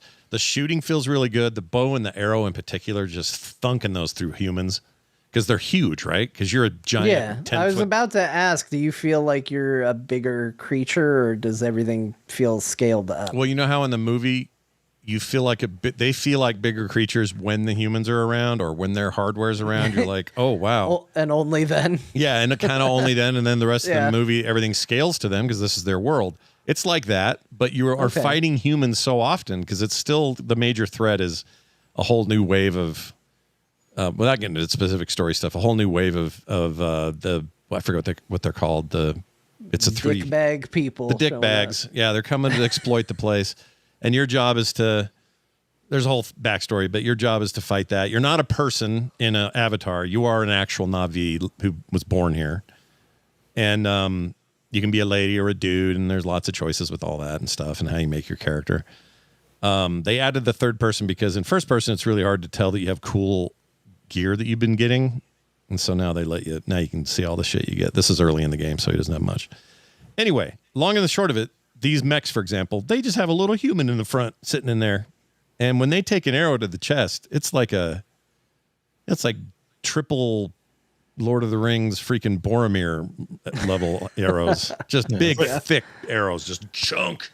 And so taking dudes out in one shot feels really good. And there's all kinds of human soldiers scattered all over the place. You're trying to take down these different bases and, all that. There's a flying mount, as you can see. There's fast travel, although I hadn't had to use it very much so far. And it's just, if you like Far Cry, it's what this is. Like it's a different tone, but it's the structure. It's like we're gonna go, we're gonna take that base out. So here's your weapons, and you're not limited just to the arrow. You have like some of the human weapons will get into your possession. You have some that you build yourself. Grenade launchers that throw these plant pods and explode stuff. Like a pretty interesting array, and I haven't even gotten them all. Apparently there's a spear I'm supposed to get soon that's supposed to be really good. Anyway, long and the short of it, it satisfies that particular itch if you like those kinds of games. Open world shooter, progress, take stuff down, build a skill tree. How much of it is open world? Like, is it sections or can you pretty much just kind of go wherever you want? You can go anywhere you want, anytime, cool. Except, in the beginning, there's kind of a corridor thing for the tutorial, but once you get the title card, it's all open. That's awesome. Yeah. In the same way that, the Far Cry games are that way. Some of the areas are going to have stuff in it you do not want to face yet, but if anything, it's kind of a mystery because they don't say you're not allowed here at your level or something. It doesn't do that. You can go anywhere, and then a thing will stomp you in one hit, and you'll be like, oh shit, I'm not going up there again until I have better whatever or better traversal or I get my mount or whatever. There's some neat stuff going on under the hood here. I like it. I think it's good. That's basically kind of all the reviews said too. They're all like, yeah, it's Far Cry on Pandora, and if you like that kind of game, you're gonna have a great time in here. It's beautiful and it runs really well, and that's the game. They're not breaking any new ground in a major way. It's just kind of a good one of these. So if you like that, I think that seems neat. Yeah. I would probably give this a try. But, well, I'll wish list it. There's a bunch of new games coming out next month. Don't promise to finish games. I know I couldn't afford this month's games, and next month's not getting any better. So I'm not going to promise anything, but I will say Beast that of I'm Beast of Reincarnation in like 3 days. Yeah, Marvel there's some consoles in 6 days. Zero Company at the end of August. It's about to get weird. Yeah. Woman Simulator's coming out later this month. Hello, what's that? It's a woman. It's a game where it simulates being a woman. You haven't heard of this game? No, I haven't heard of that at all. I made a note of it because I recommended it to you since you like these kinds of games. Wait, what, like a chore core? But I'm a lady, I or put what? a link in the Discord. There you go. Oh my gosh, dude! Real quick, I got to call out trigger Rhino. warning. It might be highly misogynistic, but there's nothing like. It's not as far as I know an adult game, so don't worry about that part. Okay, let's see. It's mostly as a joke. It's just that I recommend offensive. It's just offensive as like make me a sandwich kind of offensive, that kind of thing. She doesn't Yeah, do this. see, it seems like that might be the case. Yeah. Okay. I mean, I guess we'll see. You how this do the goes. dishes, and you. It could do be. the It could be laundry. subversive enough to be. And if you try to leave, you have a foot collar that teleports you back to the house. What? Really? I like the Bo's like, it might be offensive. and here are a number of ways that it is. It's definitely offensive, but it's still. It's just funny. My gosh, what's with? Are you a restaurant? Why so many dishes? Oh, here she is trying to leave. Okay, let's see what happens. Bit, bit, bit, bit. Oh shit. Well, better get back to the house. Yeah, it's pretty offensive. All right. Yeah, super offensive. But I'm looking forward to your review of it since you like Chorecore. Anyways, lots of games coming out in August, everyone. Rhino in the chat said, that video didn't seem open world at all. Well, I don't know what that means. It is an open world game. You can take my word for it. Well, I mean, I think that's why I asked. Like, I actually agree with it. Like, I asked, is it open world? Because I think there's a quality to what I'm seeing in that doesn't look open world. It looks like stages. Like the areas seem very diverse and very different. So I looked at it and I was like, is this like open world within sections? You know, like here's this map, because like it seemed hard to believe that all of those areas connect in a single world that you can go from place. Well, be prepared to be impressed because it is 100% open world. You don't have to load into any of it. The only place you load into is the base, your main base, and it's huge and has like an engineering section, and this guy's doing food, and there's all these like, oh, there's crafting. I didn't mention all that. But anyway, there's a whole bunch of systems in there. So you do load into your base when you go back to it, but out in the world, including outdoor bases that are like Navi bases, that's all just go and find it, and no load screens, run forever. I've done that a couple times where I got totally lost and I ran for frickin' whatever miles are in this game, Navi miles. So yeah, ran so far away. Yeah, it's good. It's one of those, and if you're not completely opposed to all things Avatar out there, if you're listening, I think this is a really good game, and the price of it isn't that bad on its own. I want to say it's it was down to 17, but if you buy it, it was like 30 or something for just 30. the base game. Yeah, and it's on Game Pass. I should mention that too. So if you have Game Pass, you can just play it.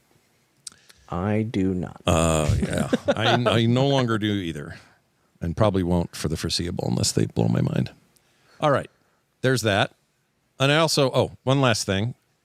Using Sunshine and Moonlight, which I talked about last week. Server is Sunshine. You run that on the PC. And then Moonlight can be on your phone, on your Steam Deck, on your TV. Those are programs. It's whatever. not. Scott is new age. Yeah, I'm not all new age also. Using the power of Sunshine and Moonlight. Yeah, and I talked about it last week and how to like stream your stuff all over your house, and I'm very impressed with it. I absolutely freaking love it. However, I wanted to figure out a way to get retro games to work that way. And I don't know why it didn't occur to me. It's not any different. I already launched them or can launch them on the PC anyway. So just launch them through Moonlight on any of these devices, and they just work. It's like nothing to make them work. So, I just ran Retro Arch on the base PC and controlled it remotely. And I was playing Minish Cap, I think is what I tried out first. It just looked like that seems to be one of your go-tos is Minish Cap. I love Minish Cap. You know what I didn't know? That was a Capcom game. They made that for Nintendo. Is it? Yeah. Man. Isn't that crazy? I feel like we're going to one day look back and say Capcom was the greatest video game company. Yep. It's so into my head lately that I watched the movie Hidden Figures about the black women that did amazing things at NASA to get us in space and beat the Russians. It's a great movie. If you haven't seen it, it's fantastic. It's all based on a real story. And they kept saying this. Any day now, Capcom. They kept calling the base Capcom, which is what the name is based on. But I'm not used to hearing it so much. So this whole movie, which is set in the 60s during the space race, they're always going, "What's up, Capcom? All right, reporting back to Capcom. Capcom this, Capcom that." And I'm like, is Leon S. Kennedy going to show up in this freaking thing or what? Any day now, Capcom. Anyway, it was good. That was this cool one-liner that he said. Yeah. Recommend that movie, by the way. It's really good. Currently showing on... What's it called? HBO, I believe. It is Hidden Figures. It's really good. There were a bunch of Oscar noms for it. Kevin Costner plays the head of the NASA agency in question. He's really good in it. I already like Costner, but he's fantastic in this. It's quite good. Mahershala Ali's in there. It's not a big part, but it's a part. Oh, it's a 2016 movie. Yeah. I think now I kind of remember when this was. Octavia Spencer, bunch of great actors. Getting a lot of attention. Yeah. I never saw it though. It's quite good. It's a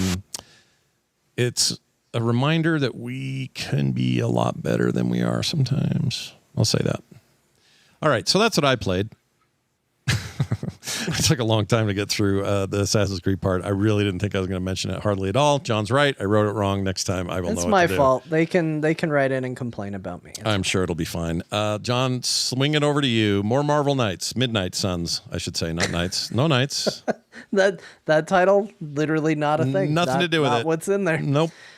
Marvel Midnight Suns. I talked about this last week. I've talked about it before because it is not the first time that I have played Marvel Midnight Suns, but I'm back to it. And right now, at this particular stage in my life, it just fits really well with all the kids are home. I'm getting interrupted constantly. I have a 5-year-old that basically lives in the office with me, wanting to do nothing but stuff in here. And it's a game that I can set down pretty frequently with constant interruptions. So it works really well. But I did think my time with Marvel Midnight Suns was ending this week. In fact, that's what I wrote in the show notes. It has not. We'll get to that in a minute. But these games, I would say who is it? Is it Firaxis that made this? Firaxis, yep. Yeah. They have a bit of a history.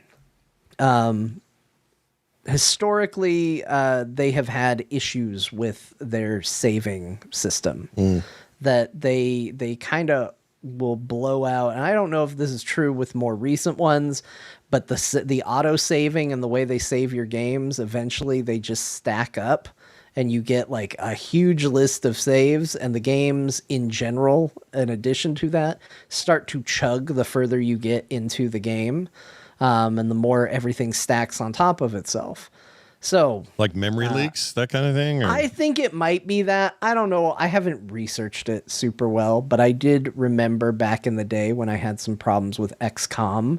I think the first one, people were like, hey, this thing is creating a lot of save files. Why don't you try deleting some of the save files? And I thought, it was true back in the day. Maybe it's true now. Besides, I hate having a bunch of save files to look through. I don't like it either. I like to live on the edge, baby. I like to have one save file. And if something goes wrong with it, we're all screwed. So I I noticed that I was getting to a place where, not very frequently, but if I transitioned from one area of the game to another really quick, there would just be a little bit of a hitch. And I was like, man, something's chugging a little bit. I know what I'll do. I will follow this this advice that applied to XCOM back in the day. I'm going to try and delete some of these save files. So I went through, and it took a long time because this game does love to create new autosaves. It's not one of those where it like reserves 3 slots and cycles through them. Oof. Like it just makes a new one every single time. Here's another one. Here's another one. Here's another one. Kind of hate that. So I deleted them all. Deleted all the saves. And was like, I did my due diligence.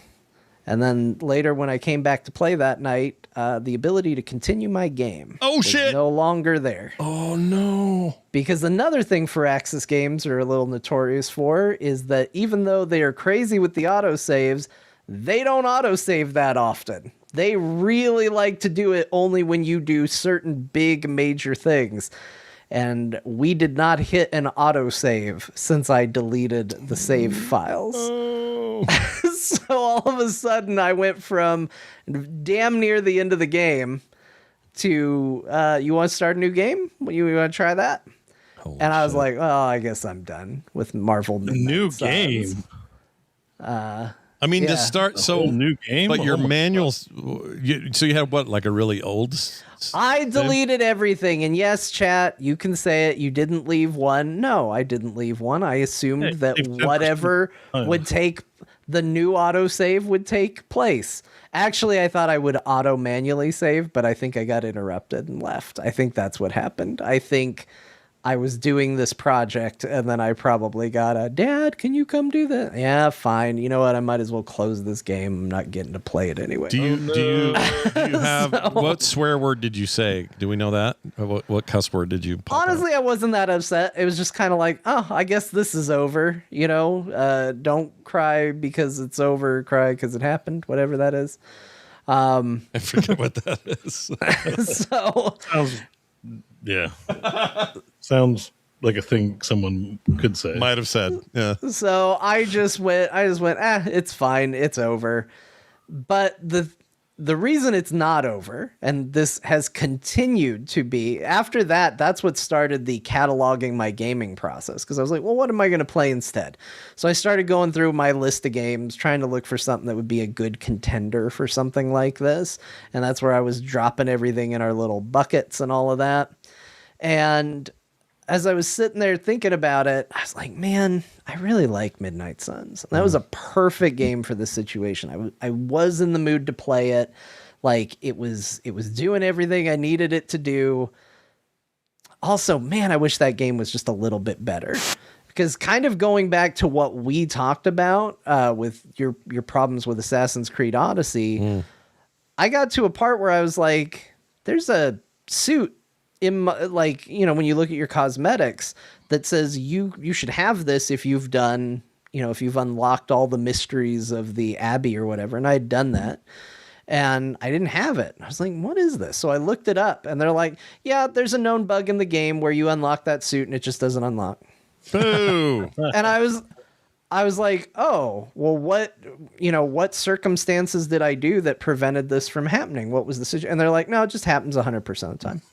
My gosh. And I was like, wait, it's just broken and they never fixed it? And it's like, yeah, it's just broken and it never got fixed. I mean, the game's kind of abandonware. You can download mods, you can do whatever. And I'm like, man, this game just needs a couple things. Like there's just some things in this game that I just wish were a little bit different. You spend most of the game hearing about how powerful Wanda is, then you get her on the team and she's like the worst character. You'd ever want to use her on any missions. Because all of her abilities are proximity based, but the ring for proximity around her is like so tight, nothing is ever in it. Yeah. And like, there's just some systems that don't quite work right. And it's a game in desperate need of like a couple patches that just never came because they just stopped. They never really finished it. So I looked into it and I was like, oh, there's some mods and stuff for those. So I downloaded a mod package and I was like, well, I guess I'm going to reinstall the game then. So because yes, for everybody that's like, John always deletes everything. Not only did I delete all my saves, but then when I was like, I'm done playing the game, I uninstalled it because I do that. And you know what? I'm happy for all of you people that can let things live on your hard drive. Okay. You're better people than me. Go pat yourself on the back. Go feel whatever kind of pride you need to feel. I'm a human being that cannot stand to have stuff just sitting on my hard drive for no reason. Sure. So I had deleted the game, so I had to reinstall it. Then I installed a mod pack for it. Then I got in and found out that mod pack installed some stuff that I didn't want installed. Like, saw a costume and I was like, Jesus. We like all of a sudden, I'm not a prude, but all of a sudden characters did not want to wear very much clothes. And I was like, I play this with my son in the room. Thank you very much. Yeah. We gotta maybe rein in and not just assume the pack is going to be fun. Mm-hmm. So, yeah, look, he already watched me play bits and pieces of Stellar Blade, and that was pushing it. And I, thankfully my costumes of choice in Stellar Blade are pretty conservative, but it didn't change the fact that one day I was playing and he looked at it and he saw Eve walking around and he giggled, and I went, "What are you giggling about?" And he goes, "She's just pretty." I was like, Wow. Okay. Wow. He's paying more attention than I thought. Yeah. So he's gonna have weird stories about Grandpa when he has kids. So my grandpa liked to watch. I made some changes, made some manual adjustments to the mod, got back in, and I'm playing again, and I'm having a great time. Excuse me. Turns out it's still good, and The gameplay is solid. That's what matters. yeah. Still skipping like most of the cutscenes. I might watch a few of them here and there because there are some jarring, like, oh, we got to go rescue Dr. Banner. Dr. Banner and Captain America are holding up. We got to save them. And it's like, press B to skip, press B. And they get back and it's like, I can't believe Bruce betrayed us all. And it's like, whoa, what happened? Like, hold on. A lot shifted in this cutscene. Damn. So I really like it, but I would recommend that if you're going to look into it, maybe look into some mods for it, because it is a game that I think could be, it's in dire need of like balance patches and tweaks that just never came to it. Honestly, I wish they would do a sequel. That's what I really wish. That'd be I know nice, we're but- getting a spiritual sequel with Zero Company coming next month. It's also not the unique thing that Marvel Suns is, which is a card game strategy game. Yeah. It's more straight XCOM, the newer XCOM. I think Zero Company is going to be XCOM as like 25% chance to phaser fire or something. Which I think will be more successful for them, although I think it's a shame because I really like the card system in True, Midnight but like Suns. that style I of really game, it's liked been a while since we've had one, so I'm super happy just to have something to look forward to in that vein. Yeah. Like Zero Company. I hope it's good, man. Yeah, I hope know. it's really good. I hope so too. You're gonna find out soon. I think it'll be fine. How soon? How long do you say? That's soon. 27th of August, a month. Yeah, right at the end of 4 August. weeks. Okay. 4 weeks, and you'll be upgrading your base. Sweet. I'm not sure what they call bases in Star Wars. You need your to rebel base. Your rebel base. There you Yeah, go. it's the part I usually don't like about those games is the base management, but we'll see. Yeah, but I don't know. I liked it. I hope Yeah, a lot of people Midnight do. Suns kind of shifted base management. There's a little bit there, but they kind of shifted it to like relationship management. How do you feel about your team, and how do they feel about you? Do you want relationship management or base management, Scott? Man, you know what? Base. Now that you say it, yeah. I think you'll I prefer take that. your base management. You'll like it. Okay? Yeah, I'm gonna just have to. Otherwise, deal with you whatever. gotta. Although you still like Fire Emblem Awakening, which is all relationship management too. That's true, and I don't know why. I'm okay with it there. Is it because the kids show up? You get a direct. I don't like know. you made two characters kiss, and now a kid showed up, and you're like, yeah. I mean, all of those games are somewhat that way. Even the old GBA stuff has that element, just not as deep. And I've always been okay with it. And I don't know why. It's weird. I can't explain it. I'm totally okay with it there. But well, one might say a relationship is a base of some sorts. So yeah, you know what I like? I like it when they don't try to Fallout Vault. What's that thing called? The Vault thing. There was like a mini game thing. Fallout Shelter. Fallout Shelter, yeah. When they try to make the base management like that, where it's like placement really matters of where the room is adjacent to and all that shit, I don't need that. Don't give me no Tetris building. Let me just say. Not only do you not like tower defense, you just don't like tower games. I don't like towers. That's it. What did you think of Sim Tower? Oh, I actually kind of like Sim Tower. Sim Tower. Yeah. That needs a remake. You can always find an exception. Yeah, there's always, you know what, you're not wrong. Like, honestly, Loop Hero, as much as I like to push back, it kind of was. Half of it is hidden tower defense. Half of all these things are implementation. Yeah. You can be like, I played this game in this genre. I guess I hate this genre. And then someone else makes a game in the genre, and you're like, you know what? Favorite genre. Yeah. Like, that's just kind of how it works. All right. It's weird. It's a weird part of this. I get that feeling a lot too, because when I say I really like a game, I get recommended others, and I'm like, you know what? I don't care. I don't care about this game that's identical to the thing I like. It's not the thing I like. Yeah. I can't explain it deeper than that. So, which may be another reason why people don't like this Frontiers of Pandora, and they do like Far Cry. It'll be weird.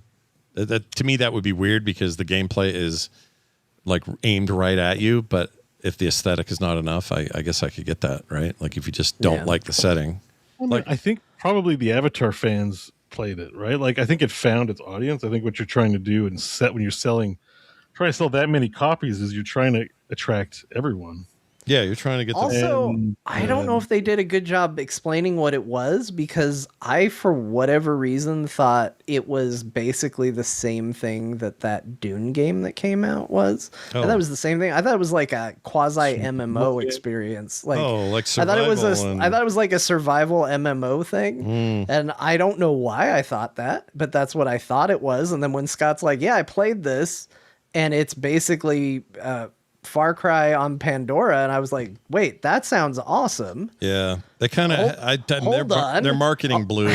No question. They did not have a good marketing push. I didn't see anything about it except maybe like an ad or something somewhere. But like the native marketing where you're getting streamers or content creators, like the way you get a word out about a game is like if you're putting an ad on TV or showing it at the movie theater or I don't know, like maybe if you're aiming at those audiences, maybe they did reach who they needed to reach, but it wasn't people like us. I'm going to find out about games from podcasts like the one you're listening to right now and other content creators. I'm probably not seeing it in an advertisement because I'm so minimal on advertisements. It'll never cross me that way. I have to find out about it through the hype zeitgeist that we have around the sites we look at. And it registered virtually zero. Like this is the most I've ever encountered. It was Scott playing it and being like, it's actually not too bad, you know? And yeah. All right. Yeah.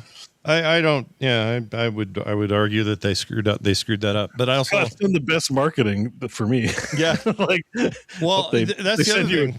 Something like that. That's the other thing. The state of that marketing machine is so weird now. Because if back in the day you could count on being on just regular TV, which we don't really have anymore, a lot of us, and a commercial come on say the new Mario Kart's out, Nintendo getting it done, and whatever. Also, another part of marketing is just the EB Games wall or the Walmart game wall or whatever store. Like when we used to visit stores to be like, what games do they have? You know, these gaming magazines, TV ads, and going to the game locations, which none of us do any of those things. You know, so no, I'm lucky if I'm ever even near one anymore. So I don't know how. Maybe this is part of why everyone's getting laid off. The business doesn't know how to get I think there are people who know you have to get it in the social media discussion. It has to be on TikTok. You have to have farmable clips. You need like the content creators to post videos about it as much as you can. Honestly, they need people like us. I don't know why we don't get any, like, because we're fairly big to do, and we do move copies of like. Oh, we definitely do. People that get behind. So but it would be. People like it's this is where people get their gaming news from, like-minded people, not from like regular TV, regular ads. I mean, I think there are audiences who do get notices from those directions, but it's not what it used to be. No, it's weird. I don't envy it.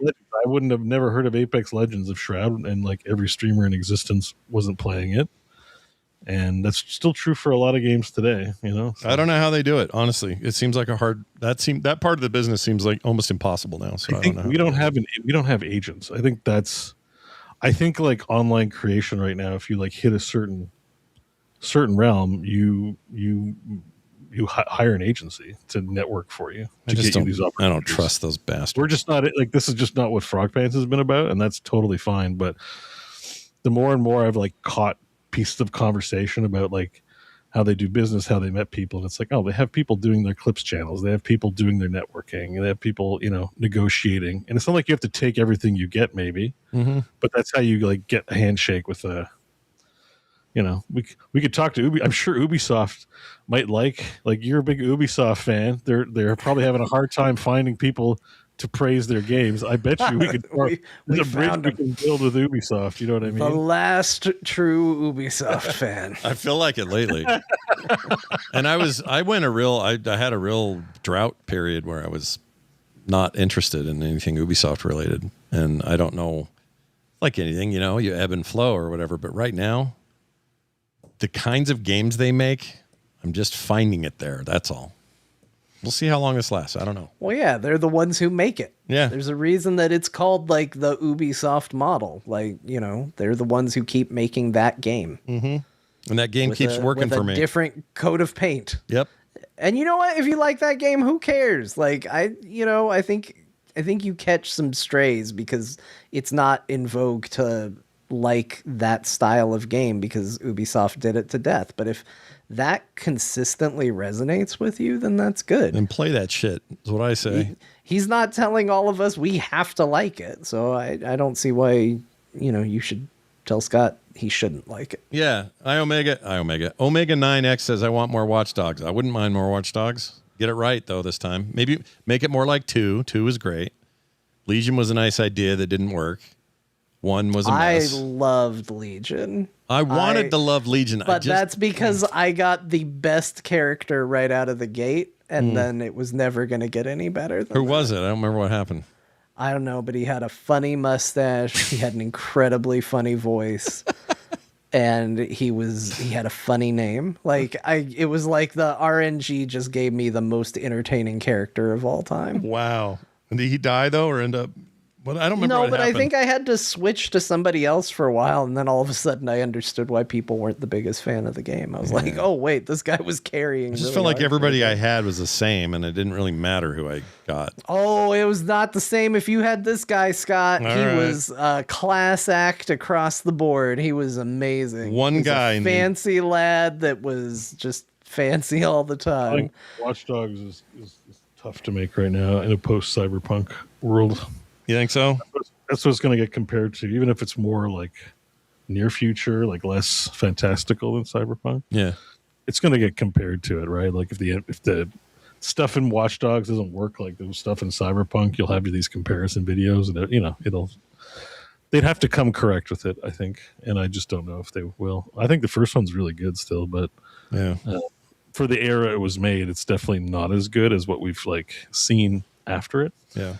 So in particular, Cyberpunk kind of raised all those bars. Yeah. So, but I think like what I really like about Watch Dogs, Cyberpunk's like fantastic in the sense that it's alternate history and there's some, you know, very extreme satirical depictions of things.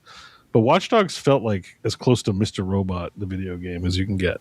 The first one, right? Yeah. And I love Mr. Robot. So like, you know, if they can just nail the actual stress and like stealth and not like make the hacking Mickey Mouse like I tapped my phone and now the lights change, like they need to make it a little more meaty on the technical side, which is not broadly appealing, but I don't know, that's what I'd wish for. But you'd take a Deus Ex like now, right? Like you'd be sure. Yeah. I mean, I like Deus Ex. I'd take another day. Yeah, absolutely. Yeah, make that. What are we doing? I like the genre, but the genre is actually like, you know, it's a hard one to do. Like to make fantasy, like, well, just give that human body shape, like make him taller, give him some ears, you got an elf. Yeah.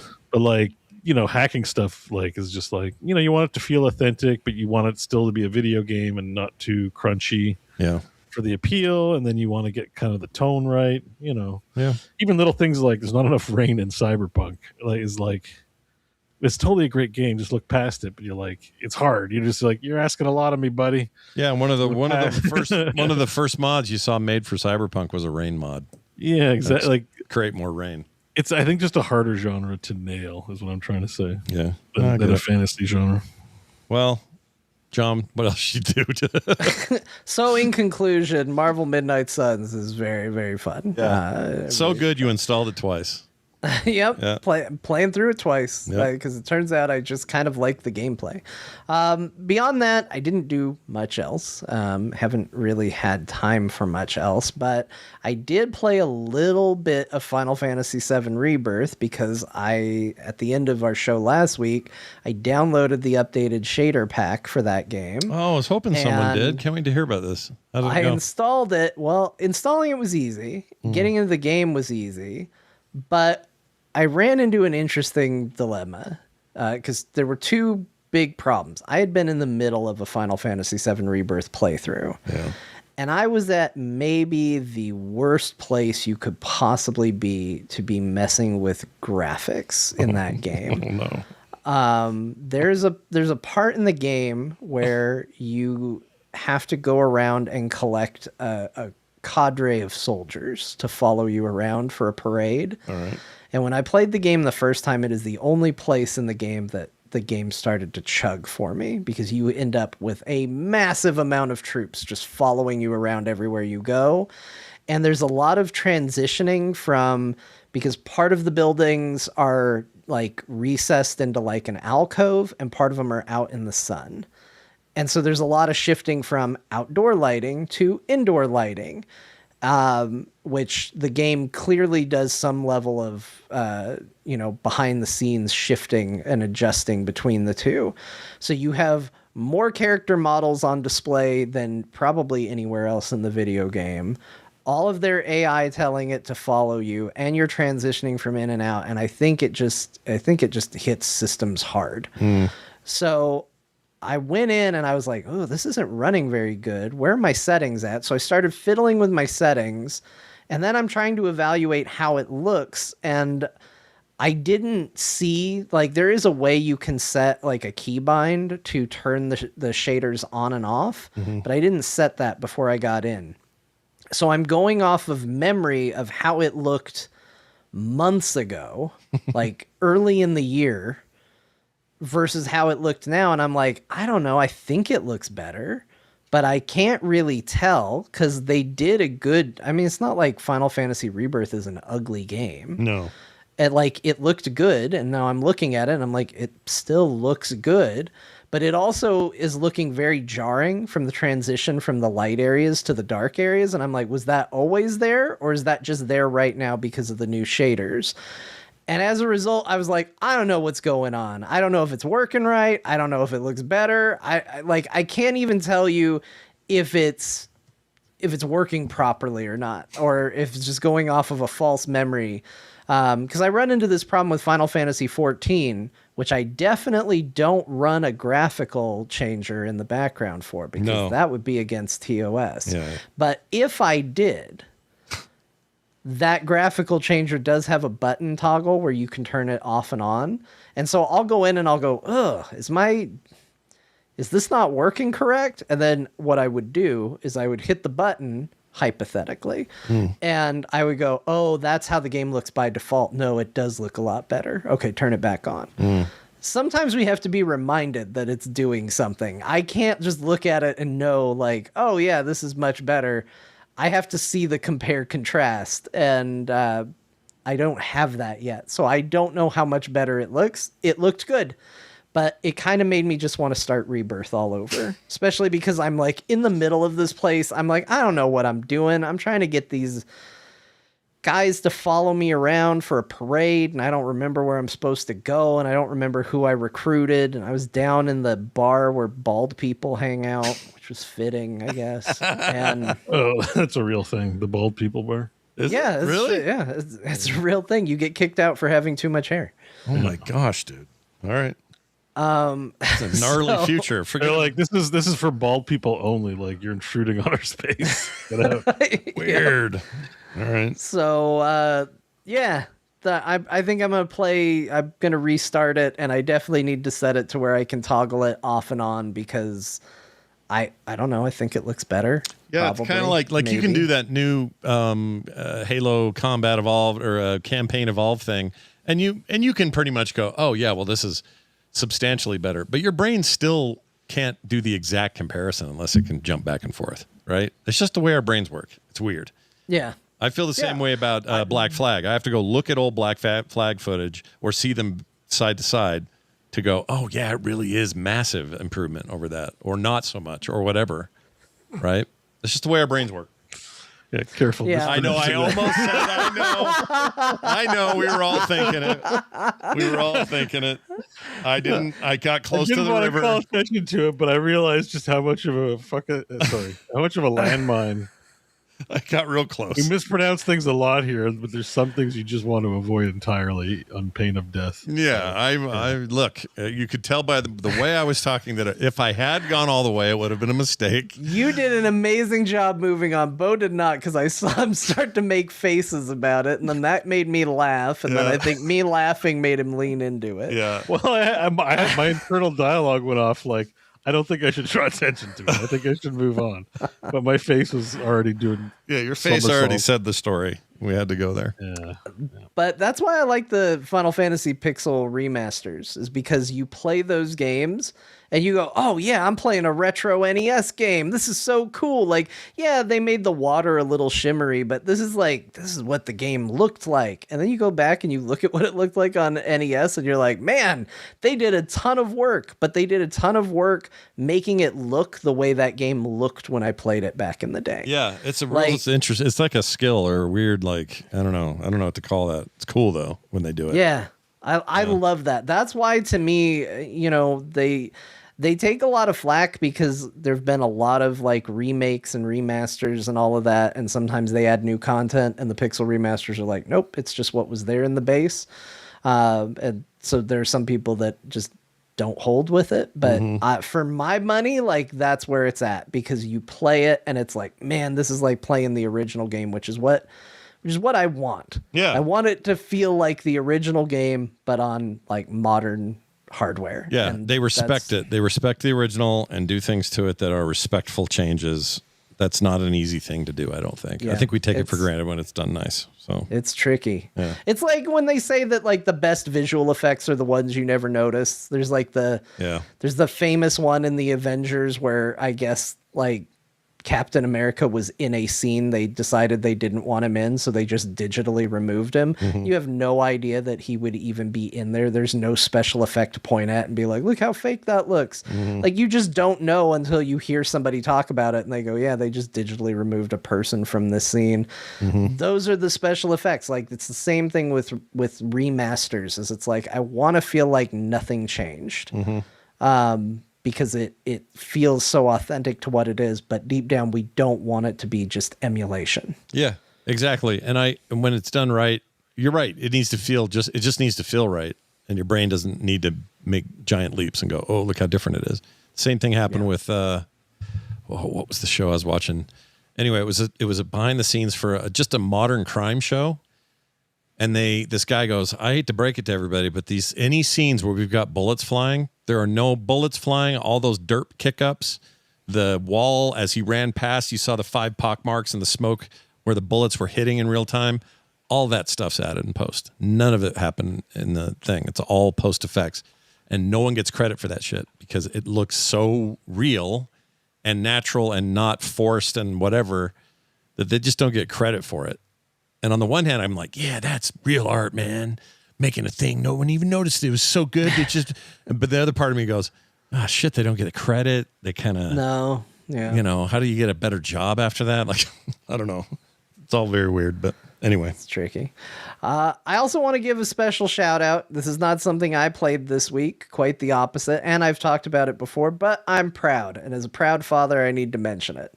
As of today, not long before this very podcast, my son beat Astrobot all by himself. Whoa, hold on. Alex? Yeah. What?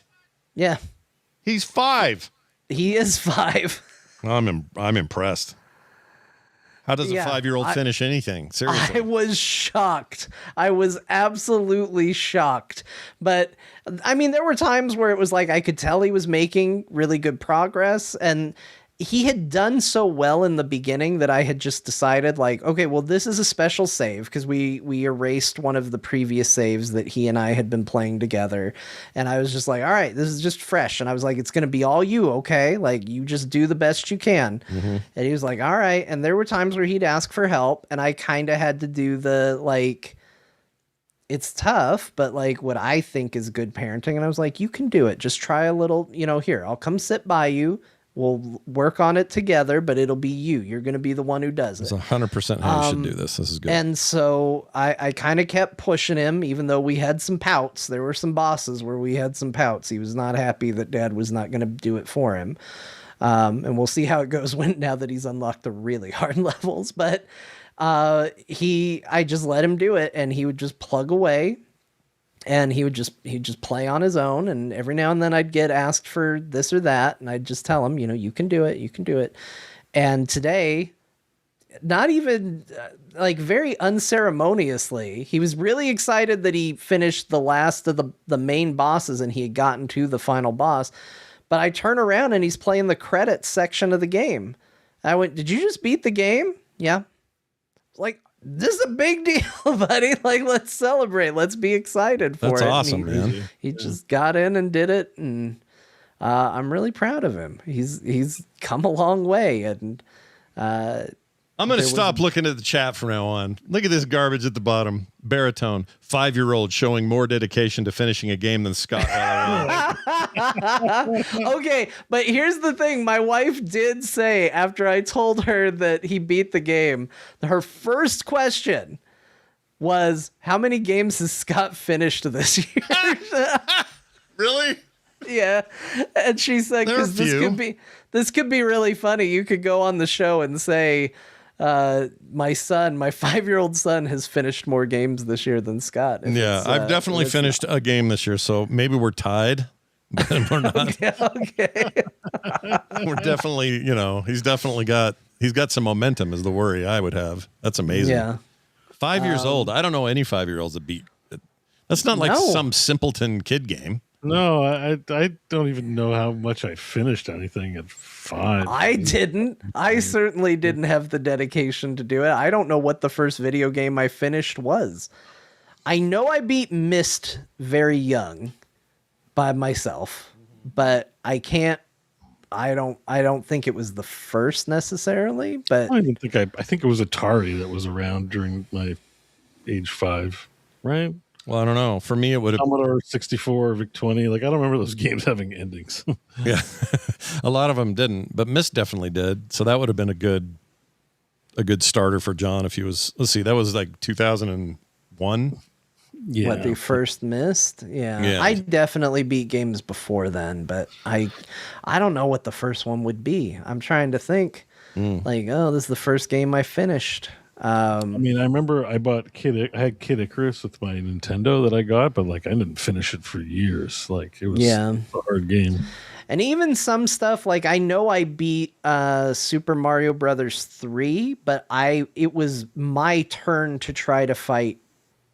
I didn't play the game. I played the final boss, and I happened to be the one who beat it. Oh. Because we were doing that, like, pass the controller. Oh, I died, you play. Oh, I died, you play. Oh, But you were the one that had the controller when the big ending came. Yeah, okay. At one point, not something I could regularly do. But I don't know. Like, I was really proud of him.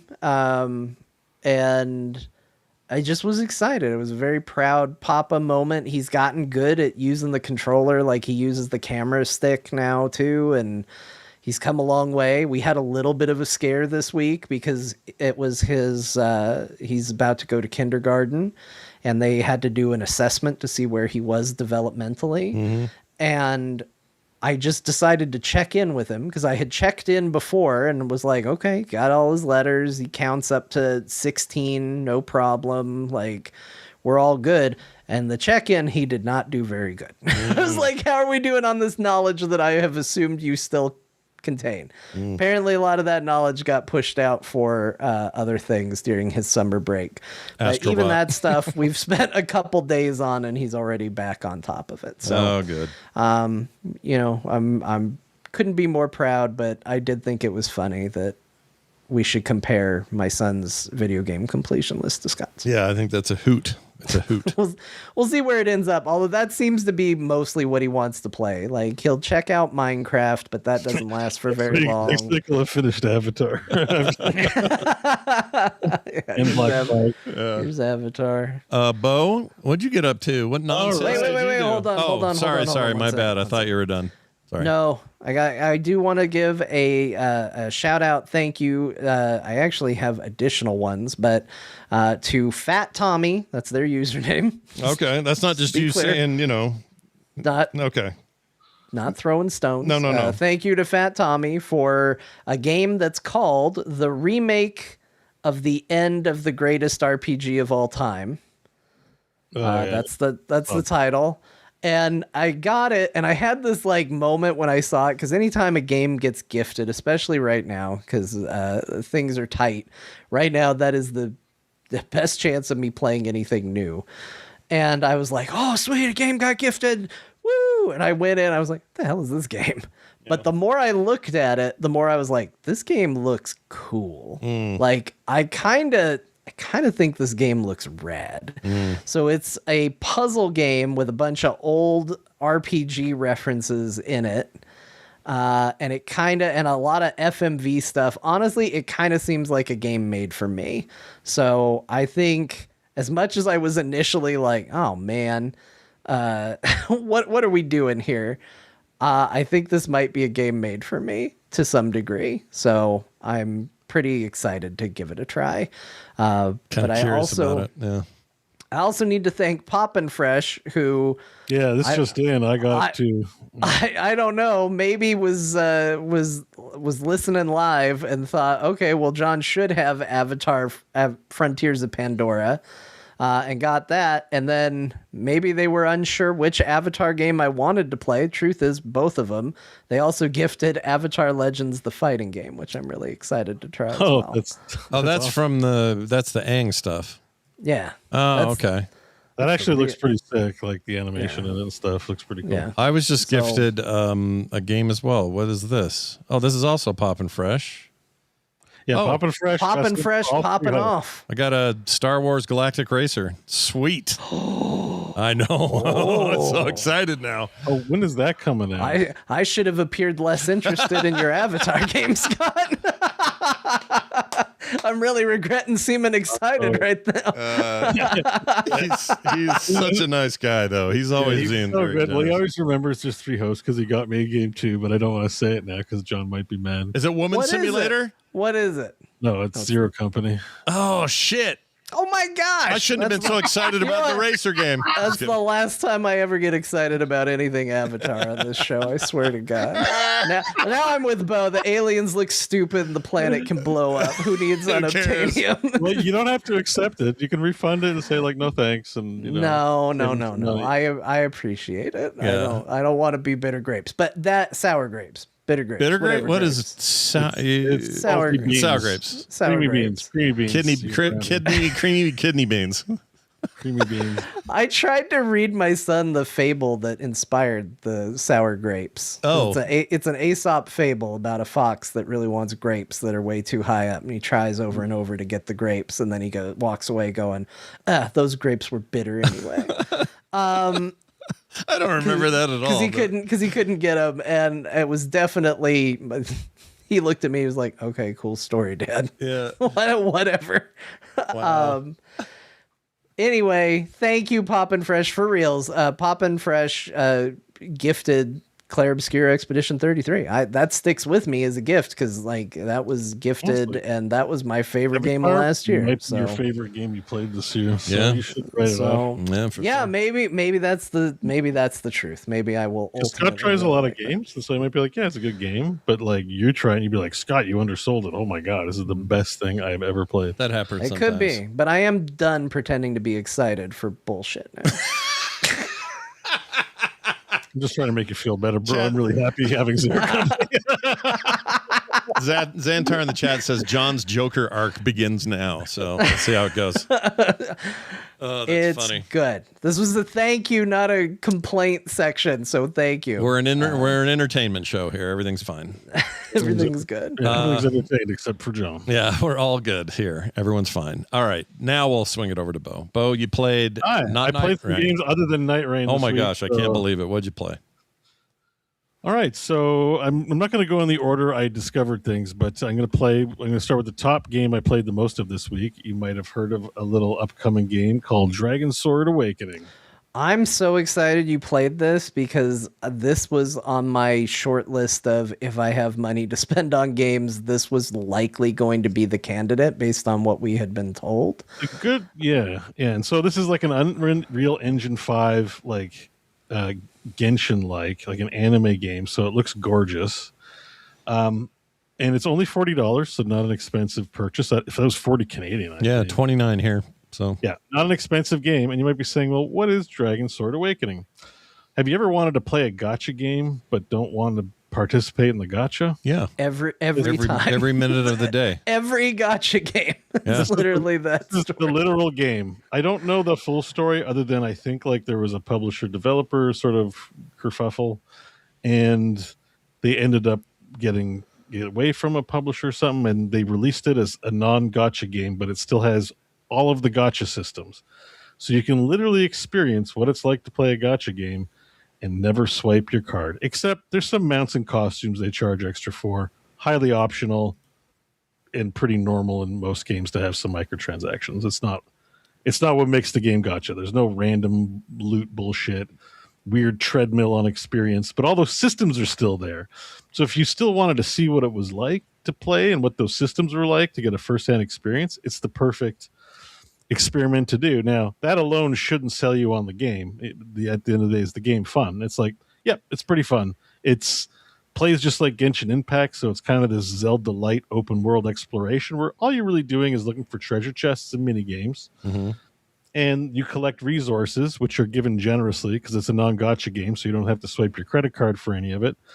And you explore the world and have fun. And then the other part of the game is it's like a single-player MMO in that there's a small amount of quest givers and quest locations, and you progress the story. It'll feel like an MMO gameplay, like go to this location. I like that shit. Go to this location, talk. Except it also has cutscenes, not a cutscene. It has the cutscenes. Yeah. You're watching one right now, and it has the story. And you know what? The story's not bad. My favorite part about this game is like, because the way these games work is you don't play as a single character. You play as a team of character, and you hot swap between them constantly. Right. And it's more like Tokon Souls or one of those tag team fighting games where you're constantly trying to tag in your teammates to do big moves, and that's kind of the key gameplay. So the story is not told through the single lens of like a single protagonist, but Lute, this young boy you're seeing here, is kind of that solo. It starts with him on a shore going. He's called Lute. Is his name? It's called Lute. It gets better because I'm going to tell you. The thing about this is it is a gacha game in that there are 19 playable characters, right? Yeah. But the core 4 like initial party are like actually characterized well enough that I kind of just want to play as those 4. Like I don't really care about the other ones that can join your team, even though it's all free. You don't have to swipe for them. You don't got to gamble for them. You'll eventually get unlocks for them, and you can choose sometimes you just get them. It's no big deal. There's no predatory bullshit at all in the game. So there's still this RNG that's fun, which is I don't know what I'm going to get, and then eventually I'll get it, but if I don't now, it's okay. You have that still. No, the unlocks are really fast. Like it doesn't even feel that way. It's just like once you complete a certain quest, it'll be like, oh, this person's now part of your added. Oh, you get a coupon. Now you can go unlock. There's a pool of ones you can choose from, and there's a pool of preset ones that come along with the story. And you're all kind of on the same team roughly, so it makes sense that they're with you. But the main characters are like, pretty decent. So my favorite is that you have Lute, but there's this obnoxious archetype guy who's older, and he's the leader of the Johnny mercenaries, and his name is Johnny. And Johnny's amazing. At first, you're like, this is a fantasy game. Why is one of the protagonist called Johnny. But I'm at a point where I'm like, I like Johnny. It's fine. And what's really cool is when Johnny does his big move, he goes, Johnny special, and then he just goes crazy around the screen. Just Johnny special. Fantastic. Yeah, he's like, Johnny special, and he goes, sign me up. So I like the game. It's awesome. It's fun. It's how's the combat? Like just minute to minute. It's how's that good. feel? Like Genshin, like those gacha game combats are fun. It's just a little different. You're not trying to build up a character solo. You're just, you have a team, they have different things, and you kind of hot swap it. It's pretty easy and basic. There's only one attack button. You can dash attack, you can jump attack, you can attack. And then when certain things occur, you can do like these other moves that are like left bumper and attack or left bumper and Y. And then you trigger conditions by either stacking the debuff that they do or by breaking their super armor in order to swap someone out. And while they swap out, they stay on the battlefield doing their move while you're inputting new moves on the new guy. And when it gets really fun is like you're hot swapping like constantly. Like when the whole combo goes off, you're like swap, swap, swap, swap, swap, swap. And then like they do a little entrance animation that looks pretty awesome. It's cool. It's good. So if you want to try a gacha game, this is like, I think it's a quality. It's got a decent enough story. Like I said, it's not deep, but characters do perish. And there are some like consequences, even though it's still very cartoon level. It's not a masterpiece of storytelling like the Cyberpunk or Witcher or something like that. But like it does the job, and it's charming and fun. And like I think like I like that the bad guys are dragons. Like it's very simple in that like there's a fantasy fun world that's mostly just green. There's not a ton of biomes or anything like that. And the dragons, which look really cool, are threatening. And there was a past 6 heroes who stopped the dragons, but now the dragons are coming back. I don't know. It's just everything about it's just kind of working for me. Like there's nothing about this game that has irritated me. Like, I wouldn't call it a 10 out of 10 game, but I would call it a very good experience in that it's friendly on the wallet, and I find myself keep wanting to play and progress through the game. It's pleasant, and I enjoy the combat. It's fun. So are they awesome. Can I ask you another question? Do you think that I don't know if they've shown a roadmap. I can't find one on Steam, but are they planning on doing other releases, new characters, character packs? I think they might do some DLC. I think sales put it at around like 200,000 on like SteamDB and stuff like that, units at least on Steam. Mm-hmm. I imagine it's on consoles as well, though. I think so. But I think that the more content might be on the way. I haven't finished the game. These games are designed to have like an infinitely replayable end game once you're done with the story. But I couldn't tell you if the story. I think in most of these games, the story is always unfinished because they want to keep you coming back buying boxes all the time. Like that's why Genshin's still running and Zenless Zone Zero is, they're constantly releasing new characters and they're constantly releasing new content. So as a standalone game, I'm expecting this to sort of wrap up with the resolution, but it's fun enough that I'd come back. Like I just love Johnny so much. Also, there's another character you have called Castella, who's an elf, but she's not dainty. She's like a barbarian archetype. So she yells a lot, and everyone's like, aren't you an elf? Like, you're so weird. And she's like, they call her a dark elf, but she just has a suntan.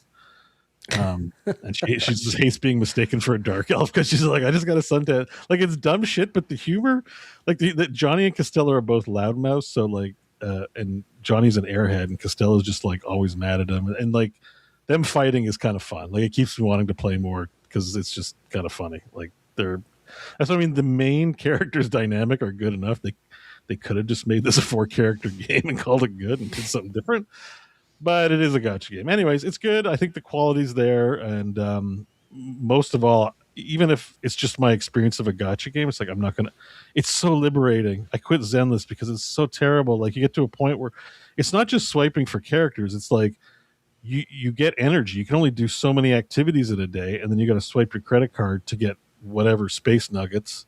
I hate energy. I hate it. Yeah, and it's like that with experience. And you're going to see it has all of those things in this game. It's just you earn them from in-game activities, and it doesn't feel super withholding. So like, there's dungeons. The dungeons are pretty short, and so I need some gold in order to do my level up bullshit. Well, I run a dungeon 3 or 4 times. It's not unpleasant. I mean, it's a bit repetitive. It's not the best in the world. But it's the core, it's an MMO style game. Running dungeons is like what you do. It's not painful. Like I haven't run into any points where I'm like, I'm just bored. I hate this. I'm always just like, I had enough of this activity. There's different like activities, like you have currency dungeons, trait dungeons, there's hunts, there's raids, there's a survival mode. Like there's a lot of variety in what you can take these things into. And I'm only up to about like maybe halfway through the campaign, maybe. And it seems to be like it expands like the scope of content. So there might be other stuff that you can do that I just haven't got to yet as I'm exploring the game. But I mean, new games are coming out, so I'm also happy for this game to be like, I think I've put in 30 or 40 hours now, and I'll be happy to have spent some time in the game and then be done with it. So I'm not trying to get a new MMO here, so I don't really care that much about it. But it's a fun gacha experience. It's the one I can now just wholeheartedly recommend. Of like, if you want to see what that style of the game's about without any predatory practice, it's this one. So far, the story's been rewarded. Like, it's worth your time. It's not a waste of time to enjoy it. It's good. So I'm going to keep playing more. I'm kind of hooked on it. I like it. Nice. And the stuff looks cool. You're showing like a lot of the big beefy dragons and stuff like that. I think they've done a good job on the story side and graphics and stuff, making it cool. Yeah, it's really pretty. The elemental effects are real nice, and I don't know. Yeah, all those flashy anime scenes they're awesome. Yeah, it looks cool. Game's good, super good. All right. All right. And so I played that. Next up, I played Dragon Sword. So I tried this game, but only tried it for like an hour and just moved on to Dragon Sword. That's not to say this game is that bad, but I've tried Tears of Metal. Oh, I like Tears of Metal. That's the Scottish Dynasty Warriors roguelike. Oh, it's not what I thought it was. Never mind. I was thinking it was that rhythm-based metal game that was like a shooter, kind of Doomish. Remember that? No. Oh, I'm going to talk about that. I played that as well, but we'll talk about that in a second. Oh, but, it's in your VR list. All right, that's funny. I even brought that up. All right, go ahead. Yep. No, but this Tears of Metal is it's basically Dynasty Warriors, but in a super like kind of artistically styled, hand-drawn styled. A lot of videos about this on my like For You pages. I think it does a good job of being like top down, like stylish, and of it. I enjoyed it, but I didn't get very deep into it, so I don't know how deep the systems are. Because it's kind of roguelike, right? Isn't that the deal? It's totally a roguelike. Like you go on runs to basically reclaim the kingdom with your army, and then you can upgrade your army. You can upgrade your skills. There's different characters. 4 different characters I think you can play right now. It's all based on unlocks, And it's multiplayer, so I think you can play up to 3 or 4 players as well in this roguelike, which I haven't experienced yet, but seems kind of cool. It was all right. I'm not a big Dynasty Warriors genre player. It's maybe the first game I played in the style. And, it was okay. I was like, I had a good time with it, but I didn't move on. I played it for an hour. So there's not much I can tell you other than, like, it's not a steaming pile of shit of a program. Like, it runs, it looks good. I think like the vibe is there and it's great, but I moved on to another game. So you may enjoy it more than I do. It's hard for me to fully recommend it if I only played it an hour and then don't feel like going back to it. But I wouldn't say that makes it a bad game. It just makes it a game I'm not currently interested in. It is an early access though, so you never know. You can always come back later to it. True. But it's that typical style of game. I think it's probably a quality product from what I've played, so it's a good one of these. Just there you go. Tears of Metal. All right.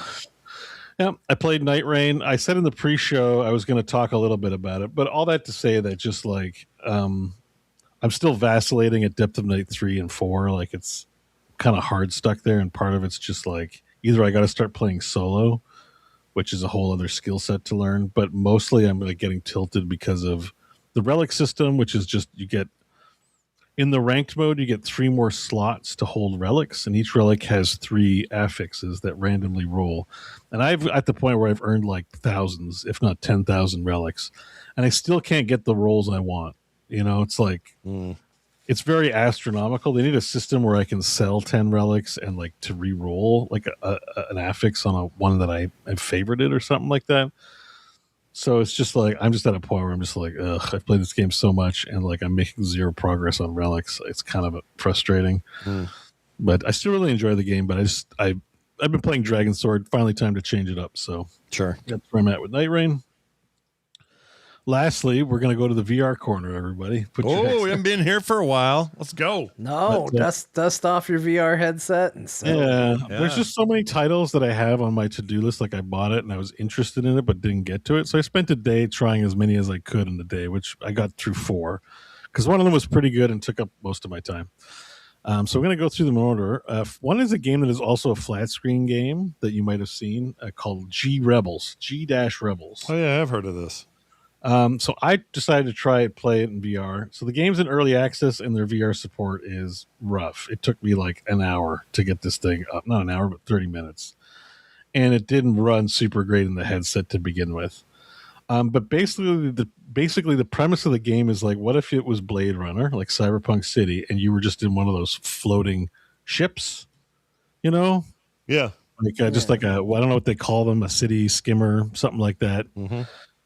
And that's the whole game. You just fly around. I think maybe there was like an older game that was like that, where you could do stuff like that. But anyways, this is sort of an update on the genre. So it didn't run great in the headset, but once I finally got it working and running, it was actually a really great idea. I'm like, oh, this is awesome in VR to be in one of these things flying around. Like, I liked it, even though I wish it ran better.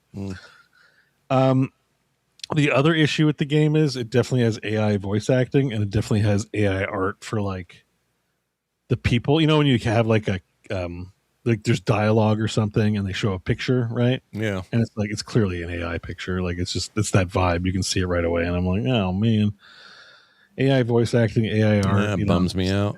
It's so kind of dystopic, though. You know what I mean? Like, it sort of fits, but it kind of. It throws the vibe off a little bit, because I say overall the vibe's pretty good. Like the Cyberpunk city's not mega detailed. Like if you zoom in, you're like, my God, who built a city like this? It looks so dumb. But like you're not supposed to really like go up close to it, right? It's supposed to be part of the vistas. Sure. You know, and just you know, like a racing game doesn't go into great detail about some forest. You're just zipping by for 2 seconds. So it's kind of that thing. But like I do appreciate overall the vibe of it. It's good. It's fun. You know, it's not expensive, and especially for a VR game, you really get the feeling of being in the cockpit. But the AI voice acting and AI photos are like kind of bumming. They bum me out a little bit. They're not great. Like even if they were great and I couldn't tell the difference, I'd be like, whatever, you know. Sure, the steak is delicious, I guess. But I can really tell, and it's like, okay, Joey Pants reference, everybody. That's what that exactly, was. Yeah. Exactly. That was great. Anyways, that's G-Rebels. I don't hugely recommend it, but the game might feel better on flat screen. So if somebody knows, leave a comment on the YouTube or send us an email so we can read it. Out from that, don't got much more to say on G-Rebels. Next on the list is Metal Hellsinger VR, man. And I never played the flat screen game, but I bought the VR game a while ago. This game's cool. So the game's a little bit like low res for the VR headset. I don't know how good it looks like playing flat screen. I found it to be a little low res. But one thing is that the music's phenomenal, and that gets you in the mood to play. Yeah, but also the gunplay is pretty good. It's not bad. Particularly, I thought I loved the shotgun, but it actually turns out I love. So the 2 revolvers are one in each hand, and you got to reload to the beat. And the thing is, like, you don't have to shoot both pistols at the same time. Like, I shoot one pistol at a time and go bam, bam, bam, like I'm a cowboy in a Western or something. It's super fun, dude. I was like, oh my God, I like this. Like shooting on the beat was less painful than I thought it was going to be. And I'm like musically inclined, so it wasn't that hard for me, but it still feels like I just need to shoot when the shooting needs to happen. Like they're demons. And so it took some getting used to shooting on the beat. But once it starts to click after an hour or two, I was like, oh man, this is super fun. Yeah. It's a cool game. Dual wielding the revolver, like that really like I felt my brain expand. Like the starting gun, the melee weapon is like, oh whatever, who cares? But the dual revolvers, like oh man, twin revolvers was like so good to me. Yeah, the music really is good. It's a band from are they Swedish? Anyway, I was gonna say I thought it was a huge Swedish soundtrack or something like. I thought it was a huge soundtrack of different people. I thought there was a main. I can't remember now. I remember really vibing to it there because it felt like they might have had a house band and then had some guest songs or something. Yeah, like that. And now that Doom is missing, what's his name? It just kind of took that place for me a little bit. I really liked it. No, it was good. Like I always sort of had a feeling it was good. I just never got around to it. And I did the VR one. I'm like, I don't want to play the flat screen. I'm going to just play the VR one. But it's like I've had it for years and didn't play it. So finally, it was my favorite thing I played out of everything I'm going to talk about. It was good. Like I can see myself going back to this. It wasn't even just the visceralness of the VR. I just think actually the weapons like felt nice to play. along with the music. It works. That's So, nice. And this is this their mod, or is this a community mod, or how's it? No, this is a standalone purchasable that you can get. I know I got it on Steam. I'm playing via Steam VR, but you can probably get it on Oculus too, I bet, just natively. So yeah, no, they ported it themselves. So this is an official game. Oh, that's great. I like hearing that. Okay, cool. All right, next up is I played a little game called Overload. Yeah, I love Overload. Big fan. Although I haven't played in VR, but so mine was VR. So I have a feeling I'm just going to keep this one short because I didn't play it that long because it didn't work out too good.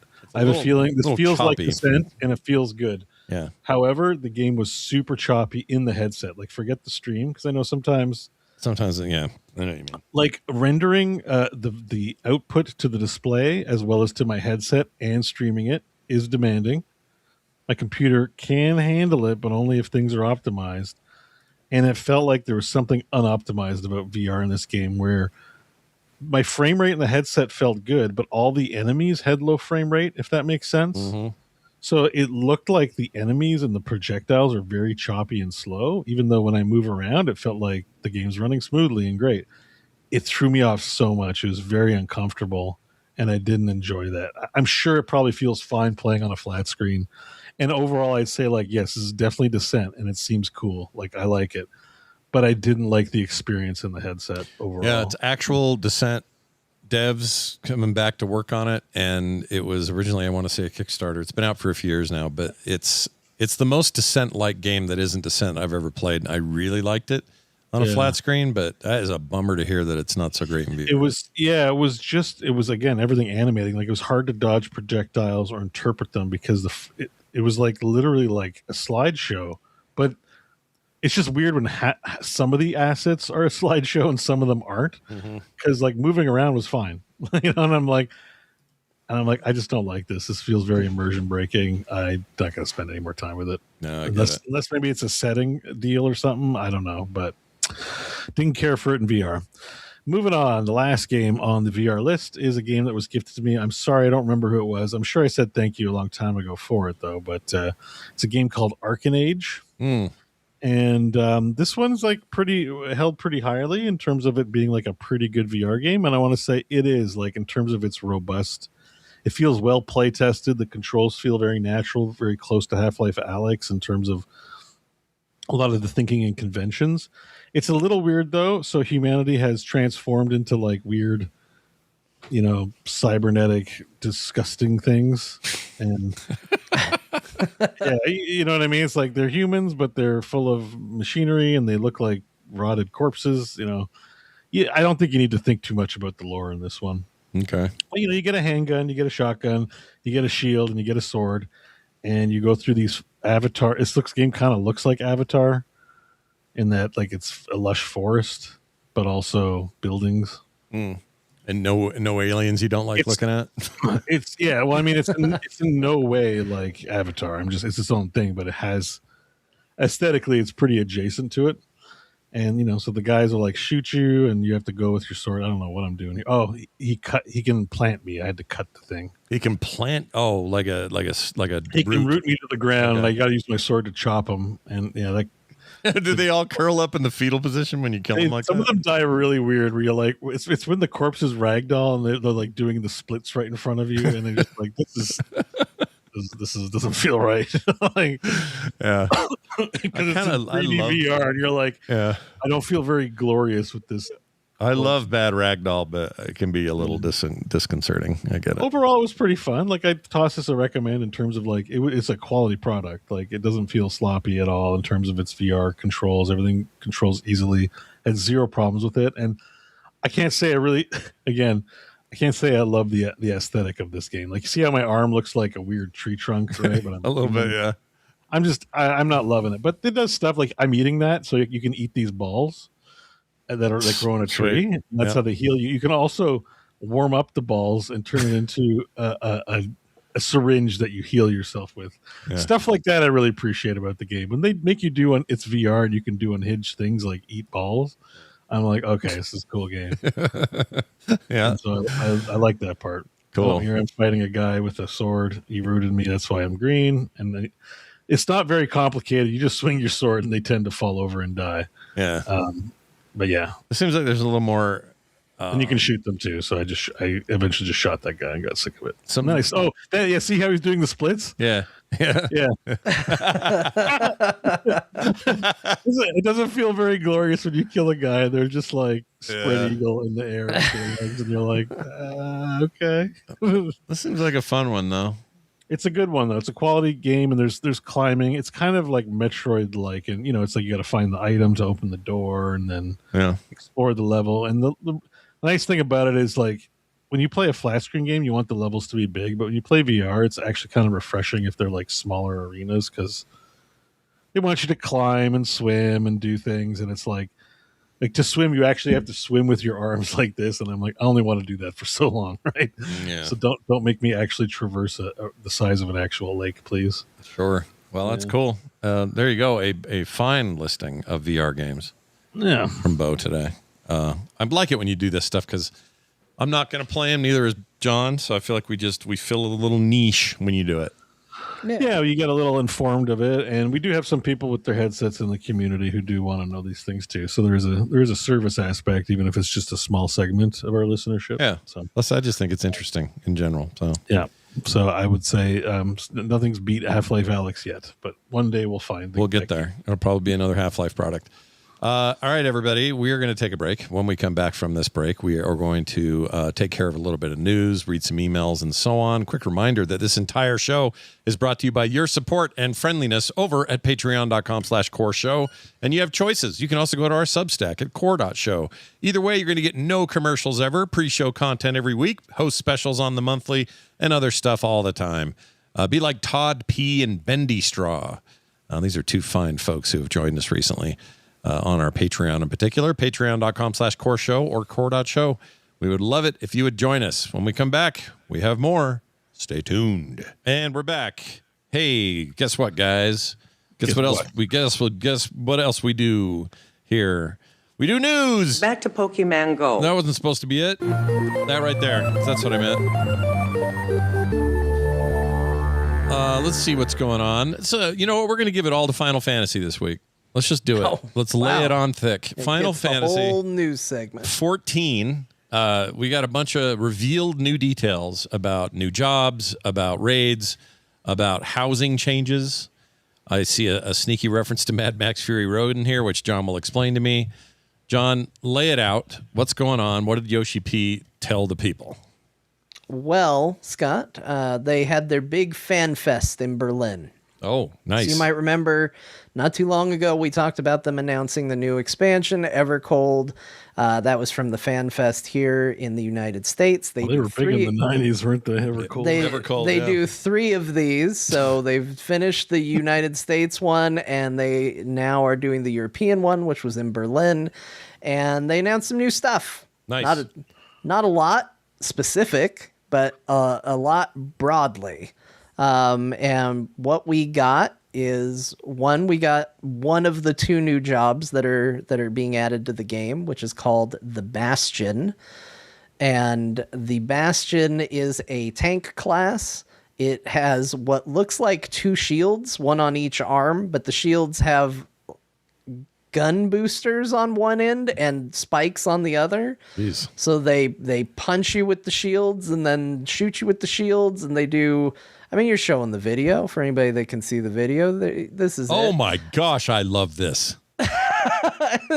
That is so badass, and that's the right race to be, by the way, if you're going to wear this outfit. Right. I have seen there's a amazing little video meme piece of art of a Lalafell with these, where the shields are planted in the ground and the Lalafell is just hanging in the air, dangling feet like planted, and like doesn't even reach the ground because it's still scaled up as if they're these size shields. But yeah, this looks like a Scott class. I would play this. Was there an upgrade to the engine or something? This looks better than usual, or is this just a pretty dope? I mean, they upgrade pretty consistently. They did for the last expansion. They did a big graphics. That might be what because I didn't play that one. I think maybe I just missed the. Oh, okay, yeah. If you were before that, then yeah, it probably does. Or I think I played it while it was out, and then just never could get, because I don't want to rush. Unlike WoW, where you can just skip a bunch of shit. This game felt like I couldn't do that and feel good about myself. You know what I mean? I mean, I know you can, but I didn't want to because there's story to be had. Yeah, that looks cool. I like a good tank class in this game anyway, and this seems insane. Let's put guns on the shields. Yeah, why not? Yeah, that's cool. You know? So Yoshi P came out in full cosplay of this. What? Really? Which I thought maybe they were going to do a bit because he kept talking about how hot it was and how he was dying up there, but there was no bit to it. I think he just was dying up there. Apparently it was a real hot cosplay. Let's take a look here. I think I've got some video that'll, yeah, look at there he is. What? It's really good. Wow.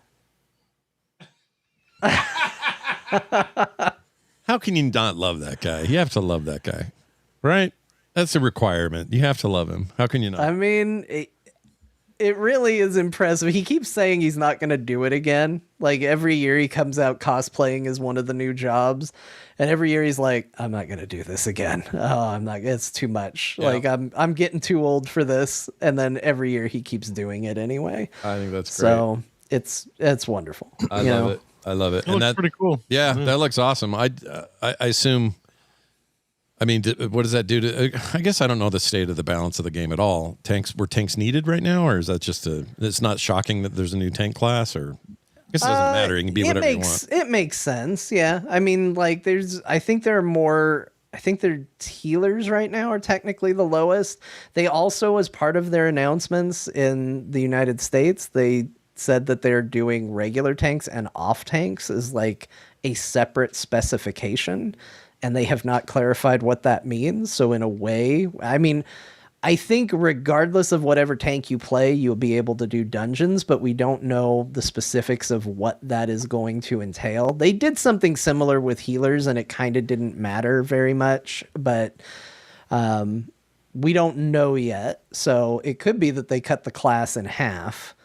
And there's even fewer, but I think healers are still the smallest number of jobs in the game than tanks. No, maybe I have that wrong. I don't remember, but they're also adding another DPS, so DPS still continues to. What class is that other guy? Yeah, that's translator class. Translator, yes. It's an off tank, and actually, I assume he's talking German here. No, English? That's so he's actually very well known. He is the localization lead for the game, and he very frequently will come out and do the translation. And we're all cool with like the two of the three axis of evils getting back together for a keynote, right? We're cool with that. Germany and Japan, same room. It's fine. Everything. Yeah, okay. Scott doesn't seem to be a problem. Okay, good. That's good. Enough time's passed, I guess. I kid. Leave your emails at home. I'm joking. All right, keep going. What else? So he says all those things. So yeah.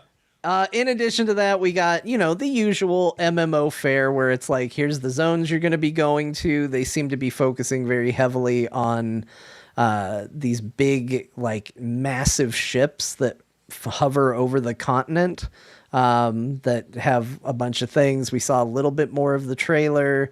Typical MMO stuff, but there is some stuff of note that I think might interest the people here, which is they decided to announce what the new raid series is going to be. And in the past, these things have always... not always, have occasionally tied into other things. Now, we already know that they're doing a tie-in with Evangelion for one set of them, which is where your Mad Max connection is. Oh. Because the person who is going to be the... I can't remember the exact term they used for it, like an art advisor / guest producer for that content, worked on Mad Max Fury Road and Furiosa. They also have a history with Evangelion, to be clear, but I'm speaking to my audience at the moment. Right. So, like, when people are like, yeah, but they also worked on Evangelion, so it makes sense that they're there for Evangelion stuff. Yes, but Scott cares a lot more about Mad Max than... Yeah, you guys keep your little sad boy robot story. I'll hang on to the Fury Road. It's all fine. I'm kidding. Again, keep your emails to yourselves. I'm kidding. You guys are great. So many emails. I know Evangelion's massive. I understand. I really do. But I'm all about this because the art direction looks rad. Like, this looks really cool. So that's good. They're going to be involved. But then the other one is we are getting a Final Fantasy VII crossover for the 8-player raid series called Beyond the Lifestream. And they are finally going to actually be connecting to Final Fantasy VII's universe, which is huge. It's exciting. It's perfect timing because it's coinciding with Revelations coming out. Yeah. And they do have what's his name? I should have written all this stuff down so I didn't have to look it up. It will have character designs from Nomura, but that's not who's overseeing it. I don't know why I can't find the guy's name. But the guy who's doing the remake series is involved with this for 14 as well. Nice. He's basically your guest producer for it. That makes sense. They are also adding the Golden Saucer from Final Fantasy Rebirth into Final Fantasy 14. Wait, isn't there already? There's already a Golden Saucer in 14. I believe they are adding a new wing, is what it's going to be. That is going to be the Final Fantasy VII Rebirth Gold Saucer. And look, I know this isn't going to sound Queen's Blood. No, this isn't going to sound cool, you guys. Uh-oh. But I'm gonna just tell you that I'm excited for it, so don't shit on it too much, okay? All right. Because I'm genuinely excited for this, all right? All right. I want you to have this. What is it? You don't want us to shit on Gold Saucer? There is a new game in the Gold Saucer. Yes, the logical question would be Queen's Blood. No, it isn't Queen's Blood. Okay. They're adding a typing minigame. Oh, actually, you know what? I'm a fan of those. So that's where I got the idea for the meme I have was someone posted Yoshi P teaches typing. And I just shit posted. I wondered what that was. I didn't understand the reference. Now I get it. It is a multiplayer typing mini game where you type a bunch of Final Fantasy related words as fast as possible, and we don't know much about it. That might get me to play Final Fantasy 14. Yeah. Okay. You know what? Thank you. I am so glad that both of you are excited for it because I saw so many people being like, "Wow, why'd they announce that dud of a mini game?" But I'm so excited for it, you guys. Yeah, I mean, I'll honestly say, and I will rather than shit bad on at typing. Everyone who shits on it's bad at typing. Yeah, that's what I say because I'm a good typist. This is actually exciting for me, but also like all the illiterate people are in shambles right now. I'll do the opposite of shit on it. I will eat it. I will buy. I will buy this game and play. Low key, I'm probably not going to rate or level. I don't want to set your expectations about having me in the game playing, but like I could just see me going just to do the typing. I mean, maybe it's enough to get you back into the Bard thing where you're playing at the fountain. maybe hey, the mod might be even better nowadays. Maybe I'll do some barding and some typing. Yeah. Some light barding. It's Bo's version of Chorecore. I'll need to earn money at the tavern and types in the. I'll need to earn money for credits so I can do the typing. So. Is there a typewriter mount that I can earn in the game? You know? Yeah. There is not, but speaking of the earning, they are putting outfits, of course, from Final Fantasy VII in the game. They have showed off Tifa and Barrett's outfit in the game. Including an accessory for Barrett, which gives you the gun hand, and it does fire. Perfect. So that is going to be added as well. So a bunch of Final Fantasy VII stuff. There was some speculation around this because they have recently been on a real kick of adding kind of the Final Fantasy's version of pets, and they've been adding a bunch of Final Fantasy VII stuff recently. Like Red 13 was in there. They added Yuffie to the store, but some of that stuff has been in for a long time. So you can always kind of hand wave it as like, yeah, they add a lot of that stuff all the time, but yeah, it's been kind of showing up here and there, and it's really exciting. They're also doing an overhaul to the Chocobo companions. When you play through the game, you do get a companion chocobo that you can ride and will also help you in combat and stuff like that. They're going to overhaul it. So they're actually going to make a mode where you and one other live person can bring your 2 chocobos as AI to do basically 2-man dungeons. Oh, that's a great idea. Yeah, so you can just, you and a friend with your 2 chocobos, and that's your dungeon team. I like that a lot. I love the dungeon or the raid difficulties. I don't know when these changed or if they're about to, I guess this is when they'll change, but you have normal, you have extreme now, this is new, and then you have savage, which I guess was already there. Savage difficulty to the raid difficulties, but I love the names. I'm just so sick of like, what's the WoW ones? Heroic and mythic. It's like boring. Those are boring. Extreme and savage difficulty. You gotta borrow your naming convention from Doritos to make Scott interested. That's the only time I care. That's it. that's what gets him. That's exciting. They're right there. Yeah, I mean, like I said, there's a lot shown. Some of it, we just need to know more about. They're adding new animation styles for things. But the only example they gave was basically the equivalent of, adding a new Hearthstone in WoW, like your teleport home but they're going to supposedly do more than that. They're allowing more customization of your character. So they showed like the cat people always have these like markings on their face. They're going to give you the option to turn those off. So just little tweaks here and there to change customization and stuff like that. I like that.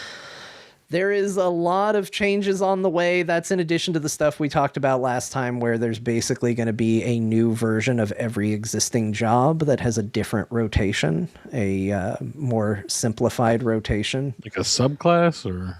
Yeah. Basically what they're doing is they have kind of felt that there are too many buttons. There's button bloat essentially, and they want to come up with a simplified but still challenging rotation for all the jobs, but they understand that that's going to put some people off where it's like, no, I'm used to what I do and I don't want to change.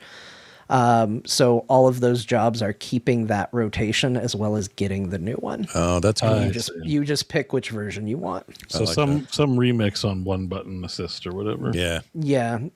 Going forward, they are only going to be doing, and they aren't calling it simplified. I think people in general are calling it that.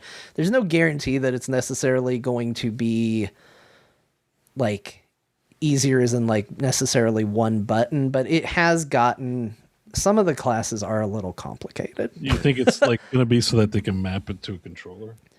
Well, they're already on. I mean, they already do that with the stuff, but for some of the more complicated classes, you definitely get into like, oh God, what I had to do to get this to work right.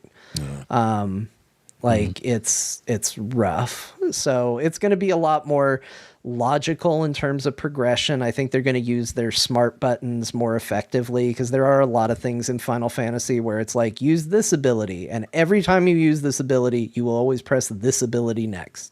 And every time you use that, you'll press this next, but it's 3 different buttons, right? Yeah. So they make it to where the buttons will change. So you press 1 and then that button then becomes 2, and then you press that button and then that same button becomes 3. Surprising that wasn't like the first thing they thought of. It's so weird. Well, it's weird because they had clearly thought of it, because it does that in PvP. Oh. But it doesn't do that in the base game. That's weird. Yeah, I don't know. I think it might be, again, that reluctance to change what people are already established with. So we'll see what that all looks like. Again, this was very light on details, which I think is what we're waiting for the Japanese fan fest to figure out and shine some light on. Is like, okay, give us the deep dive on it. We need to know what's going on with this. Yeah. Because there's a lot changing, and it's actually been the one thing that has kept me somewhat hesitant to get back in and dive back in, is I'm like, I know I'm going to go with the more simplified version because I do not care. I don't like having a bajillion buttons. Like, to me, the fun, and especially in Final Fantasy, and I think they're realizing this too, the fun of the fights is the dance for me. Right. Knowing not to be here for this, knowing to move here for this. None of that is the rotation. Like, I don't consider the rotation a fun part of the game. So I'm more than happy to go to a simplified. I'm glad they're giving an option for people that don't feel that way, but that's how I feel about it. Yeah. But because I know it's all going to change, there's a part of me that's very hesitant to go, well, let me relearn how to play, because I've taken a huge break. Let me relearn to play just so I can relearn to play. And it is something that's kind of holding me back a little bit. But I do want to get in, and because I never fully finished this current expansion. I mean, it's still, the patches are still coming out, so I couldn't have, but I need to get caught up and see the raids and do the quests and all of that. Well, exciting stuff. Not to tangent too much, but just because I do think about controllers and MMOs, because they want them on the consoles and stuff. And, you know, it's fine, I guess. But I found there's a 24-button controller. I linked it in the core chat. Whoa, let's see. If you ever, I don't know how good of a controller it is, but it is interesting where they put all the buttons. Oh, wow. Oh, my It's like super stacked. I'm like, oh, this is actually kind of, I wonder if it's usable. It looks cool. I want to try it. It's not priced too bad. $61. Not bad. It's a Japanese import, so I don't know if shipping's an issue for it. But Here, let's throw this off here. Looks I like wonder if anyone has something like this or have tried it, but like it's got 12 buttons on the bumpers. Oh my gosh, man. So, it's the rear. Oh, look at the bumpers. Yeah, the bumpers are insane. Yeah. That's crazy. But I'm intrigued by it. I was like, I had to share it because I'm like, oh, maybe this is good for Final Fantasy if you want to use a controller. Yeah, I assume it's all mappable and, turn them into whatever you want. Oh, look, it's robot anime character It Junior. looks like they were kind of trying to do Final Fantasy without doing Final Fantasy. Yeah, I don't know what we got there. I saw it and I was like, oh, look, they put Final Fantasy. Wait.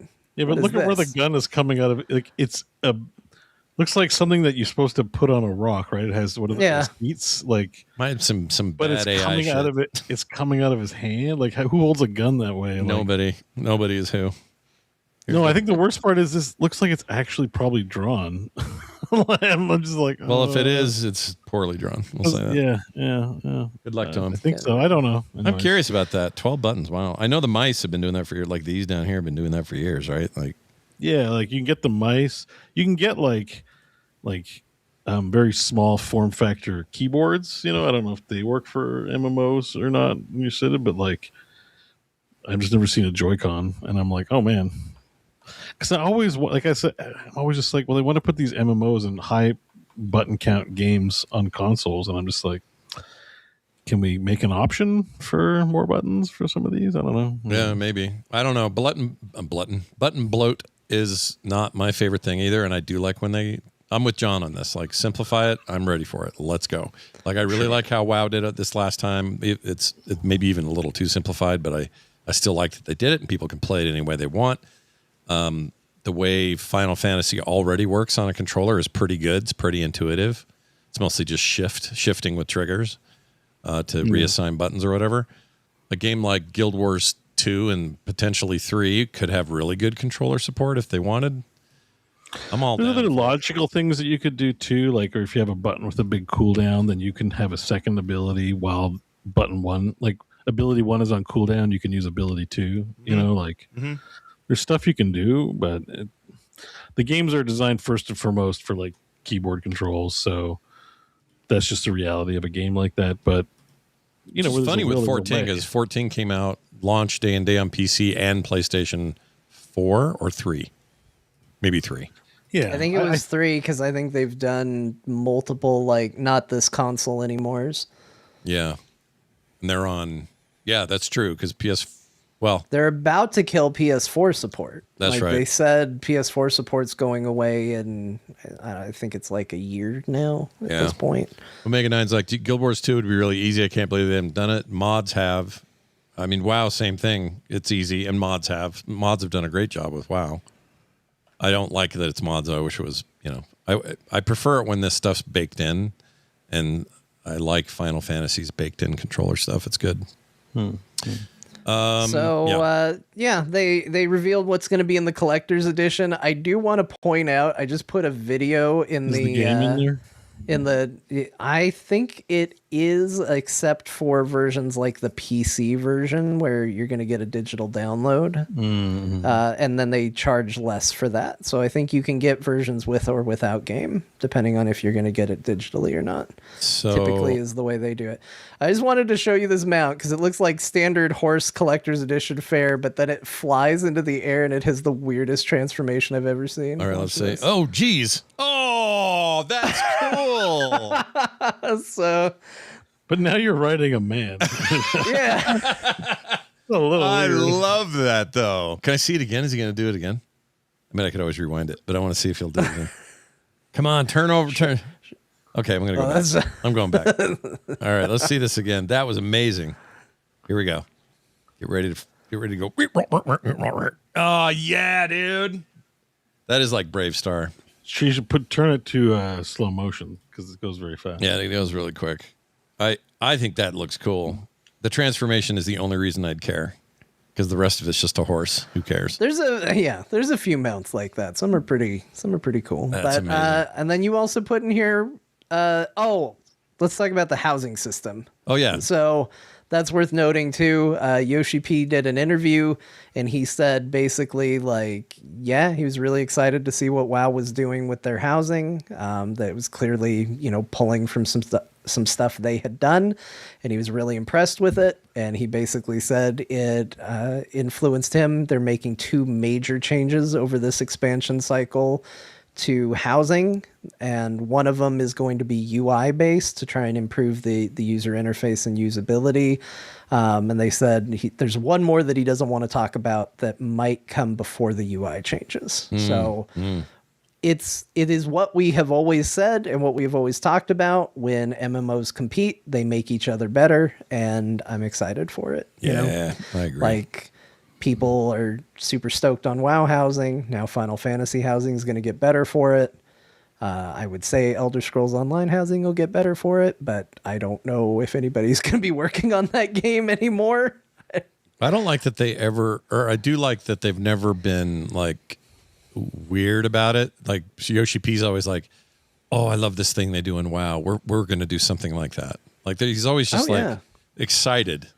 And when WoW was not struggling, when they were having their downfall from the harassment stuff and all that, I remember him just coming out and saying, "Oh, it makes me very sad. I love that game and everything about it, and I hope they can work." It's just they're always this really honest thing. Whereas on the Blizzard side, it's not that they're not respectful; they just don't say anything. They pretend like no one else exists. You kind of get that corporate. The competition says, that'll or just even chestnut. complimenting the competition. Yeah, I wish they were more free with that, but I mean, like that. Kind of famously, Yoshi P made everybody on the dev team play World of Warcraft when they were reinventing the game, because he was basically like, this game, what we made for 14 is not what an MMO plays like. Yeah. You're all going to play World of Warcraft, you're going to find out how an MMO plays, and then you're going to come back to me, we're going to make an MMO. Yep. So it's refreshing, and it's nice to hear, because again, I want the success of both, because the better each one gets, the better they push the other two. And I agree. I think that's a good thing. They have found their own avenues. There are similarities for sure, but they are very, very different games. And they're also bringing the damn thing to Switch 2. So Shanna fan, if you're listening, it's your chance to shine, buddy. Switch 2 version of Final Fantasy 14 Online. People are also finding out how expensive memory upgrades for the Switch 2 are, because it's a very big game. Yeah. You get memory upgrades? Well, you get SD cards and stuff. Yeah, you have to get an SD card. Storage stuff, Ouch. Because it's huge. SDs aren't too bad. The high-end extreme ones are a little pricey right now, but most of the... I assume with an SD card, you want the read-write to be fast. Isn't there are there different types? There's some really fast ones, and then there's some that are slower or more mid-range, and then there's some really slow ones. And the really slow ones you use for your storage or a camera you don't care about or something like that. And then the mid-range hasn't really budged on price as much, but the high-end, I keep saying extreme. I think that's what SanDisk calls theirs, but it's just whatever the higher protocol is. The faster read write, that one, those have all gone up. So It is. I just looked it up. According to this, it is 117.2 gigabyte download size. It's a big game. It's a big game. Yeah. Well, it's it's a bunch of expansions. Mm-hmm. It's a bunch of content. So and it just gets bigger. Don't expect it to get smaller in is it February or January they're releasing this expansion? Ain't gonna get smaller. I don't remember when it is. I know it's 2027, but I know it's early. Winter time, but I don't remember. They said January 2027 for release date. Yeah, I think that's right. If that's true, that's like 5 months. I didn't think they gave one yet. Oh, January 2027. That is what they have said, I guess. All right then. But not specifically, but they, No date. No date. Yeah. We assume it'll be 1 through 31. Yeah. In there. Nope, the 32nd. we found a loophole. If we pick a date that doesn't exist, we never have to put it out. That's how they get you. All right, let's get to some feedback. We got this week from a listener, and I'm going to play this. Let's see, what's fun to play? Backfeed. Let's just play Bo's Bozone thing. There we go. Here's your lovely. Here's your correspondence for the week. This came to us as, I believe, a text. Yes, it did, over at 10hams.com. And he says this: I'm listening to episode 530 right now. This is GR Puffin Stuff, aka Statsby the Gnome Rogue in World of Warcraft. I'm listening to episode 330 or 530, and he says he's a few days late. And I'm yelling yes at the speakers. I have played Cyberpunk for nearly 12,000 hours. Sorry, 1,200 hours. I added zeros. My apologies. He wrote not a typo. That is a lot, though. 1,200 hours for 1,200 hours. I saved the typo for you. Yeah, I saved it for me. That's a lot. He said, I would kill for open world online content or more DLC to buy in that game is what he means. I think they can tell all the Night City stories. No need for Johnny or V or Jackie. It's true. I mean, we've been through those stories, so it'll give us something new. Just mercs getting shit done. Corpos ruining lives for money. Maybe a dispatch version where you play a fixer in training. Maybe the Araska family story that Arasaka. Sorry. That leads to the events. I know it. If I'd heard it, I'd have known it. I'm just terrible when I see it. It looks like Alaska to me. I'm just exaggerating, but anyway, it's really funny. Do all the lead up with that, like a prequel. He's saying so much potential. I don't care about swords and demons. I want bionics and tweakers. Says the gnome rogue Statsby in World of Warcraft, GNR Puffin Stuff. All right, well, yeah, I mean, we all want it. Yeah, we all want it. Your peers listening when they're like, well, what should we give people? Some newfangled next gen experience or more cyberpunk? Did you see the Witcher voice actor guy recording lines for the new DLC? Yeah. No, I didn't. He didn't record voice. He just has a shot of him looking at game footage and doing a selfie, and he's in his little mic space. And what's awesome. Yeah. So this coming. Finally, a decade later, they're like, people like this game. Maybe we should make some more of it. I know. I'm all for it. I wanna see this new world where we just get a bunch of like updates for old games we love. Hell yeah, dude! Bring it on. If you're gonna make us suffer Marvel like this. Midnight Suns, I'm playing through second time. Again, if you want. I'm playing old Assassin's Creed games. The newest Assassin's Creed game is a remake of an old one. Like that's where we're at. So let's do it. Let's go all Games are just fine. Yeah, I mean, Midnight Sun's 4-year-old game, but it could have come out this year. Like, I'm sure you're not looking at going like, wow, 4-year-old game, really. No, in fact, I found out the first time I played through it, in this replay, before I accidentally deleted everything, I had DLSS turned on, and then I booted it up again. I was like, why do I have that on? I don't need that on. I don't need AI generation on things. I turned that off and it was like, holy shit, this game looks good. Yeah. This game looks a lot better than I thought it did. Like I also think it put on ray tracing, but that's the actual other goated thing about playing older games is that when you play them at launch, you're like, oh, I guess I'll have to turn down some stuff. My graphics card's not the best. But if you play them 5 years later, you're like, crank everything just to like ultra mega maximum. And so you're getting like the premiere experience of these like 5 to 10 year old games. And it's just like, why am I playing new games that like they're juicing, for current gen if you're like on a budget, let's say. It's like you can play a 5 to 10-year-old game and get all the sweet graphics you want. Yeah. You know? Yeah. We kind of peaked, and it's nothing wrong with that because there's like this line of peakage, and in that line are a bunch of games that would look as good today. Like you said, Midnight Suns could come out today, and you wouldn't bat an eye. You'd go, beautiful game, hot new graphics, let's go. There's a lot of games like that. Yeah. Did you guys see? I know we've moved on from news, but this is vaguely news. And I did mean to add it, but not for necessarily a long discussion. But they had somebody who worked on the Dragon Age Origins, basically come out. Oranges. Oh, I tried so hard not to say it. He came out and he's like, yeah, don't expect that they're ever going to do a remake or remaster of that thing because we lost too much institutional knowledge has been let go. Nobody knows how to remake it. Nobody knows the engine.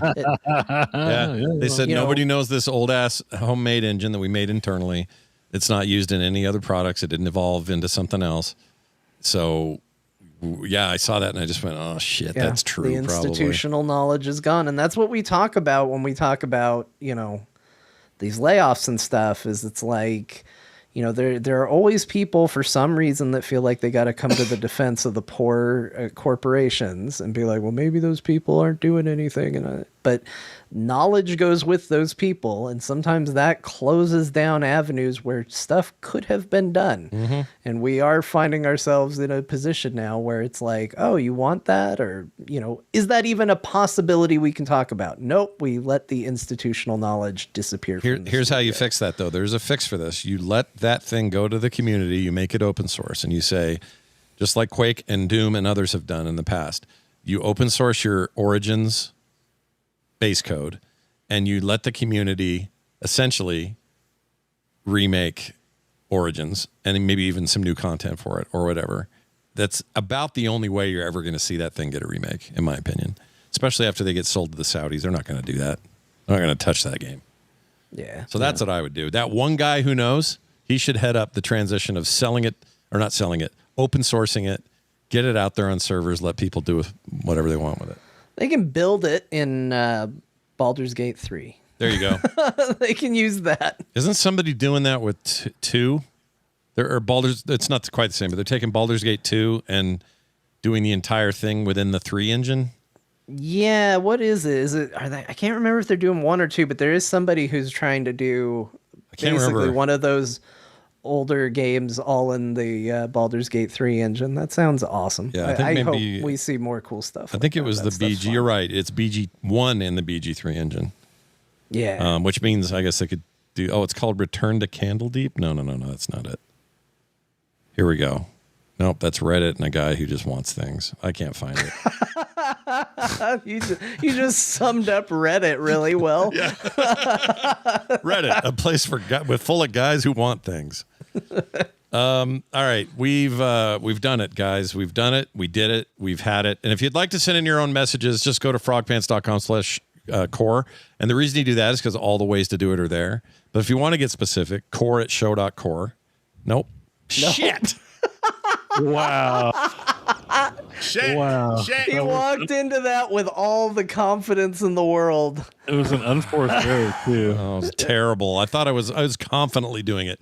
It is. You could see it building too. Like as he was like just frogpants.com/core, you could see him building up to it. You could feel the energy of like, all right, I'm going to say the email. Don't mess it up. Don't mess it up. And then he hit it with all the confidence of somebody that nailed it. Yeah. And it was I've never been wrong. more sure I had it right, and I'm not. I didn't have it right. It is. Hold on. It is. It's written right there. I know, but I'm trying to do this without looking at it. It is show@core.show. There you go. It's the show You don't sandwich. get bonus points for not looking at it, Scott. You can just look at it and read it. Nobody is going to be like, yeah, he got it right, but he read it. He looked at it first. Lame. Easy Whatever, mode. Yeah. reading stuff. Lame. Well, anyway, that is the email address. So use it. And then also 10hams.com for your texts and your voicemails. Before we get out of here, it is time for us to write back home during the war and let our dear wife at home, who's just trying to keep the farm running without her husband, know how things are going on the front lines. John, take it away. My dearest Martha, boy, we had fun today. We talked about a lot of games, many of them old revisits of favorites long past. We talked about Assassin's Creed. Which one, you might ask? Well, this time it was Valhalla. That's the one with the Vikings in it. We also talked about Avatar, Frontiers of Pandora. We talked about some retro games, mostly the Minish Cap. He didn't really name which other ones, but he played those on Sunshine and Moonlight, Rainbows and Good Feelings. John played Marvel's Midnight Suns twice. That's 2 different installs, because he deletes too much when he's done with something. Final Fantasy VII Rebirth, and Astrobot. Bo played Dragon Sword Awakening, Tears of Metal. Yes, still Elden Ring Night Ring, but he also played G-Rebels, Metal Hellsinger, Overload, and Arcan Age. That... I'm sorry, I got distracted by watching my head get put on a Civil War soldier. Yep. Wait, why am I on that side? No, you know what? You really should be over here. There you Thank go. you. Yep. Yours in this life and the next. The blue and the gray. Nice. The blue and the gray win every time. All right, that's it. We did it. We did a show, and that means you're all satiated until next time we see it, which will be next Thursday. Yeah, that's right. Thursday at 1. Be here. Check it out. John and I also have a little something brewing that we'll tell you about later. We're gonna work out some details, but we got some stuff coming. There's things coming. This place is popping with ideas. And it's hopping with you guys. So having you here is great. Thank you all for being here. You guys are awesome. That'll do it for us, for me, for Bo, for John. And for all of you listening at home or abroad. Whoops, the music ended. Why? We'll see you next time.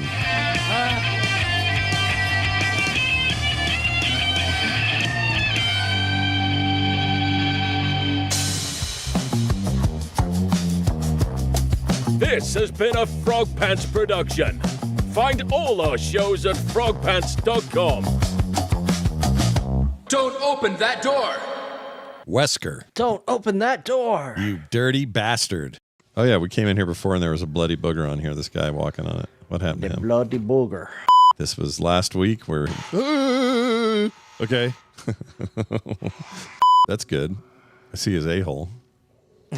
I stare into the licker's anus. Lick my anus. Should I go? Nope. Oh, no. We were helping Leon? We're trying to. He's down in the dumps. Shit. It's all by hearing, right? Because I got that brain on the outside or whatever. Oh, shit. Oh, shit. Please gingerly lay your testicles upon the panel. The left one in the red, the right one in the white. Two that I know of. Two. What? Shit. Shit. You've not run very far. Go. Oh, no. Testicle. Shit! What are you doing, Resident Evil 1 dogs? It's like, hey, look, an anus orb or animus orb. Oh, these are good on them. Oh, oh shit!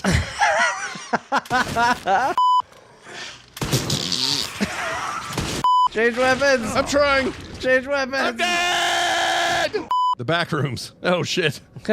No, Leon. No, you've gone to another video game, dipshit. Smells like an old man that created a bunch of problems for the world. Smells like man ass.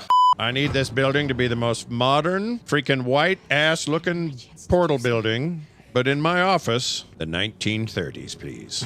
Yeah. Are they gonna get it together? No. A little bit of an age difference. He's too old. Yeah, it's like Leonardo DiCaprio and every girlfriend he's ever had.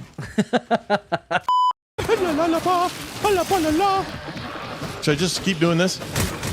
Well, it's worked so far. I gotta reload my axe. Oh shit! Thought all I need to reload. The shit balls! Oh my gosh, dude! Also, all that dorking off, and look what I found. A green herb. Is a present, as a gift for my screw up. Let it mellow. Nope, shoot it down. Shoot it down. When it's yellow, let it mellow. If it's brown, shoot it down.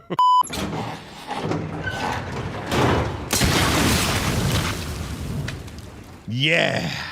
Do these grenades stack? Shit. We have problems. Run. What am I doing? You're fighting.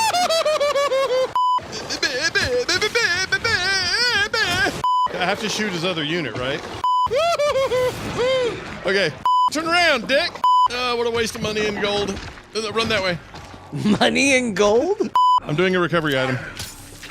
Shit. Like, you put those scan lines in? Oh. Hurts my feelings, Chris. I'm showing you my cool guy. So you can also cash in some points if you want. I will do that. Oh, shit. Yeah, just set that there, though. Holy mother of pearl, dude. I didn't expect it to fart down so hard. Take that, prick meat. Prick meat. No fair. Haha, you thought I was dead. I was undead. Come here, dick cheese. Dick cheese? Ah, that was my father's name. Wait, where's my shotgun? What is he made of? Chainsaw. Let's put that in your crotch. Oh, shit. That scared me. It's probably maggoty. Man, we don't know who he voted for. No, we don't, if he's maggoty or not. All right, Busty Crank. I mean, Rusty Crank. Busty Crank. Scott doesn't remember what Scott did. Oh. Oh. I could have probably saved that bullet. It is. Oh, son of a bitch.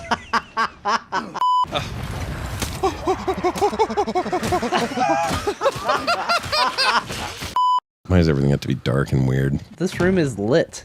You mean cool? Or no. Oh. Yes, it is a cool room. Yeah.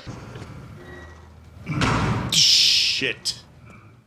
There's a man in there. Is this a man? This is not a man!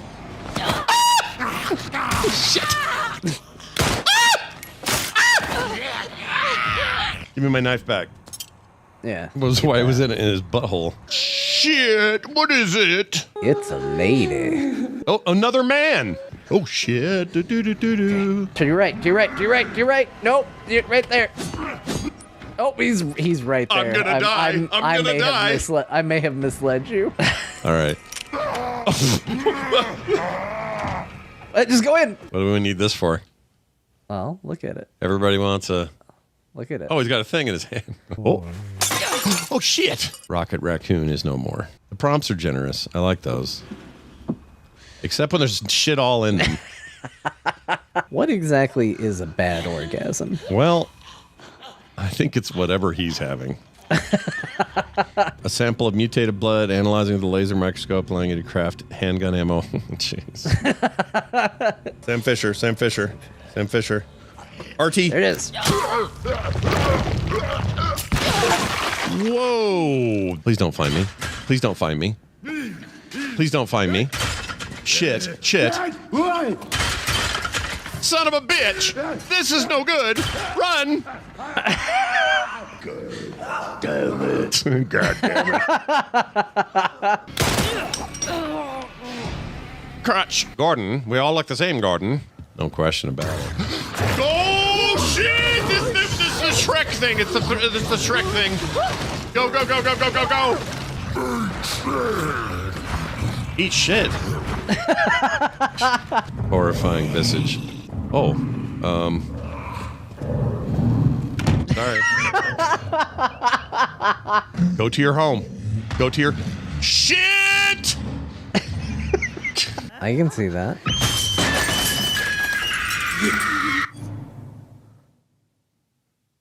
All right, everybody. It's been a good run. Where am I getting blood out of her? Oh. What does that say? Don't eat a taco? Oh, do not take. Not no to take. taco. That's a plant. Okay. Oh, whoops. Maybe me, the master of unlocking, should take it with me. I think you did good. I think so too. And will you at home agree? Tune in next week to find out. Button and X, I think. Oh. Nope, that I was used heal. a health. Ah! What are we hearing? What do we got? Nothing good. Oh, this guy. We're hitting that. We're all gonna die. Why am I down here?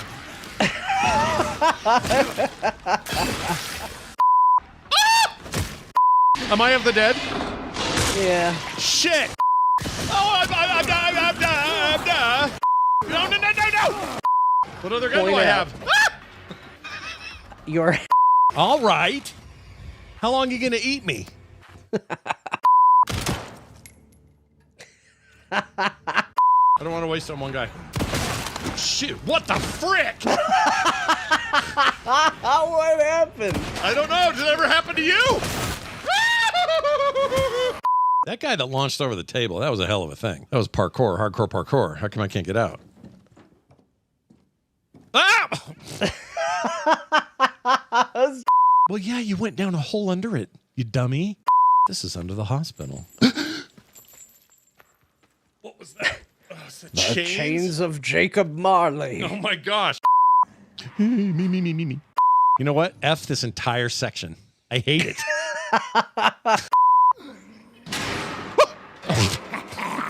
What if there's a spider, like, in a cutscene? Oh! Shit nuggets. How did he know I'm coming? Did he hear me? Ah! Oh, what's in there? That's a man. No, that's clothes. John, there's no light. We have no light. Come on in, the light's fine, you bitch hole. Oh, she's not even gonna bother. That's what he's on. Go back, you dipshit. Ah! Oh, shit. Oh, there's nowhere to go. There's nowhere to go. Hey! Yeah, but... Oh, la, la, la, la. They crawled through 500 miles of shit. Came out clean on the other side. F this game. Ah! Son of a bitch! Son of a bitch. Son of a bitch. What do we do? Where do I go? Where is she? I don't know where she is. Oh shit, that's a dead end. Is it this room? Oh no! Right ahead. Excuse me. Pardon me. Between her legs? Wow. No, wrong one. Oh, la, la. Oh, la, la, la. Oh, la. Oh. Turn on the lights! Turn on the lights!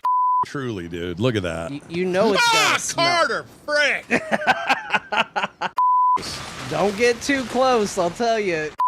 Run away! Scott, you gotta run. What was I doing there? Look at my knife. Oh, shit! Good times were had. All right, I have to remember where squad is compared to Crimson Desert. Big hearing. Shit! Shit balls! I missed. I hit. I push again. He's down. I miss. I'm out of bullet. Ah! Get in there. Oh! Die, you bitch. Ah! This is shit balls. That made me breathe in a bunch of spit. Oh, no. Ghost tool. Third time. Fourth time. Ah, shit. Run, you dipshit. Now turn to the left. What? Yeah, that's true, actually. So you see it. Ah! Come on, go, get. No, time for that. He says I have no time for that. Here, go back in the room. Go back in the room. No, that was, He saw me. Oh, shit.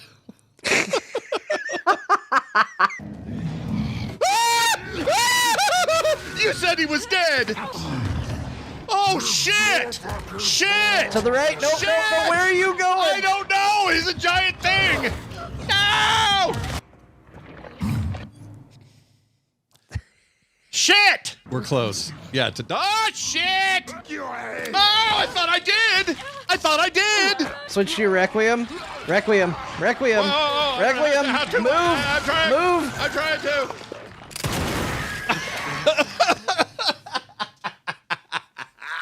Hey, those rings are as big as a watch. I do have a question. When's the last time you brushed your teeth? Ah! I guessed it!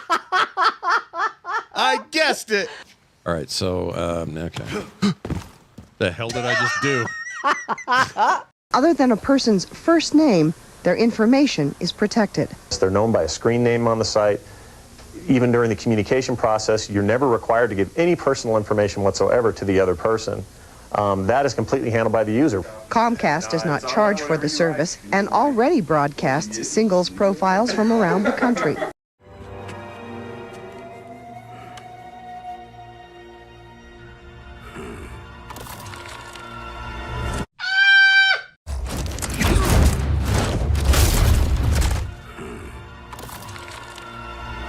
Oh.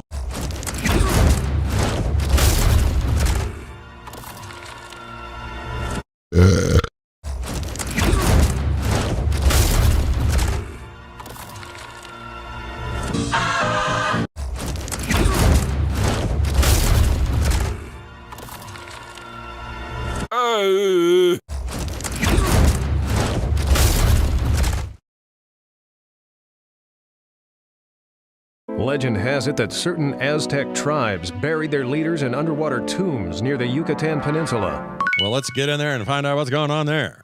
That's a turtle from the 1996. Hell yeah. Animated turtles. That's right. Annie Turd. Danny Turd. Hey, everybody. Welcome to Play Retro. It's where we talk about old video games, and I'm one of your hosts, Scott Johnson. And this week, I will be playing the role of Jack Runyon, an ex-Navy SEAL and combat diver, and I'm here to get some of that sweet Nazi treasure before anyone else does. But oh no, I have run afoul of the Seismic Corporation. I guess I will have to turn on shark mode, or shark attack mode, and wreck the humans. Wreck all humans. And I'm your other host, Brian Dunaway. And yes, I would like to sub to your underwater treasure newsletter and receive my free pair of chum-flavored underpants in just 4 to 6 weeks. They should arrive just in time for my deep-sea diving trip where I hope to collect bars of floating gold while avoiding frisky sharks. Hey, is that Hitler's loot over there? Huzzah! It's treasures of the deep.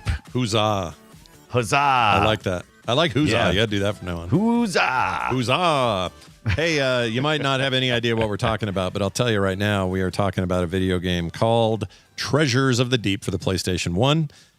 This thing is awesome, and I am pissed. I never played it when it was new because it hooked me right away, and it made me think.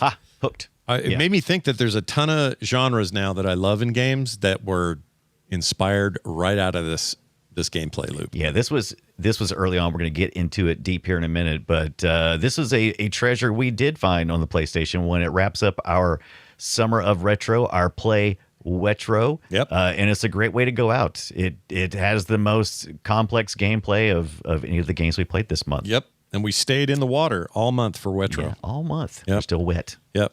Splash. Next week we get less wet here on the Play Wetro show. That's right. We're going in a different direction next week. Without a doubt. But today, before we get started, we're going to talk about what we got up to this week. Now, I did a couple of things. I got really deep into configuring, I mentioned it last week, but configuring Sunshine and Moonlight. These are a couple of utilities that are free. They're on GitHub. Sunshine you install on a PC as the server, and Moonlight you can use any device anywhere, phone, tablet, Steam Deck, computer screens, laptop, whatever, and you stream games anywhere in the house very fast, or anywhere on your own network. You can stream them extremely fast. Think GeForce Now, but locally. It's the same technology. And I've been enjoying the hell out of it, playing all kinds of modern stuff and older stuff on there. And in particular, I configured RetroArch to let me launch this thing in RetroArch full screen mode, which basically just gives me a remote RetroArch instance, and then I can play anything I want in there. and it's fantastic. I haven't had a single issue, no blips. It's been great. I've had a few people say people say I need to try out Apollo, which Apollo's like not a fork, but maybe it is a fork, but it's a fork off of Sunshine where they're kind of doing a different approach.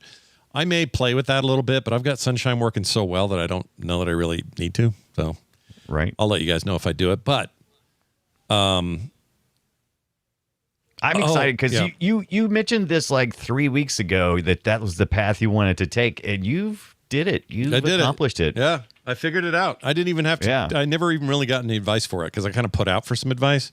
Yeah, nobody ever really had any good answers, and I realized, I think while I was talking on the show, I was like, wait, why wouldn't this just work with retro games? It totally does. It doesn't care what you're playing. Like this would work if I was just playing Netflix on that computer and just wanted to feed it everywhere else with no lag. I could do it. So it kind of works for any content that you want to do, but games in particular are this low latency. Like it feels like you're just in front of the computer playing them. It's crazy.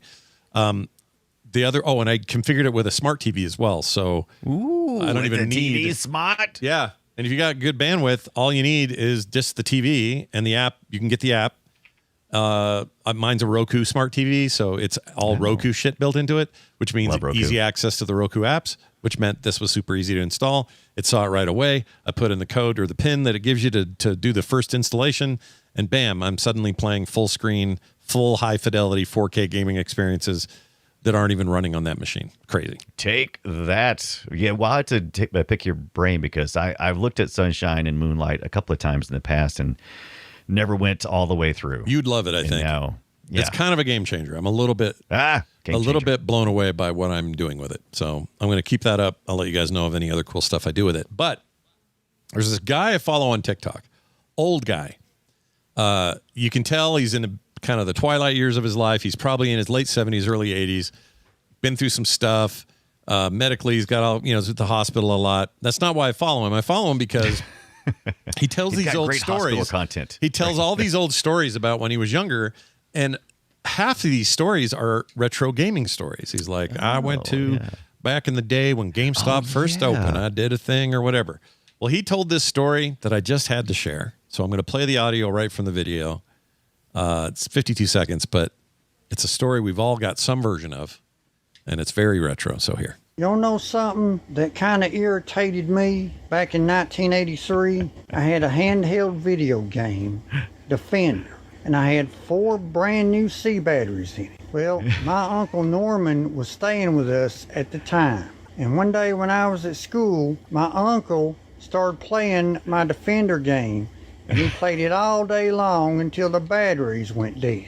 And Mom let him play it all day long until the batteries went dead. But neither Mom or Norman would buy me 4 new batteries. They should have replaced the batteries. You shouldn't play something of somebody else's, let the batteries run down, and then refuse to replace those batteries. Okay, that kind of irritated me because I had to take my allowance and buy all new C batteries for my Defender game. There you go. I love that story so much. It made me laugh. It made me nostalgic. It made me want to play Defender. A whole bunch of things. A whole bunch of feelings. Yeah, I love that. It's oh my God. When did we become old and curmudgeon? I love that he is telling stories as a wise old sage from my time. Yep, and he talks about my time. It's when we were all kids, and he was clearly an adult at that age. But he was. He'll talk about, my favorite NES game was this one that I done got from a thing. And he just has a million stories like that. And there's always these game related, and he's got a lot of knowledge. Like he kind of goes deep in some of these. That one was more of a, experience he had. But, and there's other, sometimes it's just, when I had my ostomy bag emptied last week, like there's some of that. But I just love him, and I wish I could. Oh, you know what? I probably could give you guys the name. So if you're a TikTok user, and I don't blame you if you're not, I don't know why I had to make that. I don't know if you're not. Whatever. I'm just saying. Let's see if I can find him. Maybe you are. Maybe you like the TikToks. He's right. Usually I can find him very quick. They're always feeding me his stuff. I can't find it. Anyway, if I find it, I'll share it in the. Oh, there it is. Right as I said it. His name is Randy Johnson. How perfect is that? Are you sure it's not just you? It's this guy right here. It's definitely not me. He's only got, I say only, but he's got 26,000 followers. And it's just him sitting there telling stories. And they're often about video games. It's at Randy.Johnson268. And I just love him. Randy at Johnson. I just love him. Yeah, it's like him. Randy Johnson, half a film sack, Randy Jordan Scott Johnson, and I couldn't remember his damn name. Derp. Derpy derp. Maybe I need the ostomy bag. All right. Brian, what'd you get up to this week? What are you doing? Oh, man, do I have a story. And part of it has to do with the Play Retro show. The reason why we didn't do one on Wednesday night and we're here doing it on the middle of the day on a Sunday is because I met up with Tanda Gasa at the Retro City Arcade in Evans, Georgia. Yeah. And we played a ton of pinball. We also had a visitor, Don Treader, who is in the community. I'm not sure if he's here today or not. And I've got a story about that for next week. Let's just say Don brought me some very interesting equipment to play with. And Don's a great person. Can I share some of this weird art that you sent me? Oh yeah. This is from look at that bumper art. This is from the Elton John pinball. So Retro City Arcade in Evans, Georgia. We met the owners. They're super nice. There are people there to check you in. And they have old pinball machines. They have new pinball machines. Everything is well kept and functional. I don't think I had any trouble with any pinball game I played. It is a pay once and you play all day. We went on a Wednesday, which means I think it was like $22 for each of us. Not bad.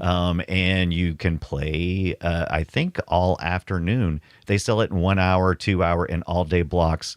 And me and Tonda were there for just about the whole day. Dawn Treader came in for a little bit and then had to hit the road. But like I said, I'll give you some more information about that later. And we me and Tonda played the old stuff. But that was hilarious. What did the bumpers say again? The bumpers are kind of suggestive. Bumpers. Yeah, feel them bumpers. Yeah, so and it's got a lady's boobies hanging over them. It's got a boobies hanging over. There's all kinds of adult, pinball type artwork on these things. It's all very buzzers champ. Buzz them buzzers champ. Yeah, and she's a little nipply in her sweater thing. It's very like 70s kind of stuff. It's like just it's a thing of its time. It really is. So I didn't play a lot of pinball growing up. I played some. They were usually there was usually good 6 or so tables at any arcade that I would go to. Aladdin's Castle would typically have a short row of pinball games at the time, and that's sometimes some crossovers like Spy Hunter and that sort of stuff.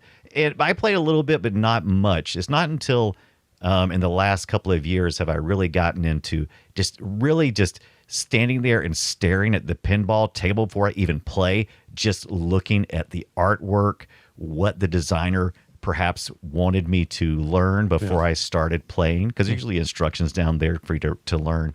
So it's more pinball is I'm probably preaching to the choir and a lot of people on this, but it's more than just what I saw when I was a kid. Because at the arcade when I was going, the electronic stuff was the stuff that was fun. It was the Space Invaders. Hey, that's exciting, right? Yeah. Pinball seemed like it was at a slower pace, waiting for balls to come down. That's boring. But as I've gotten older, I find it very exciting, very stimulating, very chill, especially with some of these new things. So Stern has an application you can have on your phone. I think you probably talked about it with Brian Ibbett on the morning stream. But you can track your scores and compare them to your friends by a little QR code in the app. There's like a little QR scanner at the tables, and you can scan it. Some of you have it where if you score high enough, it'll take your picture. Like when you're checking out at Walmart. Yeah. And you get to look at your ugly face the whole time while you're doing it. Well, this does the same thing. It takes your picture and puts it up there. But we played the new. So let's keep this to the Play Wetro part of it. I'm going to wrap up the Wetro season by saying we got to play the Jaws Pro pinball table. Yeah. It's a new table, and it has all these different modes you can play. And we played Jaws Revenge mode, where you play as the shark. Typically, you're trying to stop Jaws from doing things by flipping the pins at the right time, letting them go up ramps at the right time. And in this one, you play as Jaws, and on the backboard of it, you have like a digital display. Oh, did I send you any video footage? I should have sent some videos of this stuff. This is it, isn't it? Oh, did I send you this video? I did. Yeah, so I you got see that this little from you. screen? Yeah, see that little screen at the top? This is Tonda playing probably. There's a screen at the top, and it's like an 8-bit game almost.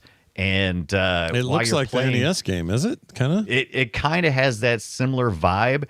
And there's a button right in the, so you got your regular flippers on each side, but then there's a button in the center, and it'll light up red at the right time, and you'll need to start smacking that one also while keeping the ball in play, and you can chomp down on swimmers. And you'll move lanes by going up ramps and doing different things that the game is telling you to do. So you play the shark in this scenario then. That's right. Okay. You're playing it in the Jaws Revenge mode. There's other modes too, single player, two doubles. There's a whole bunch of it's amazing how far pinballs machines have come. Learned something new too.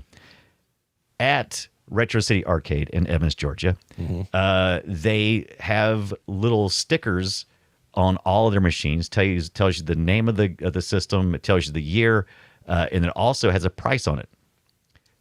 So I think almost all of them you could purchase it, and the reason why they do that is so they can keep rotating new things in. All the prices were weren't outrageous. They were usually in the thousands of dollars, like low end $1,200, high end $4,000 or $5,000, which is a lot, right? But still, for what you're getting, it's kind of amazing. I didn't realize the way so I was thinking while I was there, I was like, oh, too bad I'm in my Kia Sportage. If I had the gumption to take one of these pinball machines home with me, and I was very tempted to. I was like, I wouldn't have no place to put it because I'm thinking legs, board, all this. We're going to put it. They had one Same at problem the here, door. by the way. I don't know what the frick I would do with it. No idea. So they had one at the door that was ready to go out or in. I'm not sure, but it was broken down, and I was like, "Holy crap!" That fit the back of my car. So I came so close to picking up a pinball machine. And like, well, if I get it home, what am I going to do with it? I had to untransform it and put it in its full upright position, and it's going to be a giant. But man, I was so tempted. It was. Boy, it's easy to get pinball fever. Pinball fever is a real thing, man. It's not just about playing them. It's about, I could collect these. I could build stuff. I want to make my own someday. But there's so much more to them than it's real easy to walk up to a pinball machine, hit the flippers, and have no idea what's going on. But each one of them typically has like a storied path that you need to follow to try to make it to the end, essentially, or to get the high score so that you can continue to play. The thing that always scares me, though, is at the end of all pinball matches, after you've lost, you have a match. So as you're getting ready to walk away, you ever heard that? You know what I'm talking about with the pinball machine? Oh, yeah. If you play pinballs, if you get a match, they have like a knocker thing that goes, bam! And it takes 5 years off my life every time one of those things goes off. So don't do that. Speaking of which, or adjacent question, someone in the chat earlier asked if you or Tonda tilted any machines while you were there. So there was only one. You would be surprised. I've seen the inside of the pinball machines because the guy local here who has pinball machines, he showed me the inside and showed me the mechanism that does the tilting. It's actually a lot harder to tilt than you think. But yes, to answer your question, Tonda did tilt, and I think it might have been on. Was it on the Jaws game? I don't know if it was. We played the new X-Men, the new Avengers game. We played a whole bunch of. We played so many. It was ridiculous. We played the new Avengers game's amazing. The X-Men 97 looking game is really good. Yeah. They had a South Park table there that was so on. Is that a new one? Newish one or older one? No. This is an old one. Okay. So. One of the things you can do, pinball halls like this, which, they probably have like 60 tables or something in there. That may be a little somewhere between 40, 60, something like that, tables in there. They got a few arcade machines, but for the most part, is pinball. They've turned down most of them. They've turned down the music on, but leaving the effects sounds on. So I really actually appreciate that because it allowed me and Tonda to be able to have conversations while we were doing it. But we did miss out on some of the music, like some of the pinball machines, like the Kiss machine, and different band specific. You want to hear it. They have a really cool Metallica one in there. You want to hear all the music and things, but they were turned down. But it's kind of like, give take. It's like, do we leave the music turned up and then nobody can hear themselves, or their own pinball machine to be, at a greater effect. But they did it. I think they did it right. But anyway, back to the South Park.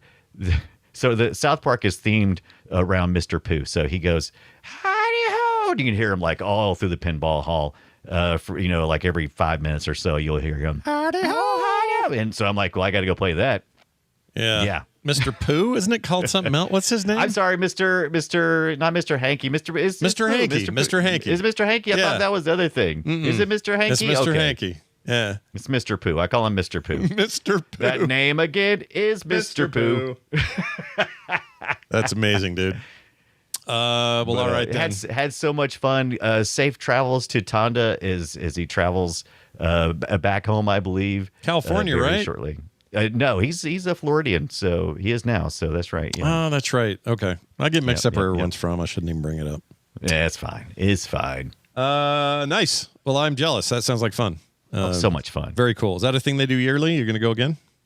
Oh, absolutely. So Tonda just happened to be up. There's a big convention going on right now with pinball and everything in Atlanta this weekend. I wasn't able to make it to it just because of work. Is it called Deep Fried Retro? I can't remember. I'm blanking on the title of it right now. I apologize. Sounds tasty. Big convention. Deep Fried Retro. So yeah, Tonda comes up a couple times a year, and we try to hit different arcades. There's one in Aiken, Radioactive. That's a really cool one. We talked about meeting. So if you're aching for pinball or retro, if you're aching in South Carolina, that's a great place to go. Yeah. What we need to do, I've been trying to get a Southeast meetup in North Carolina at a place called Wieners and Losers. They've got that. I thought you said wieners. So I did. You did. It's Wieners and Losers. Wieners and Losers, and I want to go there. They have a arcade as well. I'm not sure if it's attached to it or not, but they have a bed and breakfast, an 80s themed bed and breakfast where you can they've got a whole bunch of old consoles and stuff. You can stay overnight and play with your friends. It looks pretty good. I think they have a stadium style couch set up too, so you can really. It's weird, but you got I think it's like double stacked, like there's one couch behind another. But I've been wanting to go to that for a while. We should totally go. Yeah, it sounds like fun. Yeah. I like just the name. Wieners and Wieners Losers. and Losers. Check them out. They're on Facebook. I kind of want a hot dog now. Yeah, they've reached out to me before, and I just haven't had a chance to get up that way. Let's go. I could go for a hot dog right now. Hot dog, a wiener and a loser. I don't know why. Why does that sound so good? It should not sound good every time I hear the word hot dog. Well, same reason why corn dog. Corn dog is one of my favorite things. Corn dog 7 with a lemonade. Let's go back. Dog. Wait, Corn Dog 7, is that a place? Corn Dog 7 used to be the corn dog place in our mall. Go to Aladdin's Castle, and then you would head up to Corn Dog 7, get a lemonade and some type of deep fried whatever you got. What was ours? It was just called Hot Dog on a Stick. That was the name. Hot Dog on a Stick. Clever. Yeah, real clever. But we used to think, this is so embarrassing. But my friends and I, the girls that worked there, yeah, there were dudes too, but usually it was girls. They're all high school age, like we were. Yeah, that's what. Yeah, and they were in the back. They would be in the back making the lemonade, and the way you did that was like a big thing, like an old-fashioned butter churner, and you like wham, wham, smashing this thing down. And we thought that was really hot to watch those. That girls do that is hot. Yeah, so look at those ladies back there in the hot heat making minimum wage, bouncing up and down, churning lemonade. We were dirty I wonder boys. if that's hilarious. I wonder if teenagers of the 1800s used to think the same thing when the butter churner ladies would. Oh my God, have you seen the butter churner lady? So hot. Oh my God, over there at butter churner on a stick. I let her churn my butter. Okay, but anyway, Well, what do they do now? They go do the teenagers go to the hot topic and go, that girl selling the SpongeBob joke shirt. Yeah, she sure is a hot chick. I don't know what teenagers do now. I don't know what they do. Yeah, what are y'all getting up to? I don't know. What are you guys getting up to? Yeah. You bunch of pervs? Are you just all sad and depressed at the state of the world? We don't blame you. Sad and depressed. It's our generation and the one before. It's kind of at fault, so we get it. That's right. You're welcome. You're welcome. Let's get to today's discussion. We're talking about treasures of the deep, and it goes like this. Shall we play a game? Chat says malls are back, and I'm all for that. Malls are back. Every time I love malls. Every time I think I'm out, they drag you me back in. Yep, they get you with the food court and the whatnot. It's funny because Zoe, she's 18, and she said, "Hey, Mom, is it okay if I just go out and drive around because gas is expensive and we pay for it?" And I was like, "Oh yeah, that sounds like fun. Why don't you head to the mall and go cruising?" Yeah, go cruising, go cruise the mall. The look on her face was like, "I don't know what you are talking about." What are the words coming out of your mouth? Because what is cruising? Yeah, we used to call it cruising the mall. Well, right now we're going to cruise the ocean floor.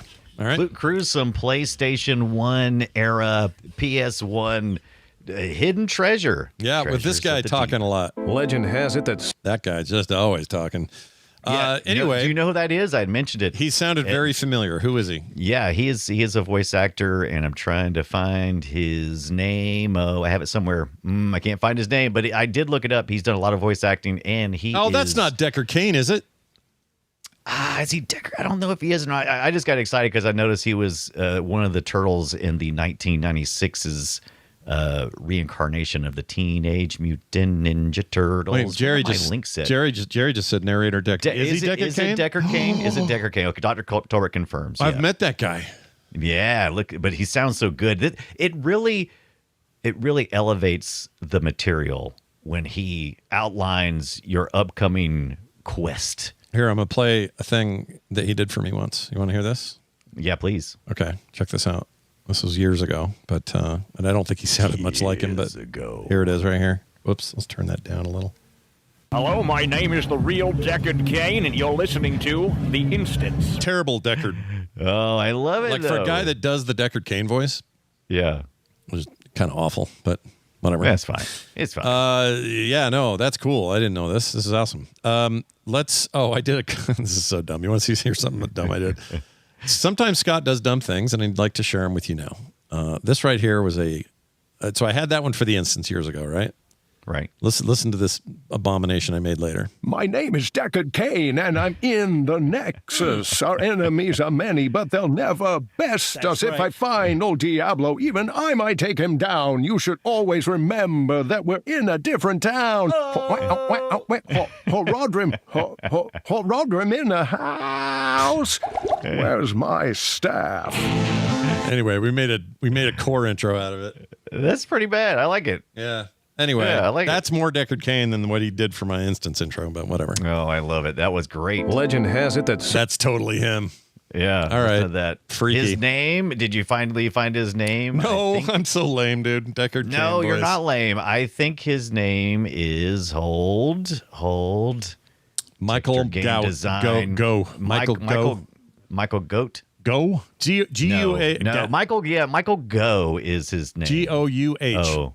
Or sorry, G-O-U-G-H. Gow. That's right. Go? Yeah, lots of good voices here to listen to, including some music that came from Tommy Tallarico's studio. Mm-hmm. Oh, here's a photo of the man, and then I'll get off the subject. But I just like how close. Is it Goff? Yeah, Goff. All right. That's Michael what. J. Goff. Yep, there you go. Like Michael J. Fox. Like cough. Michael J. Goff. All right. Cough. He's got a rough Goff going on. All right. Anyway, we're going to talk about this game. This game is crazy. So just to give you the brief of it, it is like an arcade shooter kind of game, sort of.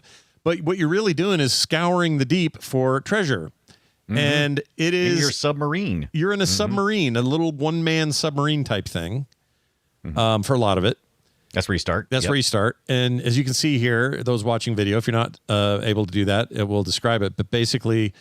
we're at the collectathon era of video games, and there's coins just floating, and that's fine. That's fine. That's one of the criticism I saw from a couple of reviews. It's like if you can put away the idea that you're collecting floating gold bars in the ocean, you'll be okay. You'll be all right. You'll make it through. But you also there's other stuff to find. It's not the only thing, but it's the common thing. It's the thing you're sort of. It's kind of what drives you through the environments as well. You follow the coin paths, and you'll kind of go where you need to go. Yeah, if you look at the on screen, this is in the shallows. So when you first start, you have a very light submarine that you're basically just riding on. Later on, you can get bigger submarines because you'll go deeper in your quest as you go. And you'll notice that you don't just go anywhere you want. They're corridored, essentially, and you will take a certain path. And you're right. They've made it easy by making this a collectathon of treasures. And you're going to want to collect all that stuff because you're going to need that money. Because when you get back to the to your home base, you're going to have to upgrade your ship and you have to buy more weapons, more nets. And if you're all hearing this going, oh, it sounds like a modern day roguelike kind of. Yeah. And you know what? It is. Like, yeah. That's what impressed me about it is I didn't know what to expect, to be honest. I didn't play this back in the day. I just knew about it. And at the time, I don't think this would have attracted me, but I've come around, as you know, I'm a big fan of the chore core, and I'm not saying this is pure chore core. It isn't. There's more to it than that, but it's got the vibe of like, you got to go do a bunch of tasks and we're going to gamify those tasks. And at first they're going to be more challenging, but as time goes on, you're going to do things to help you be better at this task. And you're going to kind of home base it in a way. And then you're going to go out and do it again. And you're going to be stronger, better loot. Like that incremental, I'm getting better and the stuff I'm getting is better and all that. That loop didn't really exist all that much back then. Not really.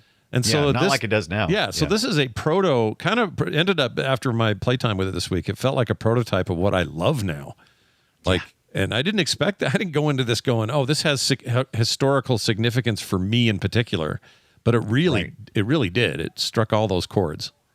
The game loop was what surprised me as well. PS1 didn't typically have a lot of games like this. And then you set it in an environment where you're in water the whole time. Already a big ask, right? It's like, oh, let's do it in the water. In some ways, it kind of helped it because draw distance is always a problem on the PlayStation. It's murky. 1. Yeah, it's murky. So let's do it in the ocean, and it fits. It makes it feel like you're in the ocean and it's a little darker. Of course, we have sharks here, right? We got enemy divers who are going to make everything more difficult while you're trying to do your collectathon. Why sharks are attacking me constantly, I don't know. I'm assuming it's that chum underwear that I got in the mail. But they're very mad about it for some reason. Is it their treasure maybe? Are they kind of like, are they the dragon? The dragons are they the Smaug of the deep? Is that what they are? I don't know. I wouldn't call them the Smaug, but I would say they're the well, I mean, there's always been there's the ancient idea. I don't think it started with Tolkien's work or not. Maybe it did, but the idea that dragons hoard the gold. They hoard, they're like gold hoard. They're like the troll over the river. They have a thing they love. You know, with Gollum, it's the ring. It's like that. It's like, I gotta protect the gold. There's whatever that my gold. Where that trope came from, I couldn't tell you. Right. But maybe it was maybe Lord of the Rings or Hobbit, I guess. I don't know. So that's what takes this game, like this constant attack that's happening on you while you're trying to collect. It takes it away from simulation and more arcadey. There's actually some pretty decent controls in this game. Even though it is of the era, regardless. I like when the little dudes there, by the way, the guys that the little frogmen suit guys. Oh, the little frog. Yeah, that's the other divers that are, I guess, in competition with you. They're effed up though because their proportions are off. So, off. They look like little tiny skinny men. They look like frog people. They like their little frog divers, and luckily you're equipped with a unlimited amount of harpoons you can shoot. And you're watching right now. If you're watching right now, you'll see that we're riding our little sub thing, and we've got nets we can shoot out anytime this is a very satisfying game mechanic. You have a limited number of nets you start with, and then you can buy more, or you can collect them as you're going. You collect them as you get through. Levels. Sure. And you shoot a net in the general direction of treasure, other fish, anything you essentially want to hilariously watch get wrapped up and then pulled to the surface above you. And it's actually a lot of fun because there's gold boxes on the floor of the ocean floor, and you can shoot those, and they'll go up, and they'll add to your ever increasing amount of money, which is good. They remind me of Metal Gear Solid expensive. Metal Gear Solid 5 with the balloon things. They would pick up something and just send it to wherever it went. I love that.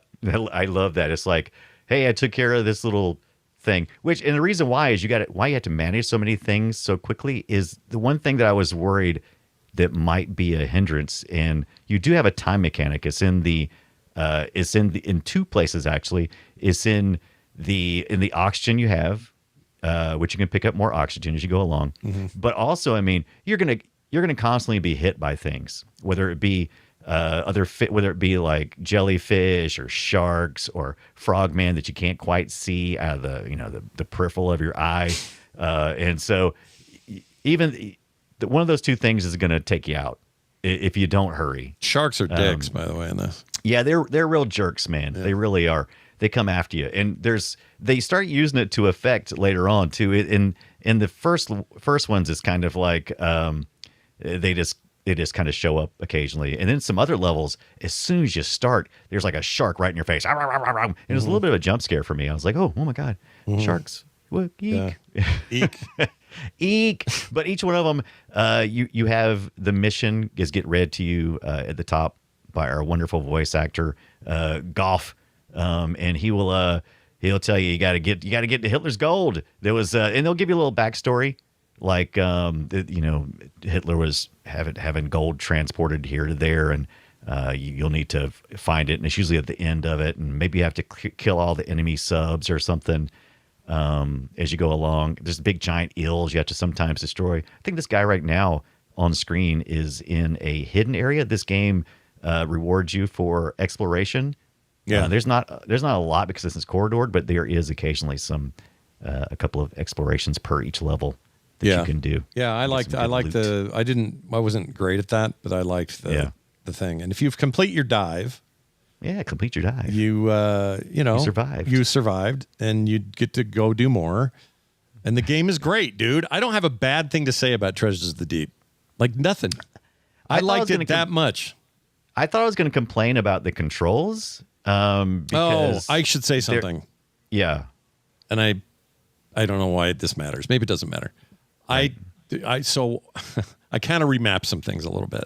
Oh, that's fine because they have the flipped axis setting in here, and I couldn't figure out. Maybe I just didn't see it. I went through all the options, but I couldn't see a place to reset it to what normal people should do and not psychopaths. Right. So I did it in RetroArch's settings to remap it. Yeah. And I also used analog sticks for my playtime in it, which is a lot better, even though you don't really have analog control. It sure feels better though than the D-pad. So I cheated a little, is what I'm saying. Yeah, a little bit, but not too bad. I played on a real PlayStation 1 with a real PlayStation 1 controller of the time, which did have the analog sticks. You don't get a lot of use out of the right analog stick, which is kind of too bad because this is, you can play it from two modes. You can play from inside the submarine, or you can play behind them in a third person. And I find it much easier to do third person because the corridors are kind of cramped, and you don't have a lot of control of the camera. So it's kind of locked into wherever the diver is looking at. And so you'll have a lot of things coming at you from the side, and you'll start flashing red, and you're like, oh, there's so much on screen right now. I'm trying to see the corridor. I'm trying to see where the gold is at. I'm trying to monitor my health and my oxygen and my inventory. And do I have time to look over and look at what little red dot is attacking me and where it's coming from? Sometimes. But yeah, you can't always see what's attacking you. And so my go-to move typically there was just hit reverse, which I think is like the left shoulder on the stick on the controller, and you kind of just back up a little bit so you can see them. Yep. So I adjusted to that pretty quickly, but it is a little bit. It's a little wonky. It's a little clunky, like you would expect from the time. But other than that, I didn't have anything to complain about. Let's say again, with the cameras, always an issue with these types of games. And I like, by the way, the bubble tech in this. They're just sprites. Yeah, but they look really good. Yeah. So whenever you're pumping out shots, you're creating bubble bursts. I don't know if that's from you breathing or shooting. I can never tell. It seems like it was a little both. But as you can see, that little bubble burst, and these bubbles are always rising. It had this effect of looking like legit. I was super impressed with that. I thought that was awesome. It really is. The developer was Black Ops Entertainment, and they mostly have been doing like flight sims and that kind of stuff before this. and they've eventually worked on some James Bond stuff, and you could really feel their appreciation for the James Bond type adventure, because you heard that in the music too. Have you played any of the music yet? I haven't here, but let's play it. Yeah, here. it's got some Tommy Tallarico studio, which doesn't necessarily mean that he did it, but his studio was putting it out. Beware of strong currents. Oh yeah, the currents. Let's see if I'm gonna get to a place where maybe there's. Here we go. It's all pretty good. I mean, nice music bed of adventure. It's like an old Bruckheimer movie kind of vibe. Yeah. And each mission has its own little jam. As a matter of fact, I was listening to the OST on YouTube Music this week, where somebody had created just a playlist of it, and it's all just really good. You can definitely find your favorite. As you go through this game, you'll get to upgrade your submersibles, your subs, because you start out with what's called the USN RV-1 mini sub, which is basically you just riding on the back of a sub. You're not inside the sub, and you will occasionally jump off the sub, which is pretty easy to do. You hit all 4 buttons on the front of the controller, and you'll eject, and then you can get into places that you might not be able to do with the sub, like little caves. Matter of fact, I think one of the early missions, you have to go into a sunken ship and go inside to get the Spanish cross. Yeah. And you get out of there. But you eventually you upgrade your subs, and you'll need to start taking a look at that, because your inventory that you can take with you, you can buy inventory and leave it back at the base, but you can buy things and take it with you, and you'll get a chance to kind of choose that every time you get ready to go on a mission, because some of it will matter. And as you go along, you'll get bigger subs, and they're very expensive. That's the reason why I have to earn so much gold as you're going along. And you'll get things that can go deeper. So some of the missions are deeper, and you have to start considering things like pressure, but also you got to consider how many things you can take with you, because the loadout is based on the weight of the object. Every object that you put onto your sub has a weight, and you can't exceed that weight limit of the sub, or you'll be charged for extra luggage. Yeah, I think that's what happens. It was maybe that's why that's why we do it today. We took it too seriously, this video game. And now the airlines are screwing us, those bastards. Yeah, but I want to can't. Oh, go ahead. No, I was going to say. But let me play this real quick. So we were talking about the music. Go play it. Yeah. This part felt ripped off to me, like it literally got taken from The Rock or some other Bruckheimer produced film. Yeah. And I'll play it, and you'll hear what I'm saying. Here we go. Oh. That's straight out of that, dude. I thought that's the one you was going to refer to. Absolutely. 100%, right? Yeah. But you know what? Tommy Tallarico, always been a controversial figure. Sure. And so this music comes out of there. So why not? So expect. But I love it's kind of like one of those things. It's like, can you separate the art from the artist? And so that's where I've always kind of been with that, right? One thing I didn't like, like I said, there are a couple of time things here. One of them is you have it's even a worse timer. You have a timed explosive. Why you set that timer when you start the mission is beyond me. But you'll have to set the timer. It sets the timer of the bomb at the very beginning, and you have to get it to a giant rock at the end of the corridors. So you have to go quickly. So yeah, I don't know if you made it to any of those parts, but that was probably not that far. Yeah, that probably one of my other complaints. But this game is very playable. Even I was kind of like going, oh man, frame rate's even good. Like, it's weird. Yeah. I wouldn't say I don't know if it's 60 or anything, but it's something close. It's not bad. Very, very not unusual for a 97 game for the PlayStation to run at 60 frames per second. So absolutely, totally possible. Yeah, especially because you're in these like trenches, and there's, it's a small corridor, really.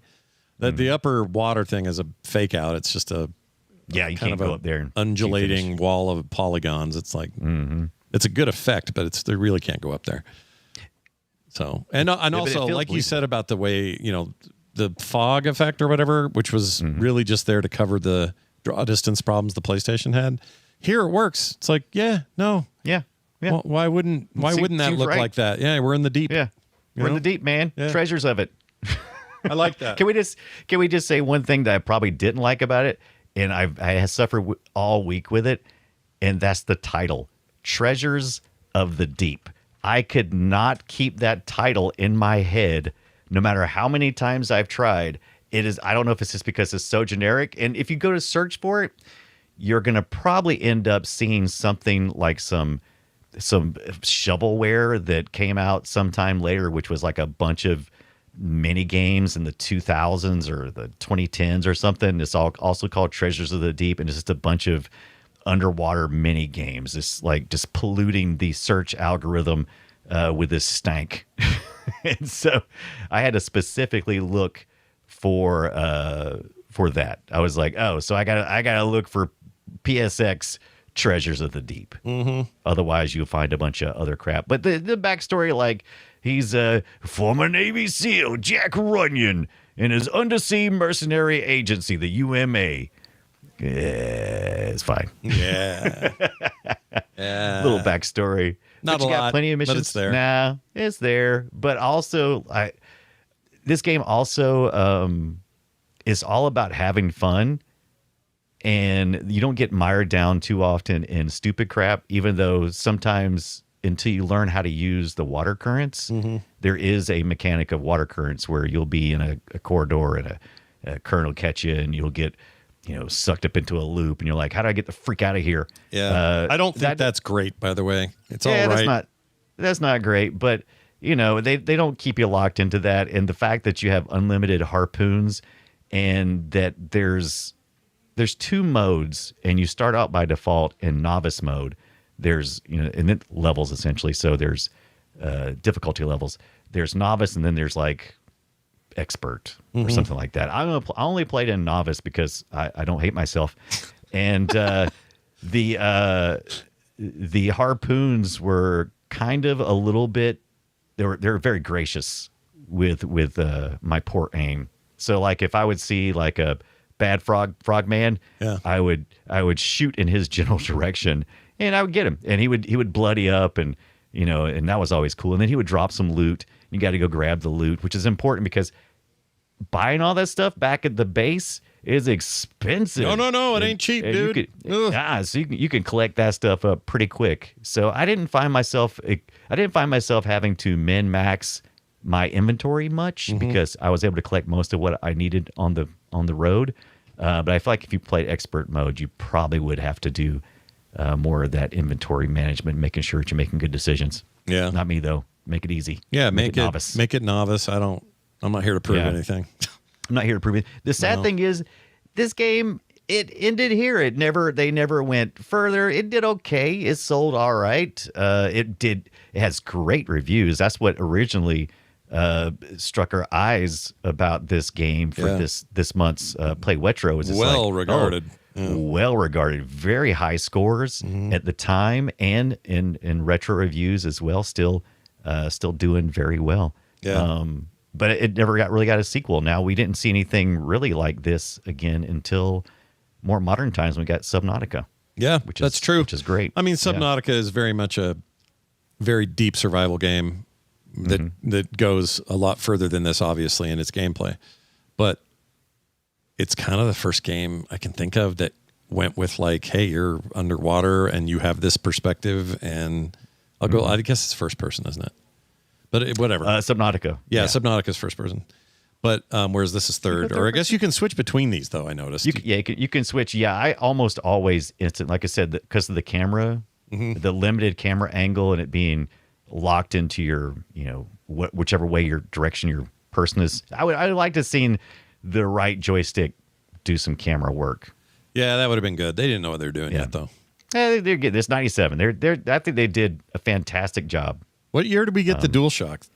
90. I think about like 96. Didn't it? It was like the very next year. What was it? Or it was close. 95. It was pretty quick afterwards. I'll give you a date here. Matter of fact, sometimes I November forget. 97 that year. Okay. Here's the other problem, though. It was sold as a separate thing. It didn't come with the PlayStation, so it was never going to be a one-to-one device anyway. That's what happens with accessories for consoles. And so what you ended up doing is having this really great new thing and introducing analog. But so few games supported it. Certainly out of the box, they didn't. Most of them weren't going to get, we didn't patch things. We didn't have network connections on PS1. So it kind of was a non-starter to have that controller. It was a great controller, and it would inform the rest of them to this day. But it's just, I always found it so weird. It's like, here's this controller, but sorry, the greatest game ever, Fallout XL, cannot be played with it. Like, you got to use a freaking D-pad. I mean, what a joke. D-pad? So dumb now. I'll tell you who's a D-pad. Yeah, you're Sony, for making me try to play this with a D-pad. Douchepad. That sounds like it's probably a real thing, isn't it? A douchepad. I don't know. Yeah, it might. Ooh, that's, yeah. Wipeout XL ruled, dude. Yeah, it's such a good game. I know that's also analog. too, yeah. Although you can rig it now to do it in retro. You can totally play it that way. So I finally got my wish. It just took like 40 years. Nice job. No, not that long. 30 years. 30 years. Well, let's see. 97? Yeah. Yeah. This November will be 30. Yeah. For that game. That's crazy. That's an insane thing to say out loud. Yep. This PlayStation 1 game is 30 years old. That's crazy. Counts as retro. Plus 10. Counts it. Plus 10. Take that. Take that, jerks. Did you have a weapon you liked the most? Because my personal favorite were the guided missiles, but you never had enough. That was my only beef. Guided missiles are fantastic if you can get them. Did I say Fallout XL? Did I say Fallout, chat saying? I meant Wipeout. Did I say Fallout? I might have. I'm tired. I don't know. We're on hour 6 of podcast with Brian and Scott. It feels like we did film sack this morning, so we've been at it for a while. We've done 2 pre-shows, a full show, and whatever. So but it's good. This living the dream, baby. Yeah. What was the talk about? Oh, I don't know. But here. I don't know. Right. I don't remember anymore. EGM back in Electronic Gaming Monthly. I loved them. That's I did too. Back in March of '98, after this game hit, it gave Adventure Game of the Year top write-in, Reader's Choice. People wrote this game in. They were like, "Oh, Adventure Game of the Year. All your choices here for check boxes are shit. Here, let me write in a good game." and so they wrote it in, Treasures of the Deep. So even back then, people knew it. Yeah, they knew what they had. Yeah, nice job, everybody. We're going to give some worth of mentions to Everblue, which I could not find a single video about, by the way. Yeah, so so we didn't see. You would think after a moderate amount of success on the PlayStation that maybe they would see something on the PlayStation 2. No, we didn't. Nope. We didn't get it. So is this Capcom, I believe, towards Namco. So this was more Namco. Okay, so this is peaceful exploration, marine biology, salvage, oxygen management, and relaxed pacing. So they didn't quite get it. They didn't quite get the part of it. There's 2 parts to the Treasures of the Deep. There's the simulation part where you're doing the more semi kind of stuff, sim subs. And then there's the arcade sim sub. Then there's the really action packed, almost Tomb Raider under the ocean. You shoot some shark shit. Yeah, and that's what I'm all about. The other one that tried to do this for the game is called Sub Rebellion. Oh yeah, from 2002, and that was more about the combat exploration and the upgradable submarines. Where was that thing? Is that on PC? PS2. I think these both were PS2. No more sub action as far as I could tell on the PlayStation 1, but the PlayStation 2. If you want to play a game like this that's like a super deep version of this, but still retains its kind of indie beginnings or whatever, Dave the Diver is of the idea. Yeah. You essentially are doing this. It's side 2.5D side screen or side scrolling, but for the most part, pixel art. The backgrounds are 3D, but they're skinned in pixel skins. It's hard to explain. Yeah. But Dave the Diver is essentially this, and you're getting better, going back, like all that stuff. There's death in that, but and there's also all the sushi minigame stuff, which is a whole other animal. Yeah. But did you ever play? If you played the Subnautical 2, not yet. I haven't got it yet. It's still early access. So I think it's still early access, but it's early access to open up, I think, in May or so, and I've been meaning to hop in there. Yeah, I'm going to get it. I probably won't worry till it's out like 1.0. Yeah. But it's so far people love it. I mean, the first game was an all-timer. It's so good. Yeah. And I don't like. Look, I'm going to go ahead and admit something. Look, not really a huge fan of the current crop for the most part. There's a couple of exceptions, but I don't really like survival games. It's not really my jam. That's right. That's right. You're not a big survival game guy. Like the whole go punch a tree and then get the wood and then build a bench. You're talking about Minecraft, aren't you? Shane? I mean, that's the model. They're all just putting new skins on that model, and it's fine. And I'm not poo-pooing anybody else's love of it. I know there are people that really like this stuff, and they have every right to. For whatever reason, we've talked about. I talked to John about this on Core. He's kind of the same. We're not really our jam. I think Pal World has some interesting things to do that are very different. So I kind of like that, and I dig. Don't Starve for the style. I mean, come on. I don't like Dark. I don't, and I love that developer. The rest of your family loves it. I know they do. Everybody here loves Don't Starve. I love Clay Entertainment. They're one of my favorites. Yeah. Every game they've ever made, I've adored, except Don't Starve because I don't like the gameplay. So that being said, Subnautica felt like a step above that, and I played a ton of it. Here's where I gave up on Subnautica. You get real deep, and things get squirrely and shitty and scary down there, and I don't like it. That's the point, right? It is the point, but I don't like being. I don't like the bottom of the ocean. Freaks me the f out. It just does. The trench, the Mariana, is it Marianas with an S? Marianas, Mary Trench. Mary Trench. I dated her in high school. She was great. So you get to go there in Treasures of the Deep. Look, the further you go along, there is a reward for the story eventually in this game, and it does get deeper, and it does involve Atlantis, and so there you go. So yeah, if you didn't, you probably shouldn't go too much further in Treasures of the Deep then. No, don't go further in there because some of the treasures get kind of creepy. It does get. Canadians say, according to this Wikipedia article, Canadians are fond of saying it with an S, Marianas Trench, meaning the trench of the Marianas Islands. Yeah, that makes sense. But then the actual listing, though, technical name is the Mariana Trench. So you were right. Oh, is it the Marinara? It's the Marinara Trench, which I am when you're making spaghetti for me. I just am the trench. Dump it in. Yeah. There you go. Anyway, that game's rad. You guys should play it. Namco and Black Ops, nailing it, and maybe not selling enough to make it a bigger movement, but it was a very cool game. It's still very playable. You can't really there's no place to really play it today unless you use the original hardware or like Scott did, and it looks really, really good. It's sharp. Yeah, I liked. Of course, I like playing on the real hardware. There's save states. You can save. It's less blippy and shaky the way the PS1 games are often that way. It's just a little more solid on the polygons and whatnot. Yeah, I think the base core of, was it the PSCX? Is that what the emulator is for the RetroArch? I think. Anyway, I don't think that thing's even fixing it. I think the original, like I looked at video from the OG. That's what we were watching. It's off of PlayStation, according to the streamer, anyway. Okay. And it was solid, compared to other games. I'm not saying it was perfect. They definitely got your warping and your glitching and whatever, but it's way less pronounced. So it's good than PS1. Most of these games. I think it's because it's just a trench that seems huge, even though it isn't, and a few things in front of you to shoot. Yeah. It's really like low power. Yeah, low impact. Yeah. Do a lot with a little. I like that. Yeah. All right, we made a game ourselves here on the show. It's called Guess My Game, and it's got a little thing we play. This is just a guess. We'll have to verify it ourselves. There's two parts to this game. One, the game, and two, everybody in the chat coming up with fake names for it. Or for the answers long before we even play the clips. Here's how it works. We take a platform in a year. It's old. We tell each other about it, and then we play an audio clip, and then based on 4 possible answers, you got to pick the right one. This week... But you forgot the most important part. What's that? There's a mini game whenever we play our game that goes on in the chat room. Oh, Red on Airlight. I just told you that story. Oh, did you do that? Did you say that? Yep. No way. I did. Chat. How did I not hear that? Chat, you want to confirm? All right. I believe you. That's how I started this whole thing. But, maybe that's the reason why I missed it. Okay. That's probably why.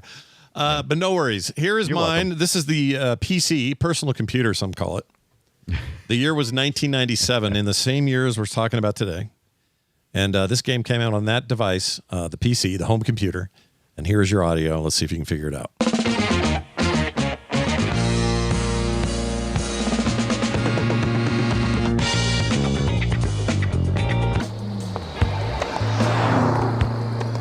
Ooh, I like that. Wow. Blueberry. Thanks.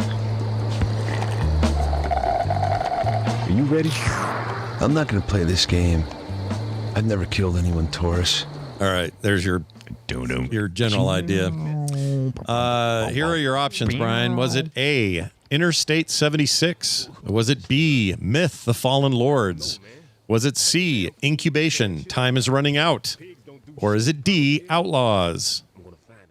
PC 1997, Interstate 76, Myth, The Fallen Lords, Incubation Time. I don't know what the hell that is. Or D, Outlaws. I'm going to rule out, it doesn't sound much like a myth. It doesn't sound like C, Incubation. So I think it's going to be Outlaws, Interstate 76.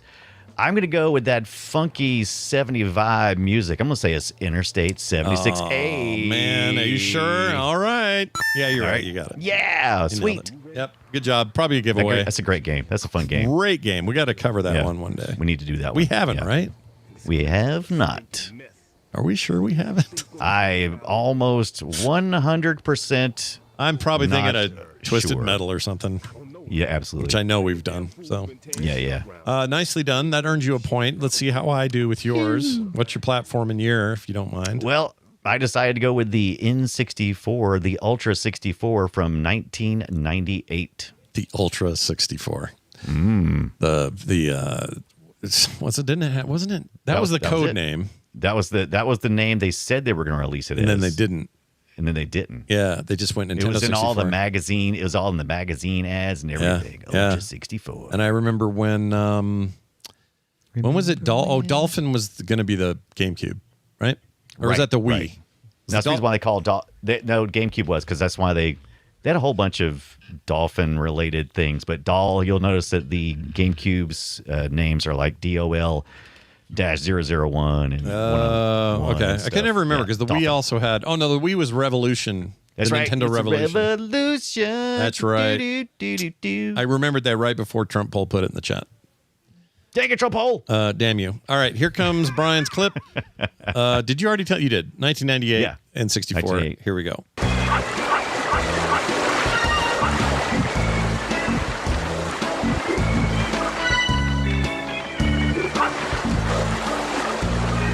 I hear the beach and a dog.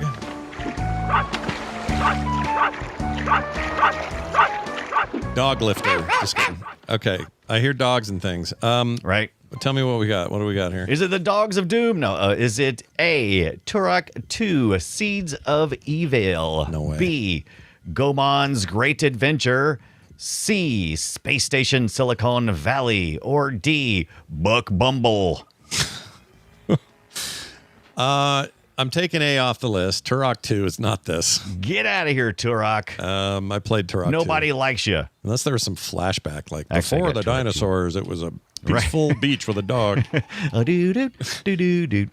Goemon's Great Adventure. That's possible. I don't know what that is. Space Station Silicon Valley, I know that one. But were we ever on a beach? It's definitely got the vibe of like the jaunty vibe. That's got to be either C or D. I'm going to go with C. Space Station Silicon Valley. I don't know why. Scott's not sure, so he goes with C. That's always a good choice when you go on multiple choice. However, this time, sorry, Scott, the answer is C. Space Station Silicon Valley. I got it. Wouldn't have been You surprised. got it. We both got it. Yeah, that game was. I remember that game being pretty good, but hard time to tell you if I remember anything else about it. Yep. We need to cover it sometime. The S to the third power of V. I just remember some weird animal. Oh yeah, here it is. Animals on the front of it. Yeah. And isn't there some new game where the old team kickstarted like a spiritual sequel and called it something else? There's something like that going on. Year 3000, there are no petting zoos. I can't remember what the deal was. Anyway, I feel good about that though. That's a point each today. It's a good win. It's a good win. Not bad. And yours was not easy either. No, I mean, hard. Goemon's Great Adventure could be anything. Who the hell knows what that game is? I don't even know. Buck Bumble. Did they use Buck Bumble? Buck Bumble's familiar by the name. I don't know about the game. Goemon's Great Adventure is completely unknown to me. Mm-hmm. Let me just see what that is real fast. That is but that's it right there. I don't remember this at all.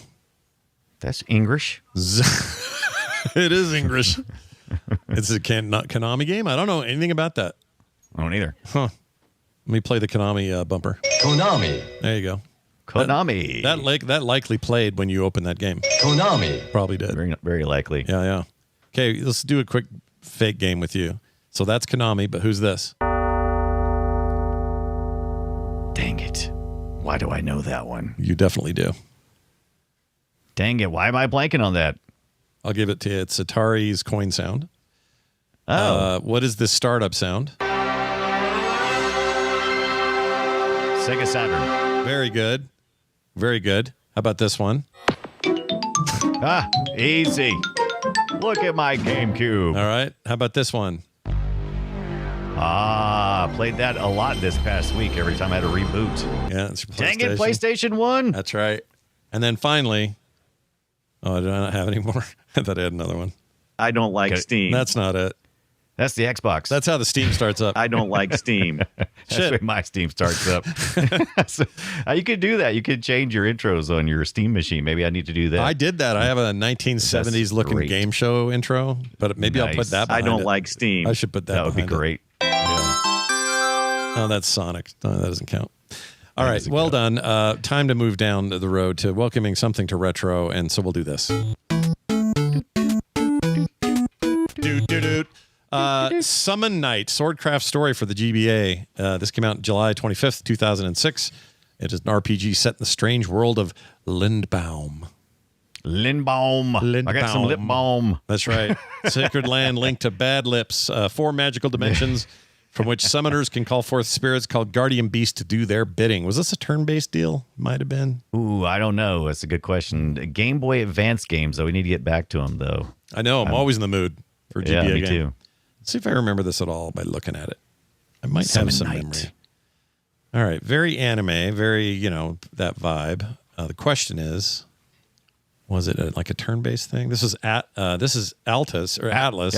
Atlas, yeah. So that probably was turn-based, if I had to guess. That's what they made a lot of games like that. Let me just double-check here. Look, that one guy's got a rocket for a head. Pow! Oh, no. Action role-playing, so it was not turn-based. Oh, okay. They made a sequel, only in Japan. North America got it, too. Yeah. It reviewed well. Let's see. The reception on this was